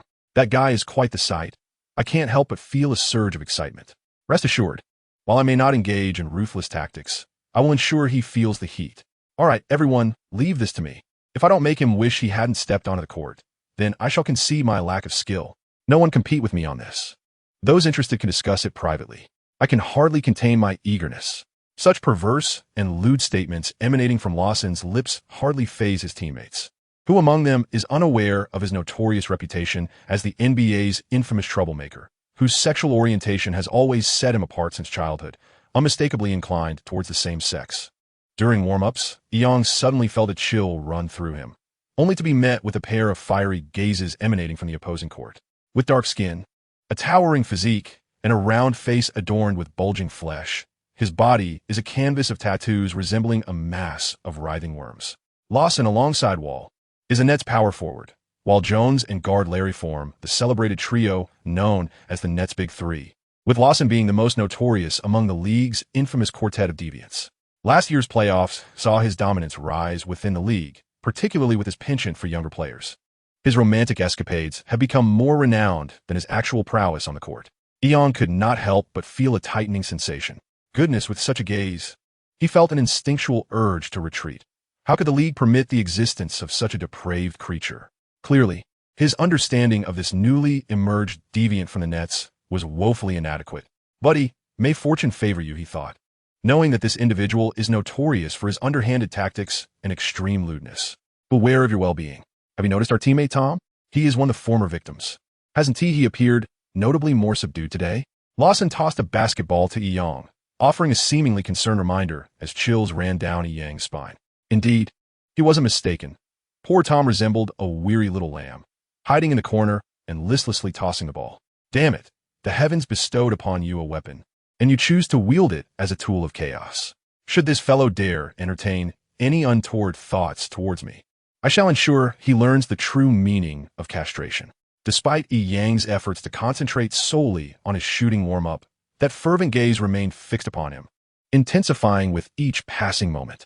Xiao Yi, your performance today seems rather off. Why is your shooting percentage so dismal during warm-ups? Did you suffer from insomnia last night? Get your energy up. For heaven's sake, Young retorted. Do you see any excitement in me? Meanwhile, that fool appears to be on cloud nine. If only this were a game of ice hockey, at least one could don a set of robust and tightly fitted professional gear. Young yearned to arm himself from head to toe, for it appeared that a contest fought in defense of chastity and dignity was inevitably about to commence.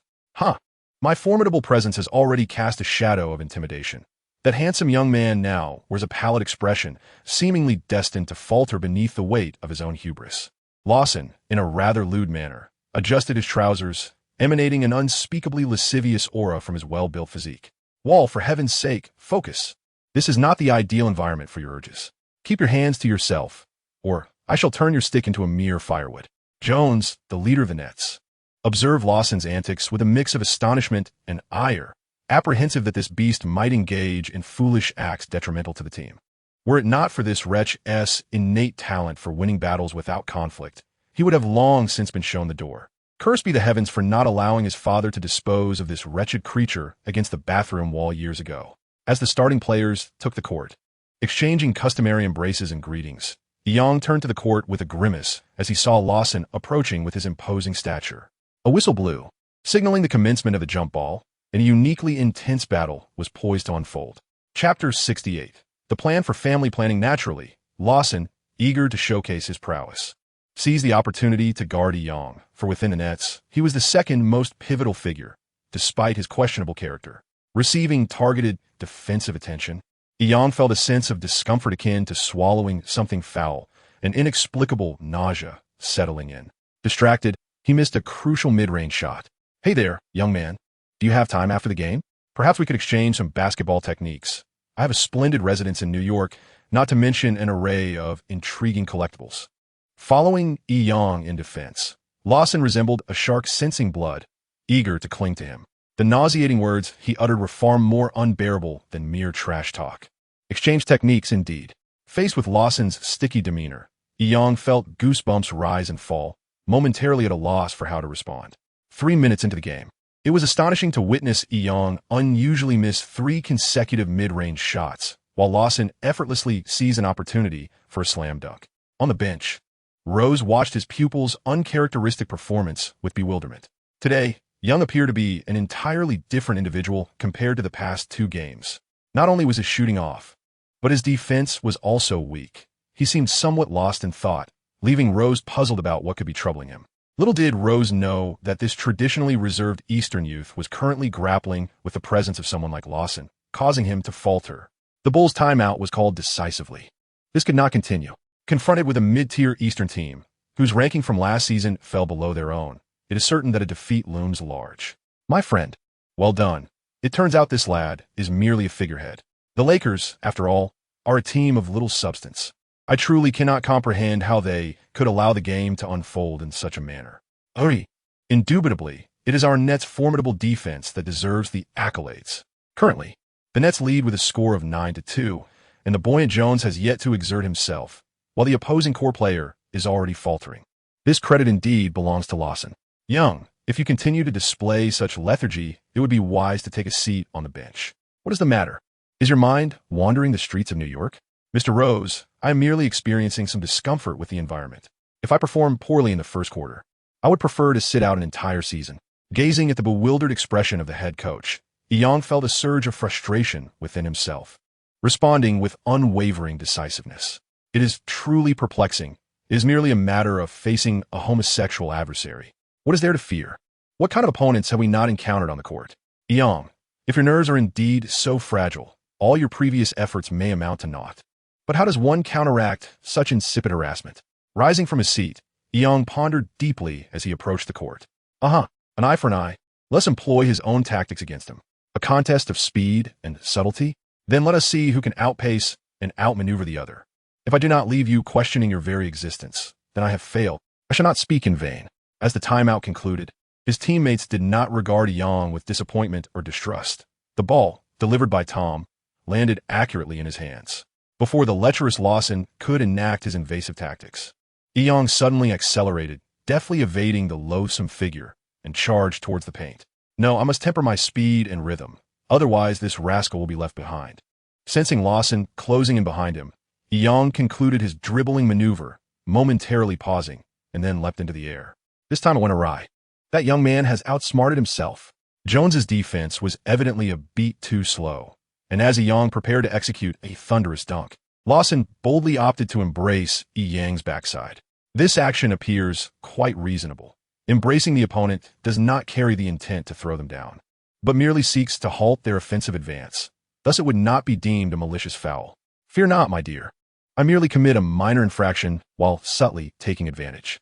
This could be considered our first intimate encounter. Come now, let me test my skills. Lawson squinted, his hands lunging forward with force. If I did not thoroughly enjoy this encounter with you, how could I possibly uphold my reputation as one of the league's notorious players? I sincerely hope you do not shy away. Out of the corner of his eye, he discerned the vile intentions of the provocateur, and a secret smile crept across Yang's face. Son, savor the taste of my planned reproductive health kick. Suspended in midair, Young unleashed a lightning-fast double kick, and with a cry of anguish from behind, the instigator fell to the ground, clutching his groin, utterly unconcerned about the basketball being forcefully driven into the hoop. Indeed, the whistle did not sound. The referee gestured for the game to continue, dismissing the provocateur's theatrics. How audacious! To attempt such tricks in front of my discerning eyes. Do you truly believe I am blind? Observing the opponent's successful attack, you sought to obstruct with a foul, yet failed and resorted to feigned injury. Your act was remarkably convincing. Known for his rough play, Lawson writhed on the ground, clutching his groin in agony, howling in despair. The game persisted, and no teammate dared to approach. Damn it! That's enough. cease your charade and return to the offense. Even the captain, Jones, could not suppress a chuckle at his antics, silently muttering to himself. The Nets player, advancing with the ball, deliberately slowed his pace, glancing back in anticipation of Lawson's return. Without the nauseating presence of the opponent, Young felt a wave of relief wash over him.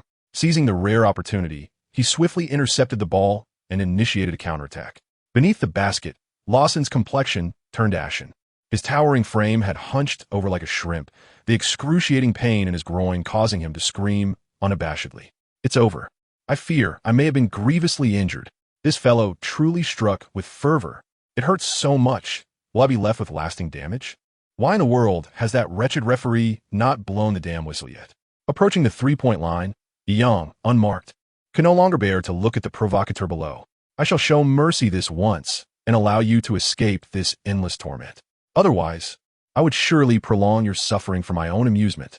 Coming to a stop, he launched a three-point shot, the ball swishing through the net. With possession secured, the Nets referee promptly called for a timeout. This fellow certainly does not appear to be feigning. He is already drenched in sweat from the pain. Yet, I did not witness any foul committed by Young. Villains bring about their own demise. It is quite unexpected that Lawson would face such a painful fate. The Bulls' Tom Thibodeau perked up, rushing over to witness the unfolding drama. The team's medical personnel and coaching staff swiftly entered the court to assess Lawson's injuries. Before long, the glassy-eyed player lying on the stretcher was unceremoniously carried off the court, emitting soft groans. The discontented leader of the Nets, Jones, could not let this opportunity slip by, and he persuaded the coach to request a video review, hoping to seek justice for his unfortunate second-in-command. Chapter 69. A misstep upon reviewing the footage. It became exceedingly difficult to discern any signs of foul play from any angle. The player merely stretched his legs in a graceful manner, providing a momentary aerial boost, without any continuous contact to Lawson's most sensitive area. Furthermore, even if by some misfortune a foot had inadvertently made contact, given that the player was in front and the instigator was behind, it would be implausible to call an offensive foul on him. If blame were to be assigned, it would fall solely upon the misfortune of the moment. From Lawson's reaction, there was no indication of feigning injury. Was he truly so engulfed in his own delight that he was inadvertently harming himself? Or was his performance worthy of an Oscar? The critical kick from the player, executed with utmost precision and swiftness, managed to deceive even the multitude of cameras capturing the event. How does one examine this area? There is no swelling, nor any signs of injury. It appears to be entirely intact. However, upon occasional contact, a blood-curdling scream akin to that of a slaughtered pig emanates from Lawson's mouth. Alas, perhaps it is best to apply some analgesics and allow for self-recovery. "Hey, my friend, it's astonishing. That fellow is in such agony that sweat beads the size of peas are forming. I dare say he won't be able to boast for at least half a year. What extraordinary technique is this? Could you possibly enlighten me?" Observing Mickey Mouse's expression of sheer admiration, Young shrugged his shoulders, adopting an innocent demeanor. Such an extraordinary method of family planning is beyond the comprehension of mere mortals. This technique is as formidable as the infamous cut-off lineage maneuver. It is advisable not to reveal it indiscriminately. With challenges unmet, the competition persists. Lawson has been taken to the locker room for treatment, and it will be at least 20 minutes before he may hope to return to the fray. The Nets' offense has always been their Achilles heel, and without the invaluable Jones, their defense becomes exceedingly arduous. The ever-resilient Young, in the second quarter, exhibited remarkable prowess, sinking 11 three-pointers and setting a new record for the most three-pointers scored by an individual in a single quarter in the league. This is indeed a mobile three-point artillery. The highest record for three-pointers made in a single quarter was previously held by former Warriors player Klay Thompson, who made 9 three-pointers on January 23, 2015. It was only after the second quarter concluded, with the halftime buzzer sounding, that Lawson, clutching his injured groin, returned to the bench, looking dejected. With a score of 68-34, the Bulls dominated their opponents by a staggering 34 points, shattering the previous record of 31 points for the largest halftime lead, held by the Cavaliers. Aside from an unexpectedly strong first quarter, Yang's remarkable performance in the first half yielded 44 points, 5 rebounds, 2 steals, 3 assists, and 5 blocks. Maintaining this pace, he could potentially break the legendary records set by Jean Dasha and Kobe. However, Rose had no intention of allowing Young to take the court again in the third quarter. "Lawson, how's your injury? Damn it, did that cursed Eastern kid kick you?" Buddy, look at our score. It's hardly worse than your damned injury. Jones, wiping the sweat from his face, angrily tossed his towel onto the floor. Indeed, the game had unfolded in a manner he never anticipated. Boss, do I look like I'm pretending? That guy nearly took my life. It still aches a bit, but fortunately, they seem to be resilient. This young Chinese player is quite formidable. We had underestimated him. The Bulls this season are not the same team as last year. The other teams in the league are bound to face significant troubles. Muse held a large bag of ice, still applying it to his groin. The previous frivolity on his face replaced by an unusually serious demeanor. In the stands, the fans' enthusiasm waned as the score deteriorated, with many beginning to exit the arena. With their team performing so poorly, they lacked the spirit and courage to continue watching. Although Lawson returned to the court in the third quarter with the reserves, it did little to alter the inevitable outcome of the game. The injured instigator, having lost his appetite for mischief, would at least be humbled by this painful lesson for a month. The mere sight of Yang might leave him with psychological scars, as the agony of injury is truly dreadful. Without the support of fans, the disheartening score rendered the Nets like a deflated balloon, regardless of the coach's fervent pleas. There was no sign of improvement, leading to their inevitable surrender. Hey, guys, we created 2 great records today. Young, well done, you did not disappoint me. Tomorrow, the entire team gets a day off to enjoy. With such a surprising achievement in the first game of the regular season, Coach Rose was naturally elated. After the game, he celebrated by high-fiving the players while smiling at his prodigy. Clocking out at halftime, Yang found himself at ease. Regardless of the circumstances, Yang's position within the Bulls grows ever more solid with each passing day, and everything unfolds seamlessly according to his plans. Upon returning to Chicago, he and Zhang Shang utilized a day of respite to commence their relocation. The 4 youthful rookie teammates could not contain their excitement, eagerly assisting the duo in organizing their belongings and loading them onto the vehicle before bidding a reluctant farewell to Yang. With the most formidable player departing from the player's apartment, they finally relished the prospect of no longer sharing a room among 4. Gratitude is due to Zhang Shang, who rescued 4 restless young souls. Zhang Shang's apartment is merely a short drive of 10 minutes from the training facility, a charming 2-story European-style residence, complete with its own lawn and a quaint garden. Is this truly an apartment? It is evidently a private villa. The first floor boasts a spacious living room, dining area, and kitchen, along with another sitting room and a bathroom, which will serve as Yang's domain. The second floor houses 2 bedrooms, along with a bathroom and study, a realm belonging to Zhang Shang. To Yang's astonishment, the ground level also features an exceptionally spacious basement, ideally suited for storage and tools. However, what truly delighted Yang was the half-size basketball court located in the backyard. While capitalist nations may not be without their flaws, they also possess their merits. Firstly, the exquisite living environment of this private residence, in a densely populated China, would command an unimaginable price. Incredible, my friend. You have your own private villa in America. This house must surely be of considerable value. But upon reflection, what may be deemed a villa in China is merely a regular private apartment here in America. When the opportunity arises, I shall take you to the affluent districts to enlighten you on what a true villa entails. Do not appear as a naive bumpkin. This house is surprisingly affordable, priced at under $100,000. Should you fancy it, you could easily acquire one for yourself. Yang's eyes widened in disbelief, exclaiming, "No way. This is astonishingly cheap." One must consider that Chicago is recognized as a first-tier city in America, according to the standards of our compatriots. The apartment is situated in a prime location, and yet it is available for less than $100,000? Refrain from that incredulous expression, he was advised. When Americans choose a home, they prioritize not commercial centers, but rather the scenic environment and accompanying amenities. Furthermore, while property prices may be low, taxes and maintenance fees are notably high. Chapter 70. Birthday before dawn. Zhang Shang, lost in deep slumber, faintly perceived the sound of a basketball bouncing in the backyard. Pulling back the curtains, he discovered Yang practicing ball control and shooting on the makeshift court. Rubbing his sleepy eyes, Zhang Shang yawned and glanced at the digital clock. Goodness, it's barely past 5 in the morning. You truly possess boundless energy. Having just returned from a game in New York, you're already at it again. Well then, I might as well rise and see for myself. In truth, Yang had awoken at 4:30 and under the gentle glow of streetlights. He had already completed a 5-kilometer run. This habit was cultivated from the moment I entered the sports academy. Before moving here, One could often spot Yang practicing in the Bulls gym. What is this? Is it an adjustment issue since moving to my home? Rising early to diligently train, especially after just arriving yesterday by plane. Clad only in a jersey, Yang's exposed skin emitted a faint mist, and his flushed face was dotted with tiny beads of sweat. Hearing someone speak behind him, he finally halted his dribbling. Apologies, Brother Zhang. I didn't mean to disturb your rest. I'll be more mindful next time. I've gotten used to it. If I can't sleep at the designated hour, I come out to practice. Can't sleep at the designated hour? It seems Yang engages in this routine daily. No wonder his basketball skills are so exceptional. His extraordinary talent, coupled with relentless diligence, truly commands respect.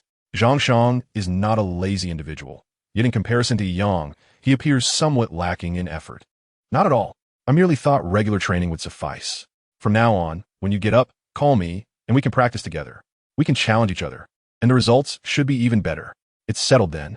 For breakfast today, they had 2 substantial plates of Italian pasta, 2 sandwiches, 2 large glasses of milk, 2 bowls of oatmeal porridge, along with fried sausages, several Chinese side dishes, a croissant, and a platter of fruit. Watching Yang busily preparing 6 boiled eggs, Zhang Shang's eyes nearly popped out. Wow, I thought I had a hearty appetite, but it seems you outdo me. Not satisfied yet? You still need to fit down 6 eggs? Brother, you yist. For a professional athlete, consuming this much is hardly excessive.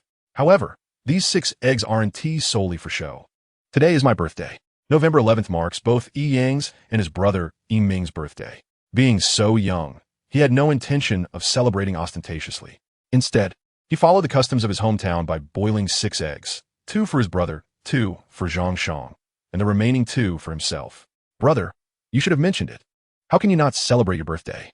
Let me whip up something special tonight to commemorate it. Hurry and eat. After that, we'll go grocery shopping. Upon hearing this, Zhang Shang felt a twinge of dissatisfaction. Birthdays, regardless of their scale, deserve recognition. You're still a young lad. What is the fuss over a birthday? A simple celebration will suffice. There is no need for grandeur. All right, then we'll both cook tonight. With that, Yang held an egg in each hand, slowly gliding them down from his head, silently wishing as he circled around his body before placing them on the table, then repeating the process. This custom exists in my hometown as well. It's called rolling for good fortune. However, we don't have the tradition of rolling it twice. Perhaps it's a bit different in the Northeast. This ritual piqued Zhang Shang's curiosity. He learned that rolling for good fortune could indeed be performed twice. Yang smiled, though a hint of sorrow lingered. In our area, it's done once. Today is also my brother Ming's birthday. We are twins. So, I performed it once for my brother, who is in the hospital. Do not worry, Ming will recover. I know you have an elder brother. It is the first time I have heard that you are twins. Good heavens! How many young girls' hearts must be captivated by the sight of 2 equally handsome young men standing side by side. Zhang Shang's teasing did little to lift Yang's spirits. Yet he still managed a grateful smile. From this day forth, he is 19, no longer a mere youth. Brother, happy 19th birthday. Please get better soon. I long to savor your cooking. As he clutched the egg in his hands, Yang's downcast eyes glistened with unshed tears. Every year at this time, Ming would joyfully prepare 2 dishes in celebration of his birthday. He recalled the 12th year when the birthday cake was an ingeniously crafted Northeast-style blooming steamed bun. Brother, you eat first. This cake, though somewhat humble, will have to suffice. Once I earn money, I promise to buy you a proper birthday cake. Brother, you should also partake. This cake is already delightful. When I grow up, I will certainly buy you a grand cream cake, one adorned with chocolate and laden with an abundance of fruits. The 2 youthful voices echoed in Yang's ears, their expressions tinged with melancholy. The hardships of the past flickered through his mind like yesterday. Ming's visage and laughter surfaced, frame by frame, magnifying and becoming ever clearer. A child's birthday, a mother's trying day. The arrival of the 2 brothers was indeed a bittersweet ordeal for their poor mother. Yang, devoid of parents, was fortunate to have a brother who played the dual roles of father and mother. The thought of losing this sole pillar of support was unfathomable. Damn it, what a dreadful thought. Ming will absolutely be fine. Even if it means sacrificing everything, I will not allow my brother. Suddenly, the phone on the dining table vibrated sharply, disrupting Yang's reverie. Upon glancing at the number, his melancholic heart unexpectedly soared with joy. Yang, have you returned from New York? I would like to invite you to dinner. Sure, I have time. However, you need not treat me. I will pick you up this afternoon. All right, see you. before the shy Jiazi on the other end could finish her Klitsch D lines. Yang readily and joyfully accepted the invitation. Is it that Japanese girl again? How wonderful that someone is celebrating your birthday. Ah, my boy. I can see your heart racing. Could it possibly be her?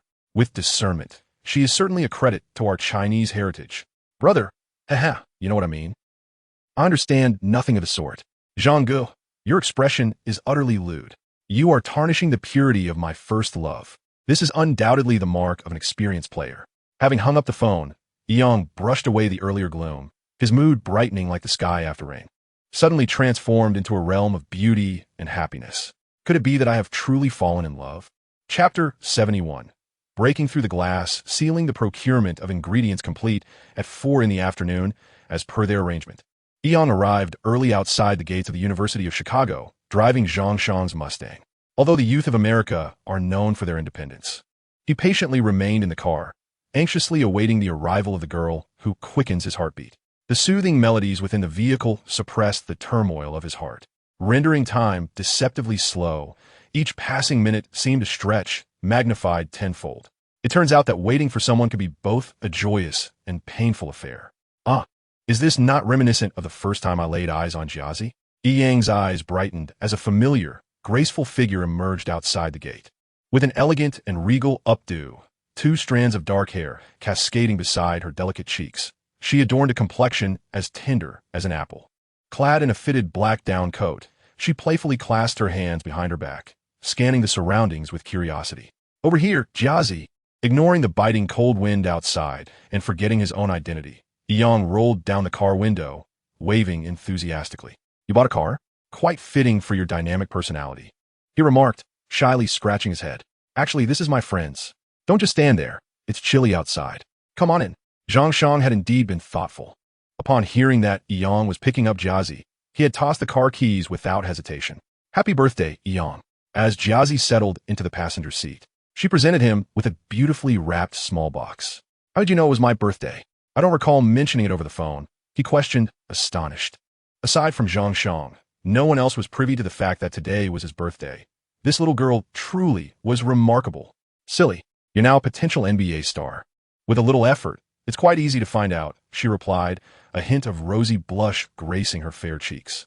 Indeed, in this era of rapidly advancing information, discovering his birthday had proven to be a simple task. Yet the term silly, spoken from Jiazi's lips, stirred a unique sensation within Yang's heart. Although this title was not unfamiliar to him, fool, simpleton, and the like, when it emerged from Kiko's lips, it evoked a sense of warmth and happiness. Upon returning to Zhang Shang's quaint villa, Kiko was once again taken aback. After a brief introduction, Yang and Zhang Shang busied themselves in the kitchen. Buddy, upon closer inspection, Kiko truly embodies your choice. Your discernment is commendable. A gentle and beautiful girl from Japan with such elegant demeanor makes for an impeccable wife. Haven't you heard? Marrying a wife from Japan, while hoping to earn a fortune in America, is quite the deal. Come on, Yang, don't tease me. We're merely good friends. She is still in university, you know. Can you keep it down? Oh, feeling shy, are we? What is wrong with being in university? Does that prohibit one from dating? Just good friends? Does your heart race and your face flush when you see a friend? You naive little virgin. In a fit of urgency, Yang playfully stuffed a piece of chopped tomato into the mouth of the mischievous Zhang Shang. Amidst laughter and conversation, a sumptuous Chinese-style dinner was laid out on the table. Did you both prepare all this? It looks incredibly appetizing. I never imagined a basketball player could possess such culinary skills. Thank you both for your efforts, Kiko remarked, bowing deeply in gratitude. Her excessive courtesy left the 2 tall young men in a fluster. Taking advantage of Kiko's distraction, Zhang Shang secretly gave Yang a thumbs up, his envious gaze seemingly exclaiming, "Impressive. This is the charm of Japanese women." At the center of the dining table stood a square French birthday cake, specially ordered by Zhang Shang for Yang. After lighting 19 candles, Yang clasped his hands, closed his eyes, and began to silently pray. Kiko, with her delicate hands tightly interlocked, mirrored his sentiment, both being observed by Zhang Shang. May my brother be safe and recover swiftly, and may my endeavors flourish. Happy birthday. Yiming, Almighty Lord, I hope Yang finds joy every day, and I wish may we always be as happy as we are today. Under the warm candlelight, Kiko's apple-like face glowed a deeper shade of crimson, and as Yang opened his eyes, he felt an inexplicable flutter in his heart, almost entranced. Little Kiko, let's raise our glasses together to celebrate Yang's birthday and wish for all things to go smoothly. Cheers! The 3 glasses filled with champagne clinked crisply, marking Yang's 19th birthday, quietly filled with hope and blessings. After dinner, the perceptive Zhang Shang found a casual excuse to retreat to his room on the 2nd floor, granting the two a rare moment of solitude. Yang, today is also your brother, Yiming's birthday? What an unforgettable day. I hope your brother recovers soon, and thank you for inviting me to the birthday banquet. When will this excessive politeness of the Japanese girl ever change? Kiko's bow left the young man utterly flustered. Taking a moment to compose himself, Yang summoned his courage and expressed his true feelings. Come now, we are good friends. There is no need for such formality between us. Kiko, have you not noticed how beautiful you look today? His heartfelt compliment evidently deepened the blush on the girl's cheeks. Yet within her heart, she felt immense joy. This fool has finally begun to notice me. Is that so? When we first met, I seemed to be the same way, and back then, you didn't even spare me a glance, Kiko replied. Yang fidgeted with his large hands, feeling awkward as he responded, well, I had things on my mind at that time and didn't really pay attention. Besides, caught off guard by the lingering past. Yang's explanation stumbled forth, disjointed and nervous like a child caught in wrongdoing. The living room once again fell into an uncomfortable silence.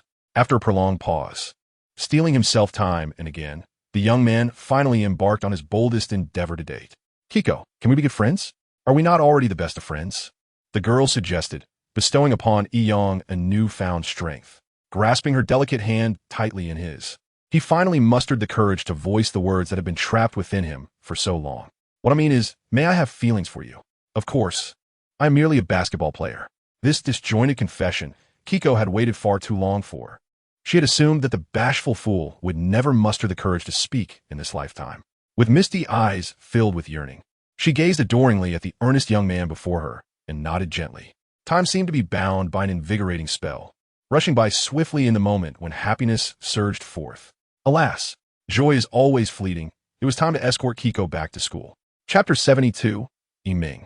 Darkness, desolation, solitude. What manner of world is this? The heavens and earth stretch infinitely, devoid of mountains, rivers, flowers, birds, or beasts, lacking hunger, thirst, warmth, or cold. Devoid of pain or taste. Only an endless expanse of oppressive darkness prevails.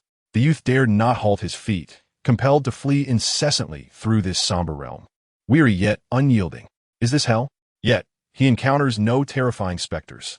The legendary figures of Yin and Yang, the 10 Yama Kings, the Naiha Bridge, the soup of forgotten souls, the platform of longing, are utterly absent from this frightful world. Yiming yearned to cry out, but it felt as though an invisible hand clutched his throat tightly, rendering him voiceless. He wished to cease this futile flight, yet an overwhelming obsession stirred within him, propelling him onward. Who am I? How did I arrive in such a world? Have I perished? No one could provide him with a clear answer. Solitude ignited a spark of fear deep within his heart. Eventually, even that faint clarity of fear became numbed. Truly exhausted in this realm of boundless magic, he felt he could not escape. Whenever he contemplated surrendering, a vague voice echoed loudly in his mind, calling out to him. The sound resonates with a warmth and anxiety that only Yiming can perceive and recall. This indistinct sound, though unfamiliar, seems to bear an intimate connection, as if it encompasses all he once possessed. Yet, within the turmoil of his mind, 2 voices emerge. These voices belong to him. Indeed, they are his own. He cannot afford to halt his progress. Stopping would mean the obliteration of everything. He would never again encounter the owner of that voice, nor would he hear the haunting call that tugs at his heart. The second voice fervently urges him on. Whenever he contemplates surrendering, it follows closely, repeatedly reminding the despondent Yiming, do not struggle. The fatigue is overwhelming. Yield, and you shall find respite from this weariness. Although everything may no longer concern him, why not give up? Surrender, and the fatigue will dissipate. It is as simple as drifting into slumber. The third voice seems to persistently whisper temptations, as his weary legs gradually lose strength, and a wave of enticing drowsiness begins to envelop his senses. You cannot sleep. You must not cease your journey. There are unfinished tasks awaiting you, and loved ones who are anxiously waiting. If you succumb to sleep, they too shall fall into slumber. When the voice that entices him appears, the first voice fervently implores him. Family? Who are they? Indeed, he must not succumb to sleep. Just hold on a little longer. Endure a bit more. Trust me, this dark world will eventually see its end. Steady your legs and run. The second voice harmonizes with the external calls, invigorating Ming. Though his legs feel feeble, hope surges within him, and he takes another arduous step forward. Suddenly, a crescendo of cheers fills the air, faintly calling out a name. Yong, is this name his own, or that of another? Could there exist another time, cheering and shouting for him? Just as the young man strives to decipher the words from that realm, his ears unexpectedly lose their function, plunging him into a disheartening silence. Yes, I cannot stop. I must escape this world. If I halt, that person shall perish. Though I know not who he is, he cannot die. Absolutely must not die. I too cannot perish. In this chaotic world, amidst the tumult of self and voices, nothing deters his heavy, weary footsteps. Darkness looms ahead, and everything remains boundless. A tapestry of farmland and mixed forest conceals the mountains, while serene waters meander through, accompanied by wisps of smoke from cooking fires. At the foot of the mountains lies a village of several hundred households, where a snot-nosed toddler sits before a lowly mud house, smiling broadly at him. I remember, but where is this scene? What connection does that child have with me? Ming finds himself at a loss, unable to grasp the significance. Fragmented memories merely coalesce into a vaguely familiar tableau. Within the office of Director Zhao at the Second Hospital of Medical University, the urgent sound of a bell resonated. Upon pressing the monitor switch, the anxious visage of Nurse Yang Nana materialized on the screen. Director Zhao, the patient S-leg. There has been a series of involuntary responses. You must come and see. Young Yang's discovery filled Zhao Mingjia with elation. Upon receiving her notification, he hastily rushed to Ming's ward. The presence of instinctive reflexes indicated that the patient's return to consciousness was drawing near. Ming lay quietly upon the hospital bed, his complexion no longer pallid. Although the underlying flush was faint, it was nevertheless discernible. Yet, that delightful involuntary reaction did not manifest again. How long did the patient's reflex last? Are there any other conditions presenting? Is all data still normal? In the face of the director's pressing inquiries, the visibly joyous Yang remained silent. Hastily handing over a daily medical record, she then activated the monitor once more. What do you think, Director? After Zhao reviewed the monitor's display and had just closed the medical records, Yang anxiously inquired. Based on the patient's response times and data, the outlook indeed appeared optimistic. However, one must not celebrate too prematurely. Anything could transpire during this period. The video from Xiao Yi should have had an effect. We must intensify the supplementary traditional Chinese medicine treatments and maintain vigilant observation. If all goes well, Ming should achieve a full recovery within a year. Director Zhao seems to be excessively exuberant, his animated declarations eliciting a quiet amusement in Xiaoyang. This is indeed monumental news. Witnessing a patient's recovery is the paramount aspiration of every healthcare professional. Moreover, this striking young man in the hospital bed happens to be the brother of her idol. Furthermore, while it is permissible to relay this news to Ming in America, it is advisable to exercise moderation and avoid excessive embellishment. It would be prudent to estimate the recovery period to be around 2 years. With a sense of assurance, Director Zhao discreetly conveyed this to Nurse Xiaoyang. This is somewhat perplexing.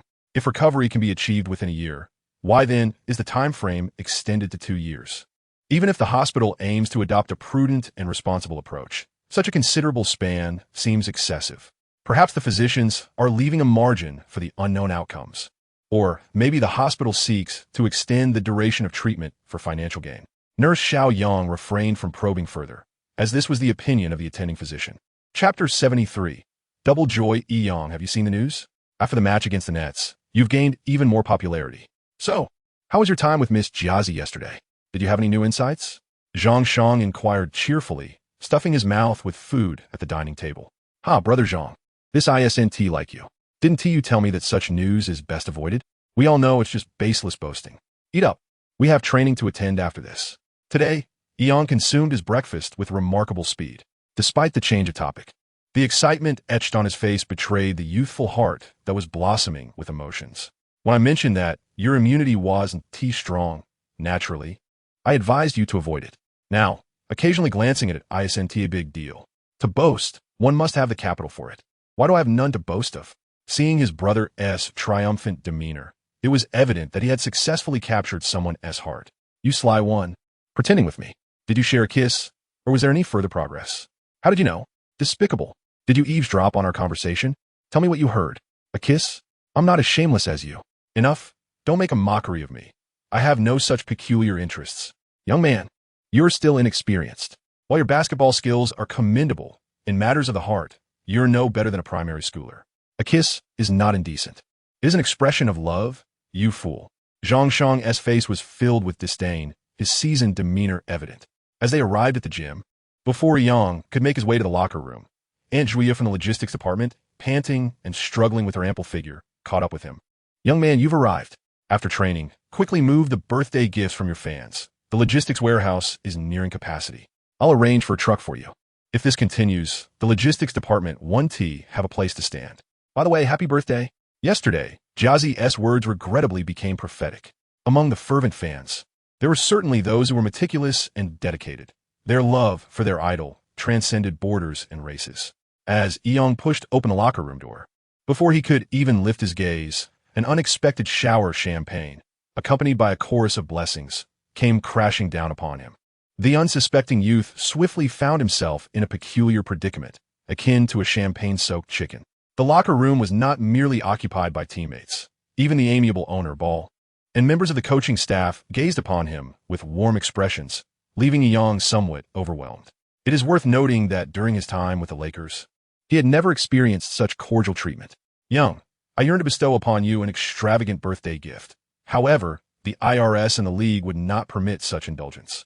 To avoid unnecessary complications, we must celebrate in this manner. Perform well, and a lucrative contract awaits you, Ball remarked, patting Yang's arm earnestly. Young, this is the consequence of clandestinely celebrating your birthday. This year's birthday present is non-existent. If next year unfolds similarly, the repercussions will be far less pleasant. Buddy, happy birthday. The jovial Tom tossed a towel over, chuckling with mischievous delight. The atmosphere in the locker room was as harmonious as a perfectly brewed cup of Blue Mountain coffee. Rich and fragrant.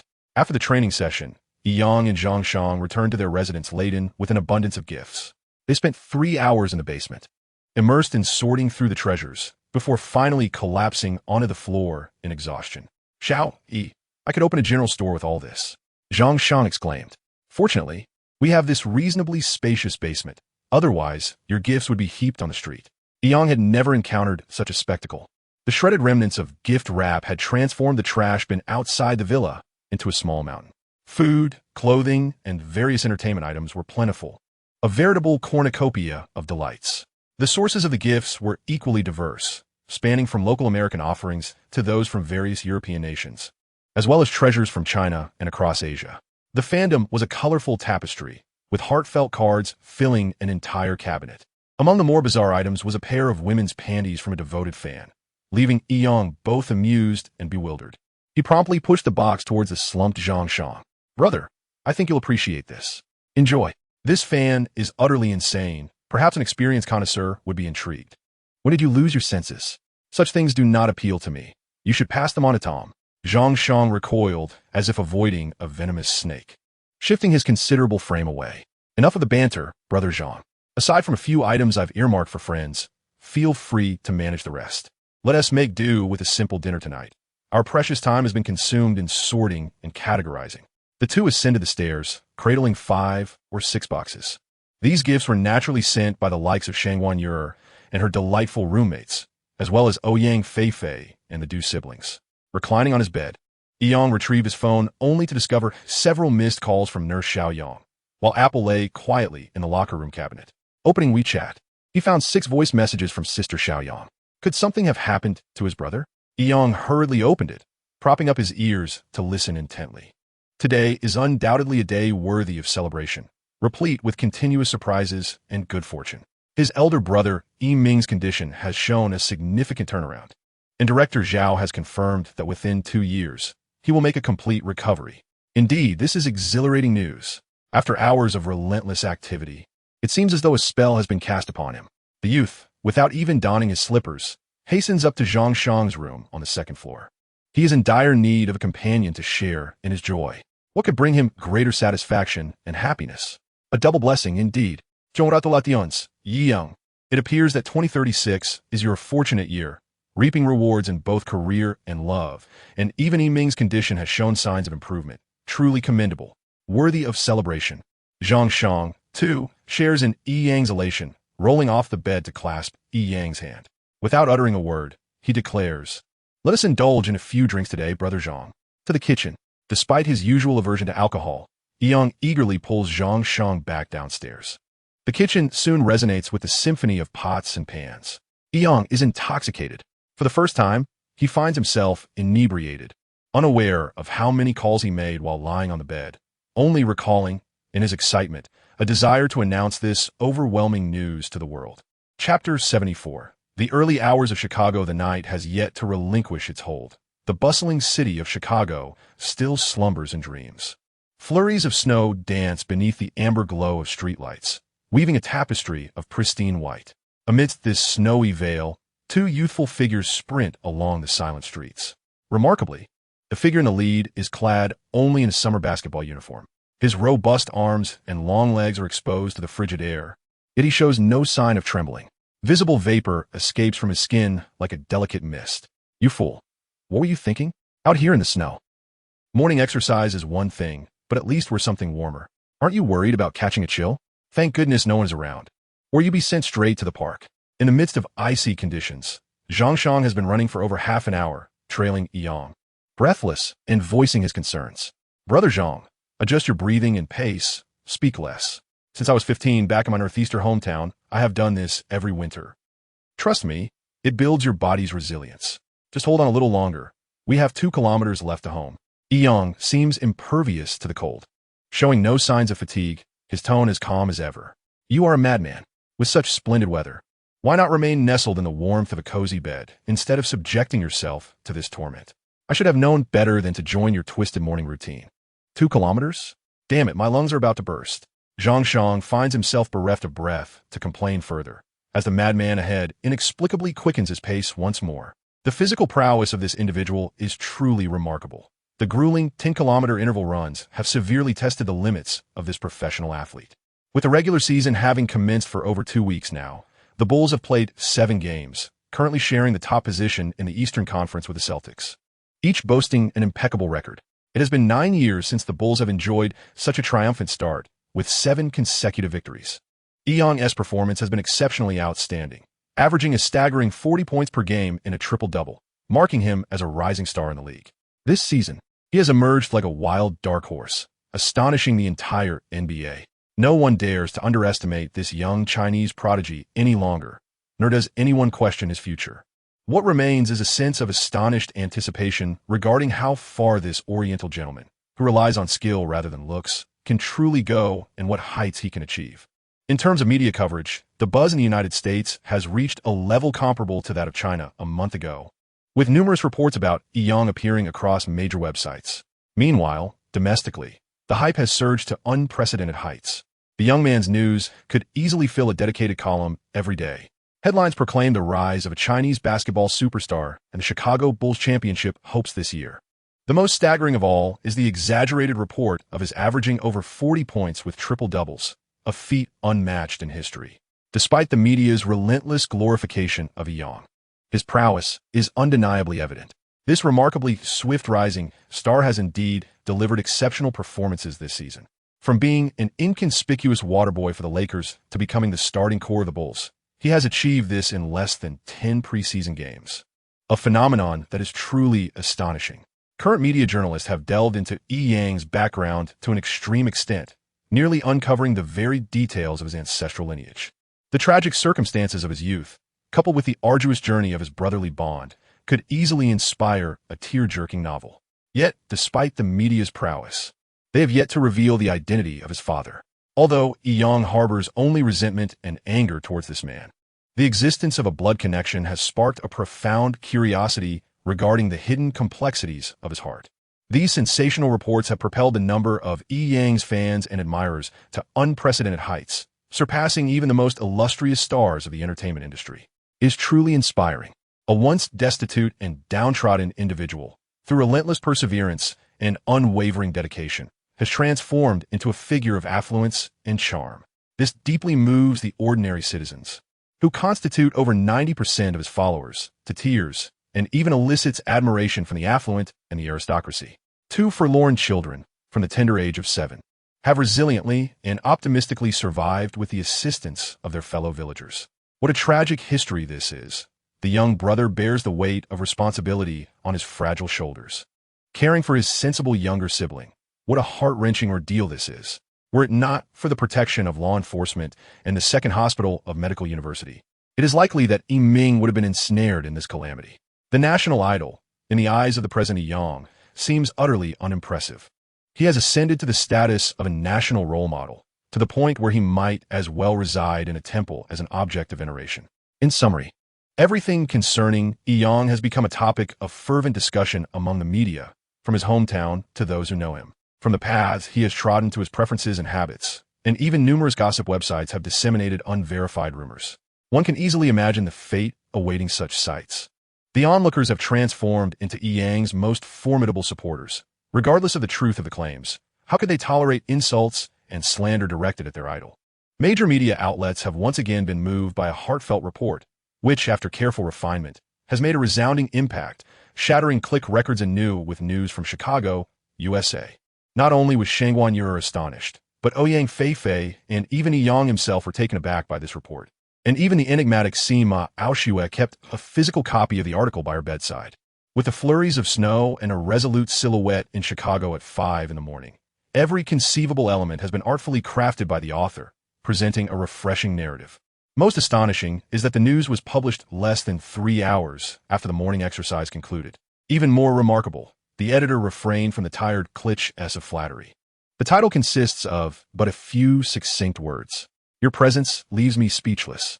The prose is elegant and refined, naturally vibrant, conveying a simple yet profound truth. Success is not a matter of luck or chance, but rather the result of relentless effort and hard work. I must commend the journalists for their dedication, having stood vigil outside Zhang Shang's apartment for an entire night. For this unwavering professionalism and admirable perseverance, I, Yang, would award you a score of 99, withholding the last point solely to prevent any arrogance. Truly remarkable. It is no wonder this young man possesses such stamina and exemplary skills. He is as diligent as that individual in Los Angeles at 4 in the morning. This admiration is not solely echoed by Yang's teammates. What is genius? Genius is 99% perspiration, coupled with 1% innate talent. This sentiment is not merely the voice of fervent fans. Yang, you are the most exceptional young man I have ever encountered, and from this moment forth, there is no space in my heart for anyone else.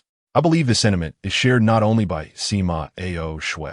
Chapter 75. The mysterious Coco in the outskirts of Tokyo, Japan, amidst the serene blue mountains and white snow, lies a quaint and elegant traditional Japanese tea house. The windows are clear and bright, with a faint aroma of incense wafting through the air. A set of tea utensils is arranged neatly on the table. A middle-aged man, clad in a blue kimono, sits upright on the tatami mat, savoring the tea in his cup with squinted eyes. His closely cropped hair suggests a disciplined vigor. His demeanor serious yet composed, exuding a subtle air of hidden authority. Opposite him sits a young man, his head bowed low, dressed in a light-colored kimono. Kimura-kun, are you saying that Coco is involved with that Chinese player? The middle-aged man wrapped his finger on a newspaper laid out on the table. Yes, sir. This individual is named Yang, and the young lady has met with him 5 times, replied Kimura, twice at restaurants, once indoors, and once each by Lake Michigan and in Chicago Park. Why did you not inform me sooner? Must we wait until Coco faces some trouble before you speak up? If the elder learns of this, you understand the consequences. At these words, the middle-aged man slammed his teacup down onto the table, spilling tea across his hand. Please, sir, do not be hasty. Miss Coco has instructed us not to interfere in her matters, and we are left with no choice. They have only met 5 times in 2 months, yet nothing significant has transpired. They merely dined and conversed, appearing to be nothing more than friends. After the last meeting at the apartment, Kimura, fearing for the young lady's safety, rushed back to report. Without your directives, we do not dare to act impulsively. The young man, too afraid to raise his gaze, responded cautiously to the elder's ire. Do you wish for something more to develop? Fool, have Asada and Sachiko join them. If Coco loses even a single hair, I will hold you accountable. Keep a close watch if their interactions become too frequent. Let this young man know the consequences he faces. It is unwise for even a rising star in the NBA, let alone a mere Chinese player, to entertain the notion of approaching Miss Jiazi. I will handle matters with the school and the American government. As long as no lives are jeopardized, all will be well. Now, you may leave. Miss Jiazi's gift was a portable wireless electronic music headset, which simply requires a gentle insertion into the ear, allowing one to download preferred songs, thus alleviating the monotony of training. Regardless of what Jiazi bestows upon him, he will invariably feel her thoughtfulness. Ouyang Feifei presented a luxurious Patek Philippe watch, yet Yang refrained from wearing it, deeming it excessively ostentatious for his taste. There was no need for such flamboyance. Shang Guanyar and her mischievous friends crafted a delicate greeting card, simple yet uniquely charming. The Du siblings made an intriguing choice, a doll clad in a bull's jersey. Undoubtedly, the handiwork of the playful Du Ziki. The gift from the notorious Zhao de Gongzi was somewhat cruder, yet it represented his heartfelt intentions, a specially crafted gold medal weighing a full 100 grams. Who would have thought that this wayward scion possessed a desire for self-improvement? One can only hope that this young man of dubious pedigree finds his way to righteousness. After training, Yang called each of them to express his gratitude. At this rate, he might need to hire specialized individuals to manage the myriad trivialities of life. He currently lacks the time to address all the enthusiastic letters from fans, responding to them whenever possible. Numerous domestic enterprises have eagerly sought Yang's endorsement, presenting a variety of advertising projects that are undoubtedly enticing, as he is no longer the nameless figure he once was. Invitations for interviews, celebrity showcases, and other commercial activities are pouring in, each requiring more effort than the game of basketball itself. Now is not the time for him to be engrossed in monetary pursuits. It is wiser to abstain from participating in commercial endeavors. To Yang, money is a vague concept. Having enough to live comfortably suffices. The main concern is that his leverage is still insufficient. Mere desire is not enough. The pressing matter for Yang is how to prepare for the home game against the Celtics on November 19th. This will mark his first encounter with the younger LeBron, a rare opportunity that must not be taken lightly. Additionally, he faces the annoyance of invitations to social gatherings from various affluent individuals and celebrities who express interest in him, offering dinner parties and receptions. Reluctantly, he must delegate these matters to the club's public relations department, tactfully declining with the excuse of a tight schedule. As he delves into his thoughts, the ringing of his phone interrupts him. Upon seeing an unfamiliar number, Yang opts not to answer. However, the persistent ringing grows increasingly vexatious. Hello, who is this? Listen carefully, you brat. Keep your distance from Miss Jiazi. Do not say I did not warn you. Given your humble status, it is unwise to indulge in extravagant dreams. Should you persist in your obstinacy, do not blame me for my lack of courtesy. Your command of English is commendable, yet the caller's identity remains undisclosed, and their voice does not belong to that leader in the black suit from our last encounter. However, one could surmise that the caller is undoubtedly among those Japanese individuals with their heads high in the clouds, and the peculiar call has incited great ire within Yang. Who do you think you are? My affairs do not require your meddling. Kindly take your leave. Damn it, even pursuing a romantic relationship comes with such complications. What exactly is Kiko's standing that warrants such a grand display of intimidation?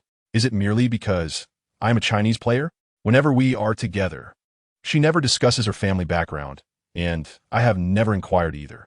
Perhaps when I next meet Kiko, I might subtly probe into her lineage. In this day and age, why are we still caught up in class and racial distinctions? I truly cannot fathom the mindset of these affluent individuals. Did their ancestors, dating back to the dawn of humanity, consider themselves to be the exalted kings of the monkeys? I refuse to believe that merely falling in love with a Japanese girl warrants such unreasonable obstacles. Must I not make a name for myself in the league? Otherwise, these narrow-minded individuals will never comprehend the meaning of respect. Once Yang's stubbornness ignites, not even a train could sway him. Resolute in his decision, his spirits have lifted considerably. So be it.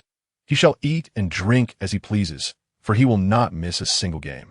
Chapter 76. The Battle for Supremacy on November 19th, 2036, at the league's Central Arena. The season's most formidable team, the Celtics, has finally arrived.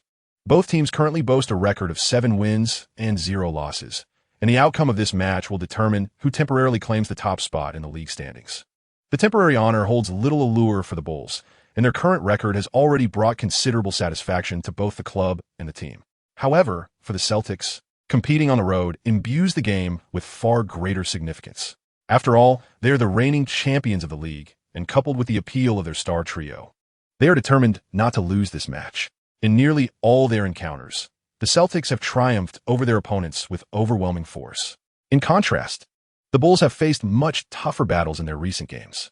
The clash between the league's Eastern Conference rookies and the esteemed trio certainly promises to be captivating. The arena's attendance has reached a zenith once more, with the VIP section brimming with star fans and distinguished guests from both teams. At this moment in Beijing, it is 4 in the morning, and the world remains in deep slumber. In dormitory 507, for young women huddled together on a single bed, daring not to turn on the lights as they secretly watch the game broadcast on a laptop. To avert any unexpected mishaps, aside from Shang Wanyar, the other three each clutch an apple in their mouths, with their hands holding towels to wipe away the uncontrollable stream of saliva.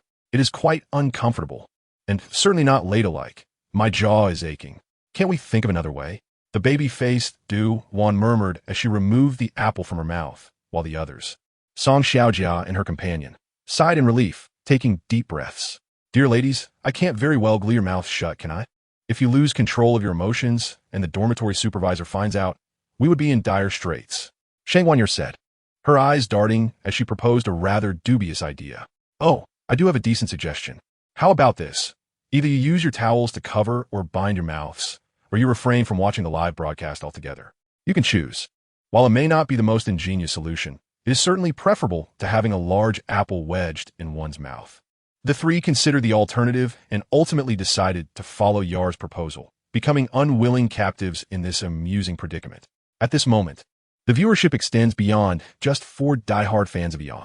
The Du siblings, Lu Ruyan, Sima Aoshua, Ouyang Feifei, and others are burning the midnight oil across various locations in our homeland. Attention must be paid to the defense against the number 11 player, particularly in terms of help defense and timely switches, as these are crucial to securing victory.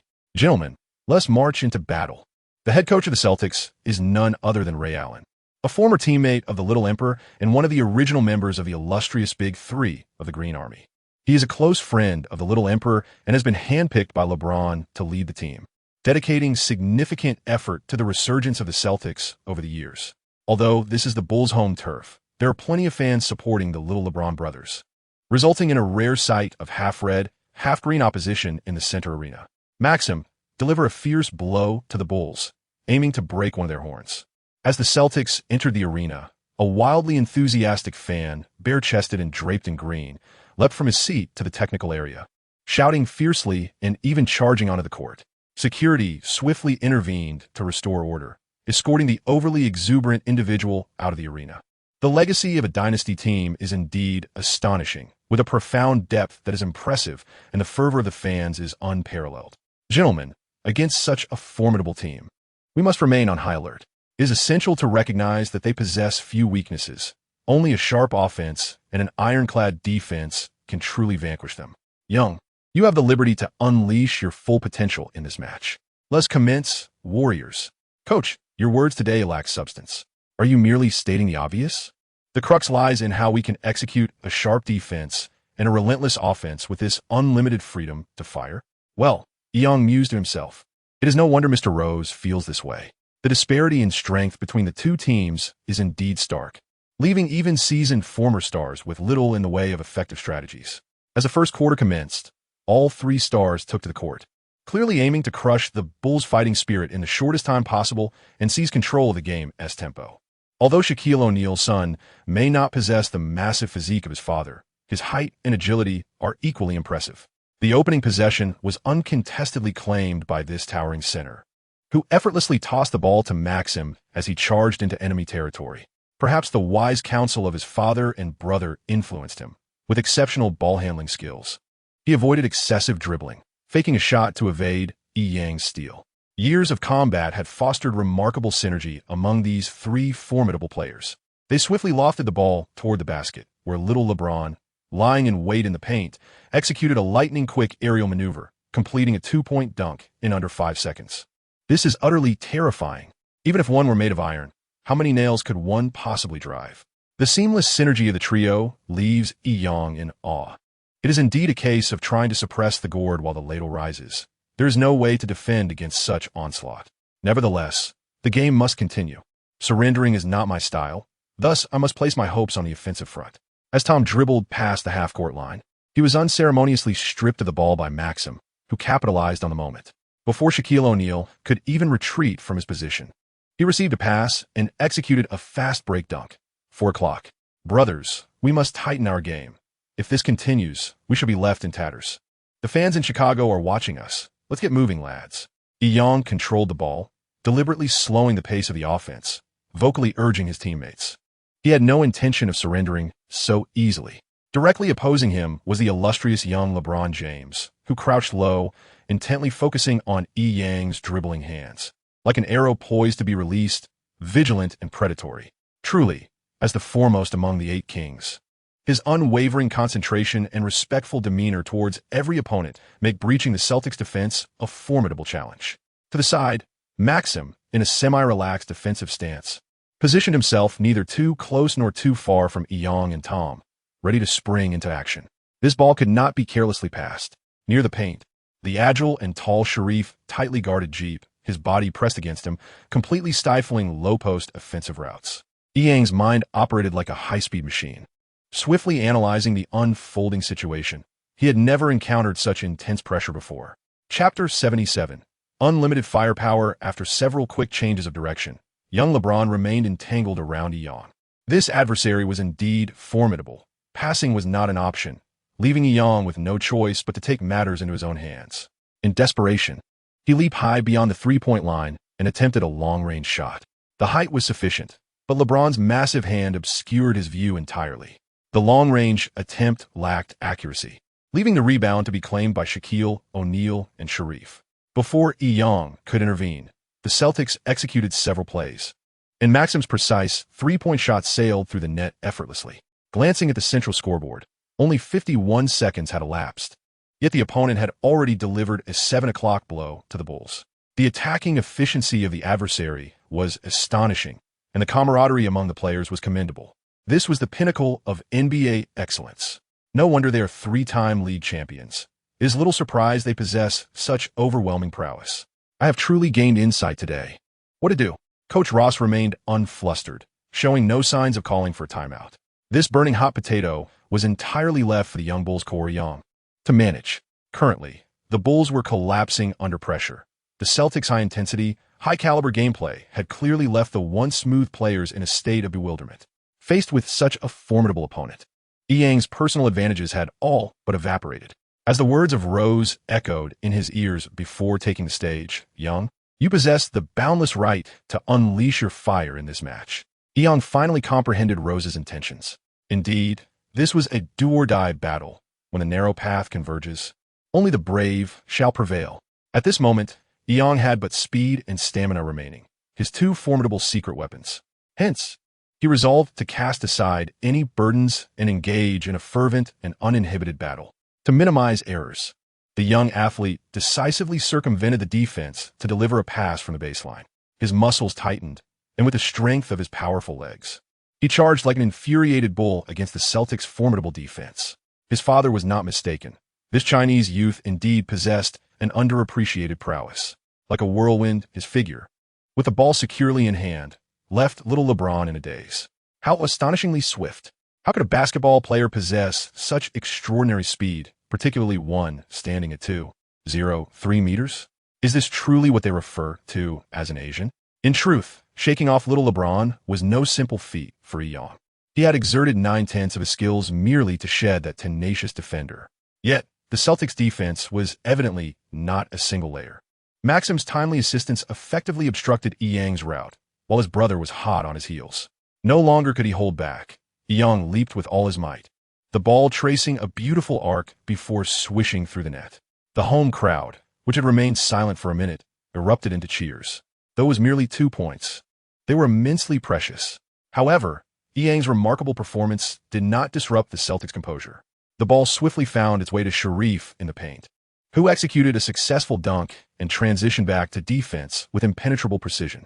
From beyond the arc, Young employed his signature move once more. His leap rendered little LeBron's interference futile, resulting in a three-pointer. 9-5. It appeared there was more to this than he had initially perceived. Experience often trumps youth.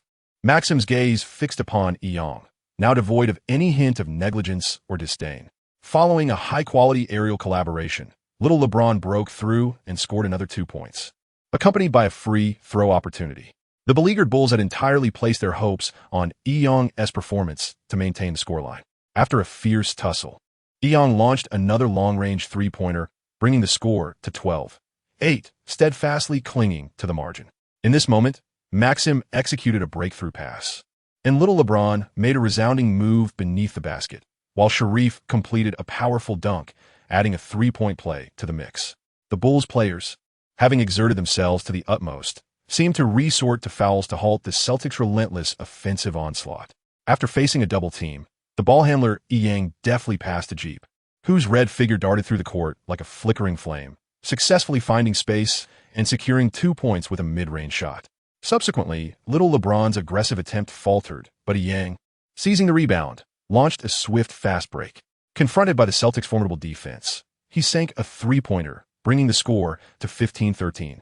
With the Bulls trailing by a mere 2 points, the stands erupted once more in a fiery wave of red, as cheers and encouragement reignited the atmosphere. This match showcased an indomitable spirit, as the Bulls, despite their struggles, were sustained by sheer willpower. Though they might lose the game, the essence of the Bull spirit must not falter. Even if bloodied, they must stand tall and confront their daunting adversaries with pride. Alas, this little red eel is astonishingly swift. Under little LeBron's leadership, the trio exhibited remarkable efficiency, yet they managed to edge their opponents by only 2 points. A 7-0 lead evaporated in an instant. How could this be? The other Bulls players either faltered with mistakes or committed fouls, failing to penetrate the defense at all. Is there an error in the score? Not only was little LeBron perplexed, but even his teammates struggled to comprehend the situation. In truth, they had fallen into a misconception. The Celtics were flourishing offensively, converting 6 of 7 attempts. Had it not been for 2 three-point plays, the score would have been level. While the Bulls struggled to find their rhythm, Yang was an exception, hitting 5 of 6 shots, including 3 perfect three-pointers. The singularity of their offensive approach, coupled with the Celtics' free throws, created a misleading impression of an inflated score. The back-and-forth action appeared thrilling and intricate, yet the first quarter had barely surpassed 3 minutes. With a commanding gesture, little LeBron signaled to Coach Ray Allen for a brief timeout. Taking a pause with a lead was indeed puzzling, yet it epitomized a significant characteristic of the post-LeBron era, remaining humble and cautious, treating each game with utmost seriousness. Coach, we must devise a strategy to effectively contain this outstanding Chinese eel. Allowing him to continue unbridled is unwise. Observing the earnest expression of his prized pupil, Ray Allen nodded in approval. Indeed, chaotic swings can often yield unexpected results in the league. It would be prudent to have Maxim match up against Young, employing agile defense to wear him down. With the Bulls possessing only this one remarkable offensive asset, stifling him would render them ineffective. Focus on offensive efficiency. We must prioritize successful plays and deny our opponents any opportunity to breathe. Maxim had performed admirably. However, he needed to collaborate more with Sharif in low-post offense to inflict maximum damage on their rivals. The players of the Celtics listened intently, expressing their strong agreement with the coach's reminders. With my support and the interference of my fellow players, we should face no issues, unless this fellow is as steadfast as iron and possesses remarkable accuracy. Sharif, you shall guard the paint, ensuring to prevent that slippery little fish from breaking through on the baseline. The seasoned LeBron, with his wealth of experience, supplemented the defensive strategies. Chapter 78, Iron Will. Young, you are performing admirably. The Celtics will undoubtedly intensify their defensive efforts against you. Strive to avoid becoming ensnared in a positional battle and conserve your energy judiciously. It is essential to manage both speed and timing, steering clear of prolonged skirmishes with the adversary. The others must also rise to the occasion, enhancing tactical movements to create offensive space for Young, drawing the enemy's defense and alleviating his offensive burden while fully supporting his output. Zhang Shang, you will replace Candy. And you, Jeep, both of you must execute more screen and roll plays for Young. The opposition is formidable, presenting an excellent opportunity for learning and growth. Stay motivated, gentlemen, and relish this rare match. On the Bulls bench, Coach Rose was fervently engaged with a tactical board, devising strategies against the Celtics, striving to invigorate his team. As the timeout concluded, both teams returned to the court, commencing a new round of competition.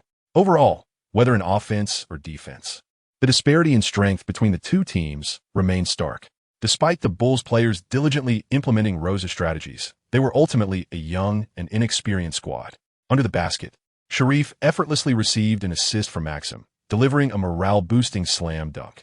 The trio of stars exchanged high fives, as thus far, the Bulls had yet to execute a respectable low-post offensive play.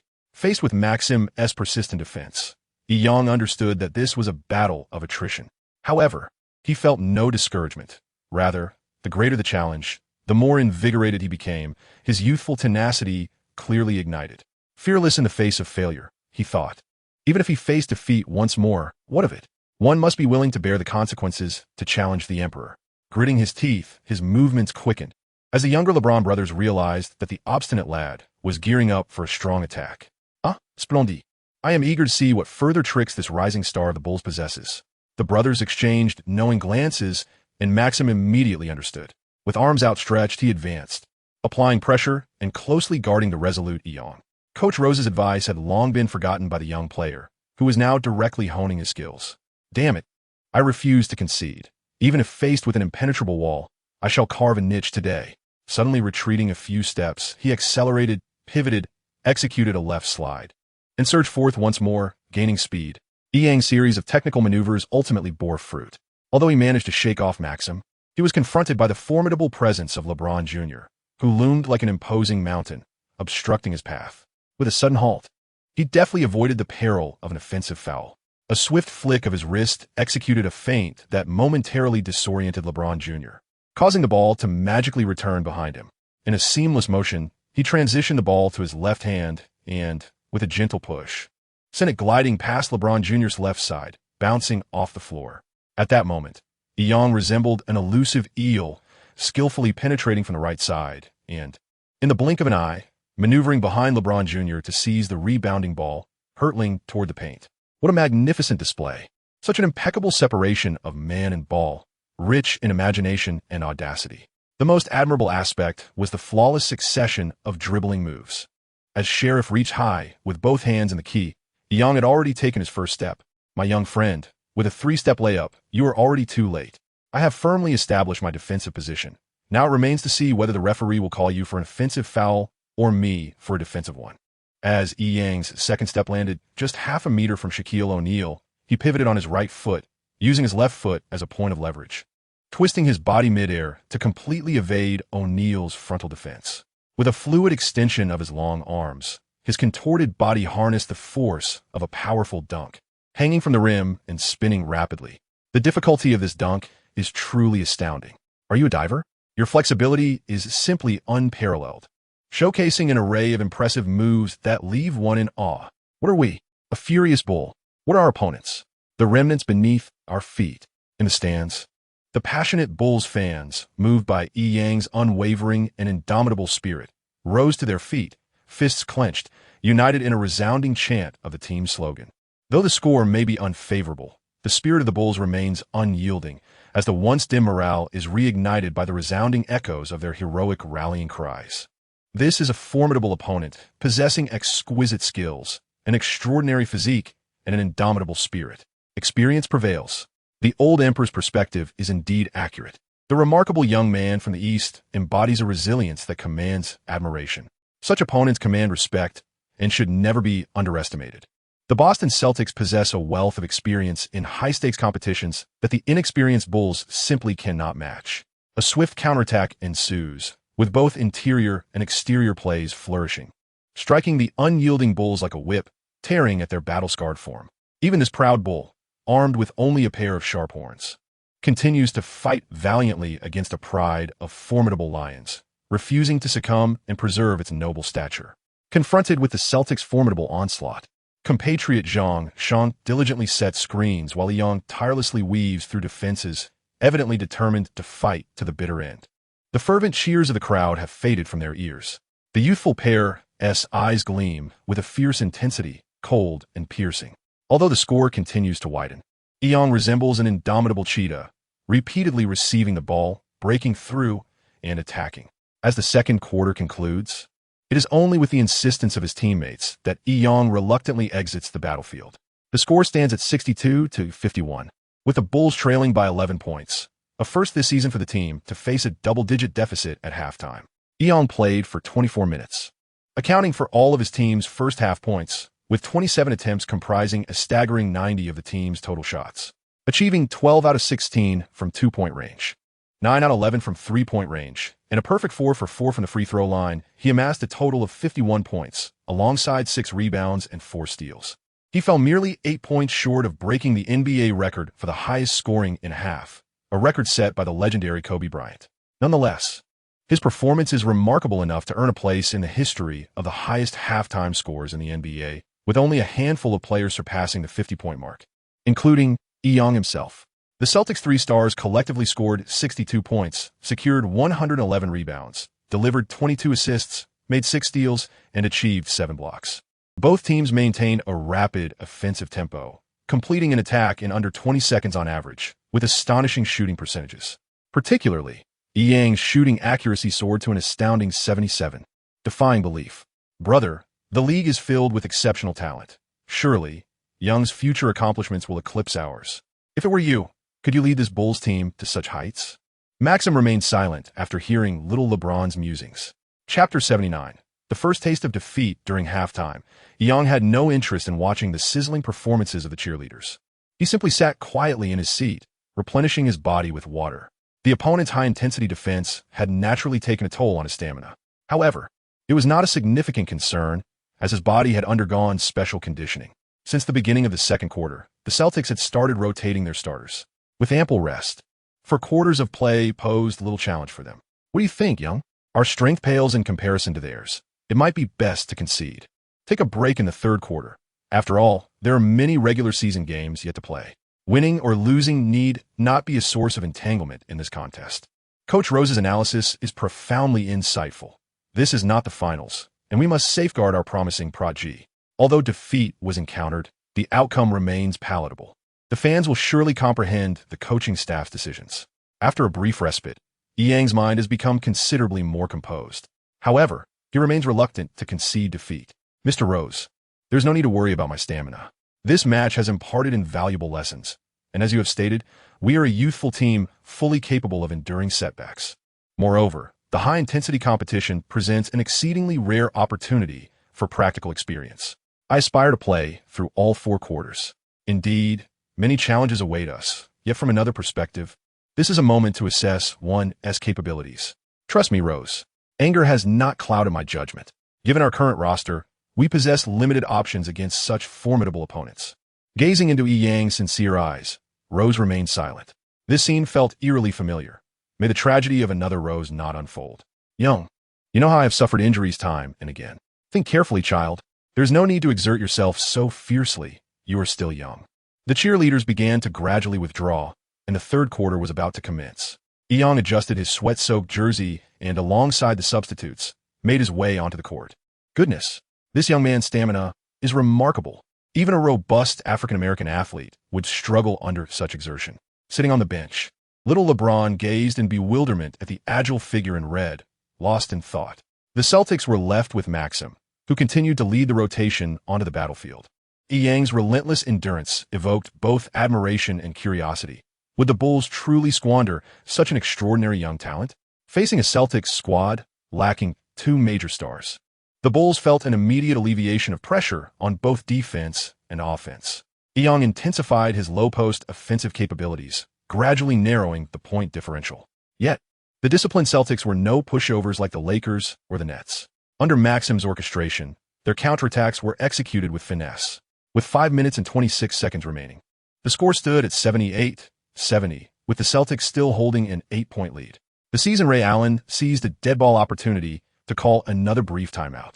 Guys, hang in there. We must amplify our defensive intensity against Young, particularly in our help defense. Even if he scores, let that miraculous young man pay the price in sweat. Remember, it was because of him that I had to call 3 timeouts. With 6 minutes left before the third quarter concluded, our starters will be ready to take the court in the fourth. I know you still have stamina.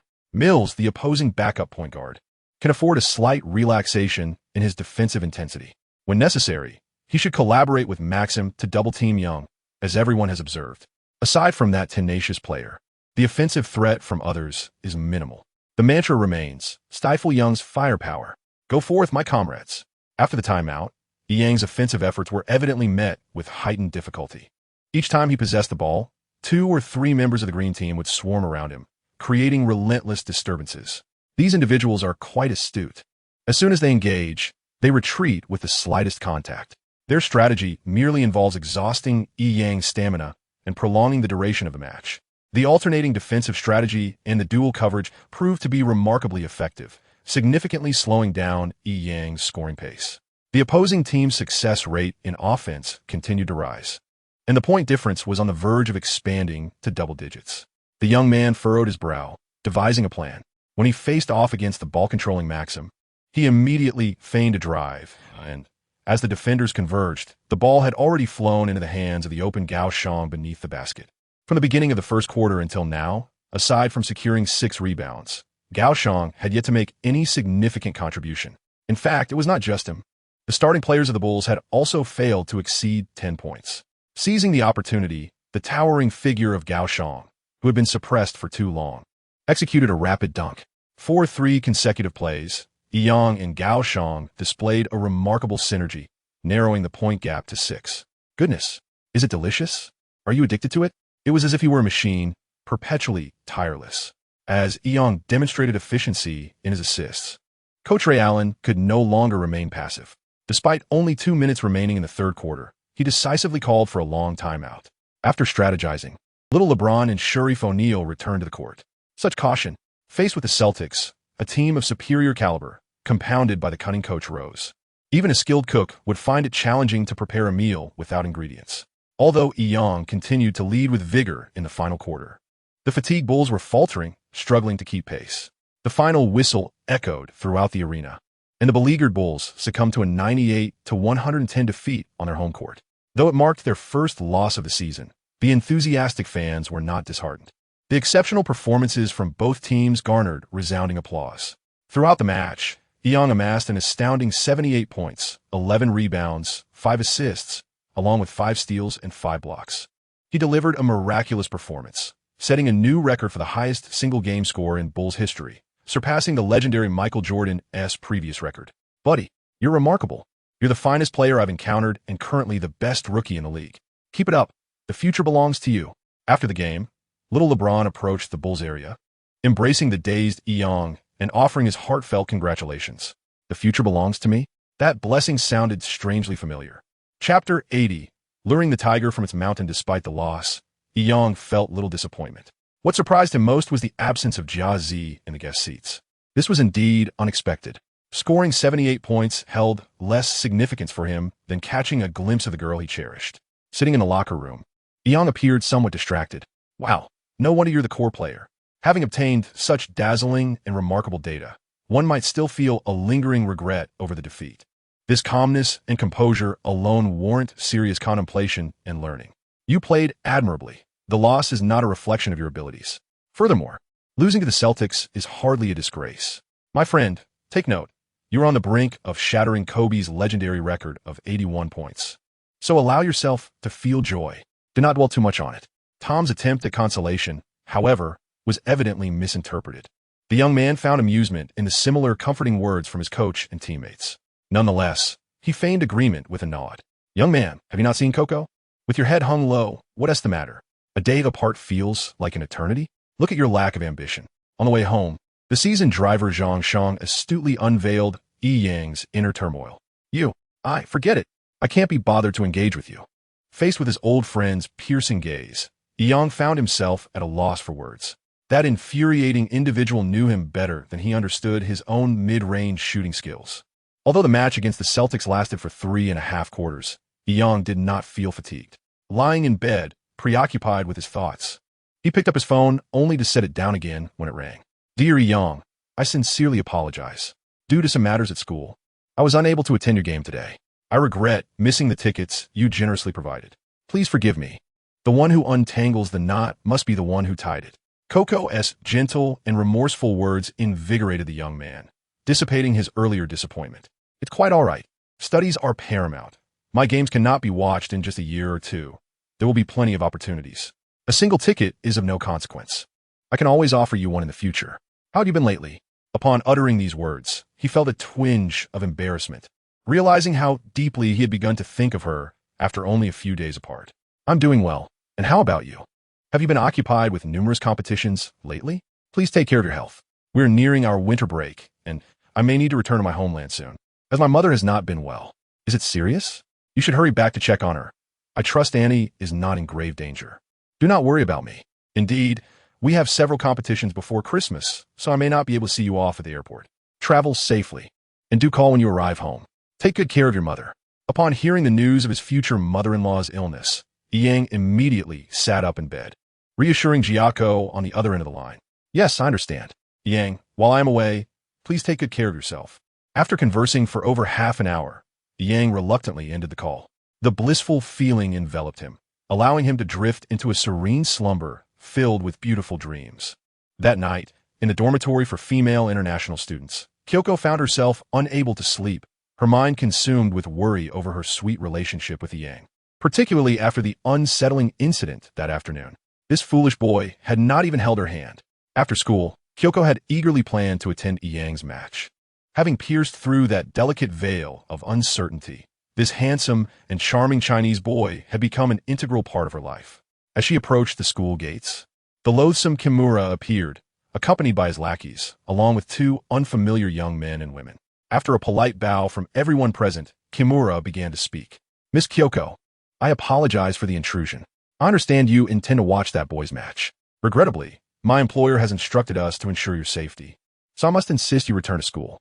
By the way, here is your ticket for the day after tomorrow. With a flourish, Kimura gestured, and the unfamiliar Eastern woman bowed, presenting an envelope. How outrageous! Why on earth would attending a match be unsafe? A ticket? What ticket? Do not use my father to intimidate me. If you do not leave at once, I shall be forced to call the authorities. Step aside.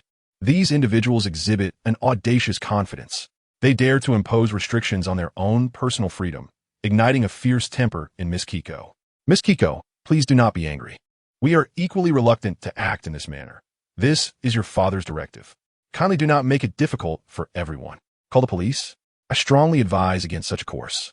You are aware that as your personal bodyguards, we are duly noted by the American security authorities. Moreover, given your status, should the police be summoned, they would hesitate to assume responsibility for jeopardizing diplomatic relations. Instead, it would only create unnecessary turmoil for them. You, step aside. I refuse to believe you would dare to forcibly restrain me, she exclaimed, incensed. Kiko was now utterly enraged. How dare these wretched individuals use their status as a pretext to affront her dignity?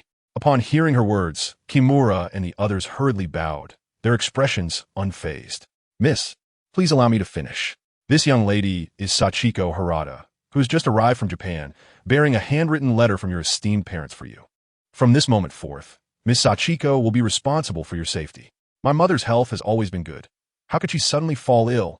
Besides, she has already returned to Tokyo from Seoul. Why have my parents not contacted me directly? It is not as though we live in ancient times, relying on carrier pigeons. However, the letter indeed bore the unmistakable handwriting of her parents.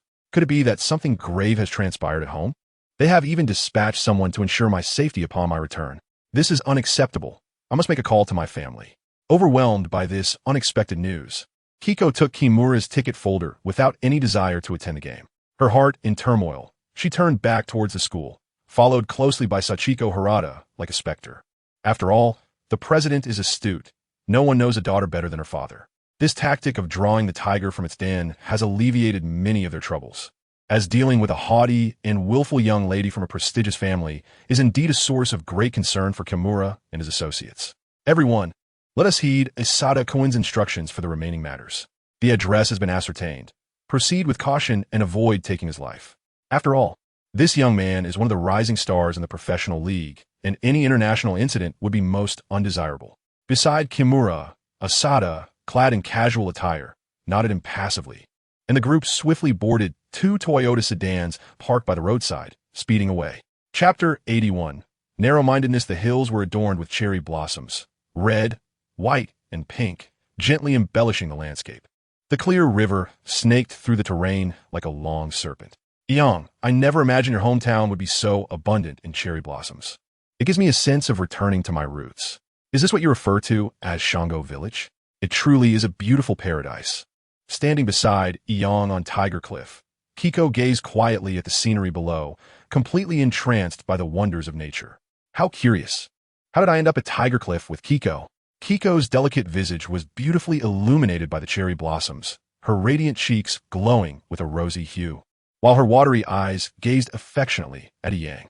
The picturesque scenery of mountains and waters paled in comparison to her beauty, and in his heart, a tranquil lake seemed to ripple gently, stirred by some unseen force, as waves of emotion began to resonate. The youth gazed dreamily into Kiko's eyes, his large hands instinctively clasping her tender, fair skin. Overwhelmed by joy and shyness, the girl closed her eyes tightly, her slightly parted lips seemingly yearning for something. Just as Yang was about to capture Kiko's lips with his own, a maddening doorbell rang, jolting him from his reverie. Damn it. Was such a dream so easy to come by? He thought, irritated. Who could it be? Arriving at such an inopportune moment. Glancing at the time on his phone, he noted it was already past 10 o'clock at night. Still in a daze, Yang stumbled out of his room, switched on the living room lights, and reached for the door. Ah, wait a moment. We don't have any acquaintances here. Who would come knocking at this hour? Be cautious. After all, we are in America. Zhang Shang, rubbing his sleepy eyes, leaned against the staircase railing and yawned, offering a timely warning. The voice jolted Yang into a heightened state of awareness. Indeed, neither his teammates nor coach would act so recklessly. Who could it be? Peering through the peephole, he was met with the familiar visage of an Asian man. Goodness, what brings this fellow to my door? It was a few Japanese bodyguards belonging to Kasuko. Could something have happened to her? A shiver ran down his spine, dispelling any lingering drowsiness as Yang swiftly opened the door. His expression one of perplexity as he regarded Kimura and the few indifferent men behind him. How did you find this place? What brings you here at such an hour? My apologies, Yang-kun, for disturbing you at this late hour. I have some personal matters I wish to discuss with you privately. I kindly ask that you dress and step outside. There's no need for that. Just speak your mind. This is private property, and it would be best for you all to leave promptly. There was no need for such delicate phrasing. It sounded all too much like an old-fashioned challenge to a duel. Yang stood at the doorway clad only in his boxers, his bare torso exposed, looking at Kimura with a mixture of indifference and curiosity at his newfound politeness. Very well then, Yang-kun. I have but one request. If you could keep your distance from Miss Kasuko, we shall take our leave. Otherwise, this is also her parents' wish, and I hope you can comply with my request. I beg you. With that, Kimura bowed deeply, standing upright and motionless as if awaiting the youth's response. To be disturbed from a pleasant dream at such an ungodly hour for this. While his tone was courteous, it bore a veiled threat. Is this how you Japanese conduct your affairs? And what if I decline? My relationship with Kasuko is a private matter. What right do you have to interfere? Please leave. It seems Yang-kun intends to reject my overtures outright.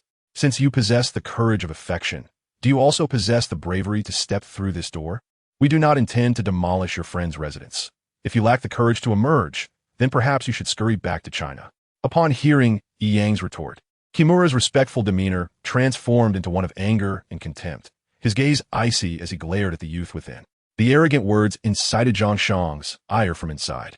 Hey, you insolent fools. Not only did you trespass, but you also dare to threaten us. Yang, let us call the police to handle this. I refuse to believe these Japanese would dare to misbehave here. The young man chuckled lightly, gesturing dismissively at Zhang. Brother Zhang, no need to worry. I'll just teach these ignorant little Japanese a lesson.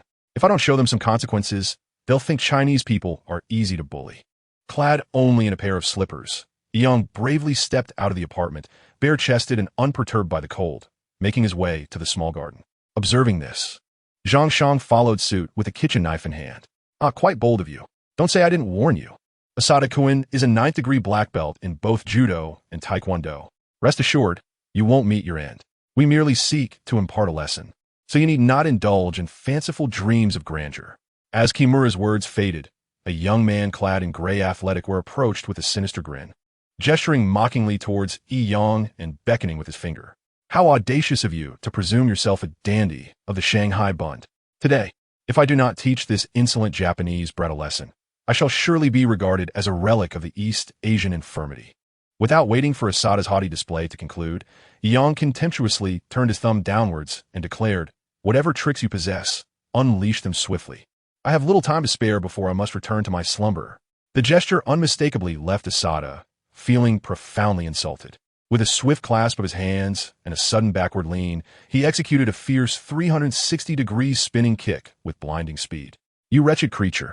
If I don't kick you hard enough to sever your tongue, it will be a testament to your resilience." The precision of distance and velocity was expertly gauged by Calledto, and he felt the gratifying impact of his strike.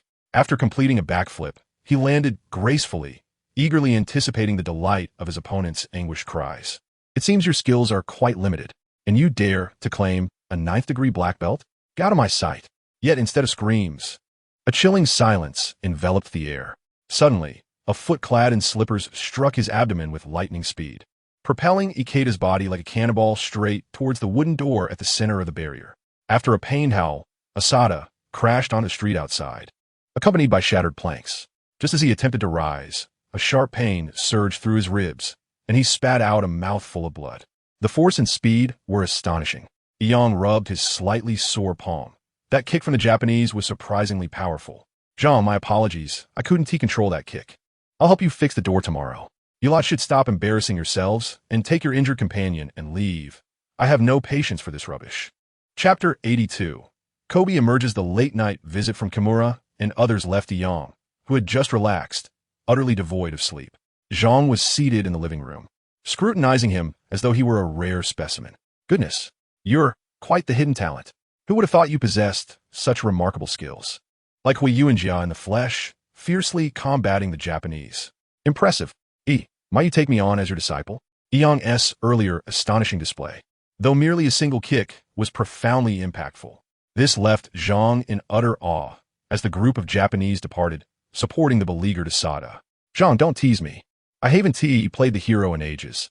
These titles are mere illusions. Could you not pour me a glass of water?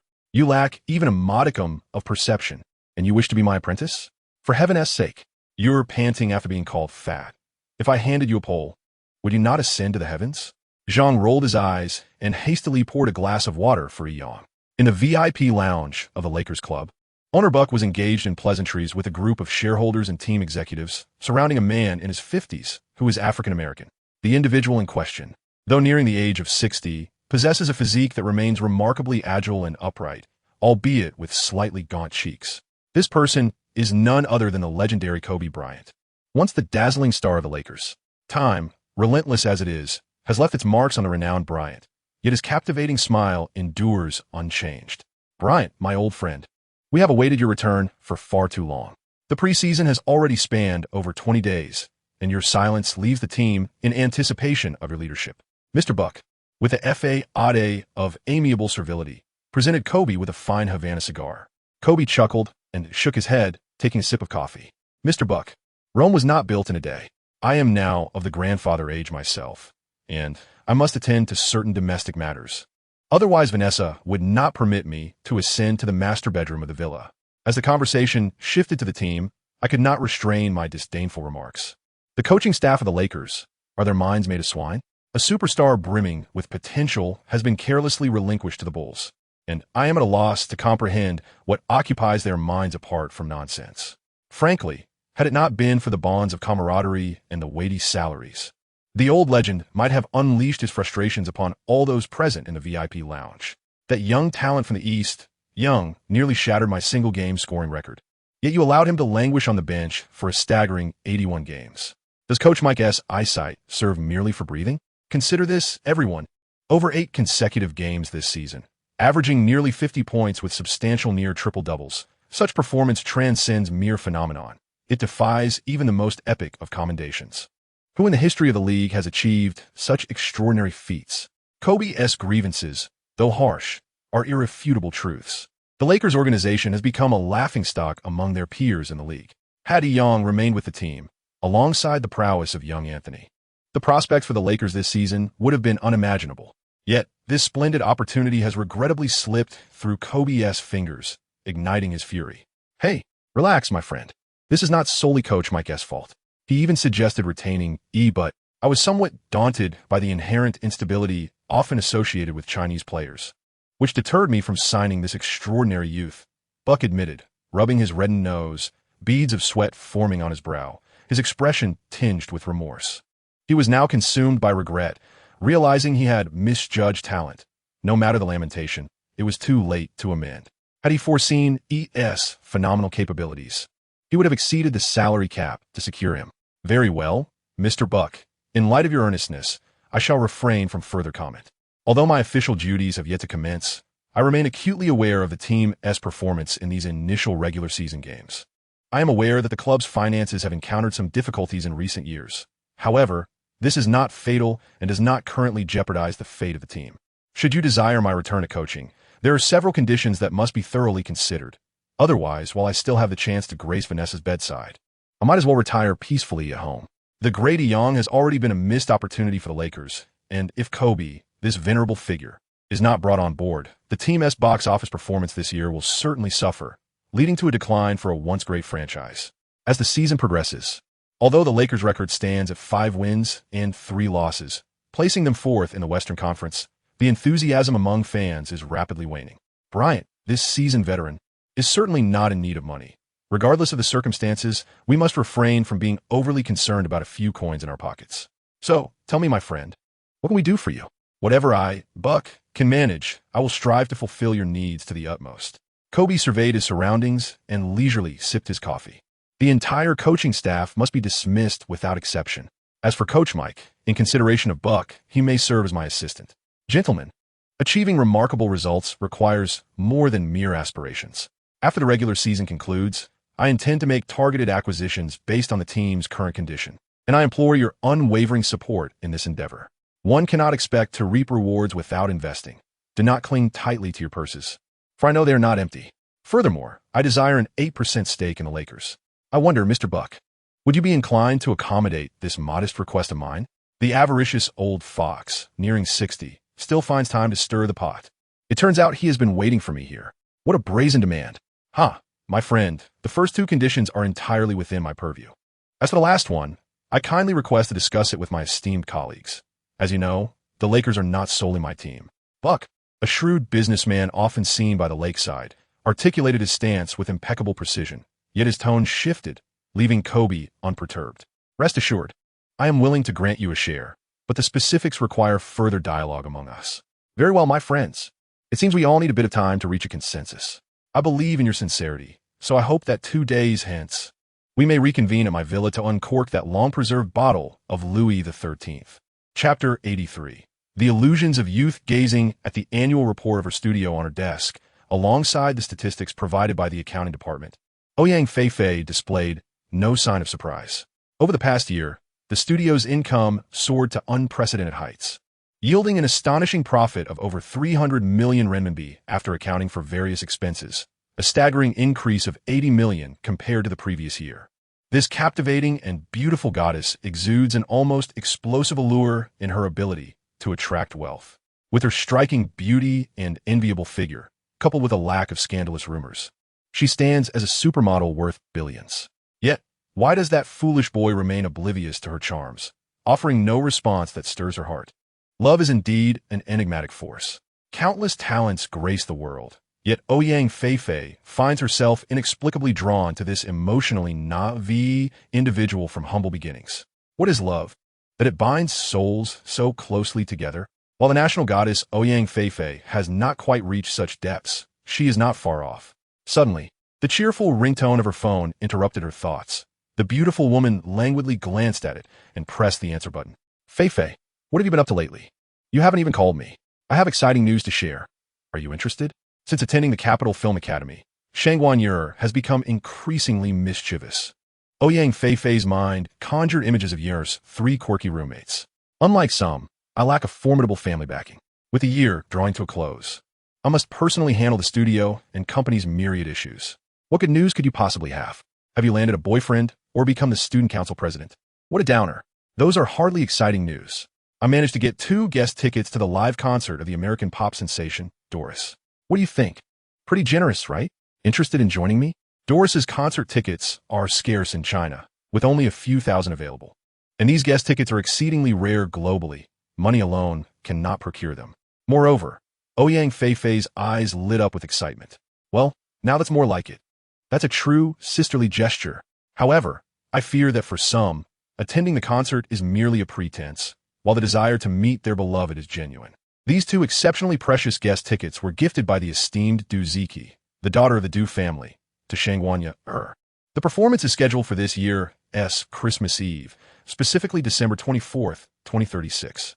With the winter break approaching, Shangwanya finally finds the time to visit the United States and reunite with her long-missed Yang.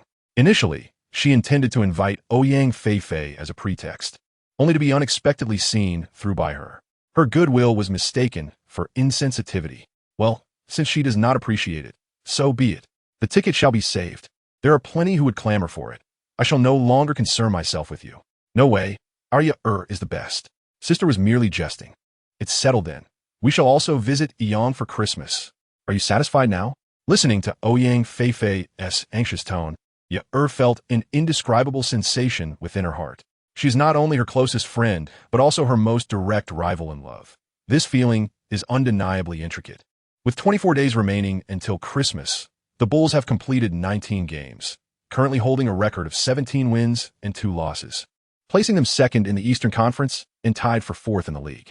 The resplendent Celtics lead the league with a remarkable 20-game winning streak, while the Spurs follow closely with 19 wins and 1 loss, and the Jazz stand third with 18 wins and 2 losses. The Hornets and Bulls, both at 17 wins and 2 losses, are tied for 4th. Losing 2 games to the top teams is quite understandable, based on their current performance. This year's Bulls have left fans and management exceedingly satisfied. Particularly, the acquisition of Yang has proven to be immensely successful, elevating the Bulls from a mid-tier status to a team capable of challenging the strong.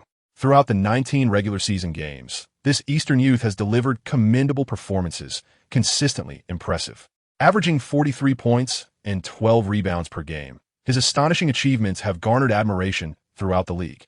If he continues at this pace, the titles of scoring champion and rookie of the year will undoubtedly belong to Yang. This season's NBA MVP rankings for 2036 are led for the first time by a Chinese athlete, marking a historic milestone in the league's century-long history. Presently, although Yang earns merely the salary of an ordinary blue-collar player, his status and treatment have already ascended to that of a superstar. My friend, we are all relying on your benevolence now. Do not forget your roots once you prosper. Do remember to provide for your brother. Zhang Shang nods and humbly presents Yang with a cup of tea, gazing at him with utmost deference while seated on the sofa. Just say the word, and tomorrow I shall procure a Rolls-Royce Phantom for your grocery shopping. Damn, why is this tea so scalding? Couldn't you have blown on it for your master? Enough. Just send him to the eunuch's quarters. What a useless fellow. Before he could finish his boastful remark, a large foot kicked him squarely on one side of his backside. Damn, you could use a bit of humility. Thankfully, you're not an emperor. Otherwise, I'd truly be relegated to the Western Bureau. Let me tell you, do not forget your friends in poverty, should you ever ascend to greatness. I will still be your brother Zhang. Whatever happened to that humility you had when you first joined the team? Has one become the chief of the bull? Perhaps a bit too proud? It seems my friend Zhang Shangzhen has chosen his companions rather unwisely. Zhang Shang, still indulging in fanciful daydreams as if they were reality, wore an expression of deep sorrow, yet Yang's gaze remained fixated on the multimedia screen. Enough of the theatrics, let us call it a day. Me? You know me all too well. Yet, my dear brother, why do you appear increasingly more exhilarated than I? Where has the earnest and kind Zhang Shang ever disappeared? Hearing this, Zhang Shang patted Yang's thigh and lifted his tea mug, taking a hearty sip. Truth be told, Xiao Yi, how could I not feel exhilarated witnessing your progress and success? Consider this. It has been nearly 40 years since the first Chinese player graced the NBA, and none have achieved such extraordinary feats. Moreover, this remarkable individual is my brother. Can you blame me for my joy? There's an old Chinese saying, excessive joy leads to sorrow. Calm down, brother Zhang. Do indulge in a little banter at home. After just a few games, you've lifted me to the heavens? We can flaunt our success in a couple of seasons. Humility, my friend, humility. All right, with your words, I find solace. Let us wait 2 years. When others mention Yang, I shall proudly declare, Yang, my dear comrade, can you believe it? I'll call him. And he won't dare not to answer. Observing Zhang Shang lost in his self-indulgent reverie, Yang could only chuckle and tease. Oh, indeed. When that time comes, just wait. It's not mere boasting. With a single call, he'll be on a private jet here in a flash, and I'll give him a piece of my mind. What a delightful boast that is. Upon hearing Yang's words, Zhang Shang grew even more animated, his enthusiasm spilling forth in a lively manner. No, this boast lacks the freshness and originality it deserves. I should phrase it this way. The exuberant laughter of two spirited young men echoed, as youth and dreams took flight from this very moment. Chapter 84. The China Derby on December 2nd. The Chicago Bulls played their 20th game of the season at the Xinxin Arena, facing off against the visiting Houston Rockets. The Rockets are a familiar name among Chinese basketball fans. Many esteemed predecessors have passed through this crucible, some flourishing while others have been rendered mere scrap. Historically, the Rockets have been synonymous with excellence. They buy low and sell high, a hallmark of the franchise. Presently, the Rockets stand as a mid-tier team in the West, a regular playoff contender. Yet like the Bulls, their fate rarely extends beyond the second round. Among the three Chinese players competing in the professional league, the diminutive giant Tao Yaowei proudly serves on this team as an unassailable starting center, currently earning the highest salary among the trio. In addition to Yang, this match boasts another sensational highlight: the presence of Chinese players competing in the NBA, a true derby showdown. Xiao Yi, this is Yaowei. Allow yourselves to become acquainted, for there may be opportunities for collaboration in the future. Who knows? Perhaps one day you will unite in service to the nation. The elder brother, Zhang Shang, enthusiastically introduced the shy young man, standing at a towering height of 2.24 meters. This fellow is indeed quite tall, nearly a head taller than myself, truly deserving of the nickname Little Giant. After more than a year of training in the league, Tao Yaowei's physique appears robust and sturdy, yet his face bears a shyness typically seen in young girls. However, after several interactions, Yang soon discovered that this was merely his inherent nature, with his introverted demeanor giving an impression of reticence. Over time, one would realize that he is, in fact, a rather humorous individual. Brother Tao, just call me Xiao Yi. You and Brother Zhang are my seniors. I look forward to your guidance.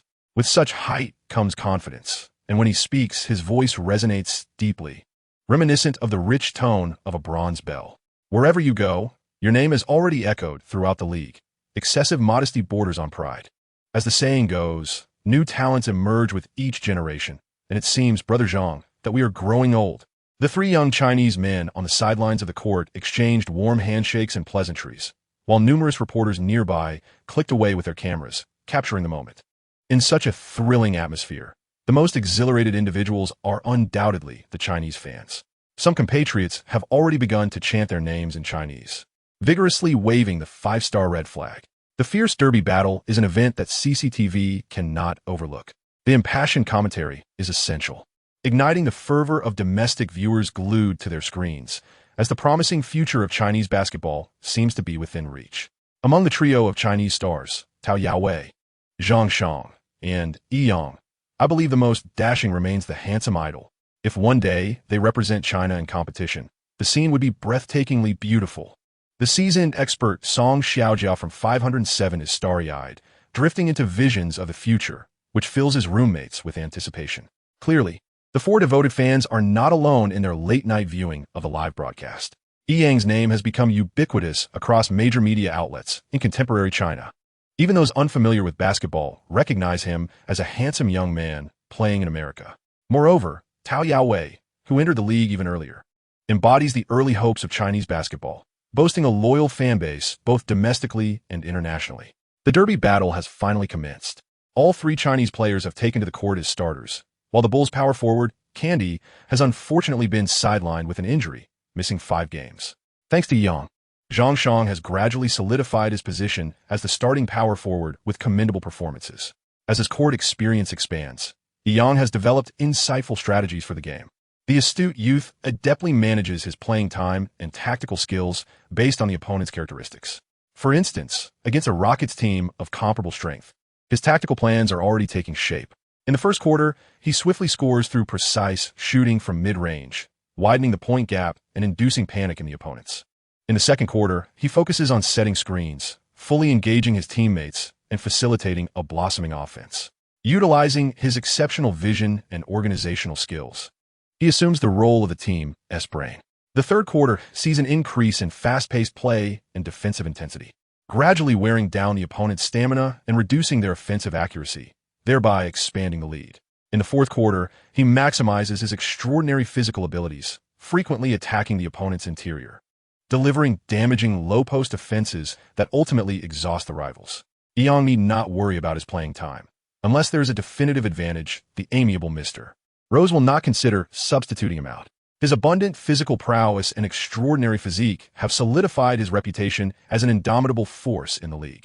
The only individual who might feel a tad slighted is the backup shooting guard, Thompson, whose predicament has compelled him to transition to the small forward position, thereby addressing the Bulls' deficiencies at the power forward spot. Serendipitously, the tenacious Thompson, through relentless effort, has reclaimed a spot in the starting lineup as a small forward.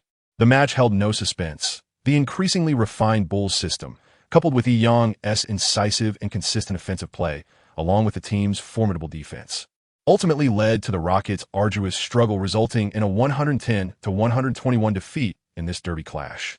To be candid, Yang had tempered his play during this game. After all, Tao Yaowei is a fellow compatriot and could potentially become a teammate in the future, so maintaining a semblance of respect was paramount. Tao Yaowei possesses numerous strengths. This tall young man excels in both offensive and defensive maneuvers under the basket and boasts remarkable precision in mid-range shooting. His basketball IQ is commendable as well. However, his shortcomings lie in his sluggish foot speed and lack of agility, making him susceptible to being blocked or stolen from by more formidable opponents. During this game, Yang discreetly relinquished no fewer than 6 such opportunities. Throughout the match, the performances of the 3 Chinese players were striking, particularly that of Yang, who achieved an impressive tally of 48 points, 12 rebounds, 16 assists, 5 steals, and 4 blocks. This extraordinary Chinese youth, if scoring less than 30 points in a game, leaves one yearning for more, perceiving his performance as mediocre. The remarkable streak of 20 consecutive games with over 40 points continues unabated.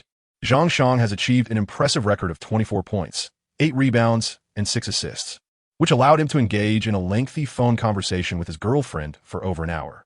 On the Rockets side, Tao Yaowei's statistics are undoubtedly the most commendable. With 30 points, 10 rebounds, and 7 assists, his performance is impeccable and wholly justifiable. The delightful outcome is agreeable to both parties, ensuring that today's news channels will be particularly lively. Various editors are straining their imaginations, vividly conjuring vibrant images in Yang's mind. The utmost satisfaction belongs to the Chinese fans, whose pride in their nation intensifies with the trio's spectacular performances. The overwhelming cheers and support evoke a palpable sense of unease among American fans, hinting at an impending shift. Chapter 85. Under house arrest, clutching the exclusive VIP invitation in his hand, Yang felt a drumroll of apprehension in his heart. This was a special gift from his superfan, Doris, who had sent it through acquaintances. To attend or not to attend. It was indeed a dilemma. Doris' status is not merely that of a pop diva. Her father is the governor of Virginia and a seasoned senator with significant influence in Congress. He shares a political alliance and a cordial friendship with the current president, Wilson. Attending such an event, immersed in the entertainment industry and high society, would undoubtedly be overwhelming. Conversely, declining the invitation from a devoted fan would seem excessively pretentious. Doris, being quite thoughtful, included a guest ticket in the invitation, presumably intended for Zhang Shang. If he chose not to go, his increasingly mischievous older brother would surely not let him off easily. The Bulls were set to face off against the top-ranked Celtics on Christmas Day, and Boston is not too far from Washington. After much contemplation, he concluded that he must attend. Once, he too was a music enthusiast, though this little-known passion had somewhat faded over time. It has been nearly 20 days since Keiko left the United States, and his phone has remained unreachable. He wonders how her mother's health is faring. Longing is a malady, and Yang finds himself deeply afflicted by this emotional ailment. Training and games are manageable, as the rhythm allows him to forget everything. Yet, in the stillness of the night, the melancholy sets in, and his mind becomes a tumultuous battleground of conflicting thoughts. The two had just established their romantic relationship, and the beautiful Keiko's demeanor was extremely earnest. Yet, why has there been no contact since her return home? Could her mother's condition have worsened, leaving her devoid of the time or inclination to communicate? Why is her phone turned off? Is there no hope for their nascent romance? Has she found a new boyfriend? Has he been placed on her blacklist? Surely not. Or could it be due to familial opposition? To be aware, Kimura and his associates had repeatedly cautioned him against harboring any intentions towards Kiko, even if he wished to refrain from pursuing a relationship for the sake of his family. Should he not have been forthright in expressing this? Was this behavior? Surely, the charming Kiko would not be so heartless. There must be other circumstances at play. Various thoughts surged through Yi Yang's mind, sprouting like wild grass after a rain. For love is an ineffable essence, encompassing a myriad of flavors, sweet, sour, bitter, and spicy. Observing his good friend in such a disheveled state, Zhang Shang, in the role of a seasoned confidant, offered counsel. Yet it proved futile. The young man, newly awakened to the throes of affection, remained ensnared in an emotional whirlpool. Far away in Tokyo, Kiko's situation was even more dire than Yang's. In a flurry, she returned to Tokyo, and upon seeing her parents safe and sound, she unleashed her frustration on them, only to be met with their heartfelt admonitions. Kiko, you're no longer a child. How could you act so foolishly, disregarding your noble status by falling for a Chinese basketball player? What shall I say to others about you? In our great Japan, there are countless outstanding and passionate young men. With a single word from you, they would flock to you. Even if you dismiss our youth, one must still consider social standing, no? Why choose someone from across the sea? On the tatami mat, the middle-aged man, sitting cross-legged, raised his voice, eventually becoming somewhat irate. Beside him, a stunning woman clad in traditional kimono gently nudged her husband and spoke in a soothing tone. Kiko, you ought to discuss this with your family. Look at how upset your father is. He has always cherished you dearly. Were it not for your father's restraint, your grandfather would have likely known by now. What if you were to be grounded? What then? My dear child, heed your mother's advice. You are simply not from the same world. Do not pursue that boy any further. The middle-aged lady, resembling Kiko in appearance and impeccably maintained, appeared nearly 28 or 29, behaving almost like an elder sister. Father, mother, why can't I make my own choices regarding my feelings? I have grown up. I know how to face life. What beyond being a Chinese player? Though he comes from humble beginnings, he possesses a kind and ambitious heart. What era are we in? Must we still adhere to such antiquated customs? I like Yang. He is the only one I see. Father, trust your daughter. If you were to know him, you would surely support me. Mother, I will introduce you to him when I have the chance. He truly. Before Kiko could finish her sentence, the middle-aged man suddenly leaped up from the tatami, genuinely enraged. Outrageous! Kiko, you have disappointed me deeply. Do not forget your identity. Others may do as they please, but you absolutely cannot. How can my lineage produce such a rebellious child? Even if you do not consider others, think of yourself. Would the family ever consent to your actions? Are you aware of the consequences of your actions? Where does this place the Zhengran family? How can your parents face the world in such a public setting? You should refrain from going to America and take time to reflect at home. This matter cannot be approached recklessly. Father, mother, I implore you. Observing her helpless mother and her father's furious expression, Jiazuko resorted to her ultimate tactic, yet it fell on deaf ears. Enough, you are weary. Return to your room and rest, the middle-aged man decreed. You shall not step outside this estate without my command. When you have come to your senses, we shall revisit this matter. With a sweeping gesture, two expressionless women appeared in the warm and pristine tea room. Jiazuko wished to utter more, but they gently guided her back to her chamber. This time, it is finally resolved. Except for personal belongings, all electronic communication devices have been ruthlessly confiscated. It is evident that Kiko has been placed under house arrest by her father. Father, is it not too harsh of you to treat Kiko this way? After all, she is our daughter.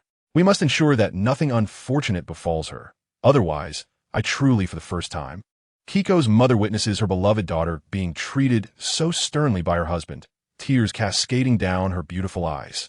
Kikuzi, I am left with no choice. If her father learns of this matter, it could lead to serious consequences. We must endure this for Kiko's sake, ensuring she is watched over 24 hours a day. By the way, you should also try to console her. She will come to understand in time. Our family cannot afford such absurdity. This is her fate. The middle-aged man lets out a long sigh, his dignified face betraying a hint of paternal affection. Even a tiger does not consume its young. Kiko, in time, you will comprehend. This is for your own good. Chapter 86. The storm approaches, boss. The patient's condition has significantly improved. According to reliable internal sources, it is estimated that within a year, this young man will recover. Should we consider initiating plan B ahead of schedule?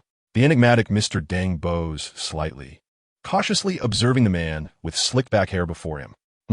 Zhao's methods are impressive. Xiao Xiang, your investment has not been in vain. What recommendations do our expert team have? How is the staffing situation at the hospital?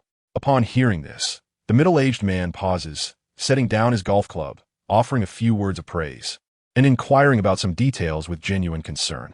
Seeing this, Mr. Deng graciously accepts the thermos from the caddy, taking a white cotton towel and respectfully handing it over. After the slick-haired man takes a few sips, he methodically begins to report. The arrangements at the hospital are nearly complete. To be cautious, we have limited the number of involved individuals to 5. Besides Mr. Zhao and the old traditional Chinese medicine practitioner, the remaining 3 are ordinary staff members, inconspicuous and easily manageable, wholly devoted to our cause. Although this old practitioner possesses remarkable skills in acupuncture and massage, many today show little interest in the ancestral arts. Therefore, upon seeing the conditions we offered, the practitioner readily agreed to collaborate without hesitation. Mr. Zhao, however, presents a more challenging case.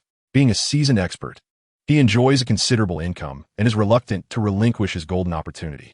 However, we have resolved his daughter's study abroad issue, and with the addition of a generous sum in euros, this old fellow has proven to be quite reasonable. Our team has conducted rigorous scientific research on the patient's brain examination results. It is highly likely, with a 95% chance, that upon awakening, he will experience temporary amnesia. Furthermore, the equipment shipped from the United States has been fully calibrated and is now entering the experimental evidence-gathering phase. Currently, both the effects and data appear to be quite promising. After a meticulous report by Director Deng, a trace of joy unexpectedly appeared on the mysterious man's face. After handing him the teacup, he executed a sharp, low-fly shot, nodding in satisfaction. This matter must be executed with utmost precision. Xiao Xiang. The collection of evidence and subsequent observation of personnel will require time. Yiming will not awaken immediately. We must not act hastily. Let us prepare thoroughly and proceed after 3 months. Remember, the scene must not bear any trace whatsoever. In summary, the fewer who are aware, the better. The location of the transfer must be meticulously safeguarded. Aside from you and me, I do not wish for a third person to know its whereabouts. On the picturesque golf course, with its lush green turf, gentle slopes, and crystal-clear rivers, there was not a whisper of wind. Although Yang did not intend to recklessly engage with commercial contracts, the allure of several lucrative documents in his possession stirred a sense of temptation within him. The globally renowned Nike company had recently exerted considerable effort to court this emerging talent, after Yang declined the endorsement for their sneakers. The company's marketing team promptly devised a new recruitment strategy. This Chinese youth is evidently not a fool driven by immediate gains. He awaits the opportune moment for the most fruitful returns, and Nike certainly lives up to its Chinese name, patiently nurturing a potential star of limitless promise. Of course, offering a substantial long-term contract is not something Nike dares to pursue just yet. After all, this exceptionally talented young man has played less than a season, and his future development remains to be seen. However, they must also ensure that no one else can snatch away their coveted prospect. Thus, a contract for an advertisement shoot was presented before Yang. You are reluctant to endorse, are you? Surely, you can agree to shoot an advertisement, can't you? Afraid the compensation is insufficient? Then behold this enticing check. Truly, as the king of sports brands, their generosity is unmatched. The figure on the check left Yang wide-eyed. How many zeros are there? He was not mistaken. $5 million. Indeed, $5 million. This amount exceeds the annual salary of a bull player by a significant margin. However, this $5 million is not easily obtained, as the advertisement contract includes a stringent clause stipulating that when Yang achieves prominence and seeks to endorse a sneaker brand, he must prioritize Nike as his first choice. The elites in the realm of commerce have meticulously calculated their strategies. However, it seems contrary to their nature to forego an opportunity for profit, especially when such an easy sum of dollars beckons. The advantages are plentiful, and to decline would indeed be foolish. Other endorsements, akin to Nike's, share a remarkable similarity. Yang perused contracts for automobiles, apparel, and fine wines, naturally scrutinizing the figures to discern whose offers were more lucrative and aligned with his taste. Goodness, this is the rhythm of prosperity. Securing just a handful of these contracts could render him free from the court for years. Yet, I am aware that one must continue to play. Otherwise, who will provide the opportunity to count the earnings? Observing Yi Yang's expression, akin to one who has encountered a mountain of treasure, Zhang Shang, who was assisting in organizing the contracts, swiftly changed the subject. If he continued to flaunt his newfound status, his position as a temporary agent might be jeopardized. With the documents I hold, please take the time to reach out when possible, ensuring the schedule is not overly constricted. Also, during filming, refrain from placing me in uncomfortable situations. You should know what I mean. Yi Yang deliberately adopted a commanding demeanor, subtly directing the arrangements. Goodness, this fellow possesses remarkable potential as a CEO. Even before establishing a company, he exudes such an impressive air, eliciting both admiration and envy. Zhang Shang spread the documents across the dining table, embodying a spirit of integrity and resilience that astonished those present. Scram, given an inch, you aim for a mile. Though I may be poor, I shall not lower myself to serve others. And as for understanding, I know nothing. You can manage it yourself, for I am no longer at your beck and call. Brother Zhang, what has to hold up? Lend a helping hand, and should this endeavor succeed, will you find my offer satisfactory? Yi Yang quickly donned a humble expression, wiggling his fingers and smiling ingratiatingly. Do not jest with me. Are we discussing $2 or 2,000? Even if you offered me 200,000, I would not be interested. Speak plainly and do not provoke my ire. I shall not accept a single cent. Consider it my duty. Though his words were assertive, the air of integrity had dissipated. On a serious note, you should promptly seek a professional agent. Do not keep thrusting me into these situations. After all, I'm a professional athlete and cannot be entangled with such trivial contracts daily. The two exchanged light-hearted banter, and after some imaginative deliberation, they began strategizing on lucrative ventures. This happiness arrives so unexpectedly. It evokes a profound sense of reflection. Just a year ago, I was a penniless youth, and now, with but a thought, I could transform into a millionaire in an instant. Exhilarating. Truly exhilarating. It is no wonder that the world places a higher value on fame and fortune than life itself. The sensation is undeniably delightful. Though I have yet to engage in the folly of counting banknotes myself, the sensation of wealth soaring unexpectedly is utterly intoxicating. Chapter 87. Customization. A large corporation indeed possesses its grandeur. Just after Yi Yang finalized the collaboration agreement with Nike, a specialized and efficient team arrived at the Bulls training facility the following morning. After a series of meticulous measurements, the team leader discussed various details regarding the shoes with Yi Yang before taking their leave. On the third day, a dedicated advertising team surrounded Yi Yang, diligently explaining every aspect. They showered him with warmth and concern, ensuring that this emerging star was entirely satisfied, as if they were his own parents catering to his every need. The photo shoot lasted over 4 hours, concluding only when the crew felt thoroughly fulfilled. Shortly thereafter, a check for $5 million effortlessly found its way into Yi Yang's once empty wallet. In less than a week, 5 exquisitely designed pairs of battle boots stood before the astonished Yi Yang. The efficiency of the process was nothing short of miraculous. These boots were custom-made by Nike exclusively for Yi Yang, and one would be hard-pressed to find another pair like them anywhere in the world. Unless, of course, a shoe merchant from Wenzhou happened to glimpse them, which might lead to the emergence of counterfeit versions in the Chinese market. In consideration of the practical needs for competition, 5 pairs were prepared to facilitate Yi Yang's transitions on the court. The design inspiration for these battle shoes is drawn from the exquisite artistry of Chinese Peking opera masks, crafted by the renowned Nike designer, Mr. Solnerd. The front half of the shoe's upper is meticulously adorned in a harmonious symmetry of red, black, and white, vividly illustrating a mask-like visage. The lines are clear and gentle, bringing the design to life with an ingenious and mysterious pattern that symbolizes strength, valor, and wisdom. The mask at the toe snugly envelopes the pristine white body of the shoe, prominently featuring Nike's signature logo, artfully perforated on either side. The transparent, luminescent sole, made of high-hardness synthetic plastic, subtly reveals golden, cylindrical support points beneath. Embroidered on the back of the heel is the English name Young, while the robust tongue of the shoe showcases a personalized logo designed for Young, comprising 2 intersecting letters Y that form a diamond-shaped symmetrical pattern. In a moment of triumph, Young exclaims, "I can hardly believe it. I now possess a pair of truly bespoke battle shoes, a privilege typically reserved for elite athletes in the league." He is thoroughly pleased with Mr. Solnerd's design, expressing his admiration for its beauty and fervently hoping it will not be mass-produced, as that would surely displease him. Delicately admiring the shoes in his hands, Young's eyes crinkle into a heart shape, playfully reminding the Nike staff of the uniqueness of his creation. Such a distinctive pair of flashy battle shoes will surely turn heads. No one else will ever wear these, not even for money, as they're simply not for sale. Rest assured, sir, before obtaining your consent, these shoes will remain one of a kind. May I kindly request that you try them on to feel their comfort? This will allow us to make further enhancements tailored to your needs. Clearly enamored with the custom shoes infused with Chinese elements, Young reluctantly sets them down, eager to let his grand feet experience the luxury of personalized footwear.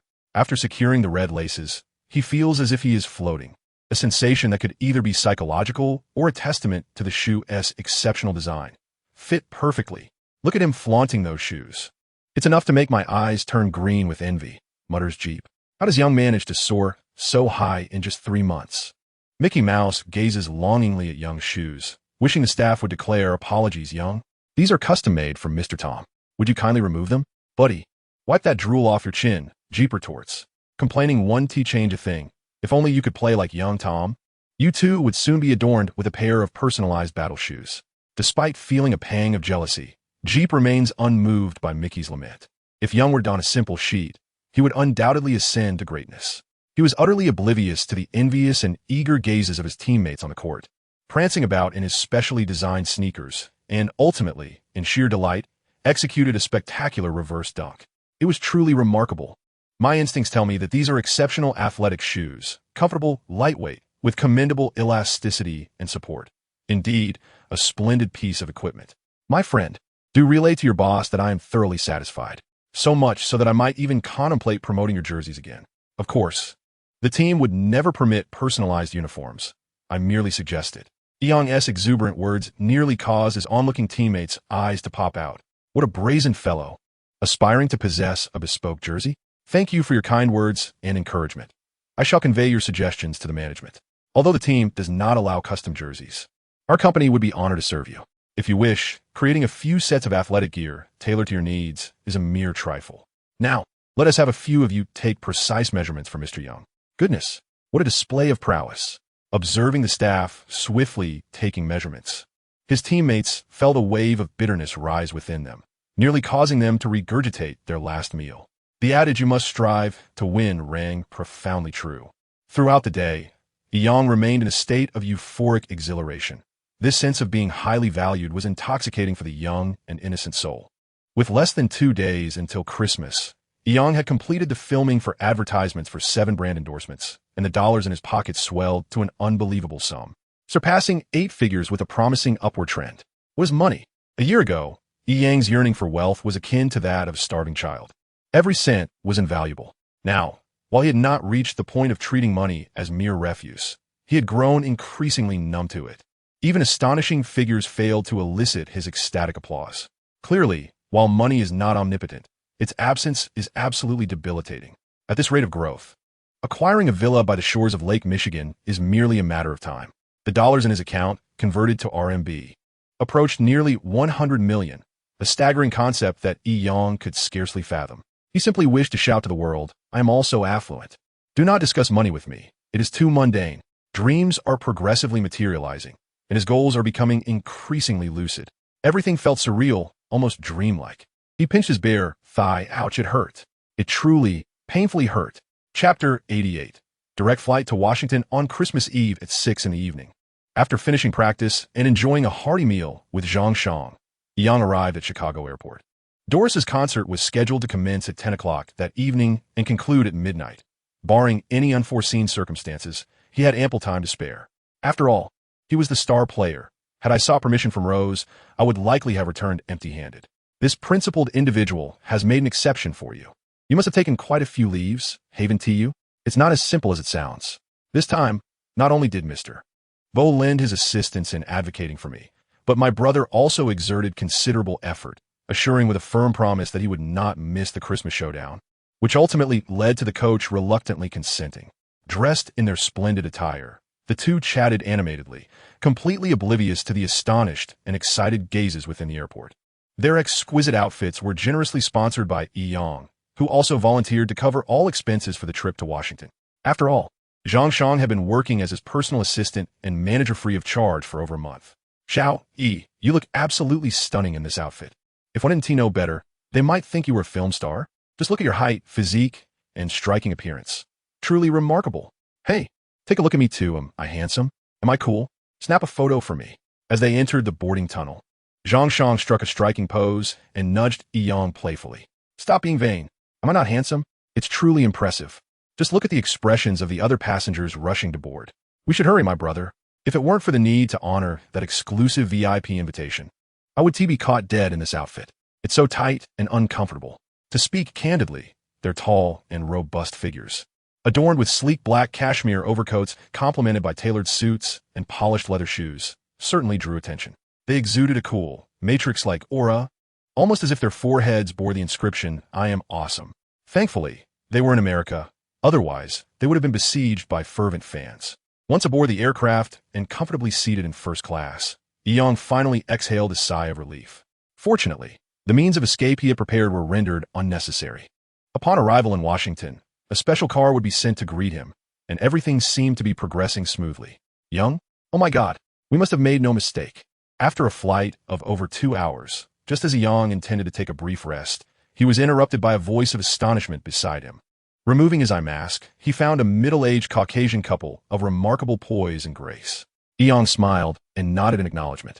At this point, esteemed guests in first class began to settle into their seats, whispering excitedly and swiftly searching for items to be signed. Fortunately, the passengers exhibited high standards of etiquette, passing their signing materials in an orderly fashion without encroaching upon one another, which allowed the somewhat anxious flight attendant to breathe a sigh of relief. As the plane was about to take off, most of the passengers hailed from Chicago, and for them, Yong represented a precious emblem of their city. As a core local athlete and a rising star in the league, his astonishing performances this season were indeed countless. Thankfully, the number of passengers in first class was limited. Nonetheless, it took over half an hour for Yong to complete his signing obligations. He handed the final signature to the smiling flight attendant in front of him, wiping the beads of sweat from his forehead. Impressive, brother. In first class, there are so many admirers. Will you need to hire 2 bodyguards when you go out in the future? Zhang, you should refrain from reveling in others' misfortunes. Among them, there are indeed supporters of yours. Have you not signed several autographs? Fortunately, you did not make the foolish decision to save money by purchasing just 2 first-class tickets. Otherwise, we would have been preoccupied with matters in Washington. Look at your lack of ambition. With a fortune of several $1,000,000, are you still fretting over such trivial expenses? You are nothing short of a parvenu. Not even the most miserly could claim the title of the first. Before Yong could retort, the phone in the pocket of his suit jacket began to ring. Nowadays, with the advancement of technology, the notion of turning off one's phone after boarding has become obsolete. Silly, guess where I am? The voice on the line belonged to Shangwan Yu, playful yet filled with delight. The child has indeed fallen from grace, having been led astray by her 3 misguided companions, losing entirely her former gentle and graceful demeanor. Of course, one cannot overlook the influence of Ouyang Feifei in this transformation. Are you perchance in Chicago?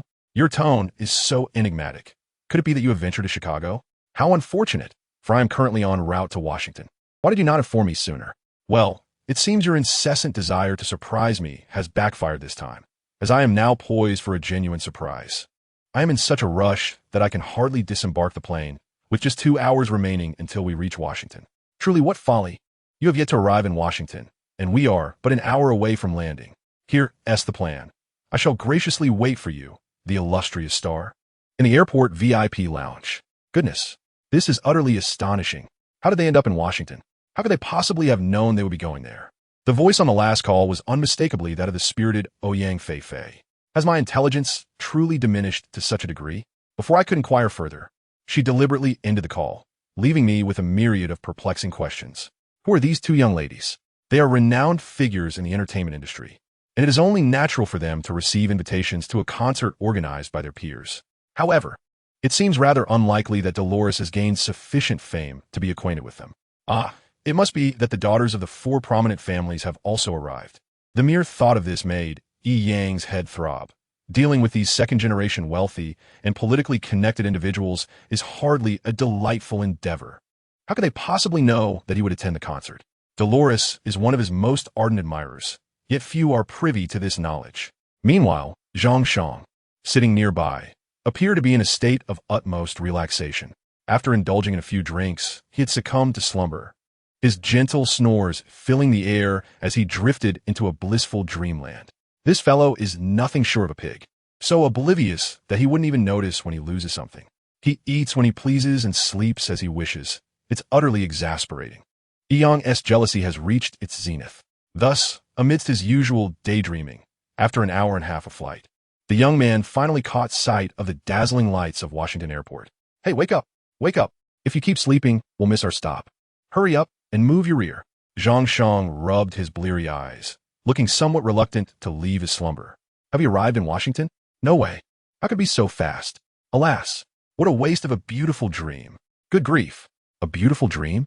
Just look at the drool at the corner of your mouth. If it's a spring dream, I might just believe it. Casting a disdainful glance at the drowsy Fu Zhu beside him, he donned his stylish hacker coat, and the two hurriedly disembarked from the plane. Chapter 89. Pretentiousness and slaps in the face as Ouyang Feifei and her companions awaited in the VIP lounge. Eong and Zhang Shang, both clad in striking attire, finally made their appearance. Aside from Du Changfeng and Shang Wanyar, several heiresses had already arrived. Damn it, why are these two here as well? Eong frowned upon spotting the poised second-generation heirs, Lu Qingho and Long Huiyan. Aren't they too proud to associate with entertainers? Why would they travel such a distance to show their support? The way they spoke was akin to flatulence. Little did Eong know the ulterior motives of these two opportunists. Doris was not only a globally renowned pop superstar, but also possessed extensive connections and a political background. Moreover, the emergence of Sima Aoshue further encouraged them to shamelessly follow to Washington. Initially, Du's daughter had no intention of bringing them along. But out of respect for Lu Ruoyan, along with the involvement of Sima Aoshue and Ouyang Shangwan, Long Huiyan reluctantly arranged for her luxurious private jet as transportation, leading to their begrudging companionship. Looking quite dapper. Becoming a superstar indeed changes one's aura. Naturally, one must dress impeccably when invited by beauty. Just look. If one didn't know better, they might think we were filming The Matrix Part 4. Upon seeing Eong, Ouyang Feifei felt a pang of jealousy. She had been observing the enthusiasm Doris showed towards a young man during the preseason opening match. Today, the boy's stylish appearance exuded an irresistible charm. Indeed, he looked handsome. It was surprising how the young man, dressed in formal attire, radiated a captivating aura. Tall and striking, effortlessly elegant. He also carried a hint of domineering confidence, with every gesture and laugh emanating an endless allure. Not only did the hearts of the surrounding beauties flutter, but even Lu Qingho, who usually prided himself on being composed and steady, found himself somewhat unsettled. Had it not been for his sister's subtle signal to calm down, he would have surely been overwhelmed with envy, perhaps even uttering some provocative remarks. Just because he received a guest ticket, he thinks he is above everyone else. With a handsome face, indeed, he has escaped many troubles. No matter how a crow flies, it won't transform into a golden phoenix. Long Huiyun's jealousy once again shattered his rationality. Out of consideration for the several aristocratic young ladies who had already fallen into a state of infatuation, he had to suppress his scornful remark to a whisper. The upcoming solo concert by Doris attracted a multitude of prominent figures from the global elite. The organizing committee, mindful of the guest social standings, categorized the attendees into three distinct tiers. Firstly, there was the guest seating, which, although the lowest tier, included individuals who excelled in their respective fields. Zhang Shang, Ouyang Feifei, and Shang Wanyar possessed tickets for this category. Next came the VIP seating, which, as the name suggests, was reserved for influential figures with a combination of power and wealth, as well as an air of mysterious nobility. Sima Aoshue and the scions of the four prominent families held tickets for this tier. Finally, the most exclusive tier was the special VIP seating, a privilege not merely based on status, but also requiring a close personal connection with the concert's host. Unbeknownst to Eong, the golden invitation in his hand granted him access to this coveted area, which was reserved for only 4 special guests. Eong disregarded the mockery and jeers from the foolish grandson. Why should he lower himself to engage with such imbecility? He was no ordinary individual, and any blunders he made would be known worldwide. Young, where are you? I haven't seen you at the airport. Didn't we agree that you would be my special guest? The call was from Doris, who had come to fetch him. Lost in thoughts of his friends from his homeland, Eong had completely forgotten this matter. My apologies, a few friends from my country have also arrived in Washington, and I will first visit the VIP room number 2. Please hold on for a moment. We'll be there shortly. That is splendid. Don't move. I'll send them to fetch you. As soon as he hung up, staff from the VIP room entered with 2 Caucasian gentlemen. One of the middle-aged men, appearing to be in charge, politely inquired in English, "Are you the guest attending Miss Doris's concert? Please present your tickets and follow me. The committee has meticulously arranged for your accommodations." Goodness, these people are incredibly prompt.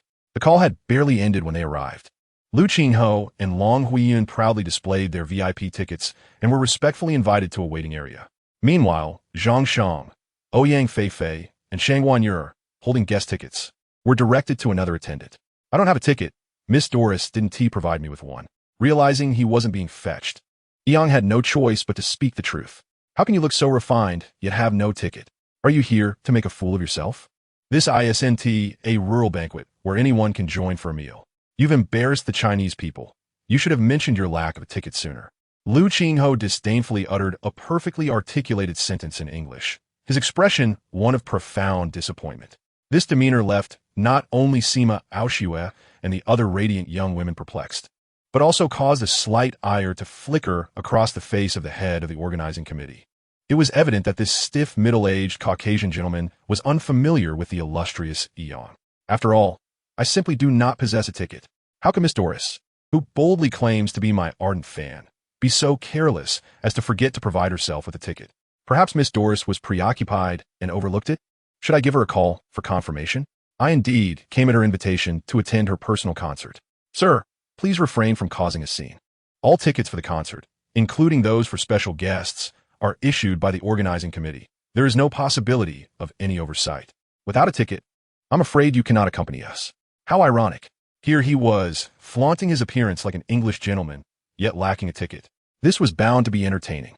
A mere basketball player, and he truly fancied himself a person of significance. An invitation? Upon hearing the white man's words, and glancing once more at the smirking Lu Qingho and Long Huiyun, Yang paused for a moment. "Although I lack a ticket, I possess this. Would this suffice?" The youth leisurely retrieved a golden invitation from the inner pocket of his coat and extended it forward. "I beg your pardon, sir. Please forgive our lack of discernment. We have inadvertently overlooked you. Kindly allow us to make amends." The 4 special guests invited to this concert are accompanied by dedicated personnel for their reception. Please hold on for a moment while I contact them. Upon reviewing the golden invitation in his hand, the white man's demeanor underwent a complete transformation. His sudden and profound shift in attitude left both Lu and Long, who had anticipated a spectacle, taken aback. Indeed, this was a deliberate provocation. Here was someone with a special guest invitation, yet still concerned about a mere ticket. How absurd! Lu Qingho and Long Huiyun felt as though they had just received an unexpected slap across the face, leaving them flushed with indignation. Chapter 90. Forcing a duck onto the rack, the VIP lounge at the airport saw new arrivals. This time, 2 men and a woman accompanied the service staff. The 2 American gentlemen were unknown to the gathered young elite, but the stunning blonde girl, reminiscent of Hepburn, was well known to them.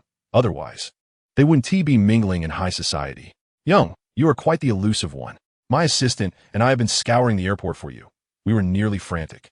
By the way, you mentioned on the phone that you had friends coming. Which of them are with you? Let us go together." The newcomer was none other than the illustrious Miss Avril, daughter of President Wilson. While they recognized her, she was only familiar with the Yang, currently holding his hand with reluctance to let go. Despite Lu Qingho and Long Huiyun's efforts to exude sophistication, they received not a glance from the golden-haired girl, clearly being mercilessly overlooked.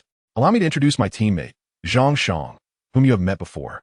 These charming ladies, upon noticing the situation, Yang hastily extricated himself from the soft grasp of the young girl and began to introduce his friends one by one, deliberately omitting Lu Qingho and Long Huiyun. It was not out of stinginess.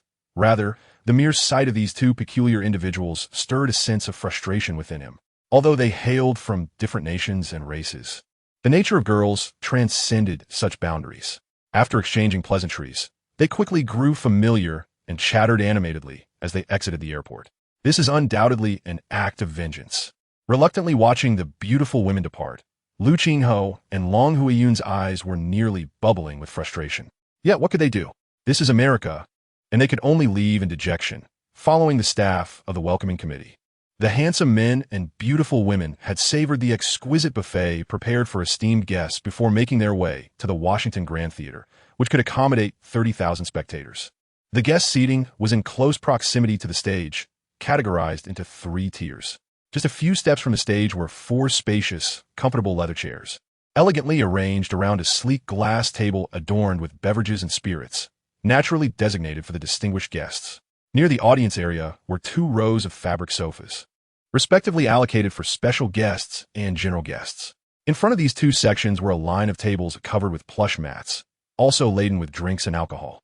Dressed in a pristine white evening gown, Avril linked arms with Young, who exuded grace as they settled into the special guest section.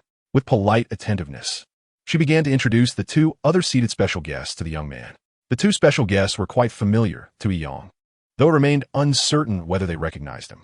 One was the legendary superstar Will Smith, a 5-time Grammy winner, twice crowned Oscar Best Actor, and thrice honored with the Golden Globe Award. The other was none other than the illustrious Britney Spears, who had captivated the music scene for an impressive 37 years. A 4-time Grammy Award recipient, she had also topped the Billboard charts and was the youngest artist ever to achieve a Diamond Certified record, a true icon of the music industry. Time is relentless. The once youthful Britney had transformed into an elderly figure, while the dashing Will Smith had aged into a man with few teeth. As the audience had yet to arrive, the guests who entered early began to take their seats. The concert star, Miss Doris, arrived with a smile, greeting her 2 esteemed predecessors and friends before extending her hand to acknowledge the other guests present. Doris, today as distinguished male guest, was exceptionally handsome.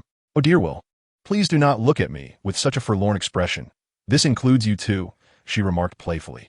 "If I were 30 years younger, I certainly would not let young one slip away." Meanwhile, Young in the special guest section radiated charm and wit, drawing the attention of the entire audience, much to the chagrin of Lu Ching-ho and Long Hui-yun, who felt a pang of envy. Young had indeed undergone a remarkable transformation. Compared to 6 months ago, he had matured significantly. Not only could he effortlessly navigate this intricate scenario, but he also commanded the atmosphere with ease. Perhaps he was born to be a star.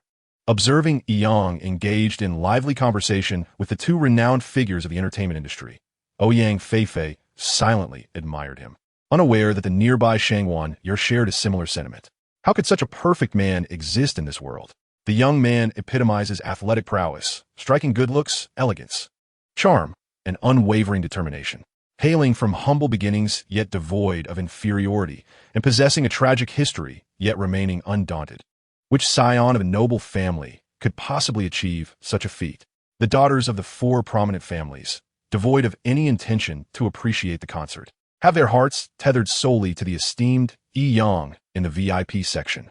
Enchanted by ethereal lights, resplendent fireworks, a modern and dynamic stage, and exhilarating music, complemented by the celestial voice of Dolores, this personal concert gradually ascended to its zenith amidst the fervent applause of the audience.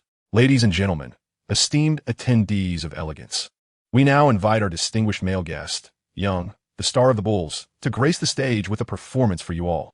What say you? Having just savored several of Dolores's celebrated tracks, Young had yet to express his admiration when Dolores' unexpected invitation and the fervent cheers from the audience left him utterly astounded. Was there a mistake? He was merely an athlete, not a performer. Perform what? Basketball? Surely this was a jest. He was aware of being invited as a VIP, but never anticipated such a whimsical turn of events orchestrated by Alice. Was this not akin to forcing a duck onto a perch? Oh dear, this could spell disaster. With a resolute demeanor and stiff legs, Yang's mind was a whirlwind of confusion. This impromptu spectacle was utterly unforeseen. Dear friends, allow me to share a secret. Young is my idol. Like all American youth, I'm an ardent basketball enthusiast. Could we have a bit more applause, please? Enough with the emotional appeal. This has been fervent enough, and further provocation may lead to an overflow. As a gentle, radiant light illuminated Young, who was slowly making his way onto the stage. His mind had turned to a blank slate. This unprecedented and grand live performance is, astonishingly, my very first since I entered this world. Young, do not be anxious. Unleash the commanding presence that you possess on the court like a valiant warrior and illuminate my concert with your brilliance. A warrior, indeed. How can you expect me to humiliate myself in public? I am an athlete, not a vocalist. What light can I possibly add? Curse be you, Dolores, and your American way of thinking. In response to Dolores's encouragement, it is a wonder that I can muster any semblance of regal aura. Merely keeping my legs from cramping would be a feat. My friends, you must realize that I am merely a player. It is evident that this is not a suitable venue for basketball. After a dry gulp, my humor failed to elicit the desired effect, as relentless chants from the audience persisted. Let us see what you are capable of now. Your looks and lackluster skills will not save you, dear Idly. The phrase to lose face is closely intertwined with ignorance. Lu Qingho and Long Huiyun exchanged triumphant glances, feeling as comfortable as if they had just undergone a soothing massage. This VIP seating is not a privilege afforded to just anyone. Young man, may fortune favor you. Chapter 91. The Depths of Autumn, cursed Dolores. Are you not making this difficult for me? My fluster. I forgot to switch off the microphone hidden in my suit collar, and I scratched my head in embarrassment. The audience erupted in laughter at this amusing spectacle. Do not be nervous, young. You can do this. Today is Christmas Eve. Think carefully about what to perform for me and the audience, as it will serve as an extraordinary gift for everyone. The fiery and alluring Dolores, clad in an unconventional and provocative outfit, showcased her exquisite curves while gently encouraging this somewhat bashful youth. Not feeling nervous would be a lie. Faced with tens of thousands of expectant spectators, how could you expect an NBA player to perform? I truly do not know what special talents I possess beyond basketball. Is this not absurd? Thus, I must delve deep within myself, exhaustively searching for any skills I might possess to navigate this awkward situation. At this point, there is no alternative. Whether I succeed depends on luck and the foundation I have built over the years. After a minute of silence, I regain my composure. Dolores, could you fetch me an acoustic guitar? And it would be best to provide me with a chair. I wish to sing an old Chinese song for everyone. My calm voice piqued the audience's interest, and even my friends in the guest seats were quietly intrigued. He has this talent too? I have never heard him mention it, let alone sing. He truly is a man of hidden depths. The assistant swiftly retrieved a folk guitar from the accompaniment team and adjusted the height of the standing microphone. With an air of feigned confidence, Yang settled down, cradling the guitar. Dear friends, he began, I was still a student when I last strummed this instrument. Please allow me a moment to find my rhythm. If I inadvertently offend your sensibilities, I hope for your understanding, for I am not a professional singer. Taking a moment to gather his emotions, Yang closed his eyes, recalling the chords and musical techniques of the song. The last time he played the guitar was at the tender age of 17, and since entering sports school, he had not touched one again. The guitar he once had belonged to his high school classmate, Yin Shuxiang. Fortunately, the accompanying techniques of this song remained vivid in his memory. A few disconnected strums echoed through the air. Though somewhat comical, Yang felt a surge of confidence. Apologies, it has been a long time since I played, and my fingers feel a bit rusty, almost like striking cotton. Laughter erupted throughout the venue, as the charming athlete proved to be quite entertaining. Lu Qingho and Long Huiyun exchanged disdainful glances, thinking to themselves that they could easily outshine him with just a few notes. Let us see how you conclude this. They scoffed.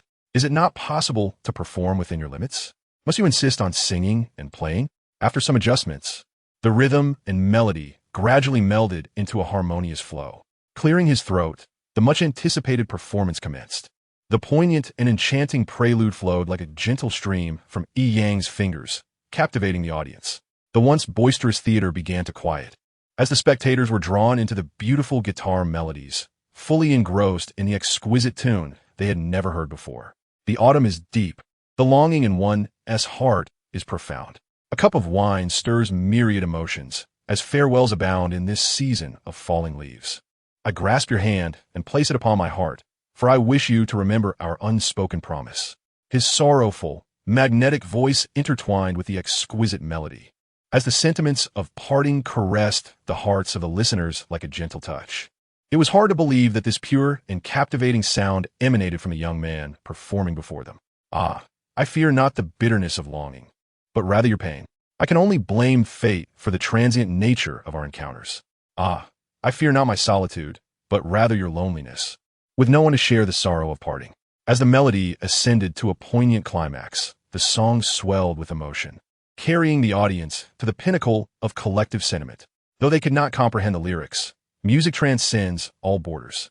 Accustomed to the exuberant rhythms of rock music and the seemingly nonsensical verses of hip-hop, the American palate has undeniably been piqued by this refreshing and delectable offering, sparking boundless curiosity.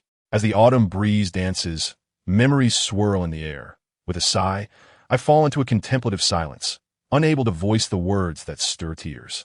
Embracing you tightly, I will forever cherish the moments you once bestowed upon me. Amidst the poignant strains of the song, the ambient lighting shifted gracefully, resonating with a melancholic melody. The seasoned accompaniment team seamlessly joined in, amplifying the singer's haunting sorrow to its zenith. A delicate mist enveloped Yang as he passionately performed, resembling a chilling dream that evoked a profound sense of melancholy. Memories of a tragic past, an unconscious brother, and a lost beloved stirred the most fragile emotions within Yang's heart.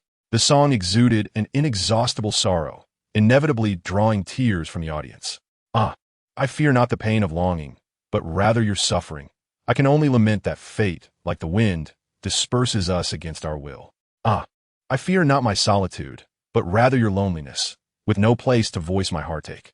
The weeping notes of the guitar intertwined harmoniously with the singer's heart-wrenching voice, encapsulating the essence of yearning and profound affection.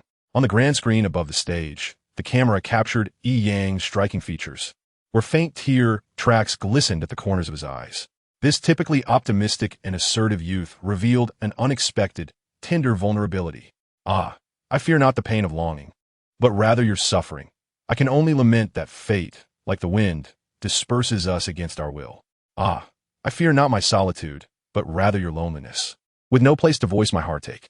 Brilliant notes cascaded from his slender fingers, and as the final chord faded, an enveloping stillness settled over the winter night. Moments later, the audience could no longer contain their astonishment and rose in unison, offering Yang a resounding ovation. Oberi, you truly excel. Even the once doubtful Lu Qingho and Long Huiyun could not help but shed their previous reservations about Yang. Is this still the Yang we once knew? He seems to carry an infinite reservoir of secrets, always bestowing unexpected surprises. The sorrowful melodies he sings are not meant for the audience, but rather, they reflect the truest essence of his inner world. How deeply he suffers. Yet, he has never allowed this pain to surface. He consistently masks the profound sadness within him with a fade of 4 smiles. In that realm, no one can penetrate. What sustains this extraordinary youth as he tenaciously resists the formidable forces of fate, engaging in ceaseless battles? Perhaps only today, at this very moment, within the enchanting realm of music, can he shed his disguise, allowing the unrecognized tears of exhaustion and vulnerability to flow. Gazing at Yang in the center of the stage, this sense of helplessness was palpable. Ouyang Feifei, Shangguan Yu, Sima Aoshu, Du Ziki, and Lu Ruyan all discerned it.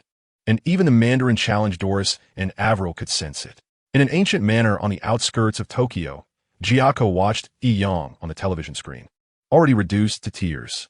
The poignant, melancholic song, Parting is Easy, Reunion is Hard, could be the final portrayal of their love's conclusion. Chapter 92. An unexpected manager. Despite the audience's longing for an encore, it was clear that Yang could not overshadow the event. As he began to exit, Doris playfully called out to him, "Young man, could you enlighten us about this song? Such a beautiful piece, and yet I have never heard it before. Your voice is simply magnificent. Just look at the audience. The brilliance of the concert has been eclipsed by your splendid performance. This song, do not presume that you foreigners have never heard of it. In fact, how many of the current youth in our country are truly familiar with it? It is a masterpiece by the legendary singer Jackie Chung. And even the century-old film titan Stephen Chow has left behind a legacy thanks to it. Can it possibly be anything less than melodious? This tune hails from China, originating 4 decades ago, and is titled Deep Autumn. It is one of the few memories my mother has bestowed upon me. If you find it appealing, I shall share it with you another day. You flatter me. I am merely an athlete. While Yang's English is commendable, he struggles to capture the essence of the Chinese title in English and has resorted to the simpler Deep Autumn. At midnight, the concert concluded splendidly amidst the passionate singing of champions, featuring Dolores and the esteemed guest, Brittany. The chimes of Christmas Eve heralded the arrival of the festive season, and unable to contain her excitement, Dolores insisted on bringing Yang and his companions into her lavish villa. It appeared that this Christmas Eve was destined to transform into a night of revelry. Out of consideration for his compatriots, Yang refrained from abandoning Lu Qingho and Long Huiyun this time. His philosophy is one of mercy and understanding. Disheartened, Lu and Long did not accept Yang's goodwill. After exchanging insincere pleasantries, they returned to their hotel, their faces already swollen enough, leaving them no inclination to present the other half of their countenance in a cordial manner. Young, you truly have a talent. That rendition of Deep Autumn nearly brought me to tears. I never expected you to sing so beautifully, exclaimed Avril, her admiration evident. Friend from China, you are indeed fortunate. Avril gazed at the gluttonous Yang beside her with adoration. He appeared far from sorrowful, resembling a dashing yet well-fed swine alongside a caretaker. Miss Avril, to be candid, this is our first time hearing him sing. However, we have indeed seen his performances in films, remarked Ouyang Fei, her tone revealing dissatisfaction and unwittingly betraying poor Yang once more. Oh, Young can act as well? Upon hearing this, superfan Avril and Dolores widened their eyes in astonishment, exclaiming in unison, "Do not listen to her nonsense. When it comes to acting, no one excels more than she does. Can we not simply enjoy a late-night snack in peace?" This unexpected discovery quickly united the two cheerful and straightforward girls with Ouyang Fei and her companions. While only Sima Aoshue and Lu Ruoyan remained aloof, sitting together and sipping their champagne. The girls engaged in a conversation centered around the happenings in the entertainment industry, leaving the two unable to interject. In contrast to their vivacity, Sima Aoshue experienced a profound sense of envy and melancholy, feeling a stark disparity that seemed to age her prematurely. Stop eating, your heart is truly vast, surrounded by such radiant and enchanting girls. How can you still manage to eat? Zhang Shang, feeling somewhat overwhelmed, playfully nudged Yang, whose thoughts seemed solely consumed by food. This fellow was remarkably composed. With such beauty around, could he truly prioritize sustenance over allure? After disembarking from the plane, he hesitated to indulge in the buffet prepared for esteemed guests. Now, with a gnawing hunger, he pondered whether to satisfy his cravings or wait until the morning. If you fancy it, indulge as much as you wish. What is wrong with admiring beauty? It's not as if it can be consumed. Yang shot a glance at the restless Zhang Shang and resumed devouring a slice of pizza. I must say, how can you be so oblivious? Over there, a celestial beauty stands quite alone. Regardless of the circumstances, she is your compatriot, a friend, is she not? Do you possess no sense of empathy? A dog-biting El Dongbin. Though this statement is predominantly laced with jest, it undeniably holds some truth. With a hint of reluctance, Yang set aside his food, lifted a glass of champagne, and beckoned Zhang Shang, and the two made their way over. Why not join everyone? The youth should embody the spirit of their generation. There is no need for the two of you to be so constrained by your identities. This is something you could learn from Avril. She is, after all, the daughter of a president. Yet, she seamlessly mingles with everyone. Allow me to introduce my teammate, Zhang Shang, everyone, he exclaimed. Hey there, ladies. Come over here. Let us engage in a game. Laughter erupted within the opulent and spacious private villa, as everyone seemed to be transported back to their childhood, particularly Yang, who played with the exuberance of an innocent child. Eagle catches the chick. You clever lad, he quipped. The chicks are all yours, leaving me, the old rooster, utterly exhausted. What is it with these girls? Do they truly enjoy being caught by that peculiar eagle? Just as Zhang Shang was expressing his dissatisfaction with his role as the rooster, Yang, still reveling in the fun, suggested a switch. Well, that is more like it. Ha, adorable little chicks. Here comes the eagle. Enough. I can't laugh anymore. Let's take a break. This is simply too much fun, exclaimed Doris, her laughter causing her to struggle for breath. The vigorous performances at the concert, combined with all this excitement, had nearly depleted her energy. I can't believe it. Why don't we switch now? Just as I became the eagle, we're done playing. Are you two in cahoots? Zhang Shang's frustration was palpable. Young man, with your remarkable talent and burgeoning fame, it would be a shame not to capitalize on it. Why not accept more endorsements and advertisements? Avril, taking advantage of the pause, voiced her thoughts. I am still young. My time and energy should not be squandered on commercial endeavors. Basketball is my passion. I must focus on excelling in this year's competitions, he replied. He's such a stubborn one. We advised him long ago, Avril remarked, shaking her head. You are wasting your efforts, Avril. Ouyang Fei, in a cheerful mood, seized upon Yang's words and channeled her inner firebrand. Don't even mention commercial activities. I've been this kid's unpaid manager for almost a month now.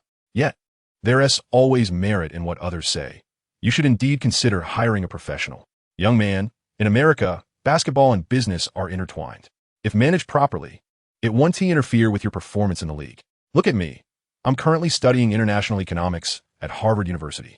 Why not let me be your manager? Upon seeing Avril's earnest demeanor, Yang felt a flicker of intrigue. This could be a viable option. She is not only the daughter of a president, but also studies international trade, making her the most suitable candidate for such public endeavors. Avril, is that truly the case? All right then. You shall assume your role right after Christmas. Do not let your studies be delayed. As for the remuneration, rest assured, it shall be ample. As the saying goes, one may traverse countless miles in search of something, only to find it effortlessly. Such a fortuitous opportunity is not one to be overlooked by the astute Yang. Chapter 93. The Christmas Battle, Part 1. It was not until the early hours of the morning, around 3 o'clock, that Yang and Zhang Shang were finally released from their pleas for mercy by the young ladies. Fortunately, the spacious villa owned by Doris provided ample comfort, allowing them to freshen up in the cozy guest rooms before drifting into a sweet slumber. Merry Christmas, Yang. Merry Christmas, Yang. Merry Christmas, Zhang Shang. When Yang and Zhang Shang made their appearance in the villa's dining area, greeted by the lovely ladies, it was already past 10 in the morning. Despite the impending Christmas showdown with the Celtics scheduled for 6 o'clock that evening, with the unwavering support of 2 superfans, they had more than enough time to prepare. The young ladies, having partied throughout the night, showed no signs of fatigue and interacted with them as if they were the best of friends.